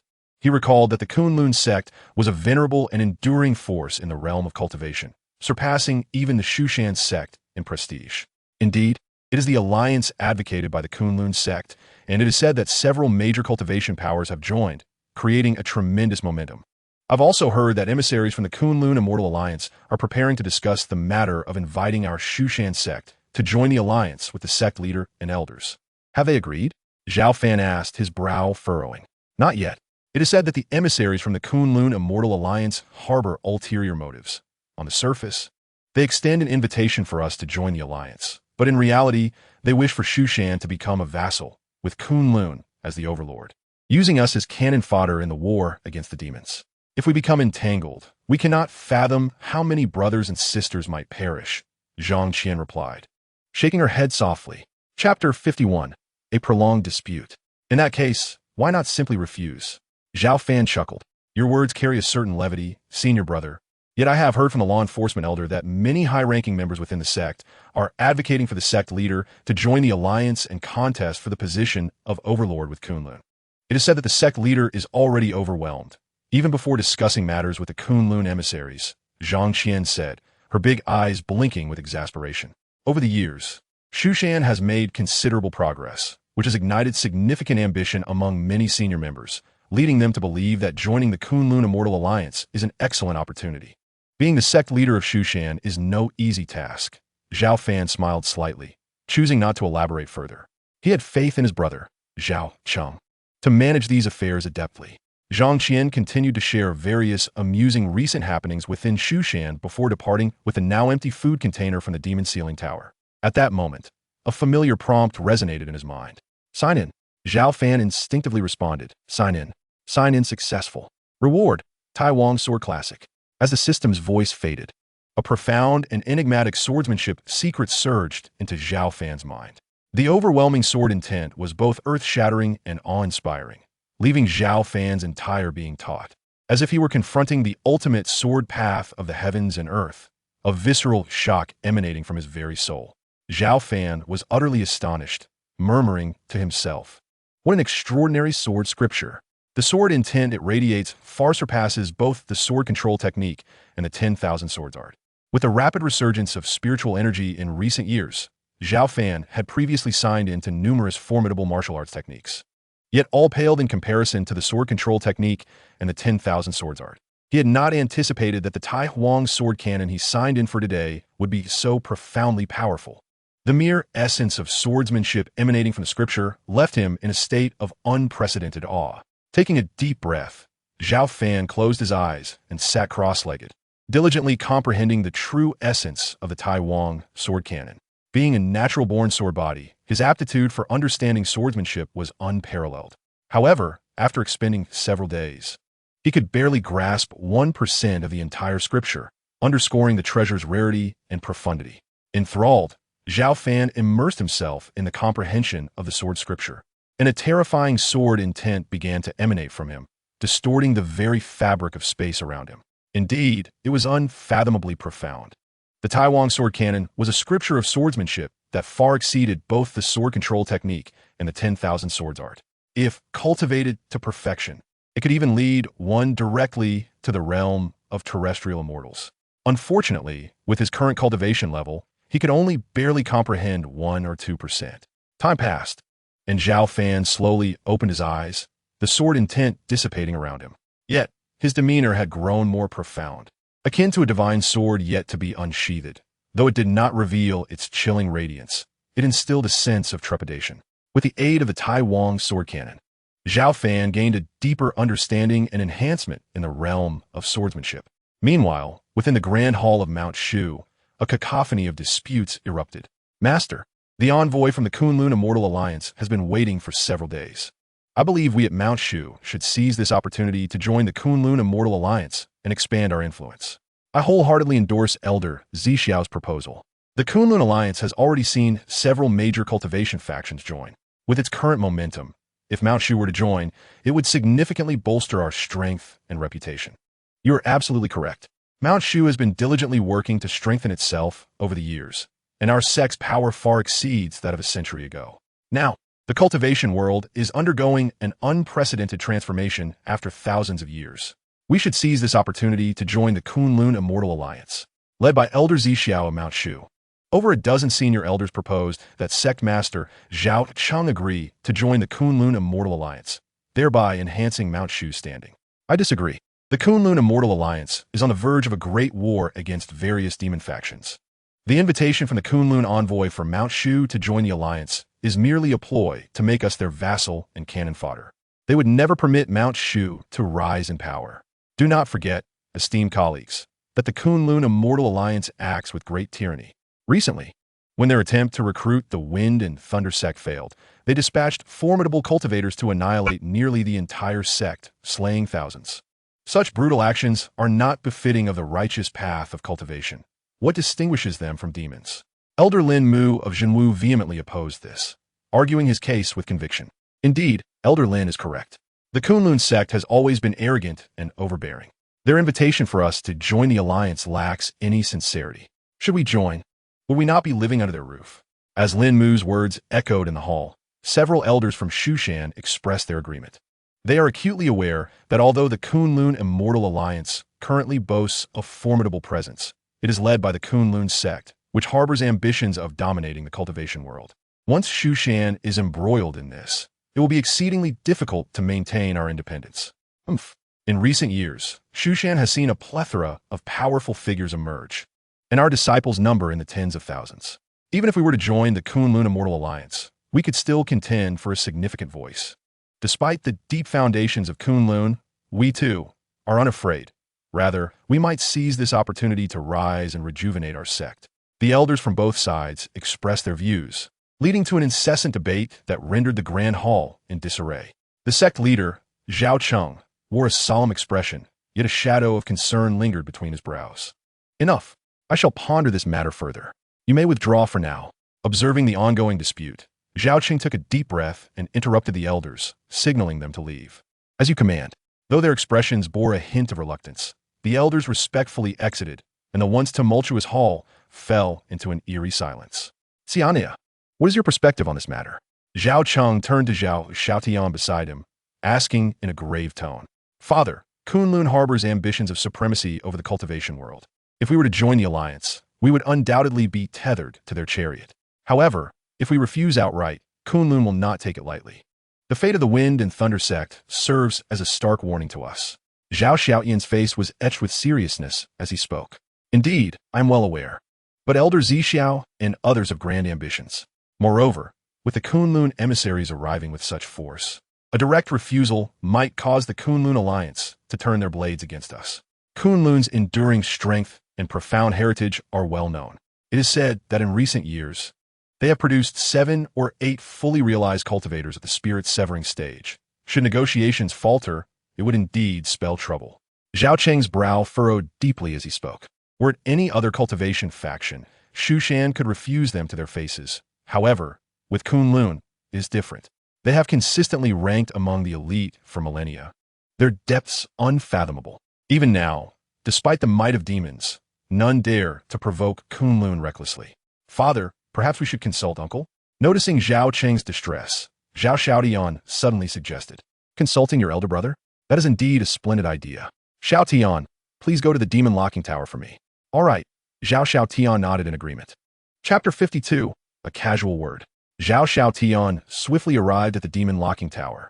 The area before the tower was sparsely populated with vegetation, strewn with piles of rubble, while 2 colossal statues stood in a state of decay, exuding an aura of tranquility and desolation. Here, in stark contrast to the ever-evolving Shushan sect, time seemed to have come to a standstill. Whether a millennium or 10 millennia had passed, everything appeared unchanged. Zhao Xiaotian's expression grew somewhat dazed as he murmured, My uncle possesses boundless abilities, yet he remains peacefully ensconced in this remote and tranquil place. Such composure is something I fear I could not hope to compare to, even after thousands or tens of thousands of years of cultivation. A few years prior, Zhao Xiaotian had left the demon locking tower to assist his father with Shushan affairs, broadening his horizons and enriching his experiences. However, he had never encountered anyone more formidable than his own uncle. With a hint of excitement, Zhao Xiaotian gently pushed open the heavy door. Before the stone chamber, Zhao Fan stood with his hands clasped behind his back, gazing at Zhao Xiaotian as he entered, a smile gracing his lips. Xiaotian, you have arrived. Uncle. Upon seeing Zhao Fan's familiar figure, Zhao Xiaotian hurried forward, dropping to his knees with a thud and respectfully saying, Xiaotian pays his respects to uncle. How have you been these years? Rise. I am well, Zhao Fan replied with a subtle wave of his sleeve, a gentle force lifting Zhao Tian effortlessly to his feet. Why are you here instead of assisting your father at Shushan? Zhao Fan inquired with a faint smile. I came today primarily because I have greatly missed you after these years apart, and I wish to pay you a visit. Additionally, my father has encountered a dilemma and seeks your counsel, Zhao Tian candidly explained, recounting the situation regarding the Kunlun Immortal Alliance. Uncle, the Kunlun Immortal Alliance has invited us to join, but their intentions are insidious, aiming to entangle us in their schemes. They are currently pressing us hard, and with certain elders in our sect supporting them without understanding the situation, my father is quite troubled and wishes to hear your thoughts. Does your father disagree with joining the Kunlun Immortal Alliance? Yes, joining is more detrimental than beneficial at this point, Zhao Tian replied, nodding gently. In that case, simply refuse their invitation, Zhao Fan suggested after a moment's contemplation. Uncle, that may not be feasible, Zhao Tian sighed, expressing his helplessness. The Kunlun Immortal Alliance is currently at the height of its power, not to mention the other cultivation forces involved. The Kunlun sect alone boasts several formidable cultivators at the pinnacle of the divine transformation stage. If we refuse outright, the Kunlun sect may retaliate, and a conflict between our two sects could ensue. Are they thus coercing Shushan to join the Kunlun Immortal Alliance? Zhao Fan furrowed his brow and asked. Indeed, the Kunlun Immortal Alliance is aggressively pressuring us to join. If it were not for your previous intervention in eliminating the bloodthirsty elder, they would not have even bothered to send envoys to approach us. I fear that the time has long passed for dispatching powerful cultivators to annihilate sections. The previous Fenglei Xianmen was utterly decimated for refusing the requests of Kunlun. Zhao Xiaoyan's expression grew grave as he spoke solemnly. Such actions are more brutal and rampant than those of demons. Zhao Fan's tone turned slightly cold as he gestured. Fetch me paper and a pen. Although puzzled, Zhao Xiaoyan promptly retrieved the items. Uncle, here are the paper and pen, he said respectfully, placing them before Zhao Fan. Zhao Fan remained composed, taking the brush to create a painting. The ink flowed seamlessly, a masterpiece completed in a single breath. In mere moments, he inscribed a single character, the word for sword, large and bold. Though somewhat hasty, the strokes were powerful, exuding an intense aura that contained a terrifying charm. Uncle, what is this? Zhao Xiaoyan gazed at the contrasting black and white script, confused as he had sought Zhao Fan's assistance, not a mere character. Zhao Fan smiled enigmatically, offering no further explanation, instead handing the painting to Zhao Xiaoyan. Return and inform your father to send a powerful avatar from Shushan, bearing an edict of refusal to Kunlun. If they dare to provoke again, simply unfold this paper on the spot. Will this truly work? Zhao Xiaoyan questioned, doubt creeping into his heart. Could a mere piece of writing quell the audacity of Kunlun? What do you not believe? Zhao Fan shot him a glance, countering the doubt. Xiaoyan dared not protest. He shook his head vigorously. With 100 lives, he would not question his uncle's capabilities. Remember, do not unveil this character until you arrive at Kunlun, Zhao Fan emphasized, pausing for effect. Otherwise, it could cost lives. Upon hearing this, Zhao Xiaoyan felt a slight tremor in his heart and assured, rest assured, Uncle, I shall remember. Go. Zhao Fan waved his hand, signaling for him to depart. Uncle, Xiaotian takes his leave. Zhao Xiaotian respectfully bowed again, carefully securing the calligraphy before exiting the demon locking tower. Little fox, have you eavesdropped enough? Once Zhao Xiaotian had left, Zhao Fan suddenly turned to the adjoining stone room. As his words fell, the little white fox appeared as if conjured, having awakened earlier and listened intently to the dialogue between the two. Are you playing him for a fool? What can a mere character accomplish? The white fox blinked her gem-like bright eyes, inquiring in a melodious tone.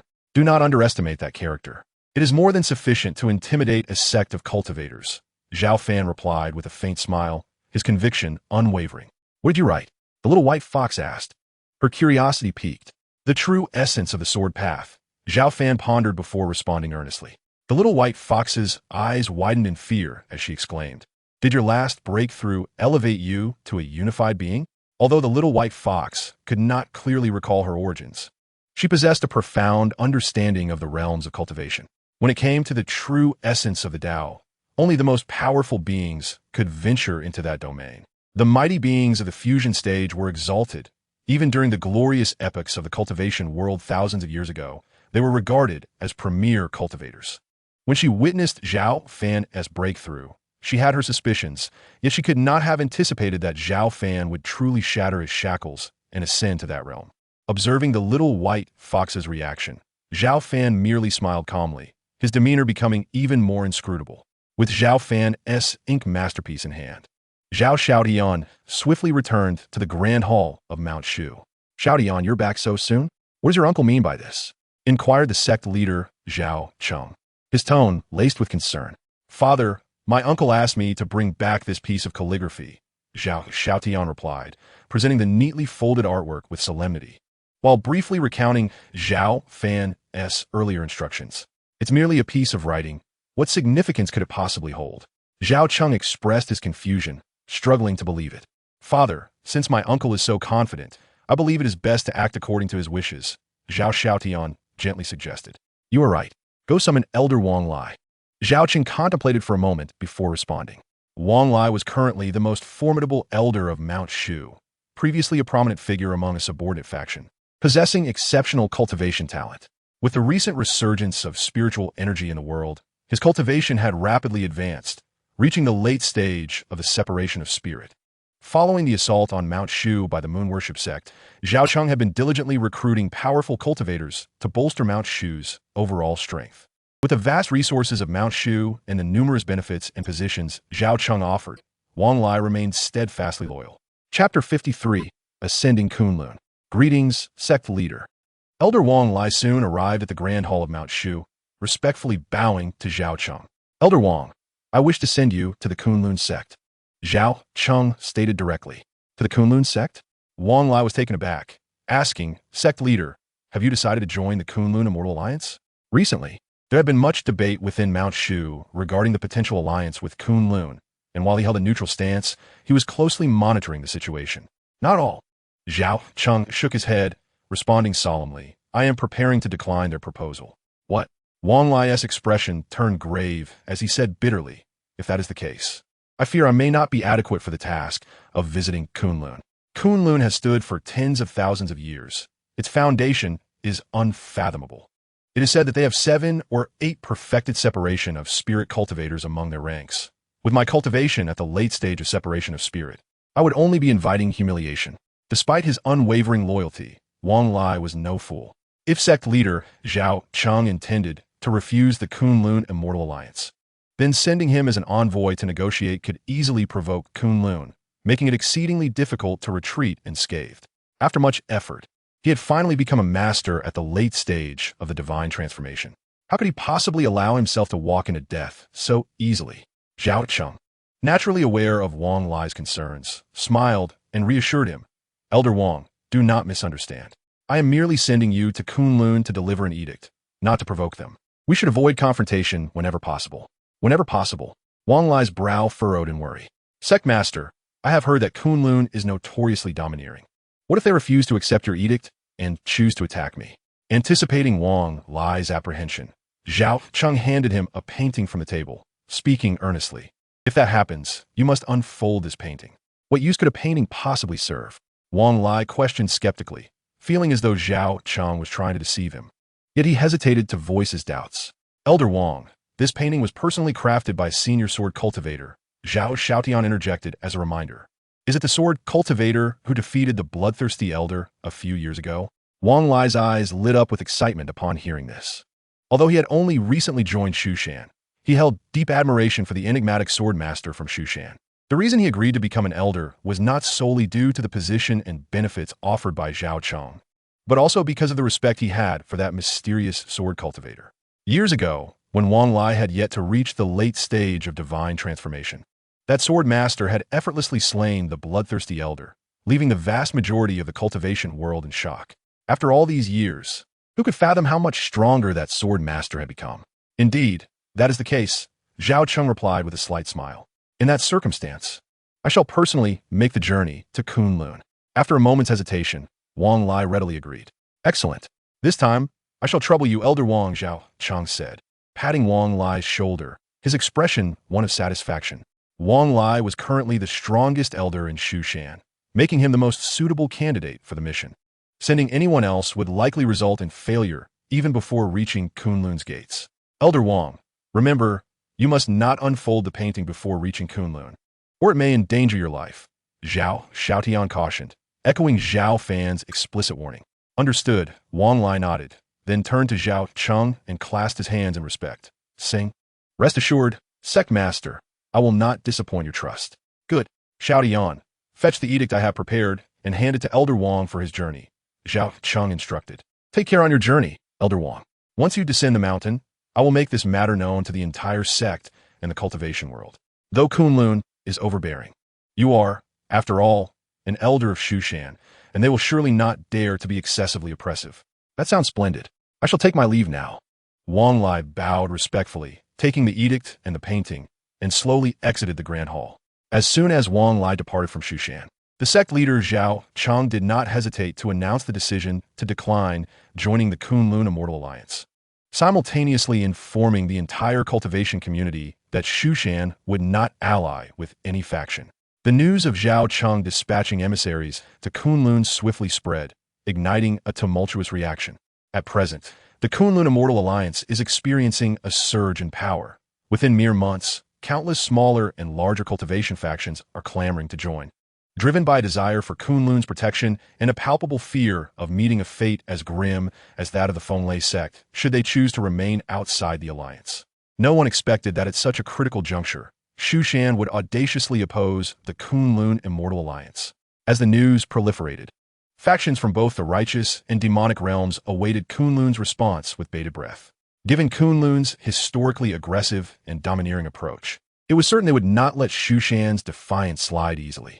At this moment, Wang Lai arrived at Kunlun, bearing a decree personally inscribed by Zhao Cheng. The elder from Shushan approached the gates of Kunlun, taking a deep breath before speaking with measured poise. The grand and imposing entrance of Kunlun was met with silence, causing Wang Lai to furrow his brow in suspicion. Suddenly, towering figures emerged from the heights of the staircase, disciples of Kunlun, each radiating an overwhelming aura of spiritual energy, far surpassing that of most Shushan disciples. Before Wang Lai could fully appreciate the might of the Kunlun disciples, their combined energies surged together, creating a tempestuous force that bore down upon him. The pressure was formidable, comprised of hundreds, if not thousands, of Kunlun disciples, making it exceedingly difficult for even an ordinary mid-stage spirit transformation cultivator to withstand. Wang Lai's expression darkened. Had Kunlun already intended to assert their dominance upon his arrival? Indeed, the rumors of their tyrannical demeanor were proving accurate. However, he was no pushover. His own spiritual energy erupted forth, manifesting the powerful aura of a mid-stage spirit transformation cultivator. The clash of their disparate energies reverberated through the air, producing a thunderous roar. Wang Lai stood resolute, while the surrounding Kunlun disciples faltered, retreating in disarray. How audacious! To arrive at our Kunlun and display such arrogance. Someone, remove his legs first, then we shall interrogate him thoroughly, came a cold voice, laced with lethal intent. Was this truly Kunlun's way of extending hospitality? Wang Lai's expression soured as he inquired in a low tone, I am an elder from Shushan. What is an elder from Shushan worth? Kunlun warmly welcomes esteemed guests, but shows no mercy to unwelcome ones. As the final words left the speaker's lips, a terrifying and overwhelming presence surged forth from deep within the mountain gates, rising like a colossal primordial peak, ready to descend upon Wang Lai with cataclysmic force. Chapter 54. Within the ink lies the Sword Immortal. The overwhelming aura was astonishing. Even a formidable cultivator like Wang Lai, at the late stage of the spirit division, felt an intense sense of suffocation. He staggered back several steps, desperately exerting his energy to resist, before finally stabilizing his form. At the pinnacle of the spirit division, Wang Lai instinctively looked up to see a towering figure at the top of the staircase. A man clad in a golden robe stood there, his expression solemn and imposing, resembling an insurmountable mountain. Is this the extent of the Shushan elders? He gazed down at Wang Lai with a look of disdain, speaking in a tone laced with contempt. Wang Lai's face darkened, his fists clenched instinctively. Yet, recalling the words of his sect leader, he swiftly regained his composure. Ignoring the provocation, Wang Lai spoke with a steady voice. I come on behalf of Shushan to convey the edict of our sect leader. Huh! The mere edict of the Shushan sect leader holds no weight in Kunlun. It is utterly laughable, came the scornful reply. Just then, another figure appeared, not merely laughable. It is utterly foolish. Were it not for the presence of a sword master from Shushan, you wouldn't even merit a conversation with us Kunlun. As the words fell, more figures emerged, filling the top of the staircase, gazing down at Wang Lai with an air of indifference, akin to a pantheon of deities. Wang Lai's previously ashen face turned pale, for every silhouette exuded an aura that felt like an imposing mountain. Allow him to enter the Great Hall. I am curious to hear what the Shushan sect leader intends. A voice, stern and cold, echoed through the air. Since the sect leader has spoken, we shall reluctantly permit your entry. The leading figure in the golden robe furrowed his brow, begrudgingly parting the way. Wang Lai exhaled softly, touched the treasured inkstone within his robe, straightened his back, and under the watchful eyes of numerous Kunlun disciples, mustered his courage to ascend the steps. Slowly entering the Kunlun Great Hall. Inside the hall stood countless figures, with the Kunlun sect leader at the forefront. His presence was solemn and dignified, exuding an air that made it difficult to gaze upon him directly. Behind him stood 7 or 8 figures, each with profound and inscrutable auras, their expressions ranging from disdainful to indifferent as they regarded Wang Lai. Wang Lai felt an overwhelming pressure, far greater than before. What brings the Shushan sect leader to send you? The Kunlun sect leader inquired, feigning ignorance. Wang Lai felt a twinge of anxiety, but maintained his facade of composure, saying, Kunlun sect leader, this is the edict of our sect leader. Would you prefer I read it aloud, or would you like to peruse it yourself? The Kunlun sect leader remained expressionless, raising his hand to grasp the edict from the air, which fell into his palm. In but a fleeting moment, the leader of Kunlun furrowed his brow, his countenance darkening with an inexpressible gloom. The edict he held was succinct yet potent, not only rejecting the proposal for Shushan to join the alliance, but also enumerating Kunlun's domineering conduct, clearly indicating that Shushan would never conspire with such tyranny. When Zhao Cheng penned this missive, he harbored little trepidation, his words laden with Shushan's discontent towards Kunlun, leaving the latter's leader visibly perturbed. His gaze icy as the depths of winter. For millennia, Kunlun has stood resilient within the realm of cultivation, never showing any sign of decline, remaining a pinnacle of power to this day. How dare a mere Shushan speak out against Kunlun? Ah, splendid indeed. The leader of Shushan has audaciously refused to join the Kunlun Immortal Alliance, and even dared to accuse us of tyranny. It has been an age since I encountered such foolishness. With a dismissive wave, the Kunlun leader reduced the decree to mere dust, sneering, in my estimation, Shushan has no right to exist. Today, I shall make an example of you. A fleeting glimmer of murderous intent flickered in the eyes of the Shushan leader. He resolved to eliminate Wang Lai first, intending to teach Shushan the grave cost of defying Kunlun. The surrounding disciples of Kunlun felt no surprise. Had it not been for the fear of a mysterious sword master from Shushan, Kunlun would never have extended an invitation to join the Immortal Alliance.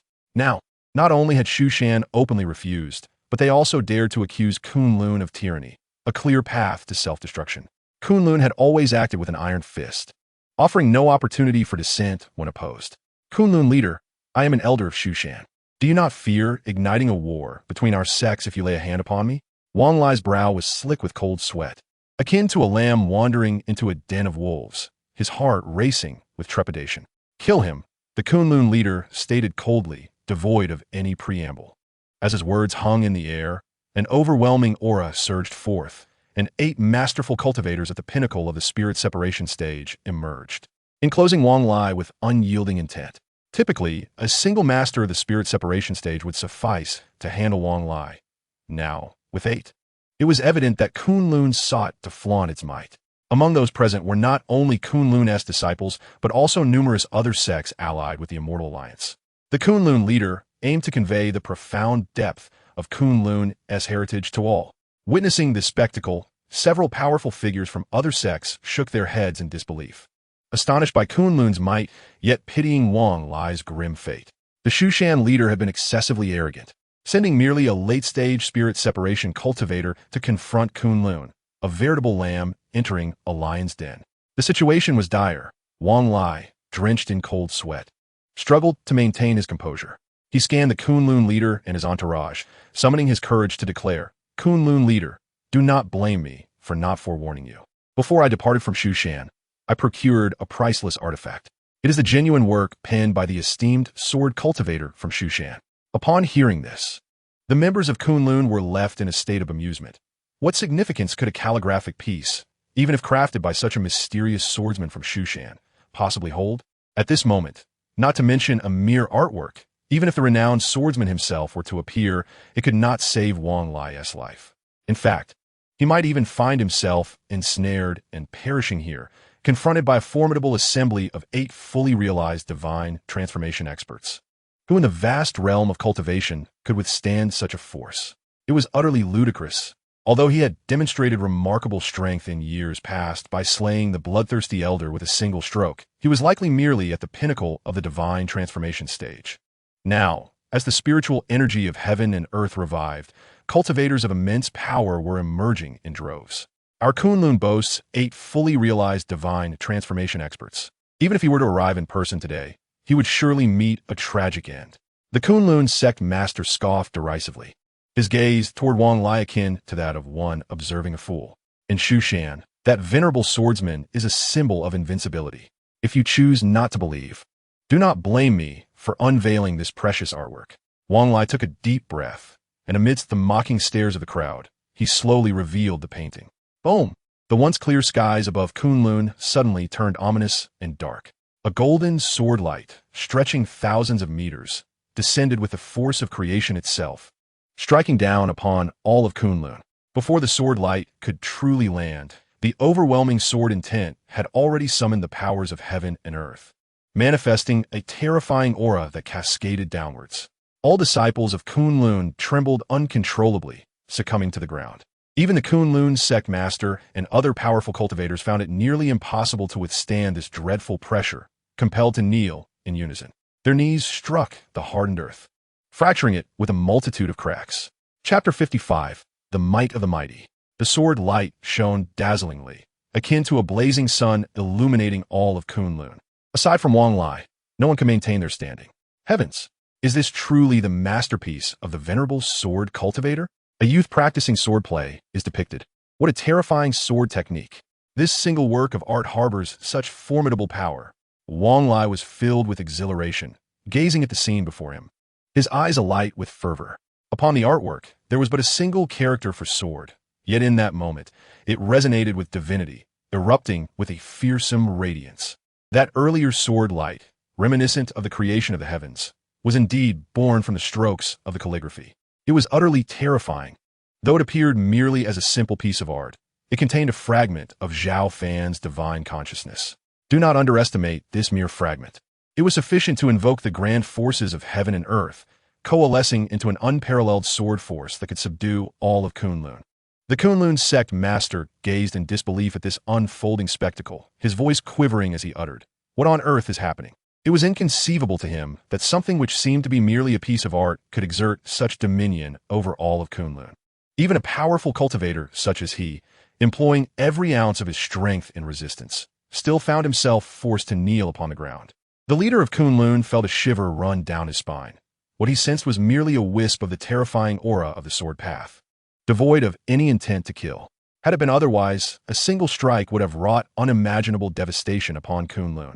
In the grand hall of Kunlun, the crowd fell to their knees. Among them were the once mighty leader of Kunlun, elders who had achieved the pinnacle of the spirit division stage, and formidable observers from other factions. Yet, regardless of their status, all quivered beneath the oppressive weight of the sword path, experiencing a fear that resonated deep within their souls. It was a sensation akin to that of ants facing a dragon, utterly insignificant. The sword light shimmered brilliantly, descending with the force of creation itself. It did not destroy even a fraction of Kunlun. Nevertheless, the sheer pressure of the sword path was boundless and unfathomable. It was a scene most chilling. Wang Lai, wielding a painting, suppressed the entirety of Kunlun, as well as those who had gathered to spectate. The onlookers were engulfed in a mix of astonishment and dread.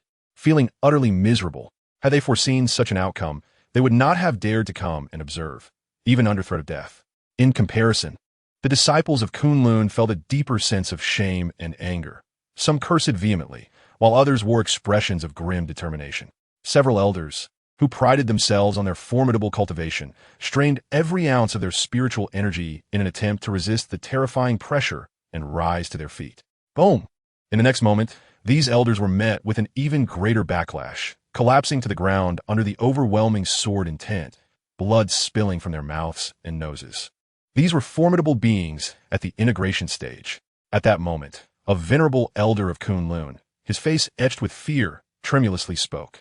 "Elder Kuangfeng, what did you say?" The Kunlun leader's heart skipped a beat as he questioned in disbelief. The elder steeled himself and managed to utter, "This is the aura of a being at the integration stage." The Kunlun leader was momentarily taken aback, struggling to comprehend this revelation. The integration stage is a realm beyond the spirit division stage, and even during the most glorious epochs of the cultivation world thousands of years ago, such beings were the apex of power. For nearly 10 millennia, no integration stage cultivator had emerged, while the thinness of spiritual energy played a role. The more significant truth was that for most cultivators, it represented an insurmountable pinnacle. If Shushan were to possess a being at the integration stage, not only would Kunlun be unable to contend with it, but even 3 Kunluns combined would stand no chance. An integration stage being. Could this truly be? The cultivation world has not seen such a powerful entity for 10,000 years. Is it possible that Shushan is indeed home to such a being? As the elder's words echoed, a cold sweat broke out among the crowd. Meanwhile, Wang Lai grew increasingly exhilarated, his hands trembling slightly as he held the painting. He was both astonished and elated, never having imagined that the esteemed sword cultivator from Shushan was indeed a transcendent powerhouse. No wonder the leader had such confidence in allowing him to come bearing the masterpiece of the sword cultivator. Previously, Wang Lai harbored some confusion, yet he now found himself filled with admiration for the profound insights of the sect leader, Zhao Cheng. In stark contrast to Wang Lai's sentiments, the formidable disciples of Kunlun felt a mix of disbelief and trepidation. The mere presence of such overwhelming pressure was terrifying. One could only imagine the astonishing might should a powerful being in the integration stage choose to intervene. Previously, emboldened by the presence of 7 or 8 perfected beings within their sect, the leaders of Kunlun had been rather self-satisfied and dismissive, seeking to unite several cultivation factions to establish the Kunlun Immortal Alliance with aspirations of dominating the cultivation realm.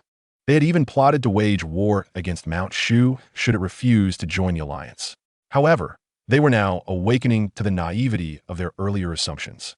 It was not merely the formidable sword cultivator of Mount Shu who could unleash devastation.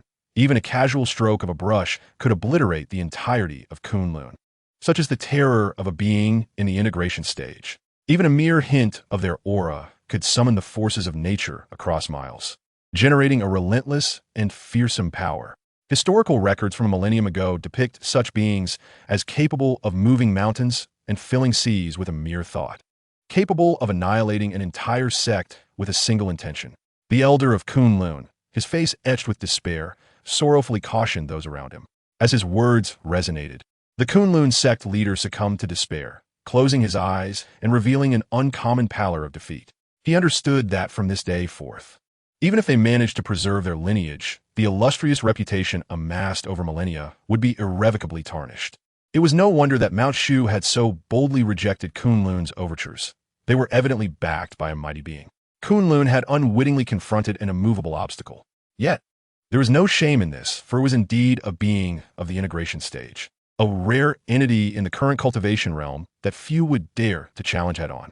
The various observing factions, witnessing this exchange, knelt in reverence, whispering amongst themselves.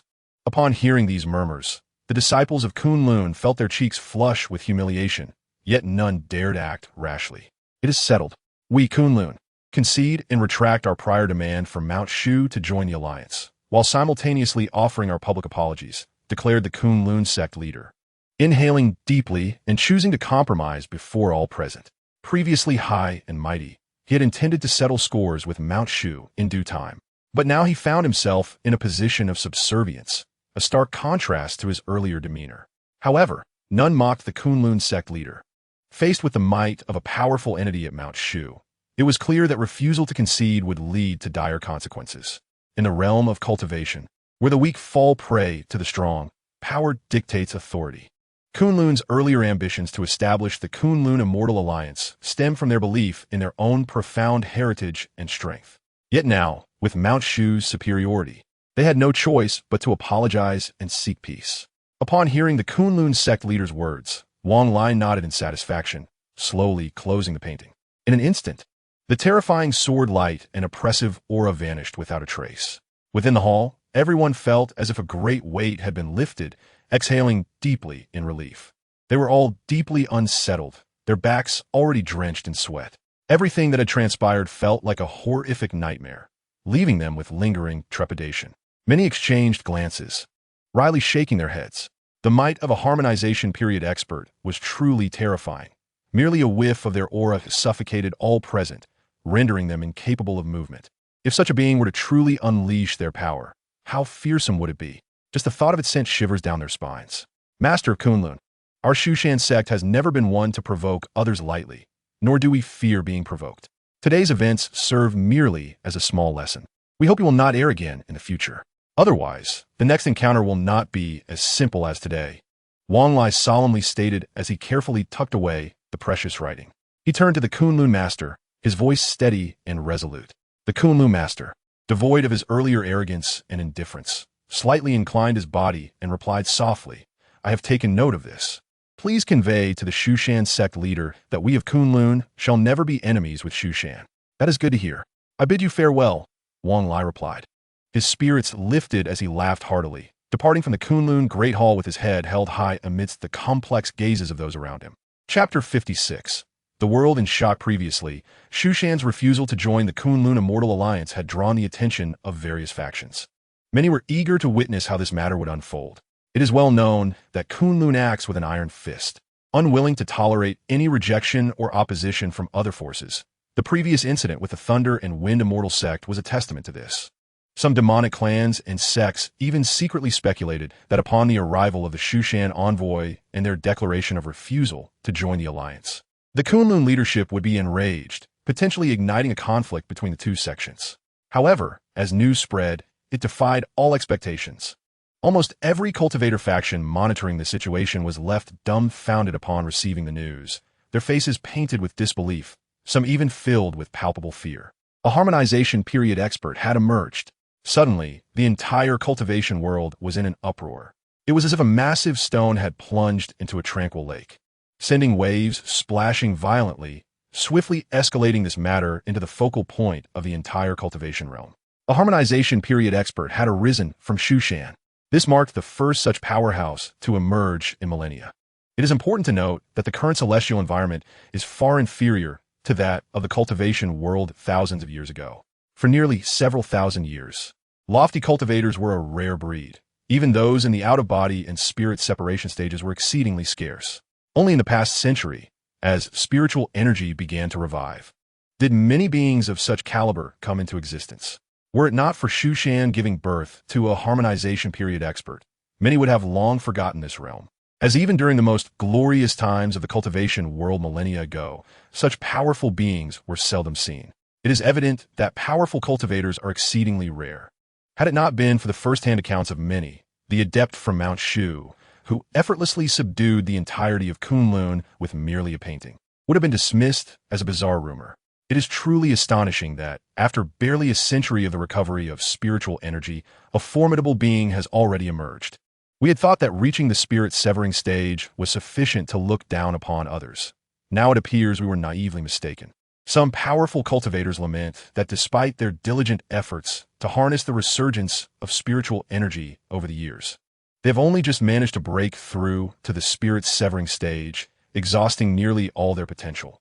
The prospect of ascending to a higher realm of cultivation seems an unattainable dream, and even achieving the perfection of the spirit-severing stage remains a significant challenge. For them, the aspiration to transcend into the realm of the integrated being is a fanciful luxury. In the demon domain, within the sacred grounds of the Tianpong clan, a man stands with his hands clasped behind his back, his imposing stature radiating an air of fierce authority. His pupils narrow as he gazes into the distant sky, muttering coldly to himself.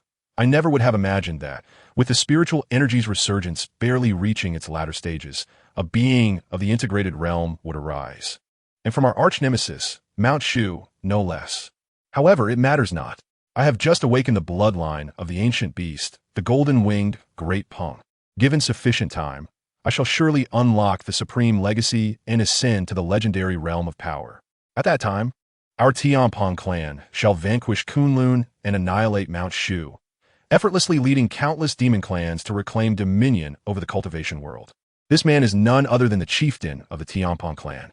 In recent years, with the revival of spiritual energy, the Tianping clan has become exceedingly active, establishing itself as a top-tier group within the demon domain.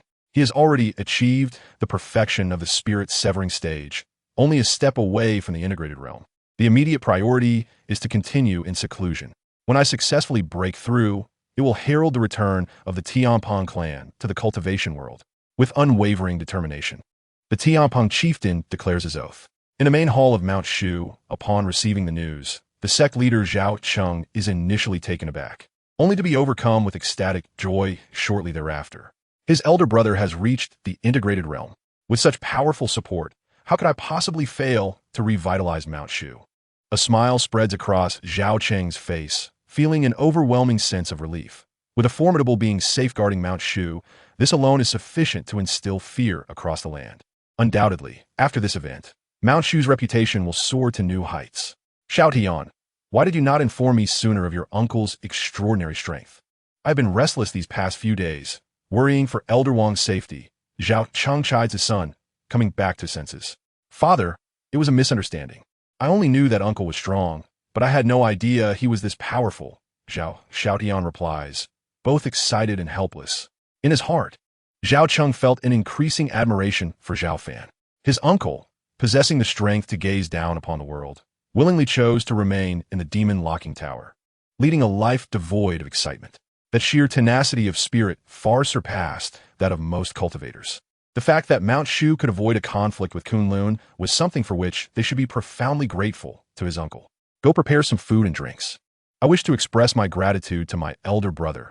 Zhao Cheng instructed after a moment of contemplation. Understood. Zhao Xiaotian nodded and promptly set about making arrangements. With the food and drinks in hand, Zhao Cheng soon arrived at the demon locking tower. He had not brought Zhao Xiaotian along, as Mount Shu was bustling with numerous trivial matters that required the latter's attention. It would not do for both to indulge in leisure. Elder brother, I have brought fine wine and delicacies to visit you, Zhao Cheng announced as he entered the door, immediately spotting Zhao Fan seated in front of the stone house. Despite the passage of years, Zhao Fan's visage had not aged. Instead, he appeared even more youthful, resembling a lad of 18 or 19. Yet, beneath that youthful exterior lay a profound aura that made Zhao Cheng feel increasingly awed. What brings you here again? Zhao Fan asked with a smile, his voice calm. The affairs of the Kunlun Immortal Alliance have been resolved. Thankfully, the painting you provided spared us a great deal of trouble, Zhao Cheng replied, taking a seat before him. He carefully arranged the dishes and then raised his wine cup, solemnly stating, Elder brother, I thank you on behalf of all of Mount Shu. As soon as he finished speaking, Zhao Cheng downed the wine in one gulp. Between brothers, there is no need for such formalities, is there? Zhao Fan chuckled, shaking his head in amusement, and drained the contents of his own cup without any pretense. There is no formality. Mount Shu has reached this point thanks to your indelible contributions. Without your support, it would have been difficult for me to secure the position of sect leader, Zhao Cheng said with a smile, feeling at ease only in the presence of his elder brother, shedding any pretense. Do not flatter me. For Mount Shu to rise again, it cannot rely solely on my assistance. After quelling the Kunlun Immortal Alliance's incident, perhaps this is an opportune moment for Mount Shu. As the sect leader, you must apply yourself diligently, Zhao Fan advised with a hint of significance. I understand. Rest assured, elder brother, I will seize this opportunity to significantly enhance Mount Shu's influence. Zhao Cheng replied earnestly, grasping his brother's intent. The two brothers continued to chat amiably until the wine jug was completely emptied, at which point Zhao Cheng, now reeking of alcohol, took his leave. He was in high spirits, having drunk heartily, for their victory over Kunlun, a top-tier immortal faction that had endured for millennia, held far greater significance than their previous triumph over the moon worship sect. Chapter 57. Signing in at Tai for spiritual nourishment. Just after Zhao Cheng departed, a graceful little white fox appeared, stepping elegantly into the scene. Her fur was a pristine white, shimmering like snow, and her eyes sparkled with the clarity of gemstones, resembling an innocent and charming young maiden. With a melodious voice, she inquired, It seems you, my dear brother, are aware of your status as a formidable being in the integration stage. What of it? Whether I know or not is inconsequential, Zhao Fan replied with a smile, nonchalantly. My point is, why do you consistently assist him? Do you not find it burdensome? The little white fox tilted her head, her rosy paws perched inquisitively. I am not aiding him. Rather, I am aiding myself, Zhao Fan responded, shaking his head. His gaze deepened and grew calm as he continued. Only when Shushan grows stronger can I cultivate here in peace. Otherwise, where else could I find such tranquility? Upon hearing this, the little white fox pondered, recognizing some merit in Zhao Fan's reasoning. Yet, it seemed insufficient to justify his repeated interventions to assist Shushan through its trials. Observing the lingering confusion in her eyes, Zhao Fan offered a gentle smile without further elaboration. She was merely a small fox, incapable of comprehending the depth of his feelings toward Shushan. Though Zhao Fan spent his days within the confines of the demon locking tower, seemingly indifferent to the tumult of the outside world, he, like all disciples of Shushan, yearned for its resurgence, aspiring for it to reclaim its proud position within the realm of cultivation. Moreover, this was a promise he had made to his deceased adoptive father. Are we not all, in some way, bound by our emotions? Cultivators may differ from mortals, possessing elongated lifespans, yet the path of cultivation is fraught with peril. A single misstep could lead to their demise. Thus, it is fair to say that they place immense value on the bonds of their sect. Otherwise, the vast world of cultivation would not be so densely populated with myriad sects vying for supremacy. Very well. By the way, what distinguishes the integration stage from the separation stage? The little white fox asked, her head tilted in curiosity. Having reached the late stage of separation, she was but a step away from achieving its consummation and found herself yearning for and intrigued by the integration stage. The distinction is indeed significant. An integration stage cultivator possesses a unified essence, spiritual power, and physical body, no longer existing independently, but rather merging into one. With every movement, they can summon the energies of heaven and earth, wielding power that surpasses that of the separation stage by tenfold or even 100-fold. The might of a formidable being in the integration stage is not mere exaggeration. With a mere thought, they can shift mountains and part seas. Moreover, the most crucial aspect is that upon reaching the integration stage, one's lifespan experiences a remarkable extension. In the absence of injury, one might live for a millennium. During the zenith of the cultivation world thousands of years ago, ancient texts documented instances of adept practitioners skilled in the art of nourishment and longevity, with the aid of divine herbs, live for over 2,000 years. For mortals, a century is a fleeting moment, whereas those in the integration stage possess lifespans stretching into millennia, and in a certain light could be considered immortal, possessing such formidable powers and an exceptionally long lifespan. It is no wonder that cultivators at the fusion stage are bestowed with the title of great beings. With this in mind, I find myself even more compelled to strive diligently, aspiring to break through and attain the status of a fusion stage master, with the intent of one day asserting my dominance over you.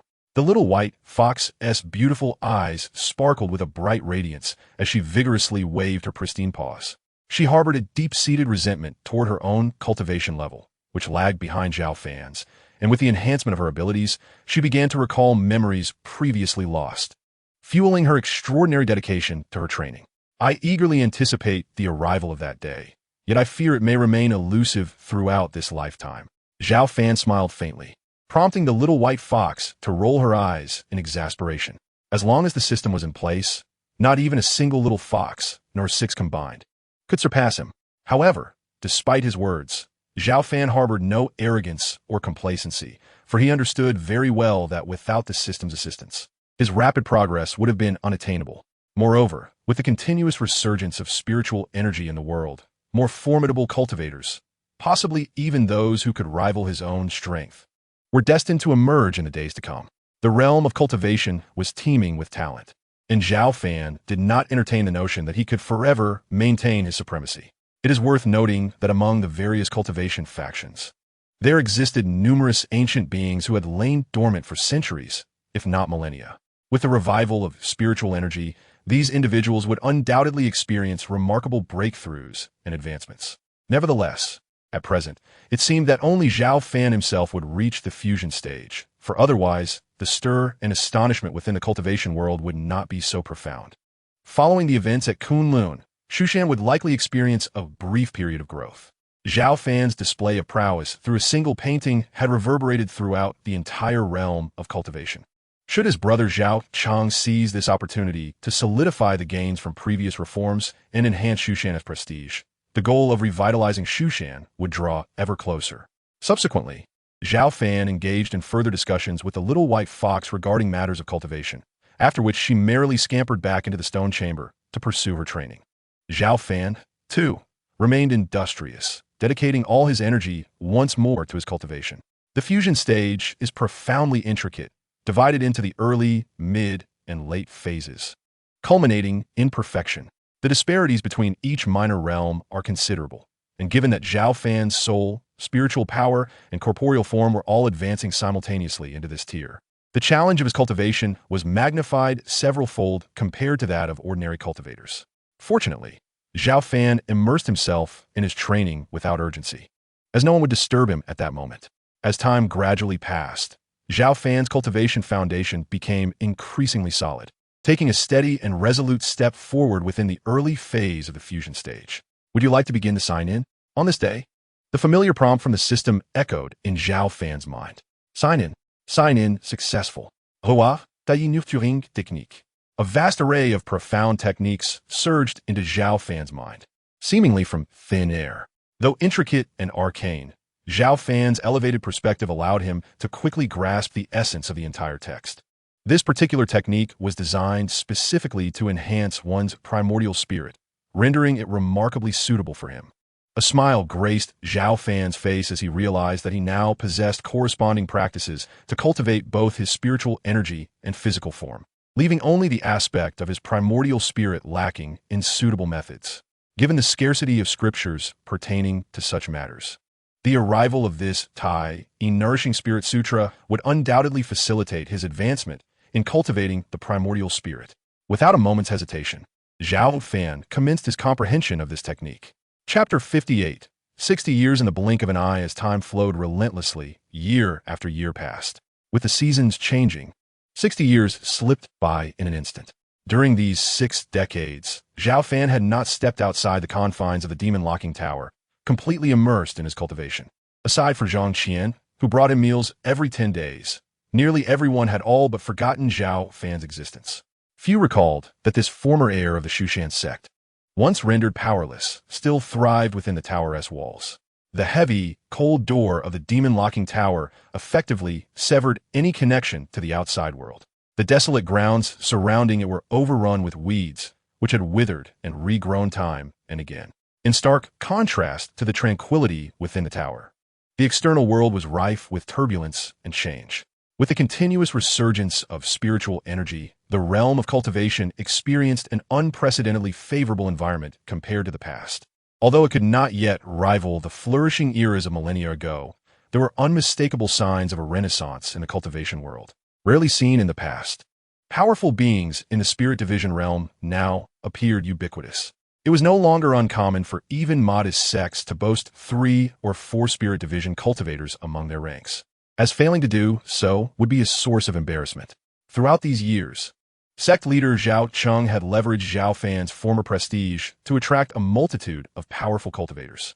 Simultaneously, he cultivated numerous adept practitioners from Shushan, with a plethora of young talents emerging almost ceaselessly, thanks to the fruitful reforms and the collective efforts of the Shushan community. The sect had grown significantly stronger compared to 60 years ago, firmly establishing itself among the elite forces of cultivation. Within the sect, there were tens of thousands of disciples in the Qi refinement and foundation establishment stages, with thousands more in the nascent soul stage.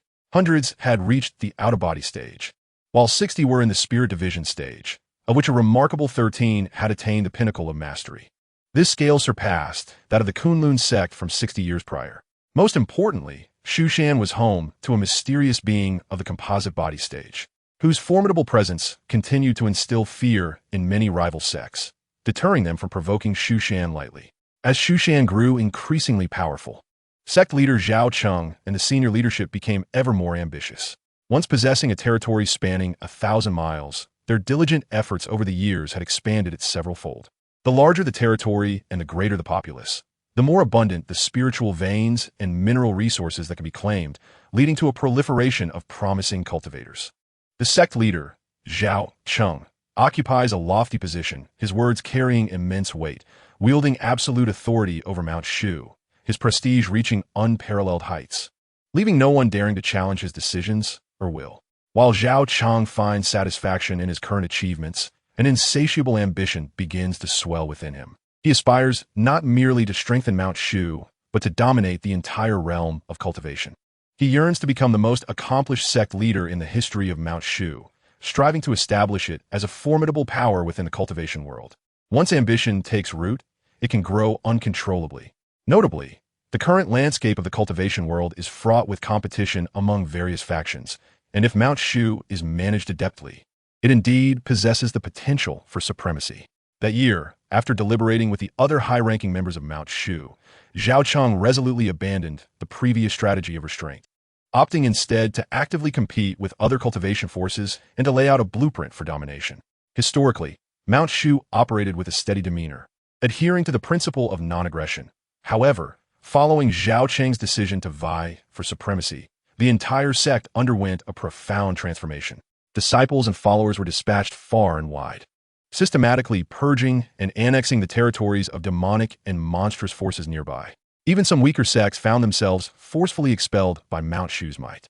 Within a mere few months, the territorial expanse of Mount Shu had once again burgeoned, stretching over thousands of miles.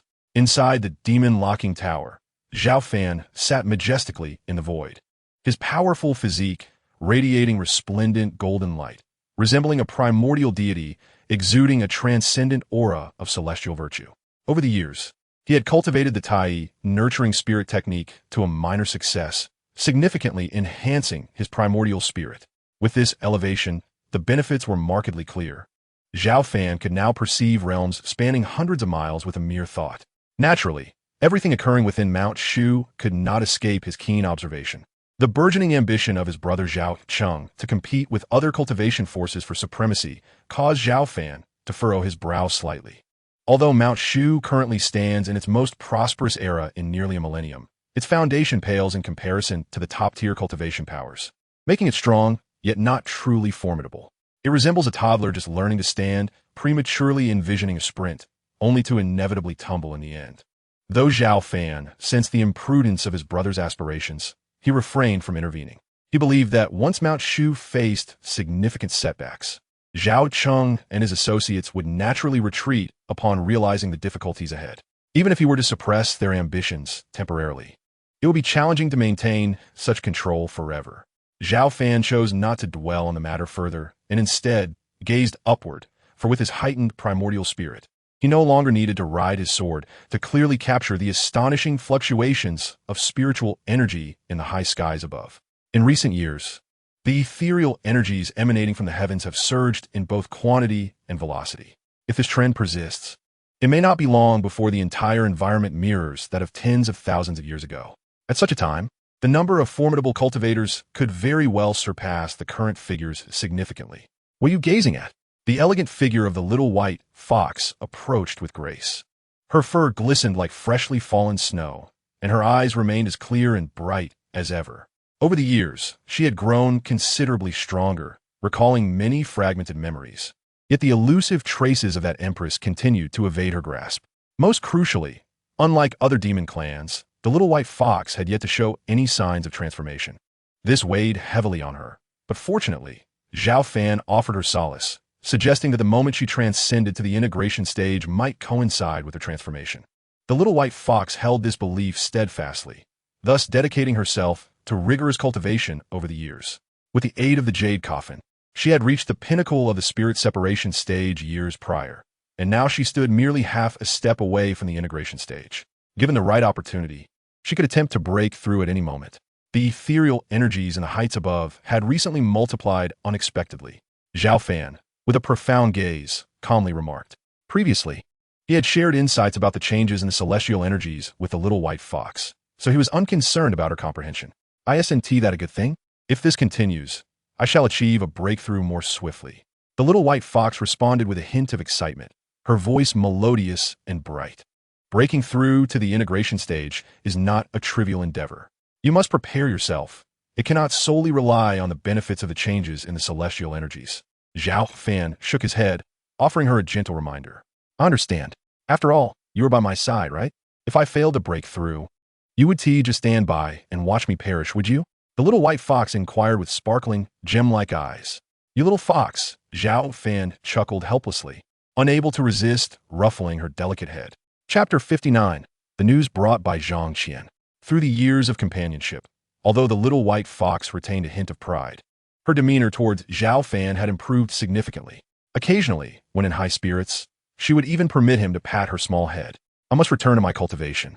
Once this fox fairy breaks through to the integration stage, perhaps I shall transform and recall even more memories. The little white fox blinked her bright, beautiful eyes, brimming with determination to reach the integration stage as soon as possible. Zhao Fan merely smiled faintly, allowing her to return to the stone chamber to continue her practice. Would you like to begin to sign in? At that moment, Zhao Fan's mind was once again graced with the familiar notification sound from the system. Sign in. Zhao Fan replied instinctively. Sign in successful. Reward. Sacred method of life extension. As the system's voice echoed in his mind, an obscure manuscript materialized, detailing a secret technique. The sacred method of life extension could heal certain injuries and effectively delay the demise of cultivators. Zhao Fan raised an eyebrow, surprised to encounter such a healing technique. With a trace of curiosity, he began to contemplate its intricacies, but soon his brow furrowed involuntarily. This sacred method of prolonging life had stringent requirements. It could only be employed on individuals whose realms were inferior to that of the practitioner. Moreover, to achieve effective healing, it demanded an immense expenditure of spiritual energy, even at the cost of a portion of one's lifespan. This healing technique appeared somewhat impractical. However, it was accessible and easy to learn, and he hoped it would not be needed in the future. After a moment of reflection, he grasped the essentials. For him, unless it was a profound martial art like sword control or the 10,000 sword technique, ordinary methods posed little challenge. That day, light footsteps echoed outside the demon-locking tower. Senior brother, I brought you lunch. Accompanied by a sweet and melodious voice, Zhang Qian arrived at the tower, bearing a food box filled with warm meals for Zhao Fan. Over the years, Zhang Qian had transformed from a disciple of the Discipline Hall into a high-ranking elder of the Law Enforcement Hall, overseeing hundreds of disciples. Yet, despite her elevated status, she remained unchanged in her dedication, personally delivering meals every 10 days, come rain or shine. Her culinary skills had significantly improved, and her repertoire of dishes had expanded. Zhao Fan often teased her, calling her a chef whose talents were squandered on cultivation. Zhang Qian never took offense. Rather, she felt immense joy, for no one understood better than her that this was Zhao Fan's acknowledgement of her abilities. To have the strongest swordsman of Mount Shu recognize her was a thrill beyond compare. Junior sister, what delicious dishes have you prepared this time? Zhao Fan inquired with a gentle smile. I made your favorites, braised pork, sweet and sour ribs, and kung pao chicken, Zhang Qian replied, her eyes sparkling with delight. I also brought you a bottle of fine wine. Excellent, excellent. I appreciate your efforts, Zhao Fan said, not holding back as he savored each dish. The exquisite food and drink served as a delightful antidote to the monotony of his cultivation life. Senior brother, do eat more, Zhang Qian urged, her face lighting up at Zhao Fan's praise. By the way, senior brother, the cultivation world has become increasingly tumultuous lately. As usual, she began recounting recent events. A formidable Tianpong demon tribe has risen in the demon realm, launching large-scale attacks on the territories of human cultivators, obliterating several well-known sections. It is said that they have forced the Kunlun Immortal Alliance into a series of retreats. And even the leader of Kunlun has suffered severe injuries at the hands of the Tianpong demons. Moreover, these demons are exceedingly arrogant, proclaiming their intent to eradicate Kunlun first and then Mount Shu, aiming to dominate the entire cultivation realm. The Tianpong demon tribe? To eradicate Kunlun before Mount Shu? They certainly have audacious ambitions, Zhao Fan remarked, intrigued. Upon hearing this, Zhao Fan gave a self-deprecating smile and remarked, who can argue otherwise? It was precisely due to this matter that the sect leader became infuriated, preparing to personally lead the disciples of Shushan in an expedition to eradicate the Tianpong demon clan within the next few days. Zhang Qian stated candidly, Shushan is preparing to march against the Tianpong demon clan? Zhao Fan furrowed his brow and inquired, Indeed, this decision was made after discussions among the sect leader and the elders. In recent times, our Shushan territory has been steadily expanding, inciting jealousy among various other cultivation factions.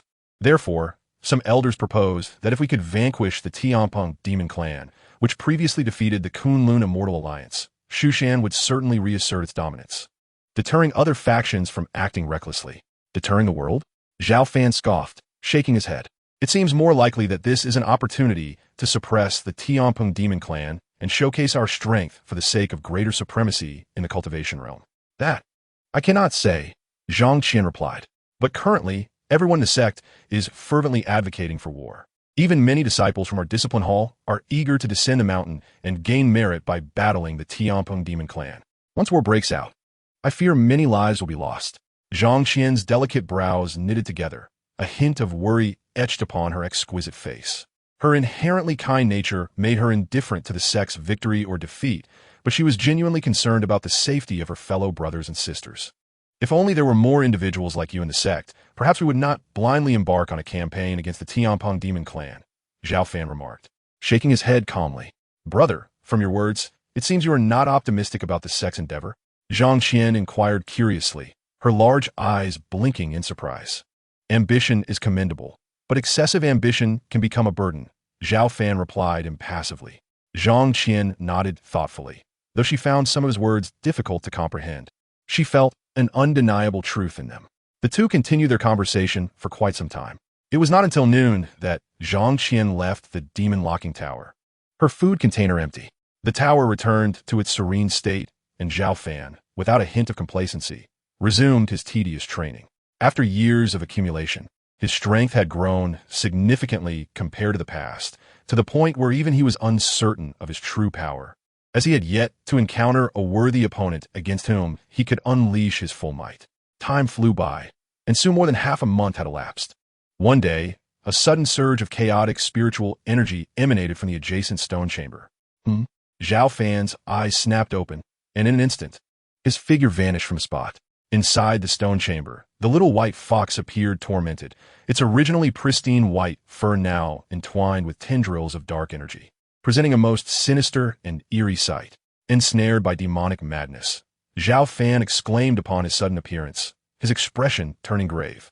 The little white fox had been too hasty in its attempt to break through, losing control of the immense demonic power within, and if no one intervened, it risked succumbing to madness and transforming into a bloodthirsty monster.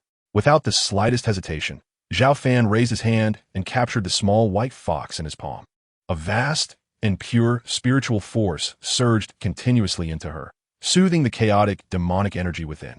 Under Zhao Fan's control, the dark aura enveloping the small white fox gradually dissipated, her previously agitated presence slowly regaining tranquility.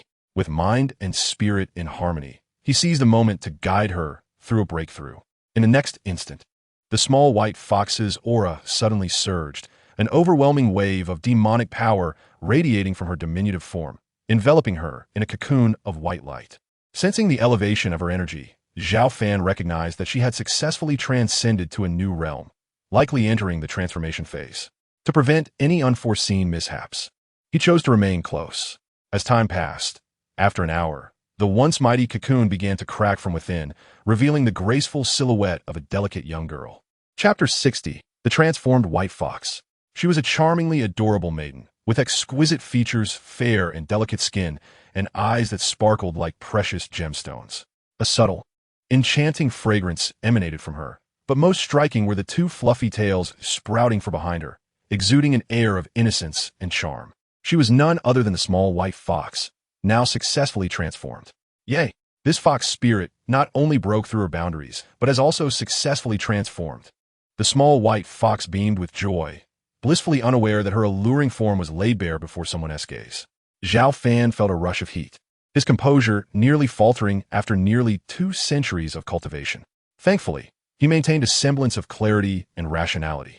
Little fox, quickly put on some clothes. Zhao Fan cleared his throat and gently retrieved a garment from his system space, tenderly draping it over the newly transformed small white fox. The small white fox exclaimed, finally realizing her state of undress. What are you staring at? If you keep looking, I might just pluck out your eyeballs. Noticing Zhao Fan's intense gaze, she shot him a glare and hastily donned the clothing. Her originally charming face now bore a hint of blush, rendering her even more endearing. I'm not looking anymore. I'm not looking. Zhao Fan awkwardly waved his hand, reluctantly diverting his gaze. What are you doing here? The small white fox's body tensed as she fixed her eyes on Zhao Fan, her expression a mix of anger and accusation. Despite her recent transformation and somewhat naive mindset, it was clear that demon practitioners, particularly female ones, held great regard for their purity, given that Zhao Fan had nearly seen her entirely exposed. It was no wonder she was incensed. She glared at him with a fierce intensity, ready to unleash her fury if his response did not satisfy her. Zhao Fan offered an awkward smile and promptly explained, "You were on the brink of losing control earlier, and I intervened just in time to assist you." On the brink of losing control? The little white fox furrowed her delicate brows, her mind recalling a vague impression that perhaps it was indeed the case. "Are you speaking the truth?" she inquired, her melodious voice seeking reassurance. "Why would I deceive you?" Zhao Fan replied, a hint of disappointment laden in his tone. "Is this how I am repaid for my goodwill? You question my intentions after I have helped you? Very well. Should I then express my gratitude?" The little white fox rolled her eyes, somewhat irked. "No need for formal thanks. Just treat me a bit better in the future. Perhaps, on occasion, you can massage my legs or my back. I wouldn't mind at all." Zhao Fan chuckled teasingly. "You." The little white fox, in a huff, stamped her tiny foot and lunged at Zhao Fan. Yet, he was no easy target. As soon as the words left his lips, he vanished from her sight, leaving her to grasp at empty air. "Have the courage to stay still. Watch how this fox goddess teaches you a lesson. I challenge you," she shouted, her cheeks puffed with indignation as she pursued him. Soon, a thunderous roar echoed outside. The little white fox, emboldened by her recent breakthrough, was eager to test her skills against Zhao Fan and initiated the sparring match. Zhao Fan, understanding her intentions, willingly accepted the challenge. The clash between the pair nearly toppled a significant portion of the demon's ceiling tower, and it took several minutes for the commotion to settle. "This is frustrating. I have clearly reached the integration stage, yet I am still no match for you. Moreover, why can't I discern your cultivation level?" The little white fox pouted, visibly disheartened. Despite her attempts, she couldn't even graze the hem of Zhao Fan's garment. "My dear little fox, you're already quite impressive. Most cultivators of your level would struggle against you. It is merely that you have just broken through to the integration stage and need to solidify your foundation," Zhao Fan said, affectionately ruffling her silky fur. "All right, once I stabilize my cultivation, I will surely become stronger than I am now and will definitely be able to teach you a lesson," she declared, though she recognized Zhao Fan's words as comforting platitudes. Nevertheless, she haughtily huffed in response. Zhao Fan merely smiled, secretly amused, knowing that even with decades more, the little white fox would still find it impossible to best him. "By the way, now that you have taken on human form, allow me to bestow upon you a lovely name," Zhao Fan suddenly proposed. "I would rather not." "Your choice will surely be unappealing," the little white fox replied, instinctively dismissing the idea with a touch of pride. "Just hear me out. If you dislike it, you may refuse later," Zhao Fan continued with a grin. "Your fur is as pure as freshly fallen snow. Henceforth, let us call you Bai Shui." "Bai Shui," the little white fox repeated, blinking her large eyes and clearly pleased with the name. "What do you think?" Zhao Fan asked with a cheerful demeanor. It's passable," she replied nonchalantly. Although the name was quite appealing, the little white fox snorted and stubbornly declared, "Very well, from now on I shall be called Snow White." Zhao Fan smiled faintly in response. This fox spirit must now go and consolidate her cultivation," the little white fox said, her tail held high as she gracefully returned to the stone house. It was truly unexpected that this little fox, upon transforming, had become so strikingly beautiful. No wonder the ancient texts of Mount Shu recorded that the Fox clan is among the most enchanting of all demon races. Zhao Fan mused to himself with a wry smile. He had never perceived the little white fox as alluring before, having treated her merely as a pet. Now, suddenly transformed into a lovely young woman, he found it somewhat overwhelming. Despite having cultivated for nearly 200 years, Zhao Fan essentially remained a confirmed bachelor. Spending his days in the presence of such a charming and beautiful fox spirit was undoubtedly a formidable challenge. In the days that followed, Snow White, the little white fox, remained in the stone house to fortify her cultivation, while Zhao Fan busied himself, growing stronger through daily system sign-ins. Ding! Sign-in successful. Reward. Glazed battle garb. Ding! Sign in successful. Reward. Sacred Spirit Sword Technique. Ding. Sign in successful. Reward. Great Rejuvenation Pill. Zhao Fan's strength steadily ascended, even after Snow White had advanced to the integration stage. She could not discern the true extent of his cultivation.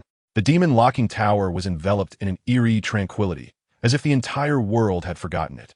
Until one fateful day, the silence was shattered by a cacophony of hurried footsteps. Uncle, uncle, something terrible has happened to my father. Zhao Xiaotian rushed to the demon-locking tower, shouting anxiously before even pushing the door open. Xiaotian, what brings you here? Zhao Fan inquired, somewhat taken aback by the sudden arrival of Zhao Xiaotian. With a heavy heart, Zhao Xiaotian knelt before Zhao Fan, crying out, Uncle, please save my father.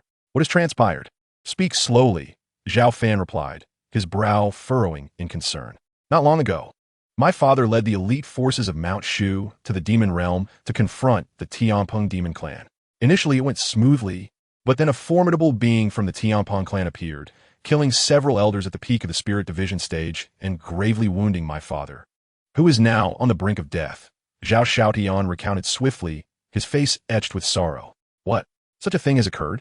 Zhao Fan rose abruptly, an overwhelming aura erupting from him like a tempest, causing the entire demon-locking tower to tremble. Chapter 61, Life Extension. In the Mount Shu Great Hall, chaos reigned. The current sect leader, Zhao Cheng, appeared pale and frail, barely clinging to life. Had it not been for several elders at the peak of the spirit division stage, who were providing him with spiritual energy in turns, he would have long since succumbed. Yet, even with their assistance, he could only hang on by a thread. Seeing Zhao Cheng in such a critical state, the elders in the hall wore expressions of deep sorrow. They had believed that the esteemed Zhao Cheng, leading the elite of Shushan, could decisively eradicate the Tianpeng clan. However, they were utterly unprepared for the presence of a formidable being at the fusion stage among the Tianpeng demon tribe, who not only decimated many of Shushan's powerful warriors, but also left Zhao Cheng gravely injured and on the brink of death. Alas, what shall we do now? Even the revered healing elixirs of the Dao Dan level could not alleviate the Master's injuries. What other means could possibly turn the tide? Elder Lin Mu of the Jinwu sect, with a face etched in sorrow, muttered to himself. Moments ago, they had administered several exceedingly precious healing elixirs to Zhao Cheng, yet there was still no sign of improvement. Even the elder physicians of Shushan, skilled as they were, found themselves at a loss. Were they truly to witness their leader, Zhao Cheng, perish before their eyes? Should Zhao Cheng fall, Shushan would be left without leadership, and with the Tianpeng demon tribe advancing with ferocity, chaos would surely ensue, even posing a threat of annihilation to the sect. This cannot be. The master must not meet with misfortune. Command someone to descend the mountain in search of the legendary elixir of life. We must do everything possible to save our leader's life. Upon Lin Mu's command, several elders promptly set forth to prepare for the descent in search of the fabled elixir, for perhaps only such a remedy could restore Zhao Cheng's life. Lin Mu, do not waste your efforts, one elder interjected. The elixir has not been seen for millennia. Even if we dispatch someone now, I fear we shall not see the day of its return. Just as Elder Lin Mu finished speaking, Zhao Cheng slowly opened his eyes, weakly proclaiming, I have little time left. After nearly 2 centuries of guiding Shushan, dedicating myself to its reform and growth, I can say I have made some contributions. Yet, how regretful it is. It is my arrogance that has led me to underestimate the true strength of the Tianpeng demon tribe, prompting me to lead an assault that resulted in the tragic loss of many powerful warriors and disciples. This shall remain an indelible stain upon my life. At Zhao Cheng's words, the assembly led by Elder Lin Mu could not help but feel their hearts ache, some even covering their faces with tears. Though the attack on the Tianpeng demon tribe had ended in failure, none could deny that Zhao Cheng was a remarkable leader of Shushan. During his reign, he had poured his heart and soul into reshaping the sect, which had resulted in its current prominence. You all may leave now. I need to discuss a few matters with my wife. Zhao Cheng gestured, dismissing the others and leaving only Princess Pingyang by his side. With a sigh, Elder Lin Mu led the others out, recognizing the urgency of Shushan's situation, as the Tianpeng demon tribe was nearing their gates, and they could no longer remain idle. Inside the hall, Princess Pingyang's delicate features were marred by tears. My husband, is there anything else you wish to convey to me? She asked through her sobs. My dear, these years have been hard on you.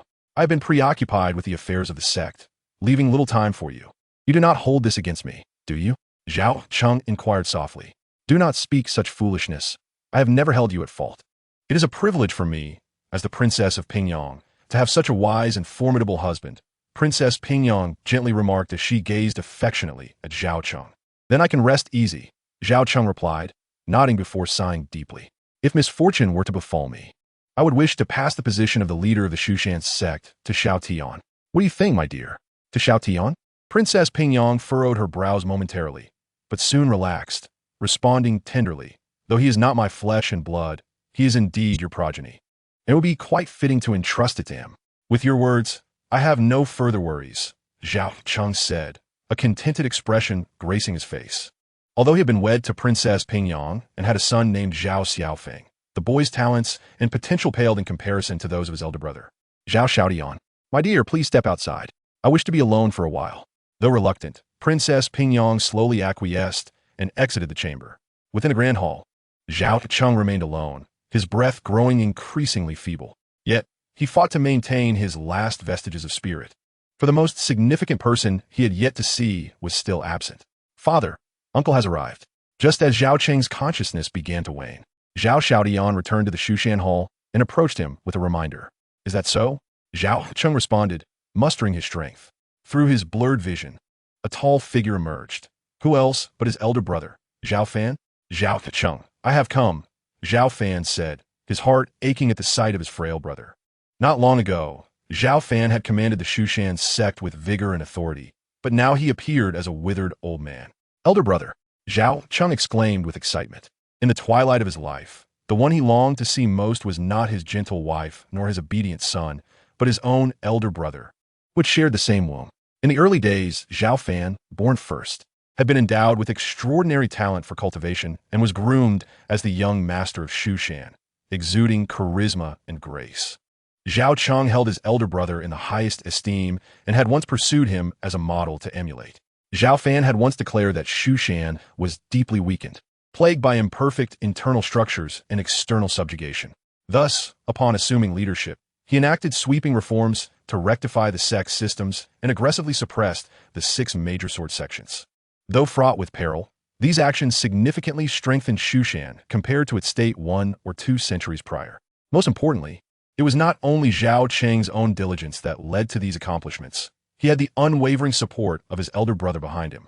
Therefore, as his life approached its end, Zhao Cheng yearned to see Zhao Fan once more to express his gratitude.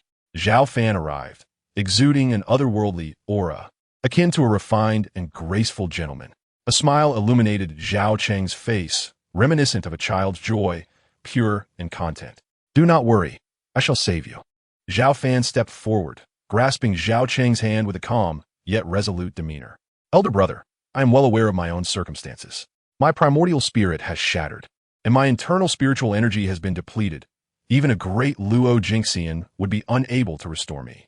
Zhao Cheng shook his head, signaling to Zhao Fan not to waste his efforts in vain. He had resigned himself to his fate. Zhao Fan remained silent, instead employing the sacred art of life continuation, continuously channeling abundant vital energy into his brother Zhao Cheng's body. Zhao Cheng's once battered physique began to mend at a visibly rapid pace under the immense life force. His frail body regained a glimmer of vitality, and even his pallid complexion started to take on a healthy hue. Uncle, you have truly healed my father, exclaimed Zhao Xiaotian, overwhelmed with joy at the miraculous sight. Elder brother, what is happening? Zhao Cheng too was somewhat agitated, gripping Zhao Fan tightly, struggling to believe it. As if caught in a dream, both father and son were elated. However, Zhao Fan's heart was laden with an overwhelming heaviness. Just as Zhao Cheng had previously stated, his primordial spirit had shattered. Although the sacred art of life continuation had astounding effects, it could only mend the damage to his physical form, failing to genuinely save Zhao Cheng. At best, it would merely prolong his life for a short while. Your primordial spirit has fractured. Though I have used secret arts to mend your injuries, it is merely a temporary remedy. Given the current circumstances, I can at most extend your life by a little over 3 months. Beyond that, I am powerless, Zhao Fan said, shaking his head with a sigh. Chapter 62. The Tianpeng Demon Clan Attacks the Mountain. Zhao Xiaotian's smile faltered, and he suddenly knelt before Zhao Fan, pleading, Uncle, is there truly no other way? Please, help my father. Xiao Tian, do not trouble your uncle, Zhao Cheng quickly interjected, a smile on his face. To live for a few more months is more than enough for me. Thank you, elder brother. Looking at Zhao Fan, Zhao Cheng felt no disappointment. Rather, he spoke with a heart full of gratitude. Upon hearing this, Zhao Fan gently nodded, his previously heavy heart lightening just a fraction. Alas, it is my own hubris that has led me to foolishly aspire to dominate the cultivation world from Shushan, even leading the elite of Shushan to attack the Tianpeng demon clan. Otherwise, I would not have met such a fate. Zhao Cheng sighed faintly, a twinge of regret lingering in his heart. Yet, at this moment, such reflections were of no use. Zhao Cheng turned his gaze to Zhao Xiaotian, speaking solemnly. Zhao Xiaotian, heed my command. Father, I am here, Zhao Xiaotian replied, wiping away the tears at the corners of his eyes, approaching Zhao Cheng with deep respect. Kneel before your uncle, Zhao Cheng commanded, his expression serious. Zhao Xiaotian, though puzzled, complied obediently. Gazing at Zhao Xiaotian kneeling before him, Zhao Cheng remained silent. Yet, deep within, he surmised what his brother was about to undertake. Elder brother, over the years, I have worked diligently to strengthen Shushan significantly, yet we remain far from true revitalization. If the next leader of Shushan lacks the resolute determination to carry on, then all my previous efforts will have been in vain. At this point, Zhao Cheng paused momentarily and continued. Thus, I wish for Xiao Tian to assume the position of the new leader of Shushan. Are you certain? Zhao Fan raised an eyebrow. Although Zhao Xiaotian is the biological son of Zhao Cheng, being a bastardy, he would face considerable resistance if he were to truly ascend to power. I have made up my mind, and I have also spoken with Pingyang about this. I hope that once Xiao Tian takes office, you will continue to support him as you have always done, for ultimately, this child has been raised by you. Zhao Cheng said earnestly. Upon hearing this, Zhao Fan turned his bright gaze toward Zhao Xiaotian, who, though somewhat anxious, instinctively straightened his posture. Since your father is willing to entrust Shushan to you, I shall not oppose it. However, Xiaotian, remember this, being the leader of Shushan is no easy feat. You must learn from your father, Zhao Fan warned solemnly after a moment's thought. Rest assured, uncle, I will not disappoint you or my father. Zhao Xiaotian responded with great enthusiasm, bowing deeply to Zhao Fan. No one understood better than he did that with the support of his uncle Zhao Fan, the position of the new leader of Shushan would be secure. Very well. I believe you can fulfill my wishes and restore Shushan to its former glory as a foremost sect in the realm of cultivation, Zhao Cheng said, a smile gracing his face, as if a great weight had been lifted from his heart.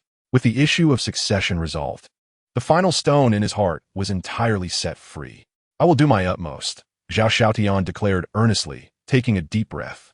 By the way, father, the Tianpeng demon clan has aggressively encroached upon the foot of the mountain. What should we do now? Upon becoming the heir, Zhao Xiaotian immediately thought of the current predicament facing Shushan.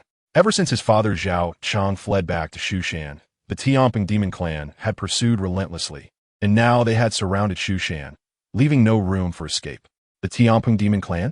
They come at a fortuitous time. I will avenge you. Before Zhao Cheng could speak, Zhao Fan slowly rose to his feet, his stature suddenly appearing tall and imposing. His gaze turned icy. Whoever dared to severely injure his own brother, Zhao Cheng, would pay a heavy price. Zhao Fan had never felt such an intense fury as he did at this moment. Elder brother, do not act recklessly. The formidable being at the integration stage from the Tianpeng demon clan is exceedingly powerful. Previously, 7 or 8 perfected elders at the spirit separation stage could not withstand a single strike from him. Zhao Cheng cautioned, concern evident in his voice. A mere monster. I can slay it with a single sword stroke, Zhao Fan replied indifferently, his expression calm. Years had passed, and Zhao Fan's strength had surpassed what it once was, to the point where he was uncertain of his own limits. Though the spiritual energy of the world had revived for many years, Zhao Fan was confident that he currently stood at the pinnacle of the entire realm of cultivation. It cannot be claimed that he is unparalleled across the realm. Yet when one surveys the vast expanse of the cultivation world, few could be found to rival him. Xiao Tian, come with me to meet the Tianpeng demon clan. Zhao Fan signaled to Zhao Xiaotian to follow, then departed from the Shushan Grand Hall with deliberate steps. You should go. Do not let down your uncle's earnest intentions. Zhao Cheng remarked, understanding his brother's purpose in summoning Zhao Xiaotian, gesturing for the latter to proceed. Father, please rest. I will return shortly. Zhao Xiaotian nodded and hurried to keep pace with Zhao Fan. Outside Shushan, ominous clouds of demonic energy loomed, casting a dark pall over the landscape. Above these clouds stood formidable figures, predominantly members of the Tianpeng clan, bearing human bodies with the heads of peng birds. The Tianpeng clan has long inhabited the depths of the demon domain and has remained hidden from the cultivation world for nearly millennia, only recently re-emerging. Their resurgence has been marked by a formidable display of power, having not only repelled the Kunlun Immortal Alliance, but also recently vanquished the Shushan cultivators who dared to confront them. Now, emboldened by their victories, they surrounded Shushan with the intent to obliterate this sect. Countless Tianpeng members stood in silent reverence, their eyes filled with fervent admiration as they gazed upon a towering figure at the forefront. Clad in golden robes, he was none other than the clan leader, the king of Tianpeng, an immensely powerful being at the integration stage. It was his presence that enabled the Tianpeng clan to advance with such momentum to the very gates of Shushan. "This is dire," a voice lamented. "The Tianpeng clan is aggressive. They truly wish to annihilate Shushan." At the mountain gate of Shushan, Elder Jinwu Lin Mu gathered with fellow elders and disciples, prepared for battle. With the sect leader gravely wounded, should the Tianpeng clan breach Shushan, the sect could face annihilation. In this critical moment, he felt compelled to stand firm and lead the others in defense. "Elder Jinwu, can we withstand them? The king of Tianpeng possesses integration-level power. We are but moths to the flame," a worried disciple remarked. "Indeed, 60 years ago, we had the esteemed sword cultivator to safeguard us. Yet now the Tianpeng clan has reached our gates. Why has that esteemed elder not intervened? Could it be that he has already passed?" Another voiced his anxieties. "Do not speak such nonsense. That esteemed sword cultivator surely still walks among us. Should he choose to act, these Tianpeng demons are of no consequence," Lin Mu reassured them, though uncertainty gnawed at his own heart. If the sword cultivator were indeed alive, why had he not yet made an appearance? "Listen well, people of Shushan. Immediately withdraw the protective formation and surrender. I shall grant you clemency, sparing your lives. Otherwise, once I breach your defenses, I will unleash a massacre that spares neither man nor beast." At that moment, the aloof king of the Tianpeng spoke coldly, his voice reverberating like thunder in the ears of all present. "One arrogant fiend, with the esteemed sword cultivators of Shushan at our side, the mere Tianpeng demon clan would do well to think twice before launching an attack." The elder of Jinwu, Lin Mu, responded with a face ashen with fury. "Huh! If that is the case, then let the timid sword master of Shushan step forth and witness how I effortlessly claim his life." The king of Tianpeng's gaze was frigid, his formidable demonic power radiating forth, dispersing the heavy clouds in the sky. His imposing presence exuded an indomitable fighting spirit, and had it not been for the fear of the reputed sword master of Shushan, he would have already led his kin into battle. Although the king of Tianpeng was exceedingly confident in his own power, he dared not underestimate his opponents. After all, the sword master from Shushan had already been a formidable force capable of great might 60 years prior. Chapter 63.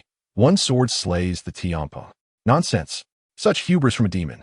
Upon hearing the words of the Tianpeng king, Lin Mu and the others displayed their fury, yet none dared to step forward to confront him. Even a combined force of 7 or 8 perfected spirit transformation experts had previously fallen to the king of Tianpeng alone.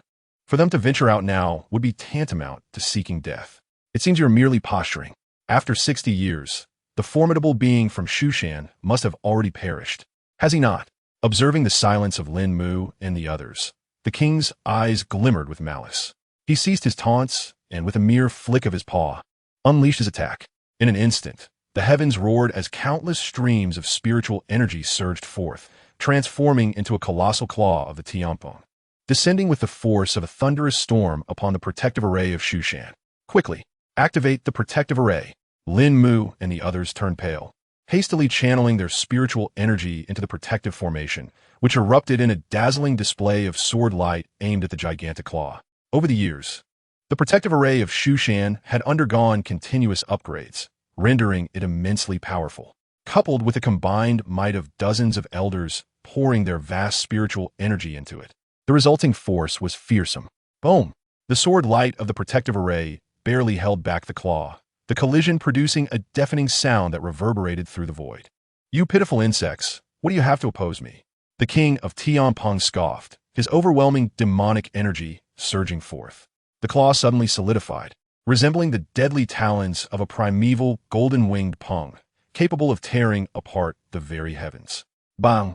In the next moment, the sword light of the protective array shattered, and the colossal claw ruthlessly obliterated the formation, causing Lin Mu and the others to crash to the ground, blood spewing from their mouths as they suffered severe backlash.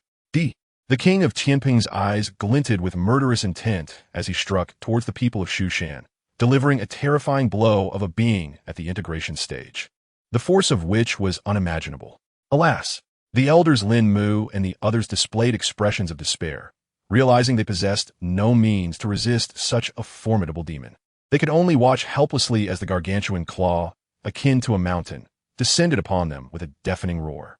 At this critical moment, a flash of golden sword light, akin to the shimmering river of stars, disregarded the vast distances of space and forcefully cleaved towards the claw of the rock. With a thunderous explosion, the claw shattered, and the golden sword light, relentless in its momentum, surged toward the heavenly rock king. This strike was as swift as lightning and imbued with formidable power. What? The expression of the heavenly rock king shifted as he sensed the imminent threat, instinctively raising his claws, as resilient as divine gold, to defend himself. He was a formidable demon awakened from the bloodline of primordial beasts, possessing an incredibly robust physique, particularly his claws, capable of rending divine weapons. Yet in the next instant, the heavenly rock king's claws bled, his entire being quaked as if struck by a mountain, hurtling through the air for over 10 miles, shattering several towering peaks before crashing heavily to the ground. This unexpected sword strike left the once fervent rock demon clan in a state of shock. Lin Mu and the others turned toward the sound and were astounded to discover a golden figure, resembling a deity, striding through the void, each step traversing hundreds to thousands of feet. In just a few strides, he had already appeared high above the mountain gate. The aura emanating from this golden figure was immensely vast, reminiscent of an unfathomable ocean, instilling in all a profound sense of insignificance. It is the Sword Cultivator Senior. The Sword Cultivator Senior has finally made a move. Our Shushan is saved. Witnessing this transcendent and powerful presence, the elders and disciples of Shushan erupted into exuberant cheers. Indeed, it is the Sword Cultivator Senior. Wait, beside him stands Zhao Tian, the sect leader's illegitimate son? Could it be that he summoned the Sword Cultivator Senior? Lin Mu observed that beside the Sword Cultivator Senior stood a familiar figure. Who else but Zhao Tian? This revelation left Lin Mu utterly astonished. Tian, stay close and watch carefully. To protect Zhao Tian from harm, Zhao Fan cautioned him. All right, uncle, please be cautious. Zhao Tian nodded and gracefully descended beside Lin Mu and the others. Tian, did you bring the Sword Cultivator Senior here? As soon as Zhao Tian landed, the elders surrounded him, noticing the fervent gazes directed at him. Zhao Tian comprehended his uncle's good intentions and did not deny it, responding with a mysterious smile. Rest assured, esteemed elders, the Sword Cultivator Senior will shield our Shushan. You may watch him vanquish our enemies with ease. Wonderful.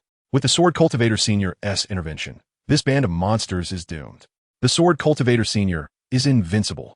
The crowd exclaimed with exuberance, seeing the Sword Cultivator Senior as a symbol of unmatched might. The Sword Dao Master of Shushan. At long last you have arrived. At that moment, the earth trembled violently as the previously launched Tianping King, struck by Zhao Fan's sword, shattered the ground beneath him and soared skyward like a cannonball. His hair flowed wildly, his eyes gleamed with a cold, electric intensity, and an overwhelming aura of demonic power radiated from him, as if an ancient monstrosity had re-emerged. The terrifying pressure he exuded shook the heavens and earth, sweeping outward in all directions. In that instant, both the Tianping clan and the disciples of Shushan found themselves unable to maintain their footing under this formidable presence. Some of the weaker cultivators even fainted on the spot. As long as I eliminate you, Shushan shall surely fall today. The murderous intent of the Tianping king was palpable as he fixated on Zhao Fan, akin to a predator stalking its prey. Those who dare to offend Shushan shall face no mercy. Zhao Fan's expression remained impassive, his words resonating with undeniable strength. Then let us see. As soon as the Tianping king's voice faded, his demonic energy surged forth, his form instantly enlarging into a colossal Tianping, towering at 10,000 meters. with iron feathers covering his body and an unimaginable, fearsome might emanating from him. This was his true form.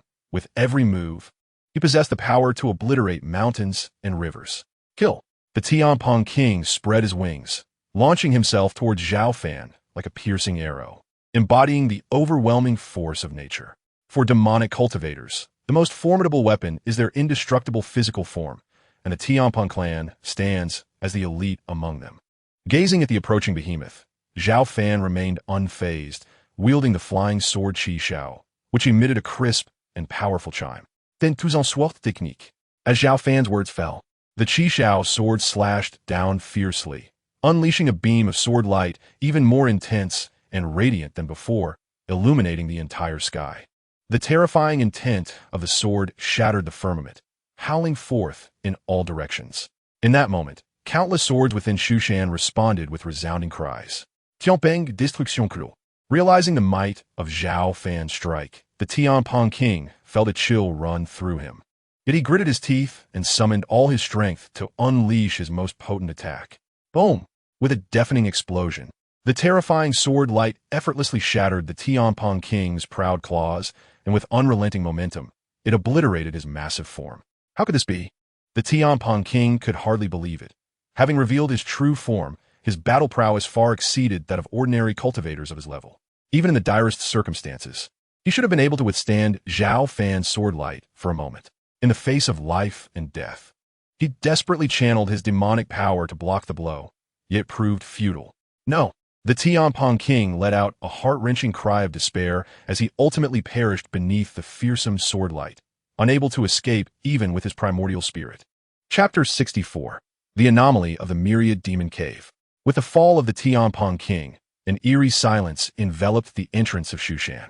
Countless members of the Tianpong clan stood with mouths agape, filled with disbelief and profound fear. The weaker-willed demonic cultivators trembled uncontrollably on the verge of collapse. If it were not for their own eyes witnessing the event, they could hardly accept the reality that the proud Tianpong King of the Tianpong Demon Clan had been slain by Zhao Fan with a single sword strike. This was a formidable being at the fusion stage. Impossible. Surely, I must be dreaming. Our esteemed clan leader is the mightiest of our Tianpong lineage. How could he possibly be killed? This must surely be a dream. An elder of the Tianpong clan trembled with disbelief, his voice rising in protest. Elder, this is true. The Tianpong King is dead. We must flee at once, lest we be too late. Gazing at the golden figure standing tall in the sky, many strong members of the Tianpong clan were filled with terror, lacking the courage to continue fighting. That figure was akin to an invincible sword immortal. Even the Tianpong King had been dispatched with a single stroke. As for these demon cultivators who had yet to reach the fusion stage, they could not even bear the oppressive aura emanating from him, let alone confront him. It was overwhelmingly powerful. Truly, our sword cultivator from Shushan is unparalleled. Even a being of the fusion stage could not withstand his sword strike. Has the sword cultivator truly become invincible in this world? In stark contrast to the despairing reaction of the Tianpong clan, the elders and disciples of Shushan, led by Lin Mu, were nearly beside themselves with excitement, unable to contain their shouts of joy. Even Zhao Xiaodian exhibited a fervent expression. Although he had anticipated his uncle's victory over the Tianpong King, he had never imagined it would be so decisive, with a mere sword strike ending the life of a being at the fusion stage. The Tianpong King was an existence that stood at the pinnacle of the current cultivation world, while the Shushan crowd was engulfed in exhilaration. The members of the Tianpong clan transformed into their true forms, hastily fleeing towards the outskirts of Shushan, eager to escape the scene. They did not wish to linger for even a moment longer. This will not do. We cannot let these Tianpong clan members escape. The disciples of Shushan, rallying behind Lin Mu, prepare to pursue them. As thousands of Tianpong demons attempted to flee, the elder Jinwu, Lin Mu, glared with hatred, ready to lead the Shushan warriors in their pursuit. But at that moment, Zhao Fan, suspended in midair, suddenly sprang into action. His physique was tall and robust, his gaze cold and merciless. He harbored no compassion for the fleeing Tianpong clan. With a mere thought, his flying sword, Qi Xiao, surged forth like a bolt of lightning, cleaving through the layers of void, instantly manifesting a multitude of sword shadows that blanketed the sky. With a series of sickening thuds, the sword shadows struck true, blood splattering as one Tianpeng demon after another disintegrated amidst their anguished cries. In a fleeting moment, save for a few desperate souls who managed to escape, nearly all of the thousands of Tianpeng demons met a tragic end. Bodies fell from the sky in a relentless cascade, their blood rapidly staining the gates of Shushan a vivid crimson. This was Zhao Fan's most ruthless strike, as he not only slaughtered the powerful Tianpeng king of the integration stage, but also employed his swordsmanship to eliminate numerous members of the Tianpeng clan present. Yet, even in the wake of such devastation, Zhao Fan's fury remained largely unabated. To him, the entirety of the Tianpeng demon clan paled in significance compared to his brother, Zhao Cheng. Throughout the vast expanse of Shushan, he cherished only 2 or 3 individuals, among whom Zhao Cheng held a place of utmost importance. Thousands of Tianpeng clan members fell, nearly all perishing. Gazing upon the scene of carnage, an elder from Shushan trembled as he spoke. Many disciples of Shushan regarded Zhao Fan's imposing figure, suspended in the void, their eyes brimming with profound reverence. When the sword cultivator chose to strike, he unleashed a force akin to a tempest. Following this battle, the majority of the Tianpeng clan was obliterated. Even if they managed to cling to some semblance of legacy, they would plummet from a premier demonic power to a 3rd or 4th-rate force, or even worse. Having resolved the matter of the Tianpeng clan, Zhao Fan chose not to linger, stepping forward and vanishing from sight. The subsequent cleanup was entrusted to the elders of Shushan. The audacious assault of the Tianpeng clan on Shushan had been decimated by the enigmatic swordmaster, a shocking event that could not be concealed, swiftly spreading through the entire realm of cultivation like a tempest. When news of the integration stage Tianpeng king being slain by a single sword stroke reached the cultivators of the realm, they were drenched in cold sweat. That was a being of the integration stage, and the Tianpeng clan boasted formidable physical prowess, their combat strength far exceeding that of their peers. Yet despite this, they were subdued by the swordmaster of Shushan. Just how powerful must he be? Both demons and various sects were left in utter shock and uproar. Initially, many had speculated that the sword master of Shushan had long since passed, having not made an appearance in 60 years, but no one anticipated that he remained alive, and indeed had grown stronger than he was 6 decades prior. As the spiritual energy of heaven and earth revived, many formidable experts emerged within the realm of cultivation, causing various factions to swell with ambition to dominate. However, now the sword master of Shushan loomed like a mountain, weighing heavily upon their hearts. In an instant, the previously chaotic realm of cultivation experienced a brief moment of tranquility, as no faction dared to make a move or provoke Shushan during this time. Zhao Fan, indifferent to the shifting tides outside, returned directly to the demon-locking tower after dispatching the Tianpeng king and his kin. A hint of disappointment lingered within him. He had anticipated that the Tianpeng king could serve as a worthy adversary, yet he fell with ease before a mere flick of Zhao Fan's sword.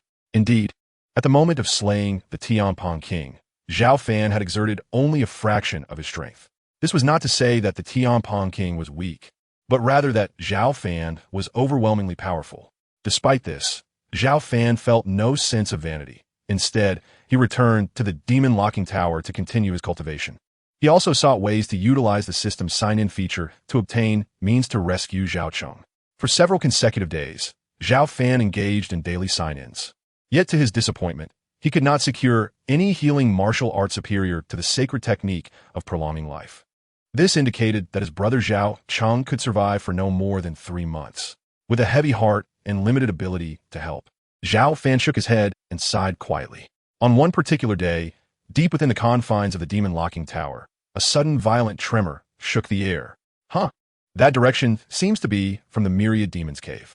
Zhao Fan's eyes snapped open, and in an instant his figure vanished from spot. When he reappeared, he found himself at the entrance of the Myriad Demon's Cave in the underground space. Chapter 65. Sign in for the Emperor's Seal Technique. Bang! Bang! At the cave's entrance, countless streams of black toxic gas transformed into thick chains of order, relentlessly battering against the golden ceiling net. The intense vibrations caused the entire underground palace to crumble and shatter. Zhao Fan's expression hardened. If he was not mistaken, the demons within the Myriad Demon's Cave were attempting to break through the seal. After all these years, the power of the golden seal that once guarded the entrance seemed considerably weakened. What has happened here? A melodious voice echoed, and the figure of the little white fox, Bai Shui appeared beside Zhao Fan. She had been consolidating her cultivation in the stone chamber and, upon sensing the immense disturbance, rushed to the scene. The seal at the cave's entrance is weakening. Something from within is trying to break free. Zhao Fan furrowed his brow and spoke in a serious tone. It's the demons inside. What shall we do now? A hint of gravity appeared on Bai Shui's delicate, sculpted face. Her body tensed in readiness for battle. Do not worry. I am eager to test the strength of the demons within once more. Zhao Fan gestured for Bai Shui to relax. When he had just broken through to the initial stage of fusion, he had dared to enter the myriad demons' cave alone and briefly engaged with the demons residing within, returning unscathed. Now, after such a long time, Zhao Fan had grown immensely stronger, and even if the demons managed to break free, he was confident in his ability to handle them. Seeing Zhao Fan's unwavering confidence, Bai Shui blinked her bright, clear eyes, feeling her heart calm slightly. Rumble. Under the watchful gaze of Zhao Fan and Bai Shui, a torrent of black toxic gas surged forth, ultimately shattering the seal that barred the cave's entrance. An overwhelming wave of poisonous gas enveloped Zhao Fan and Bai Shui, accompanied by the wails of countless demons and their ecstatic roars, as if wild beasts, long imprisoned, were finally breaking free from their sturdy cages. Joyous cries echoed, at last, after being suppressed for over 30,000 years by the Empress and the ancestor of Shushan. I have finally broken through. I shall bathe the world in blood and unleash a massacre. A deep, thunderous roar erupted, echoing with an insatiable malevolence. Bai Shui, her delicate brows furrowed, trembled slightly, seemingly unable to withstand the sinister aura. Observing this, Zhao Fan stepped forward, positioning himself protectively before her, and coldly declared, "A mere demon dares to spill blood upon the earth? Today, I shall obliterate you utterly." As Zhao Fan's words fell, a fierce and astonishing sword intent surged forth from him, quelling the countless noxious and wicked essences with overwhelming force. His raven hair billowed dramatically, his gaze sharp as lightning, and his stature grew imposing, exuding an unfathomable and terrifying presence. What demons or malevolent spirits could stand before him? They were but pitiful creatures. What a formidable energy emanated from this cultivator. How could such a powerful being still exist in this world? It was unfathomable. As the black toxic vapors dissipated, a gaunt, pallid figure emerged, sporting twin horns atop its head and eyes crimson as blood. A true demon. "Come fort," Zhao Fan commanded, his expression unyielding, as he extended his hand towards the entity with authoritative intent. "Impudent fool, I am the demon general of the trembling heavens. Do you dare to lay hands upon me? Do you seek death?" The demon bellowed in fury, raising its claw to strike. Yet in the next instant, it was met with a crushing blow, driven into the ground by Zhao Fan's hand. Before the demon could rise, Zhao Fan's foot descended with terrifying force upon its back, embedding it deeply into the hard earth. Despite its desperate struggles, it remained unable to resist. The demon roared in frustration, its face turning beet red, yet it found itself suppressed and unable to rise. What a pitifully weak demon general it was. "Reveal your origins, lest I reduce you to mere blood and mud," Zhao Fan pronounced from his elevated stance, his voice cold and commanding. Though the demon's strength was not insignificant, it could not compare to that of the heavenly Peng King, and Zhao Fan subdued it with ease. Feeling the terrifying might radiating from Zhao Fan, the demon's eyes reflected fear, and it complied, stating, "I hail from the abyss of 10,000 demons, where I have been imprisoned for over 30,000 years." Zhao Fan raised an eyebrow at this revelation and inquired further, "Who imprisoned you there?" "That wretched empress, of course. If not for her alliance with the ancestor of Shushan, I would not have endured such torment." The demon spat, its voice filled with bitter resentment, as if haunted by an irreconcilable vendetta. An alliance between the empress and the ancestor of Shushan? Hearing the title of empress once more, Zhao Fan glanced at Bai Shui, noticing her growing agitation. Having perused the tomes in the library, he understood that the ancestor of Shushan referred to the founder of Shushan. Yet the identity of this empress remained a mystery. With a hint of curiosity, Zhao Fan pressed on. "Who is this empress?" "The empress is a formidable being from over 30,000 years past. Her power is truly fearsome. She, alongside the ancestor of Shushan, devised a plan to suppress and seal our entire abyss of 10,000 demons." The demon displayed an expression of rage and continued to speak, "To prevent our escape, she constructed this subterranean palace, reinforcing the seal with a grand formation.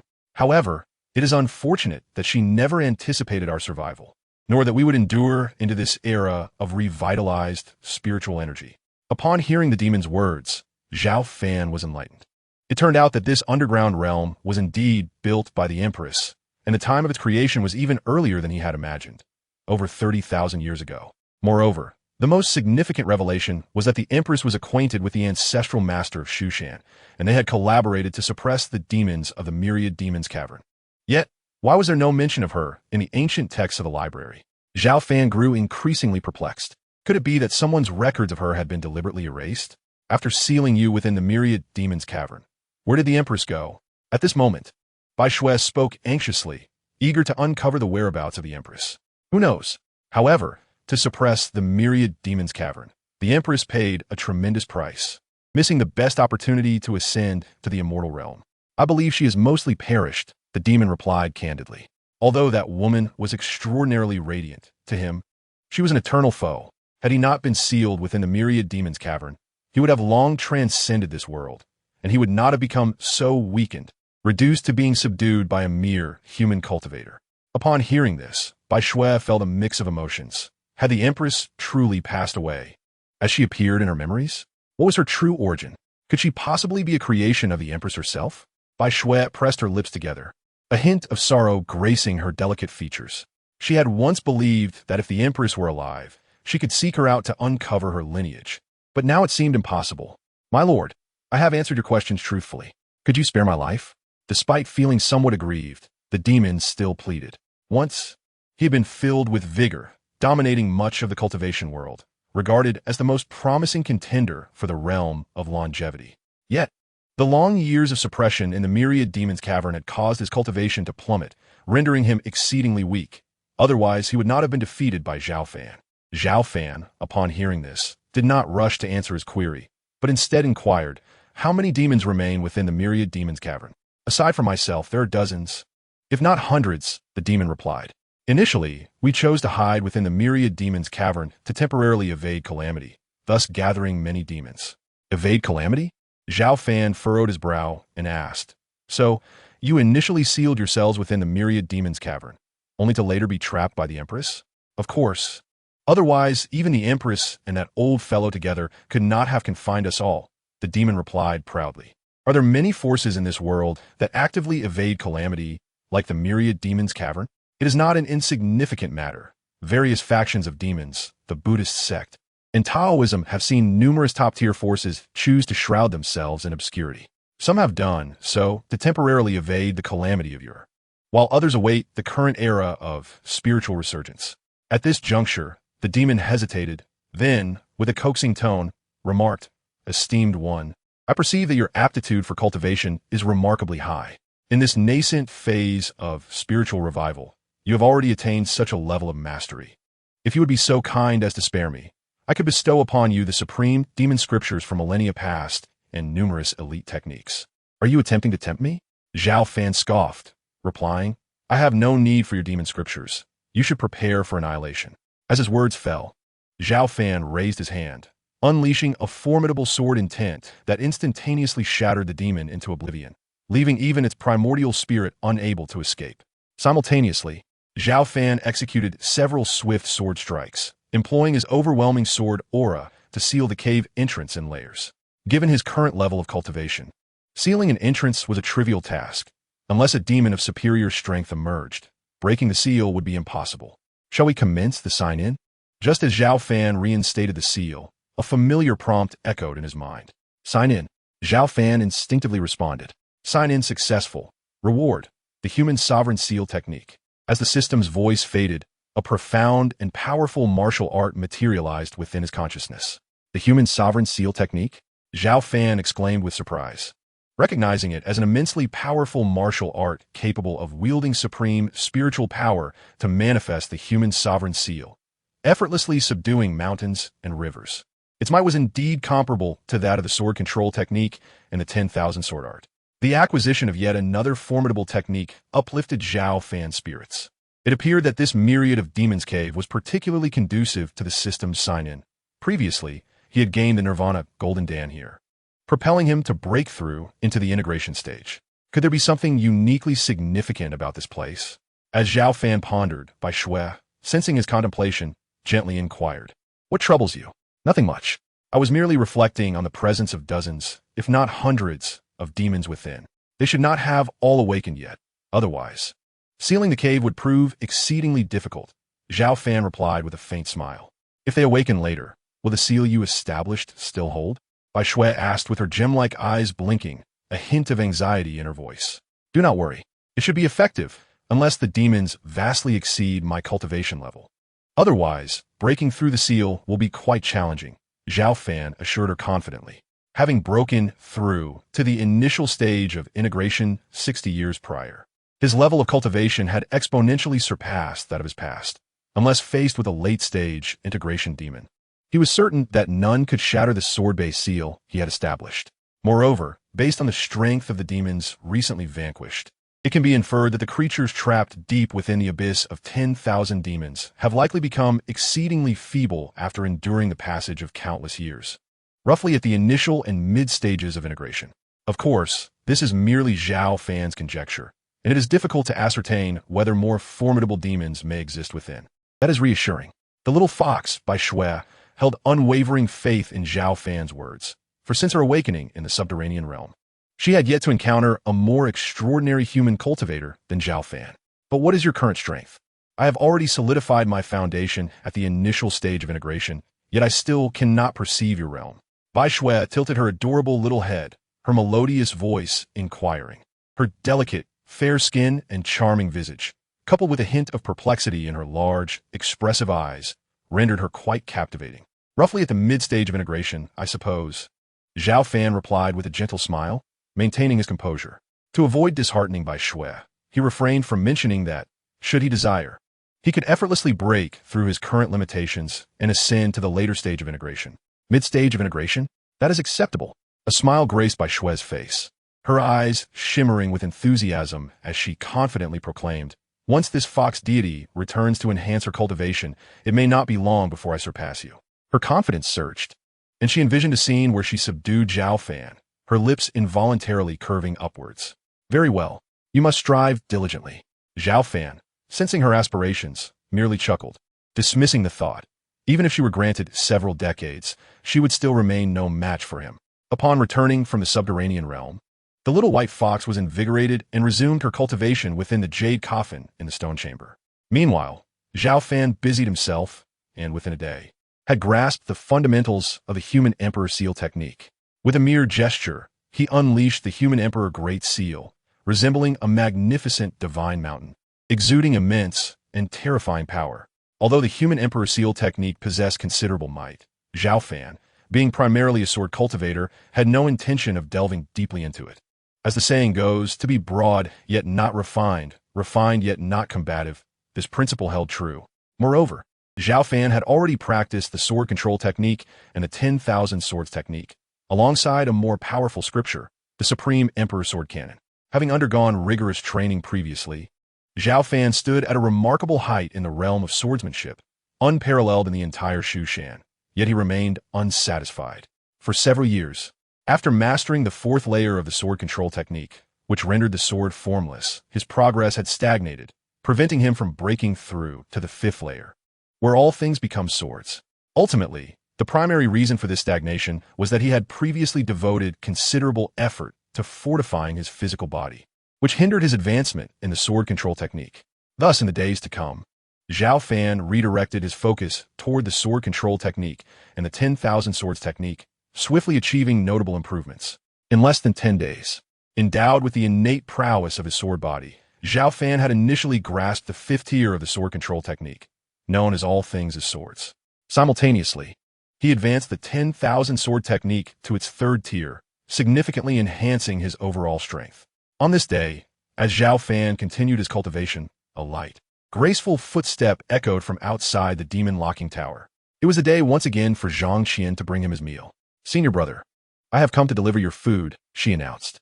Zhang Qian, tall and possessing smooth, fair skin, wore a sweet smile upon her exquisite face. Now serving as the law enforcement elder of the discipline hall, her aura had matured significantly compared to when she was merely a disciple. However, despite the passage of years. Her heart remained as innocent and kind as ever. "Junior sister, you have arrived." Zhao Fan greeted her with a smile, exuding no pretense. As if he were meeting an old friend, his tone remarkably casual. In the vast expanse of Mount Shu, Zhang Qian was the only person with whom he could converse and share light-hearted banter. "Hee, senior brother, did you miss me?" Zhang Qian teased, her large eyes sparkling playfully. "Of course, how could I not? I have been yearning for your delightful dishes," Zhao Fan replied with a subtle smile, jesting in return. "Rest assured, senior brother, I have prepared several exquisite dishes just for you," she assured him, deftly opening the food box to reveal an array of fragrant delicacies and fine wine. The dishes were a feast for the senses, complemented by a century-old fine wine. Zhao Fan sampled the offerings, his face lighting up with satisfaction. Each day spent cultivating within the demon locking tower, while fulfilling, could also be monotonous. The sole delight was savoring Zhang Qian's home-cooked meals every 10 days, a habit ingrained in his very being.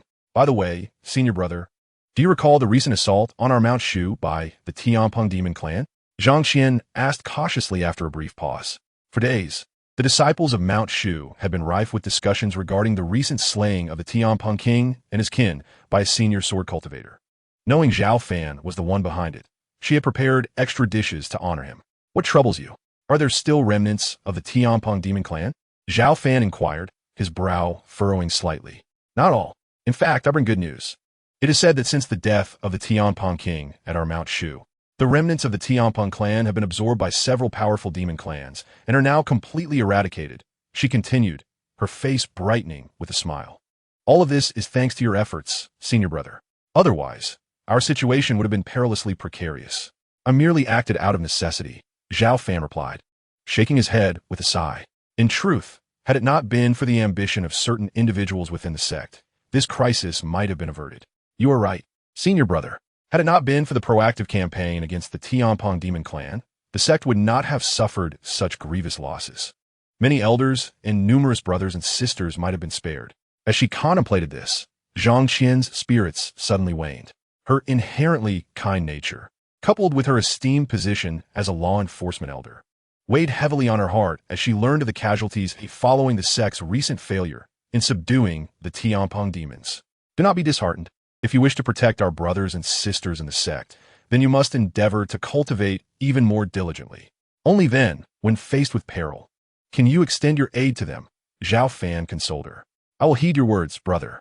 I, too, aspire to become a mighty figure like you, ready to stand firm in times of crisis for our sect," Zhang Qian affirmed earnestly, her determination unwavering. "Your resolve is commendable," Zhao Fan replied with a reassuring smile. Subsequently, Zhang Qian shared numerous thoughts with Zhao Fan, mentioning that her brother, Zhao Cheng, had officially elevated Zhao Xiaotian to the position of the sect's junior master, paving the way for him to assume the role of sect leader in the near future. However, due to Zhao Xiaotian's illegitimate status, he faced considerable opposition from many elders. Ultimately, Zhao Cheng stood resolute against the dissent and forcibly appointed Zhao Xiaotian as the junior master. Zhao Fan refrained from expressing much opinion on this, as it aligned perfectly with his expectations. As dusk descended, Zhang Qian departed from the demon locking tower, her food box now empty. Within the confines of the tower, tranquility once again enveloped the space. Chapter 67. Frozen in time in the days that followed, Zhao Fan paid little heed to the tumultuous events unfolding in the outside world, choosing instead to remain within the demon locking tower to hone his skills. With the rapid resurgence of spiritual energy in the heavens and earth, an increasing number of cultivators would emerge in the future. Most importantly, Zhao Fan did not forget the words spoken by the demon that had burst forth from the myriad demon cave before its demise, warning of the existence of other terrifying forces, long sealed away like the myriad demon cave itself. Should the top-tier powers within those forces awaken and regain their strength, the entire realm of cultivation would face a dreadful upheaval, and Shushan would inevitably be profoundly affected. To prepare for the potential cataclysms ahead, Zhao Fan understood the necessity of seizing the moment to continuously elevate his own capabilities. He persisted in mastering the sword control technique and the 10,000 swords art, as these two martial arts formed the bedrock of his strength. 2 months slipped by in the blink of an eye. Zhao Fan sat in serene majesty, his physique robust and powerful, his skin emanating a golden sheen, as though crafted from celestial gold, radiating a formidable and awe-inspiring aura. Simultaneously, waves of sword intent unfurled from him, seemingly delicate yet exceedingly perilous, more terrifying than the very lightning itself, causing the surrounding void to warp and fracture. This was merely a fraction of the overwhelming force Zhao Fan inadvertently projected. Inside the demon-locking tower, an eerie silence prevailed, as a gentle breeze wafted through. A slender, withered blade of grass was lifted by the wind. Before it could settle, Zhao Fan deftly grasped it in his hand. Boom! Zhao Fan's eyes sparkled with intensity. Wielding the withered grass as a sword, he casually cleaved towards the heavens. In a fleeting moment, darkness enveloped the heavens and the earth, as turbulent winds and ominous clouds shifted in hue. A dazzling, resplendent sword light effortlessly shattered the weighty mist that cloaked the mountains, wielding an aura capable of cleaving the very fabric of the sky. Above the demon-locking tower, a colossal rift in the void emerged, stretching for miles. Its appearance both fearsome and grotesque. What could this be? The sky has indeed torn asunder. Within the confines of Mount Shu, several elders, sensing a disturbance, immediately turned their gazes skyward, rendered speechless by the unsettling spectacle. Could this be an extraordinary celestial phenomenon, forewarning imminent peril for our sect? An aged elder voiced his apprehensions, his face etched with concern. It is highly plausible that the sect leader's decision to designate his illegitimate son as the young sect master, contrary to the wishes of our forebears, has summoned this ominous sign. We must urgently counsel the sect leader, despite their formidable powers. These elders failed to realize that the rift in the sky was merely a consequence of Zhao Fan's casual sword practice. Moreover, they mistakenly attributed this occurrence to an impending threat to Mount Shu, laying blame on Zhao Cheng's elevation of Zhao Xiaotian to the position of young sect master. I have finally mastered the 5th tier of swordsmanship, where all nature becomes my blade. Zhao Fan smiled within the confines of the demon-locking tower, unaware that the trace left by his swordplay had incited a wave of anxiety among the residents of Mount Shu. Even in the absence of a flying sword, the ordinary flora could be transformed into weapons in my hands, capable of obliterating the frail. In the current realm of cultivation, few could withstand my might. Zhao Fan brimmed with confidence, for not only had his swordsmanship advanced, but the 10,000 sword technique had also reached the pinnacle of its 3rd tier, merely a step away from the 4th tier. The synergy between these two martial arts significantly enhanced his overall prowess. At that moment, a familiar notification sound echoed in Zhao Fan's mind. Shall I begin the sign-in process? Zhao Fan instinctively replied, sign in. Sign in successful. Reward, the Xiantian spirit-rearing coffin. As the system's voice faded, a white crystal coffin materialized before Zhao Fan, exquisitely carved like jade, adorned with intricate runes that emanated a chilling aura. The Xiantian spirit-rearing coffin? Zhao Fan queried the system, perplexed. What purpose does this serve? Crafted from 10,000-year-old Xiantian ice, this coffin can seal a cultivator's vitality and lifespan. Came the succinct response from the system. Upon hearing this, Zhao Fan's eyes gleamed with intrigue. If a gravely injured cultivator were to lie within the coffin, could it not also preserve their remaining vitality and delay death? Certainly. Excellent. A smile crept across Zhao Fan's face upon the system's affirmation. If that is the case, perhaps my brother, Zhao Cheng, need not perish. Truly, a product of the system is guaranteed to be of the highest quality. Before Zhao Fan could savor his joy further, he detected the sound of hurried footsteps approaching the demon-locking tower. Uncle. As the doors of the tower swung open, Zhao Xiaotian, newly appointed as the young sect master, unexpectedly appeared before him. Zhao Fan observed Zhao Xiaotian's face, which was etched with profound sorrow, and instinctively felt a tightening in his chest. He furrowed his brow and inquired, "Why have you come here instead of attending to important matters at Mount Shu?" "My father is gravely ill," Zhao Xiaotian replied, his voice heavy with anguish. "Has it only been over 2 months? There should still be half a month left," Zhao Fan remarked, perplexed. In the days that had passed, Zhao Xiaotian explained, his father had relentlessly engaged in disputes with the elders and high-ranking officials of their sect to support his rise to power. He had tirelessly instructed Zhao Xiaotian in the affairs of the sect, scarcely allowing himself any respite, until this morning, when he unexpectedly fainted, his life force dwindling. Several elders, skilled in the healing arts, had solemnly declared that he could depart this world at any moment. Thus, I have come to request your presence, dear uncle, to witness my father's final moments. Zhao Xiaotian's voice trembled with emotion. Let's go, Zhao Fan replied, his heart heavy as he made his way toward the Grand Hall of Mount Shu, with Zhao Xiaotian closely following. Upon reaching the Grand Hall, they found the sect leader, Zhao Cheng, unconscious and peacefully lying there. His formerly raven-black hair had turned entirely white, resembling that of an elderly man on the brink of decay, exuding an aura of impending death. Even before losing consciousness, he had disregarded his own injuries, determinedly teaching Zhao Xiaotian to manage the affairs of Mount Shu. Zhao Cheng harbored a lingering regret in his heart, wishing to revive Mount Shu, and thus endeavored to impart as much knowledge as possible to his son, hoping he would fulfill the aspirations left unaccomplished. Inside the hall, Princess Pingyang and her son, along with the elders of Mount Shu, were kneeling on the ground, their sorrowful cries echoing through the chamber. Though Zhao Cheng had erred in his assault against the Tianpeng demon clan, none could deny his contributions. Mount Shu's current standing was a testament to his diligent reforms and innovations. Consequently, Zhao Cheng was deeply revered by the elders and disciples alike. Everyone, please leave. A calm voice suddenly resonated amidst the mourning, and before they could comprehend what was happening, a gentle force propelled them out of the hall. Zhao Fan had arrived. He wished for the last possible meeting between the two brothers to remain undisturbed. All others, including Zhao Xiaotian, were kept at bay by this mysterious power. Sensing Zhao Fan's presence, Zhao Cheng experienced a moment of lucidity and gradually awoke from his stupor. In a voice frail and weak, he inquired, "Is it my elder brother who has come?" "It is I. I have arrived," Zhao Fan replied, as he stepped forward and gently clasped Zhao Cheng's withered hand, channeling pure spiritual energy into his body. "Brother, it is good that you are here," Zhao Cheng smiled, a childlike innocence radiating from his expression. He faintly recalled the days of his youth when his elder brother would grasp his hand and lead him on playful escapades throughout Mount Shu. Those were the happiest times for Zhao Cheng, for no matter the trouble he caused, his elder brother was always there to shield him.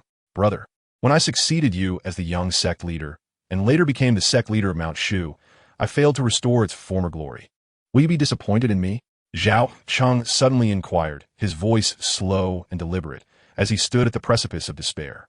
For years, he had harbored the belief that he had usurped his elder brother's rightful position as the young master, a notion that weighed heavily upon his conscience. Consequently, he felt an immense pressure to achieve something noteworthy, striving not to betray the hopes of his elder brother and their deceased father. Yet, time and again, it was his elder brother who had come to his aid, resolving the crises he had inadvertently caused. Thus, Zhao Cheng was acutely concerned about whether his brother felt disappointment in him. "You have done exceptionally well. No one could surpass your efforts," Zhao Fan replied with a reassuring smile. "That is a relief. I must take my leave now. I shall rely on you more in the future, dear brother," Zhao Cheng said, a look of contentment washing over him as he slowly closed his eyes, as if a burden had been lifted from his shoulders. "You cannot leave just yet." Zhao Fan shook his head, retrieving the Xiantian nurturing coffin from the system space. He spoke calmly. "You must live on to witness the resurgence and strength of Mount Shu." As his words echoed, he placed Zhao Cheng within the coffin, a formidable sealing force swiftly encasing the dying Zhao Cheng in ice. With the Xiantian nurturing coffin, Zhao Cheng could cling to a thread of life, awaiting the day when Zhao Fan would grow stronger and find a way to revive him. However, carrying Zhao Cheng away like this posed a challenge in explaining his absence to those waiting outside the hall. After a moment's hesitation, Zhao Fan raised his hand, summoning a torrent of celestial energy that coalesced into a puppet resembling his brother. This puppet lay silent, as still as a corpse. This was a technique of a late-stage integration expert, although merely a construct of spiritual energy. It would be indistinguishable to ordinary observers unless confronted by someone of greater strength than Zhao Fan. "The master has passed. You may enter," a steady voice proclaimed. And with that, Zhao Fan vanished, the mysterious barrier preventing entry dissipating. Chapter 68. Late-Stage Integration. Outside the hall, Princess Pingyang and her son, along with the elders, were growing increasingly impatient. Fortunately, Zhao Xiaotian had informed them that the esteemed sword practitioner from Mount Shu was inside to bid farewell to the master, prompting an immediate hush among the crowd. Every soul in Mount Shu held deep respect for that venerable sword practitioner. Without his steadfast presence, the sect would have faced annihilation several times over. "The master has passed. You may enter. At that moment, a powerful voice resonated from within, and the mysterious barrier vanished. The gathered crowd paused in shock before surging into the hall. Lifeless, Zhao Cheng lay quietly, having become a mere corpse. Husband, father, master. Witnessing the scene, the gathered individuals fell to their knees, engulfed in profound sorrow and anguish. Before long, Mount Shu held an elaborate funeral for Master Zhao Cheng, an event that spanned 5 days before finally concluding. It seems they have not detected any signs. Gazing towards the grand hall of Shushan, Zhao Fan murmured to himself.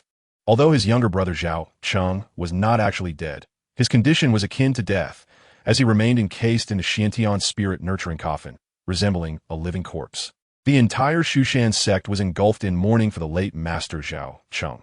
Yet to prevent chaos, the elder Lin Mu, a figure of authority, appointed the somewhat controversial Zhao Xiaotian as the new leader. Despite considerable opposition from several elders, this decision was ultimately based on the prior master's wishes.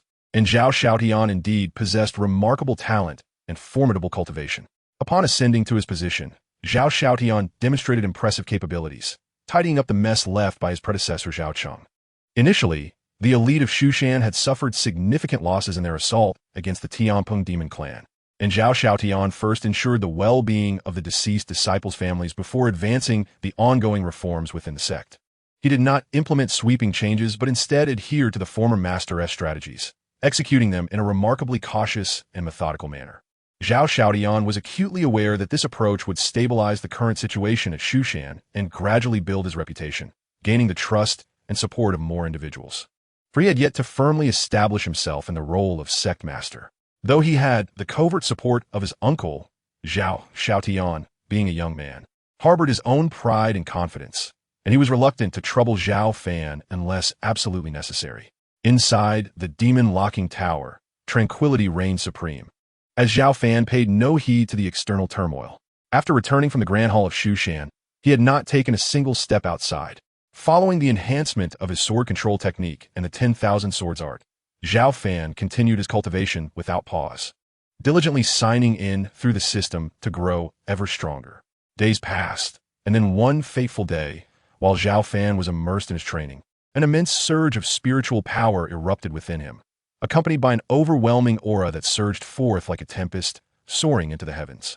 The entire demon-locking tower reverberated under the weight of this presence, emitting a deafening roar.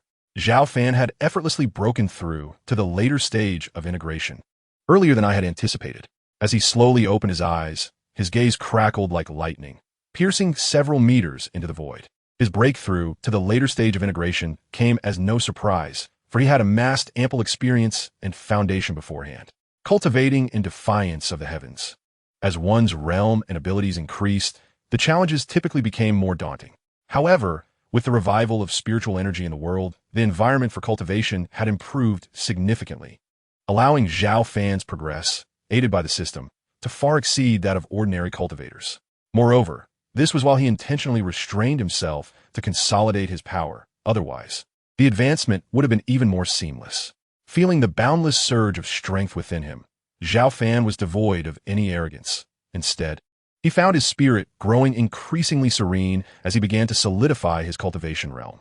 He relished the days of continuous cultivation and self-improvement, seemingly forgetting the passage of time. In the blink of an eye, 15 years had slipped by. During this period, Zhao Fan grew stronger, his demeanor becoming as unfathomable as the vast ocean. Throughout these years, he never ventured beyond the confines of the demon-locking tower.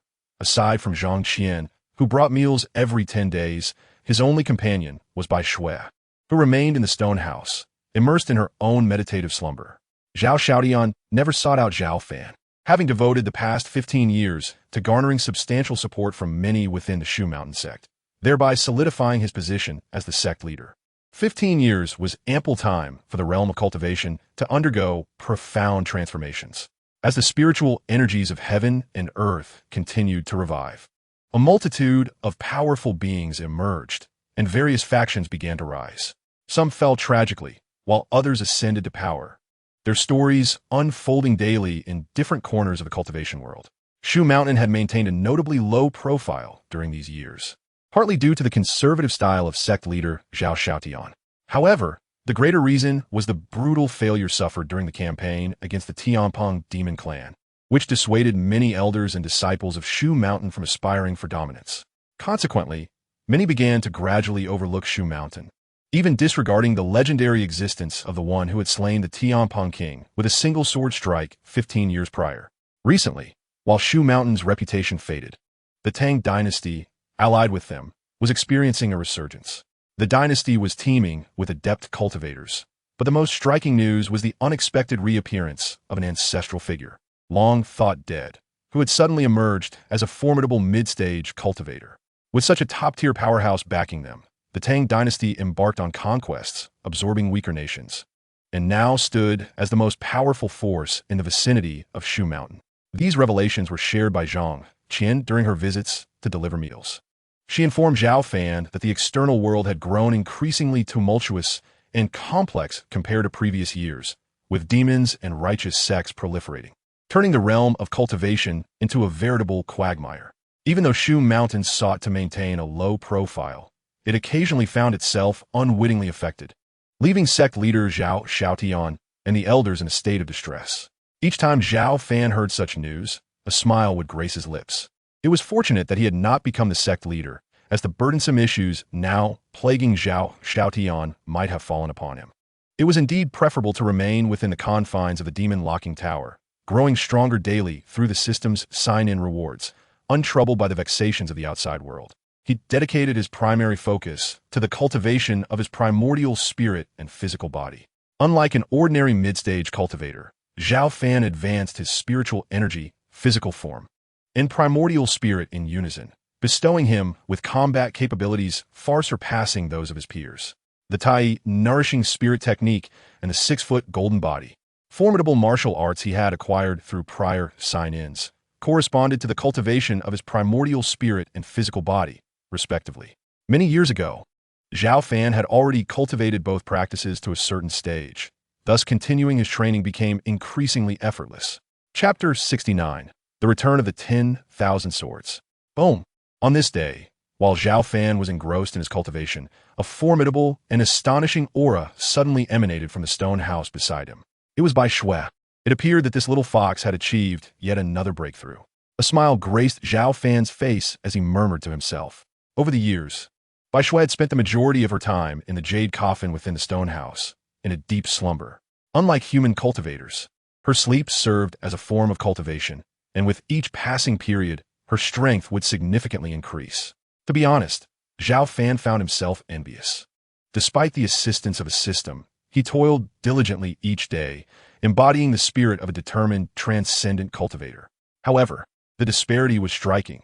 While Bai Shui merely needed to rest to grow stronger, his efforts felt considerably more arduous. Such is the marvel of this vast world, teeming with wonders. The overwhelming and astonishing aura persisted for a moment before gradually dissipating. At that moment, a charming and delightful young maiden elegantly emerged from the stone house. Her features were exquisitely sculpted, her eyes gleamed like precious gems, and her skin was fair and supple. She stood tall and graceful, even more alluring than before. Zhao Fan, I want to challenge you to a duel, Bai Shui declared in a melodious voice, brimming with confidence.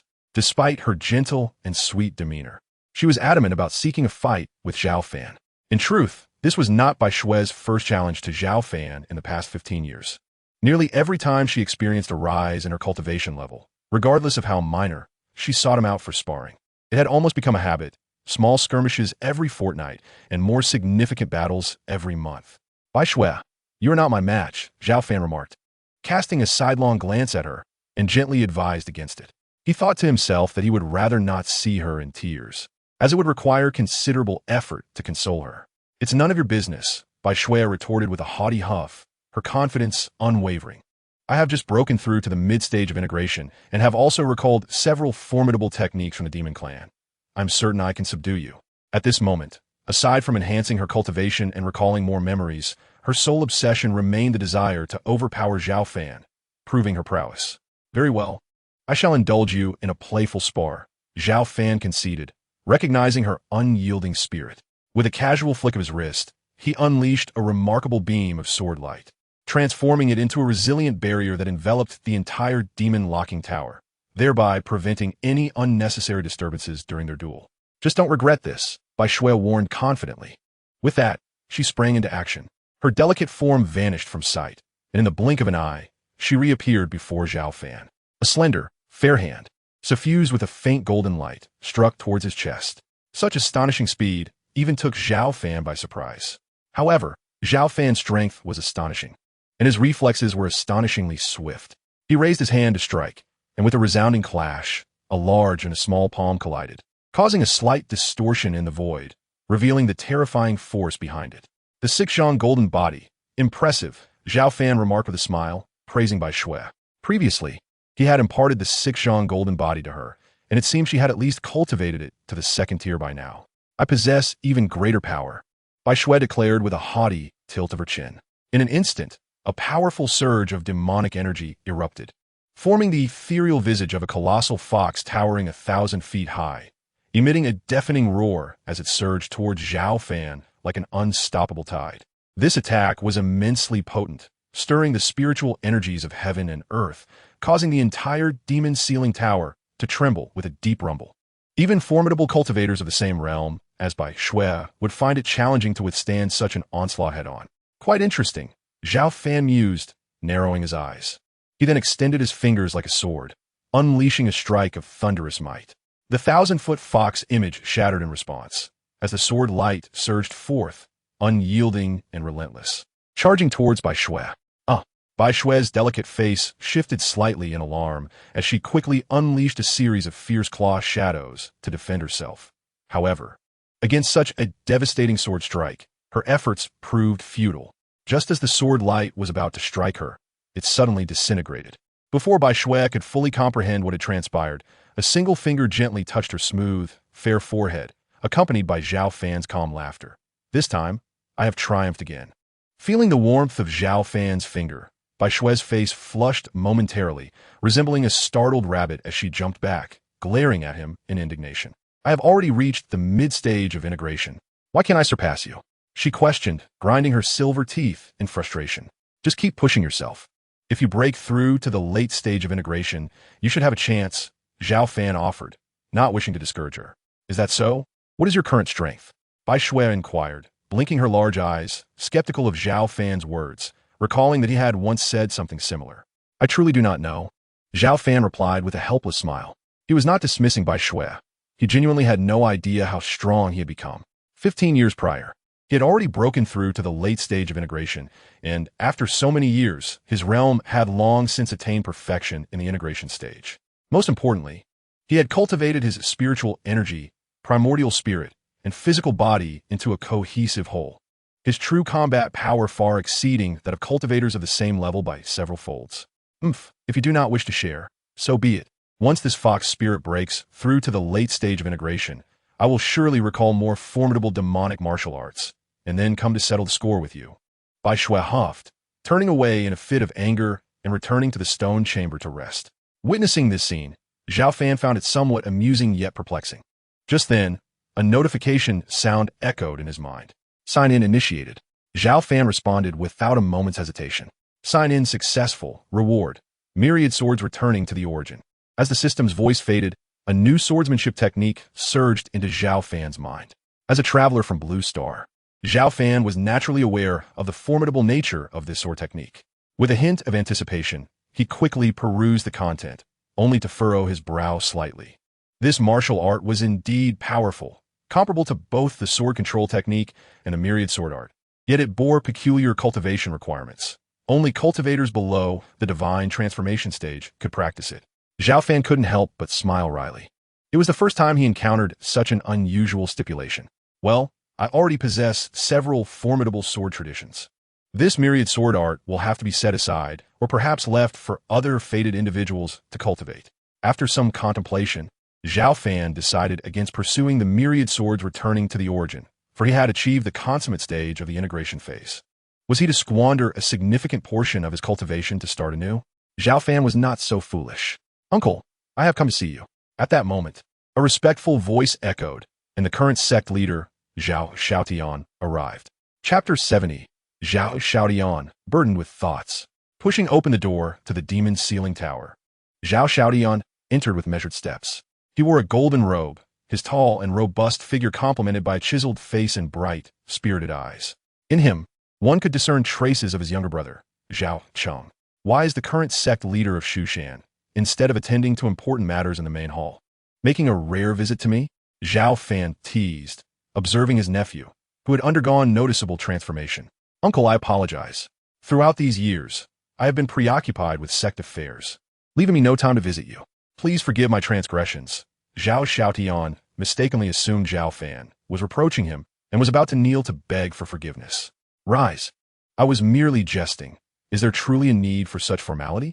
Zhao Fan shook his head with a wry smile, and before Zhao Xiaotian could kneel, he waved his hand, summoning an invisible force to gently lift him up.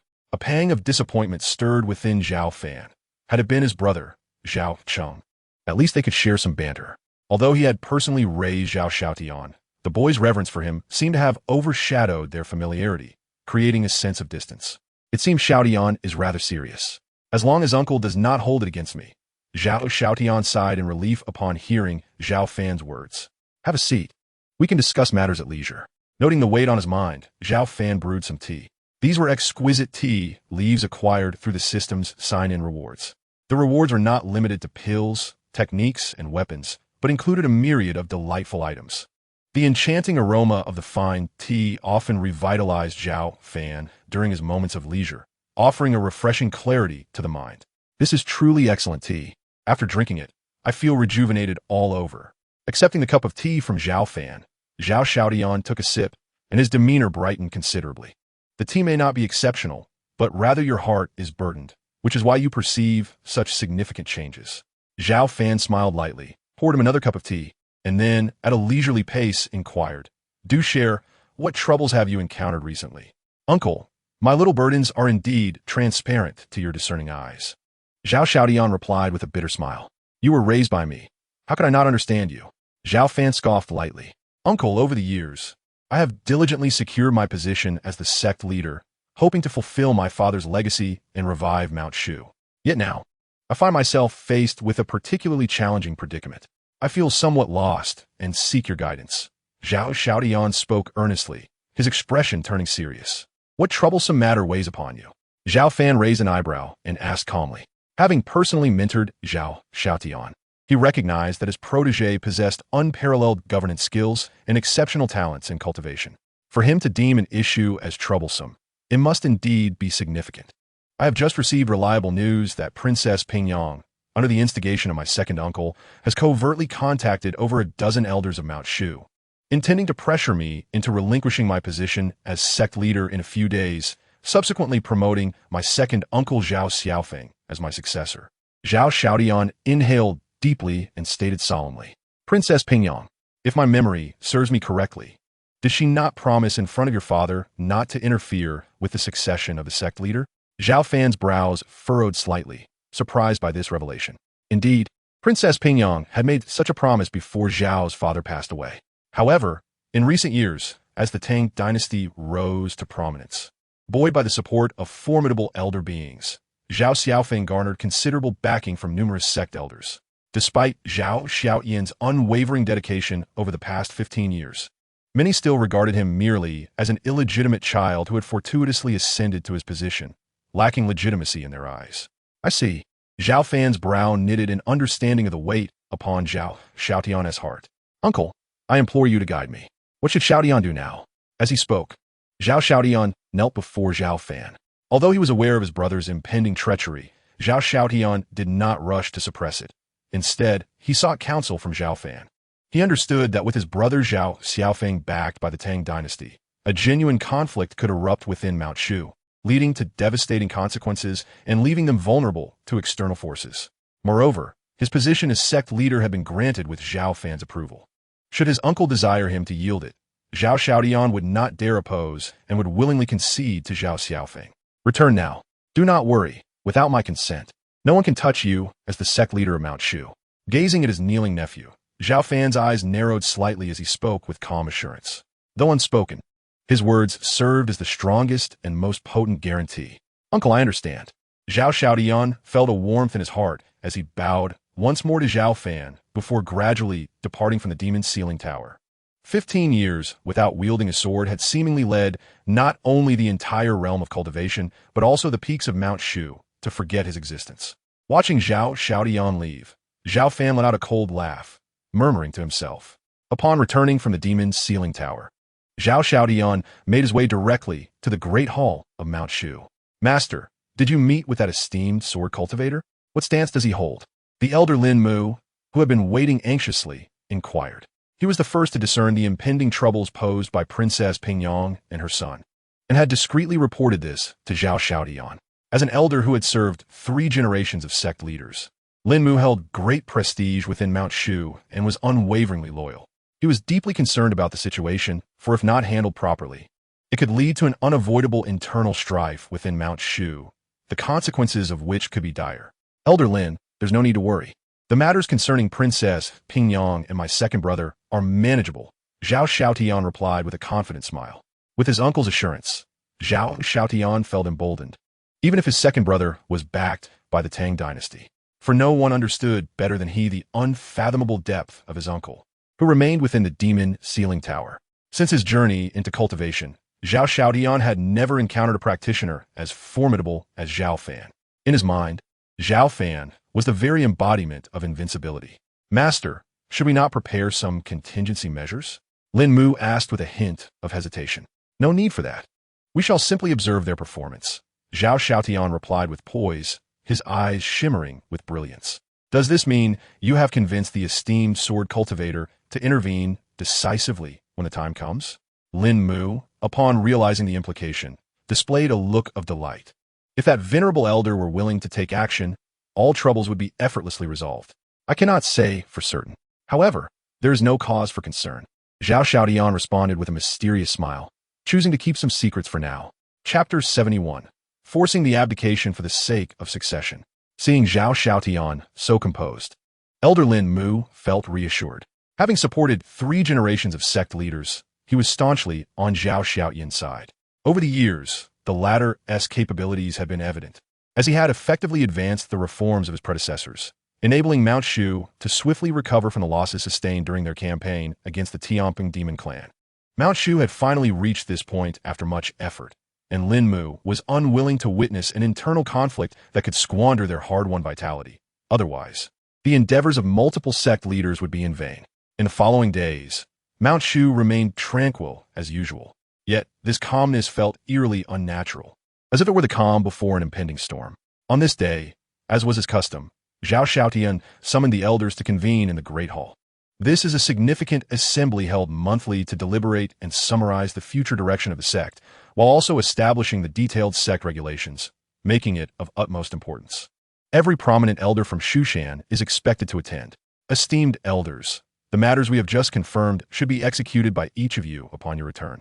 After half an hour had passed, and time seemed to be drawing to a close, Zhao Xiaotian gestured with his hand, signaling everyone to withdraw and thus conclude this assembly.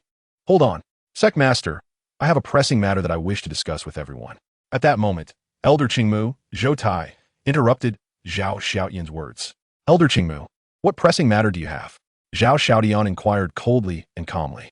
Zhou Tai was one of the few radicals in Shushan and had always been at odds with Zhao Xiaotian, so he remained unperturbed. Within the Grand Hall, the gazes of the elders converged on Zhou Tai, many curious about what he was about to say. Esteemed elders, I, Zhou Tai, propose that the current sect master abdicate, and we elevate Prince Zhao Xiaofeng, son of Princess Pingyang, to the position. With confidence and authority, Zhou Tai continued.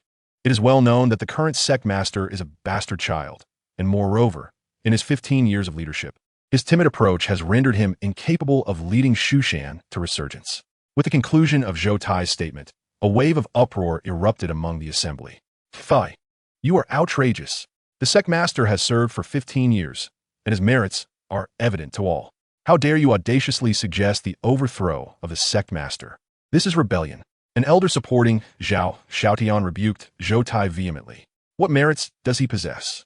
If someone else were in the sect master's position, the outcome would be no different. Zhou Tai scoffed, his gaze toward Zhao Xiaotian, laced with disdain. With a mocking expression, he coldly remarked, the current sect master is utterly incompetent. Thus I, Zhou Tai, strongly recommend the ousting of Zhao Xiaotian and the ascension of Zhao Xiaofeng. Elder Zhou is correct. I too believe the current sect master is inept, and abdication in favor of a capable successor is the wisest choice. I concur. We implore the sect master to abdicate. As Zhou Tai's words resonated, one after another, elders began to rise in support of Zhou Tai's proposal, as if they had rehearsed it beforehand, demanding the current sect master Zhao Xiaotian to step aside. In the blink of an eye, over 20 elders, nearly a third of the assembly, stood in unison. This scene left the remaining elders in utter shock. Were Zhou Tai and his supporters mad? How could they dare to demand the abdication of the current sect master? Such an occurrence had not transpired in Shushan for nearly millennia. You are committing treason. This is an affront to authority. Do you not fear for your lives? As the situation turned against sect master Zhao Xiaotian, his supporters vocally reprimanded Zhou Tai and his faction with increasing severity. These individuals are steadfast supporters of Zhao Xiaotian, admiring him as their leader due to his remarkable talents. Numbering over 20, thus occupying a third of the assembly hall. The two factions stand in a tense standoff, the atmosphere thick with anticipation of imminent conflict. Observing the peculiar situation, the remaining elders exchanged glances, contemplating their positions before choosing to remain neutral and silent. The hall devolved into chaos, yet Zhao Xiaotian remained remarkably composed, having anticipated such a scenario. Alongside him, Lin Mu also exhibited calmness, fully aware that the likes of Zhou Tai and others dared to cause such unrest only under the influence of a higher authority. And with the main instigator yet to appear, he felt no need to intervene. What is all this commotion about? What matter is so pressing that you would disregard the dignity of the elders and descend into such discord? Just as tensions mounted, the doors of the hall swung open, and a resplendent woman entered with graceful strides. She was impeccably well preserved, her skin fair and delicate, her features exquisite and beautiful, exuding a charm that was both alluring and dignified. Pay your respects to Princess Pingyang. Upon her entrance, the bickering elders' expressions shifted, and they promptly showed their respect. Princess Pingyang was the wife of the former leader, Zhao Cheng, and due to her noble lineage and formidable prowess, she retained her title even after marrying into Mount Shu. Since Zhao Cheng's passing 15 years ago, she had remained reclusive, yet her authority within Mount Shu remained formidable, particularly in recent years as her family, the Tang dynasty, rose to prominence, elevating her status further. Greetings to the mother of Pingyang. Even Zhao Xiaotian, upon seeing Princess Pingyang, rose slightly in respect, acknowledging her as an elder in name. Xiaotian, what are these elders arguing about? Princess Pingyang inquired with a cool demeanor, addressing Zhao Xiaotian in a casual tone that belied his status as the leader. Though aware of her feigned ignorance, Zhao Xiaotian merely smiled and replied, Zhou Tai and the other elders are urging me to abdicate in favor of my younger brother, Zhao Xiaofeng. His expression remained tranquil, as if recounting an inconsequential matter. Since the elders have suggested your abdication, perhaps you should heed their counsel. Princess Pingyang remarked with an impassive countenance, seemingly indifferent to the gravity of her words. Princess Pingyang, do you understand what you are suggesting? The current leader is the designated successor of the former leader. What right have you to demand his abdication?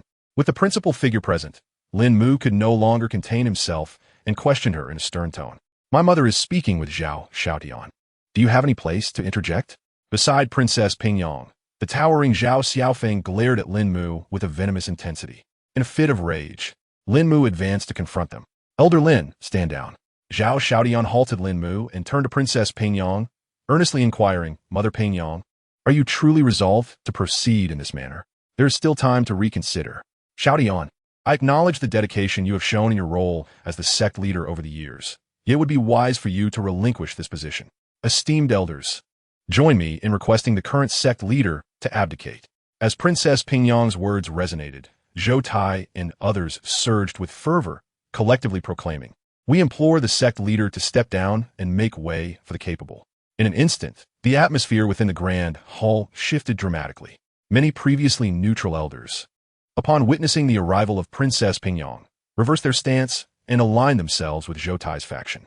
All elders, stand with me to protect the sect leader. Let us see who dares to act recklessly. Lin Mu declared, dramatically sweeping his sleeve, steadfastly standing guard before Zhao Xiaotian alongside over 20 loyal elders. As the specter of conflict loomed, Princess Pingyang exchanged a knowing glance with those behind her. Boom! With a thunderous roar, a golden decree materialized, emanating a terrifying and imposing aura. Almost instantaneously, it suppressed the elders led by Lin Mu to the ground within the hall. What is happening? Such an overwhelming force. I cannot rise. Lin Mu and others wore expressions of dread. Under the decree's oppressive might, even breathing became a challenge, each feeling as though a mountain bore down upon them, rendering them unable to stand. Chapter 72. The ancestor of the great Tang kneels and confesses. The pressure of a formidable being in the fusion stage. Zhao Xiaoyan's countenance shifted drastically as he recognized the terrifying aura contained within this decree.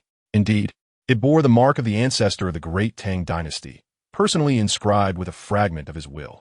I am the third prince of the great Tang dynasty, here to support my cousin Zhao Xiaofeng in inheriting the position of sect leader of Shushan. Should anyone dare to obstruct us, they shall be deemed an enemy of the great Tang dynasty and its venerable ancestor. At this moment, a strikingly handsome and tall youth stepped forward, his demeanor exuding arrogance. He was none other than the third prince of the great Tang dynasty, Princess Pingyang. How audacious of you and your son to conspire with those from the great Tang dynasty, coercing the sect leader to abdicate. This is a blatant act of rebellion. Elder Lin Mu, filled with indignation, vociferously rebuked. Seeing that there were still those who dared to challenge him, the third prince sneered, ignorant of your fate. I shall make an example of you. With that, he harnessed the will of the formidable being encapsulated within the decree, directing it menacingly towards Lin Mu. Stop! Zhao Xiaotian exclaimed in horror. Yet with his mere out-of-body cultivation, he lacked the power to intervene. Clang! At that critical juncture, a crisp and powerful sound of a sword echoed. A beam of lightning like sword light illuminated the entirety of Shushan, akin to an invincible sword immortal soaring through the skies, cleaving through layers of time and space, striking towards the radiant decree. Boom! The will within the decree sensed impending danger, unleashing a more formidable wave of energy to counteract it. Yet, beneath the overwhelming brilliance of the sword light, there was no capacity for resistance, and it shattered amidst the echoes of an explosion. The residual force of the sword light surged forth, akin to the Milky Way bursting forth in the night sky. With a swift sound, it instantly decimated the haughty third prince, continuing its relentless assault towards Zhou Tai and several other rebellious elders. The sounds of flesh meeting steel echoed as blood splattered, staining the smooth floor of the great hall in crimson. Zhou Tai and his companions had no time to react before they lay amidst pools of blood, their spirits extinguished. All of this transpired in the blink of an eye. By the time the onlookers regained their composure, the sword light had not dissipated. Instead, it coalesced into a golden figure, an unfathomable intent of the sword permeating the entire hall like a tempest. In that moment, nearly everyone trembled, unable to resist the urge to prostrate themselves, with some lesser-ranked elders fainting from the sheer pressure. Compared to the decree presented by the deceased third prince, the aura radiating from this golden figure was magnitude stronger. A stark contrast. This figure was none other than a fragment of Zhao Fan's primordial spirit. Having sensed the upheaval within the Shushan Great Hall from afar, his true self, stationed in the Demon Locking Tower, had intervened. At Zhao Fan's current level, perceiving a 100-mile radius was effortless, and few occurrences could evade his notice. It is the sword cultivator of old. How splendid! Elder Lin Mu of the true martial sect immediately recognized the origin of this figure. Unable to contain his excitement as he shouted, "We pay our respects to the venerable sword cultivator." Zhao Xiaotian also wore a joyous expression. Although he recognized the golden figure as his uncle, he refrained from disclosing the truth, instead kneeling reverently on the ground. Without his uncle's permission, he dared not reveal his identity. We pay our respects to the venerable sword cultivator. The 20 or so elders supporting sect master Zhao Xiaotian followed suit, voluntarily kneeling in worship, their expressions filled with sincerity, akin to worshiping a divine being. For them, the mysterious sword cultivator of Shushan was a true invincible deity. This is disastrous. Everything is lost. The elders who had originally pressured Zhao Xiaotian to abdicate were now filled with despair, their hearts heavy as they witnessed this scene. The sword cultivator from Shushan had personally intervened, slaying the third prince of the Tang dynasty in Zhou Tai, clearly demonstrating support for Zhao Xiaotian. They were not merely opposing Zhao Xiaotian. They were brazenly defying the sword cultivator. They were putting their lives at risk. Had they known of the sword cultivator's favor towards Zhao Xiaotian, they would have never dared to side with Zhou Tai and the Princess of Pingyang. Alas, it was too late for regrets now. How could this have transpired? The complexion of Princess Pingyang turned as pale as death. Her support for her son's ascension was predicated on the belief that the venerable sword cultivator from Mount Shu would refrain from intervening in such matters. Historically, unless faced with an overwhelming external crisis, Mount Shu would seldom reveal itself. Moreover, even if one were to concede a hypothetical scenario, Zhao Xiaofeng was merely the son of the former sect master, Zhao Cheng. This was a conflict among brothers and should not have drawn the attention of the sword cultivator. Yet, to her utter astonishment, this enigmatic and legendary master of the sword not only took an interest, but also personally executed the third prince in Zhou Tai, among others. Why would one of your stature, a reclusive powerhouse of Mount Shu, lend support to this illegitimate child? Princess Pingyang questioned, biting her crimson lip, a hint of unwillingness in her tone. At that moment, her previous elegance and composure had evaporated, leaving only frustration and helplessness in their wake. Those who offend Mount Shu shall face dire consequences, replied Zhao Fan's divine avatar, coldly, without directly addressing her inquiry. Upon hearing this, Princess Pingyang's pallor deepened. As she finally recognized her misjudgment, she could advocate for her son's rise. Yet it was an egregious error to conspire with the forces of the Great Tang. Although Mount Shu and the Great Tang were allies, they were fundamentally distinct sects, each with its own identity. Return and inform the ancestor of the Great Tang that he has 3 days until the full moon to come to Mount Shu and plead for forgiveness.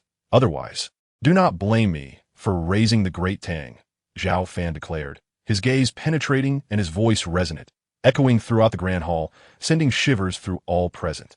This was the formidable presence of the sword cultivator, effortlessly slaying the third prince of the Great Tang and compelling its ancestor to personally seek atonement. Such a being was exceedingly rare in recent years. It was his existence that rendered the Great Tang's power unparalleled. To put it plainly, the ancestor of the Great Tang held a position within that dynasty akin to the transcendent status of the sword cultivator within Mount Shu. Would such a powerful figure truly come to Mount Shu to bow and beg for mercy? Thud! Princess Pingyang, struck with terror, quickly knelt alongside the frightened Zhao Xiaofeng, pleading, "Venerable sword cultivator, we have erred. Please do not impose hardship upon the Great Tang. Mount Shu and the Great Tang are allies." In her panic, Princess Pingyang was acutely aware that, despite the strength of the ancestor of the Great Tang, the renown of the sword cultivator was even more formidable. Should the Great Tang falter, she and her son would lose their final support. Zhao Fan did not cast a glance at Princess Pingyang or her son. Instead, he addressed Zhao Xiaotian, stating, "Handle the remaining matters yourself." Afterward, he swept his gaze over the elders accompanying Princess Pingyang, causing them to tremble in fear, nearly losing their composure. With a hum, Zhao Fan's divine avatar abruptly dissipated, and the overwhelming aura receded like a tide. In that moment, a collective sigh of relief swept through the assembly. Many of the elders who initially supported Princess Pingyang and her son were drenched in cold sweat, feeling as though they had narrowly escaped death. They were filled with trepidation and bewilderment at the fact that the esteemed sword cultivator had not made things difficult for them. Zhao Xiaotian discerned his uncle's intentions, recognizing that this was an opportunity for him to win the hearts of the people. He slowly rose, his demeanor grave and imposing, and spoke in a deep voice. "Have you all heard the words of the esteemed sword cultivator clearly? This sect leader understands that some of you were momentarily swayed, which led to your rebellion. Now, if you admit your mistakes in person, I shall overlook the past." As his words resonated, numerous elders rushed forward, as if grasping at a lifeline, pleading for forgiveness and acknowledging their errors. "Sect leader, I was wrong. I implore your magnanimity to forgive me. I too admit my fault. It was those like Zhou Tai who led me astray. I beseech you, sect leader, show mercy. Please forgive us. We pledge our unwavering loyalty to you." In the blink of an eye, the 2 or 3 dozen elders who had supported Princess Pingyang and her son were all kneeling reverently before Zhao Xiaotian, imploring his clemency. "I absolve you of your crimes," Zhao Xiaotian replied with a smile, his tone measured. With the myriad affairs of Mount Shu demanding attention and a severe shortage of manpower, he could not afford to execute them. Such an act would incur tremendous losses of vitality and strength. "Mother, we are utterly finished." This scene left Zhao Xiaofeng in despair. Overwhelmed by the blow, he fainted on the spot. "It's over."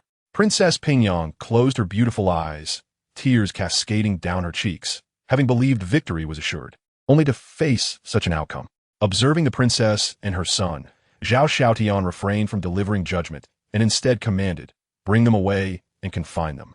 They are not to leave their quarters without my permission." Shortly thereafter, several elders willingly took orders to escort Princess Pingyang and her son back to their respective quarters for imprisonment.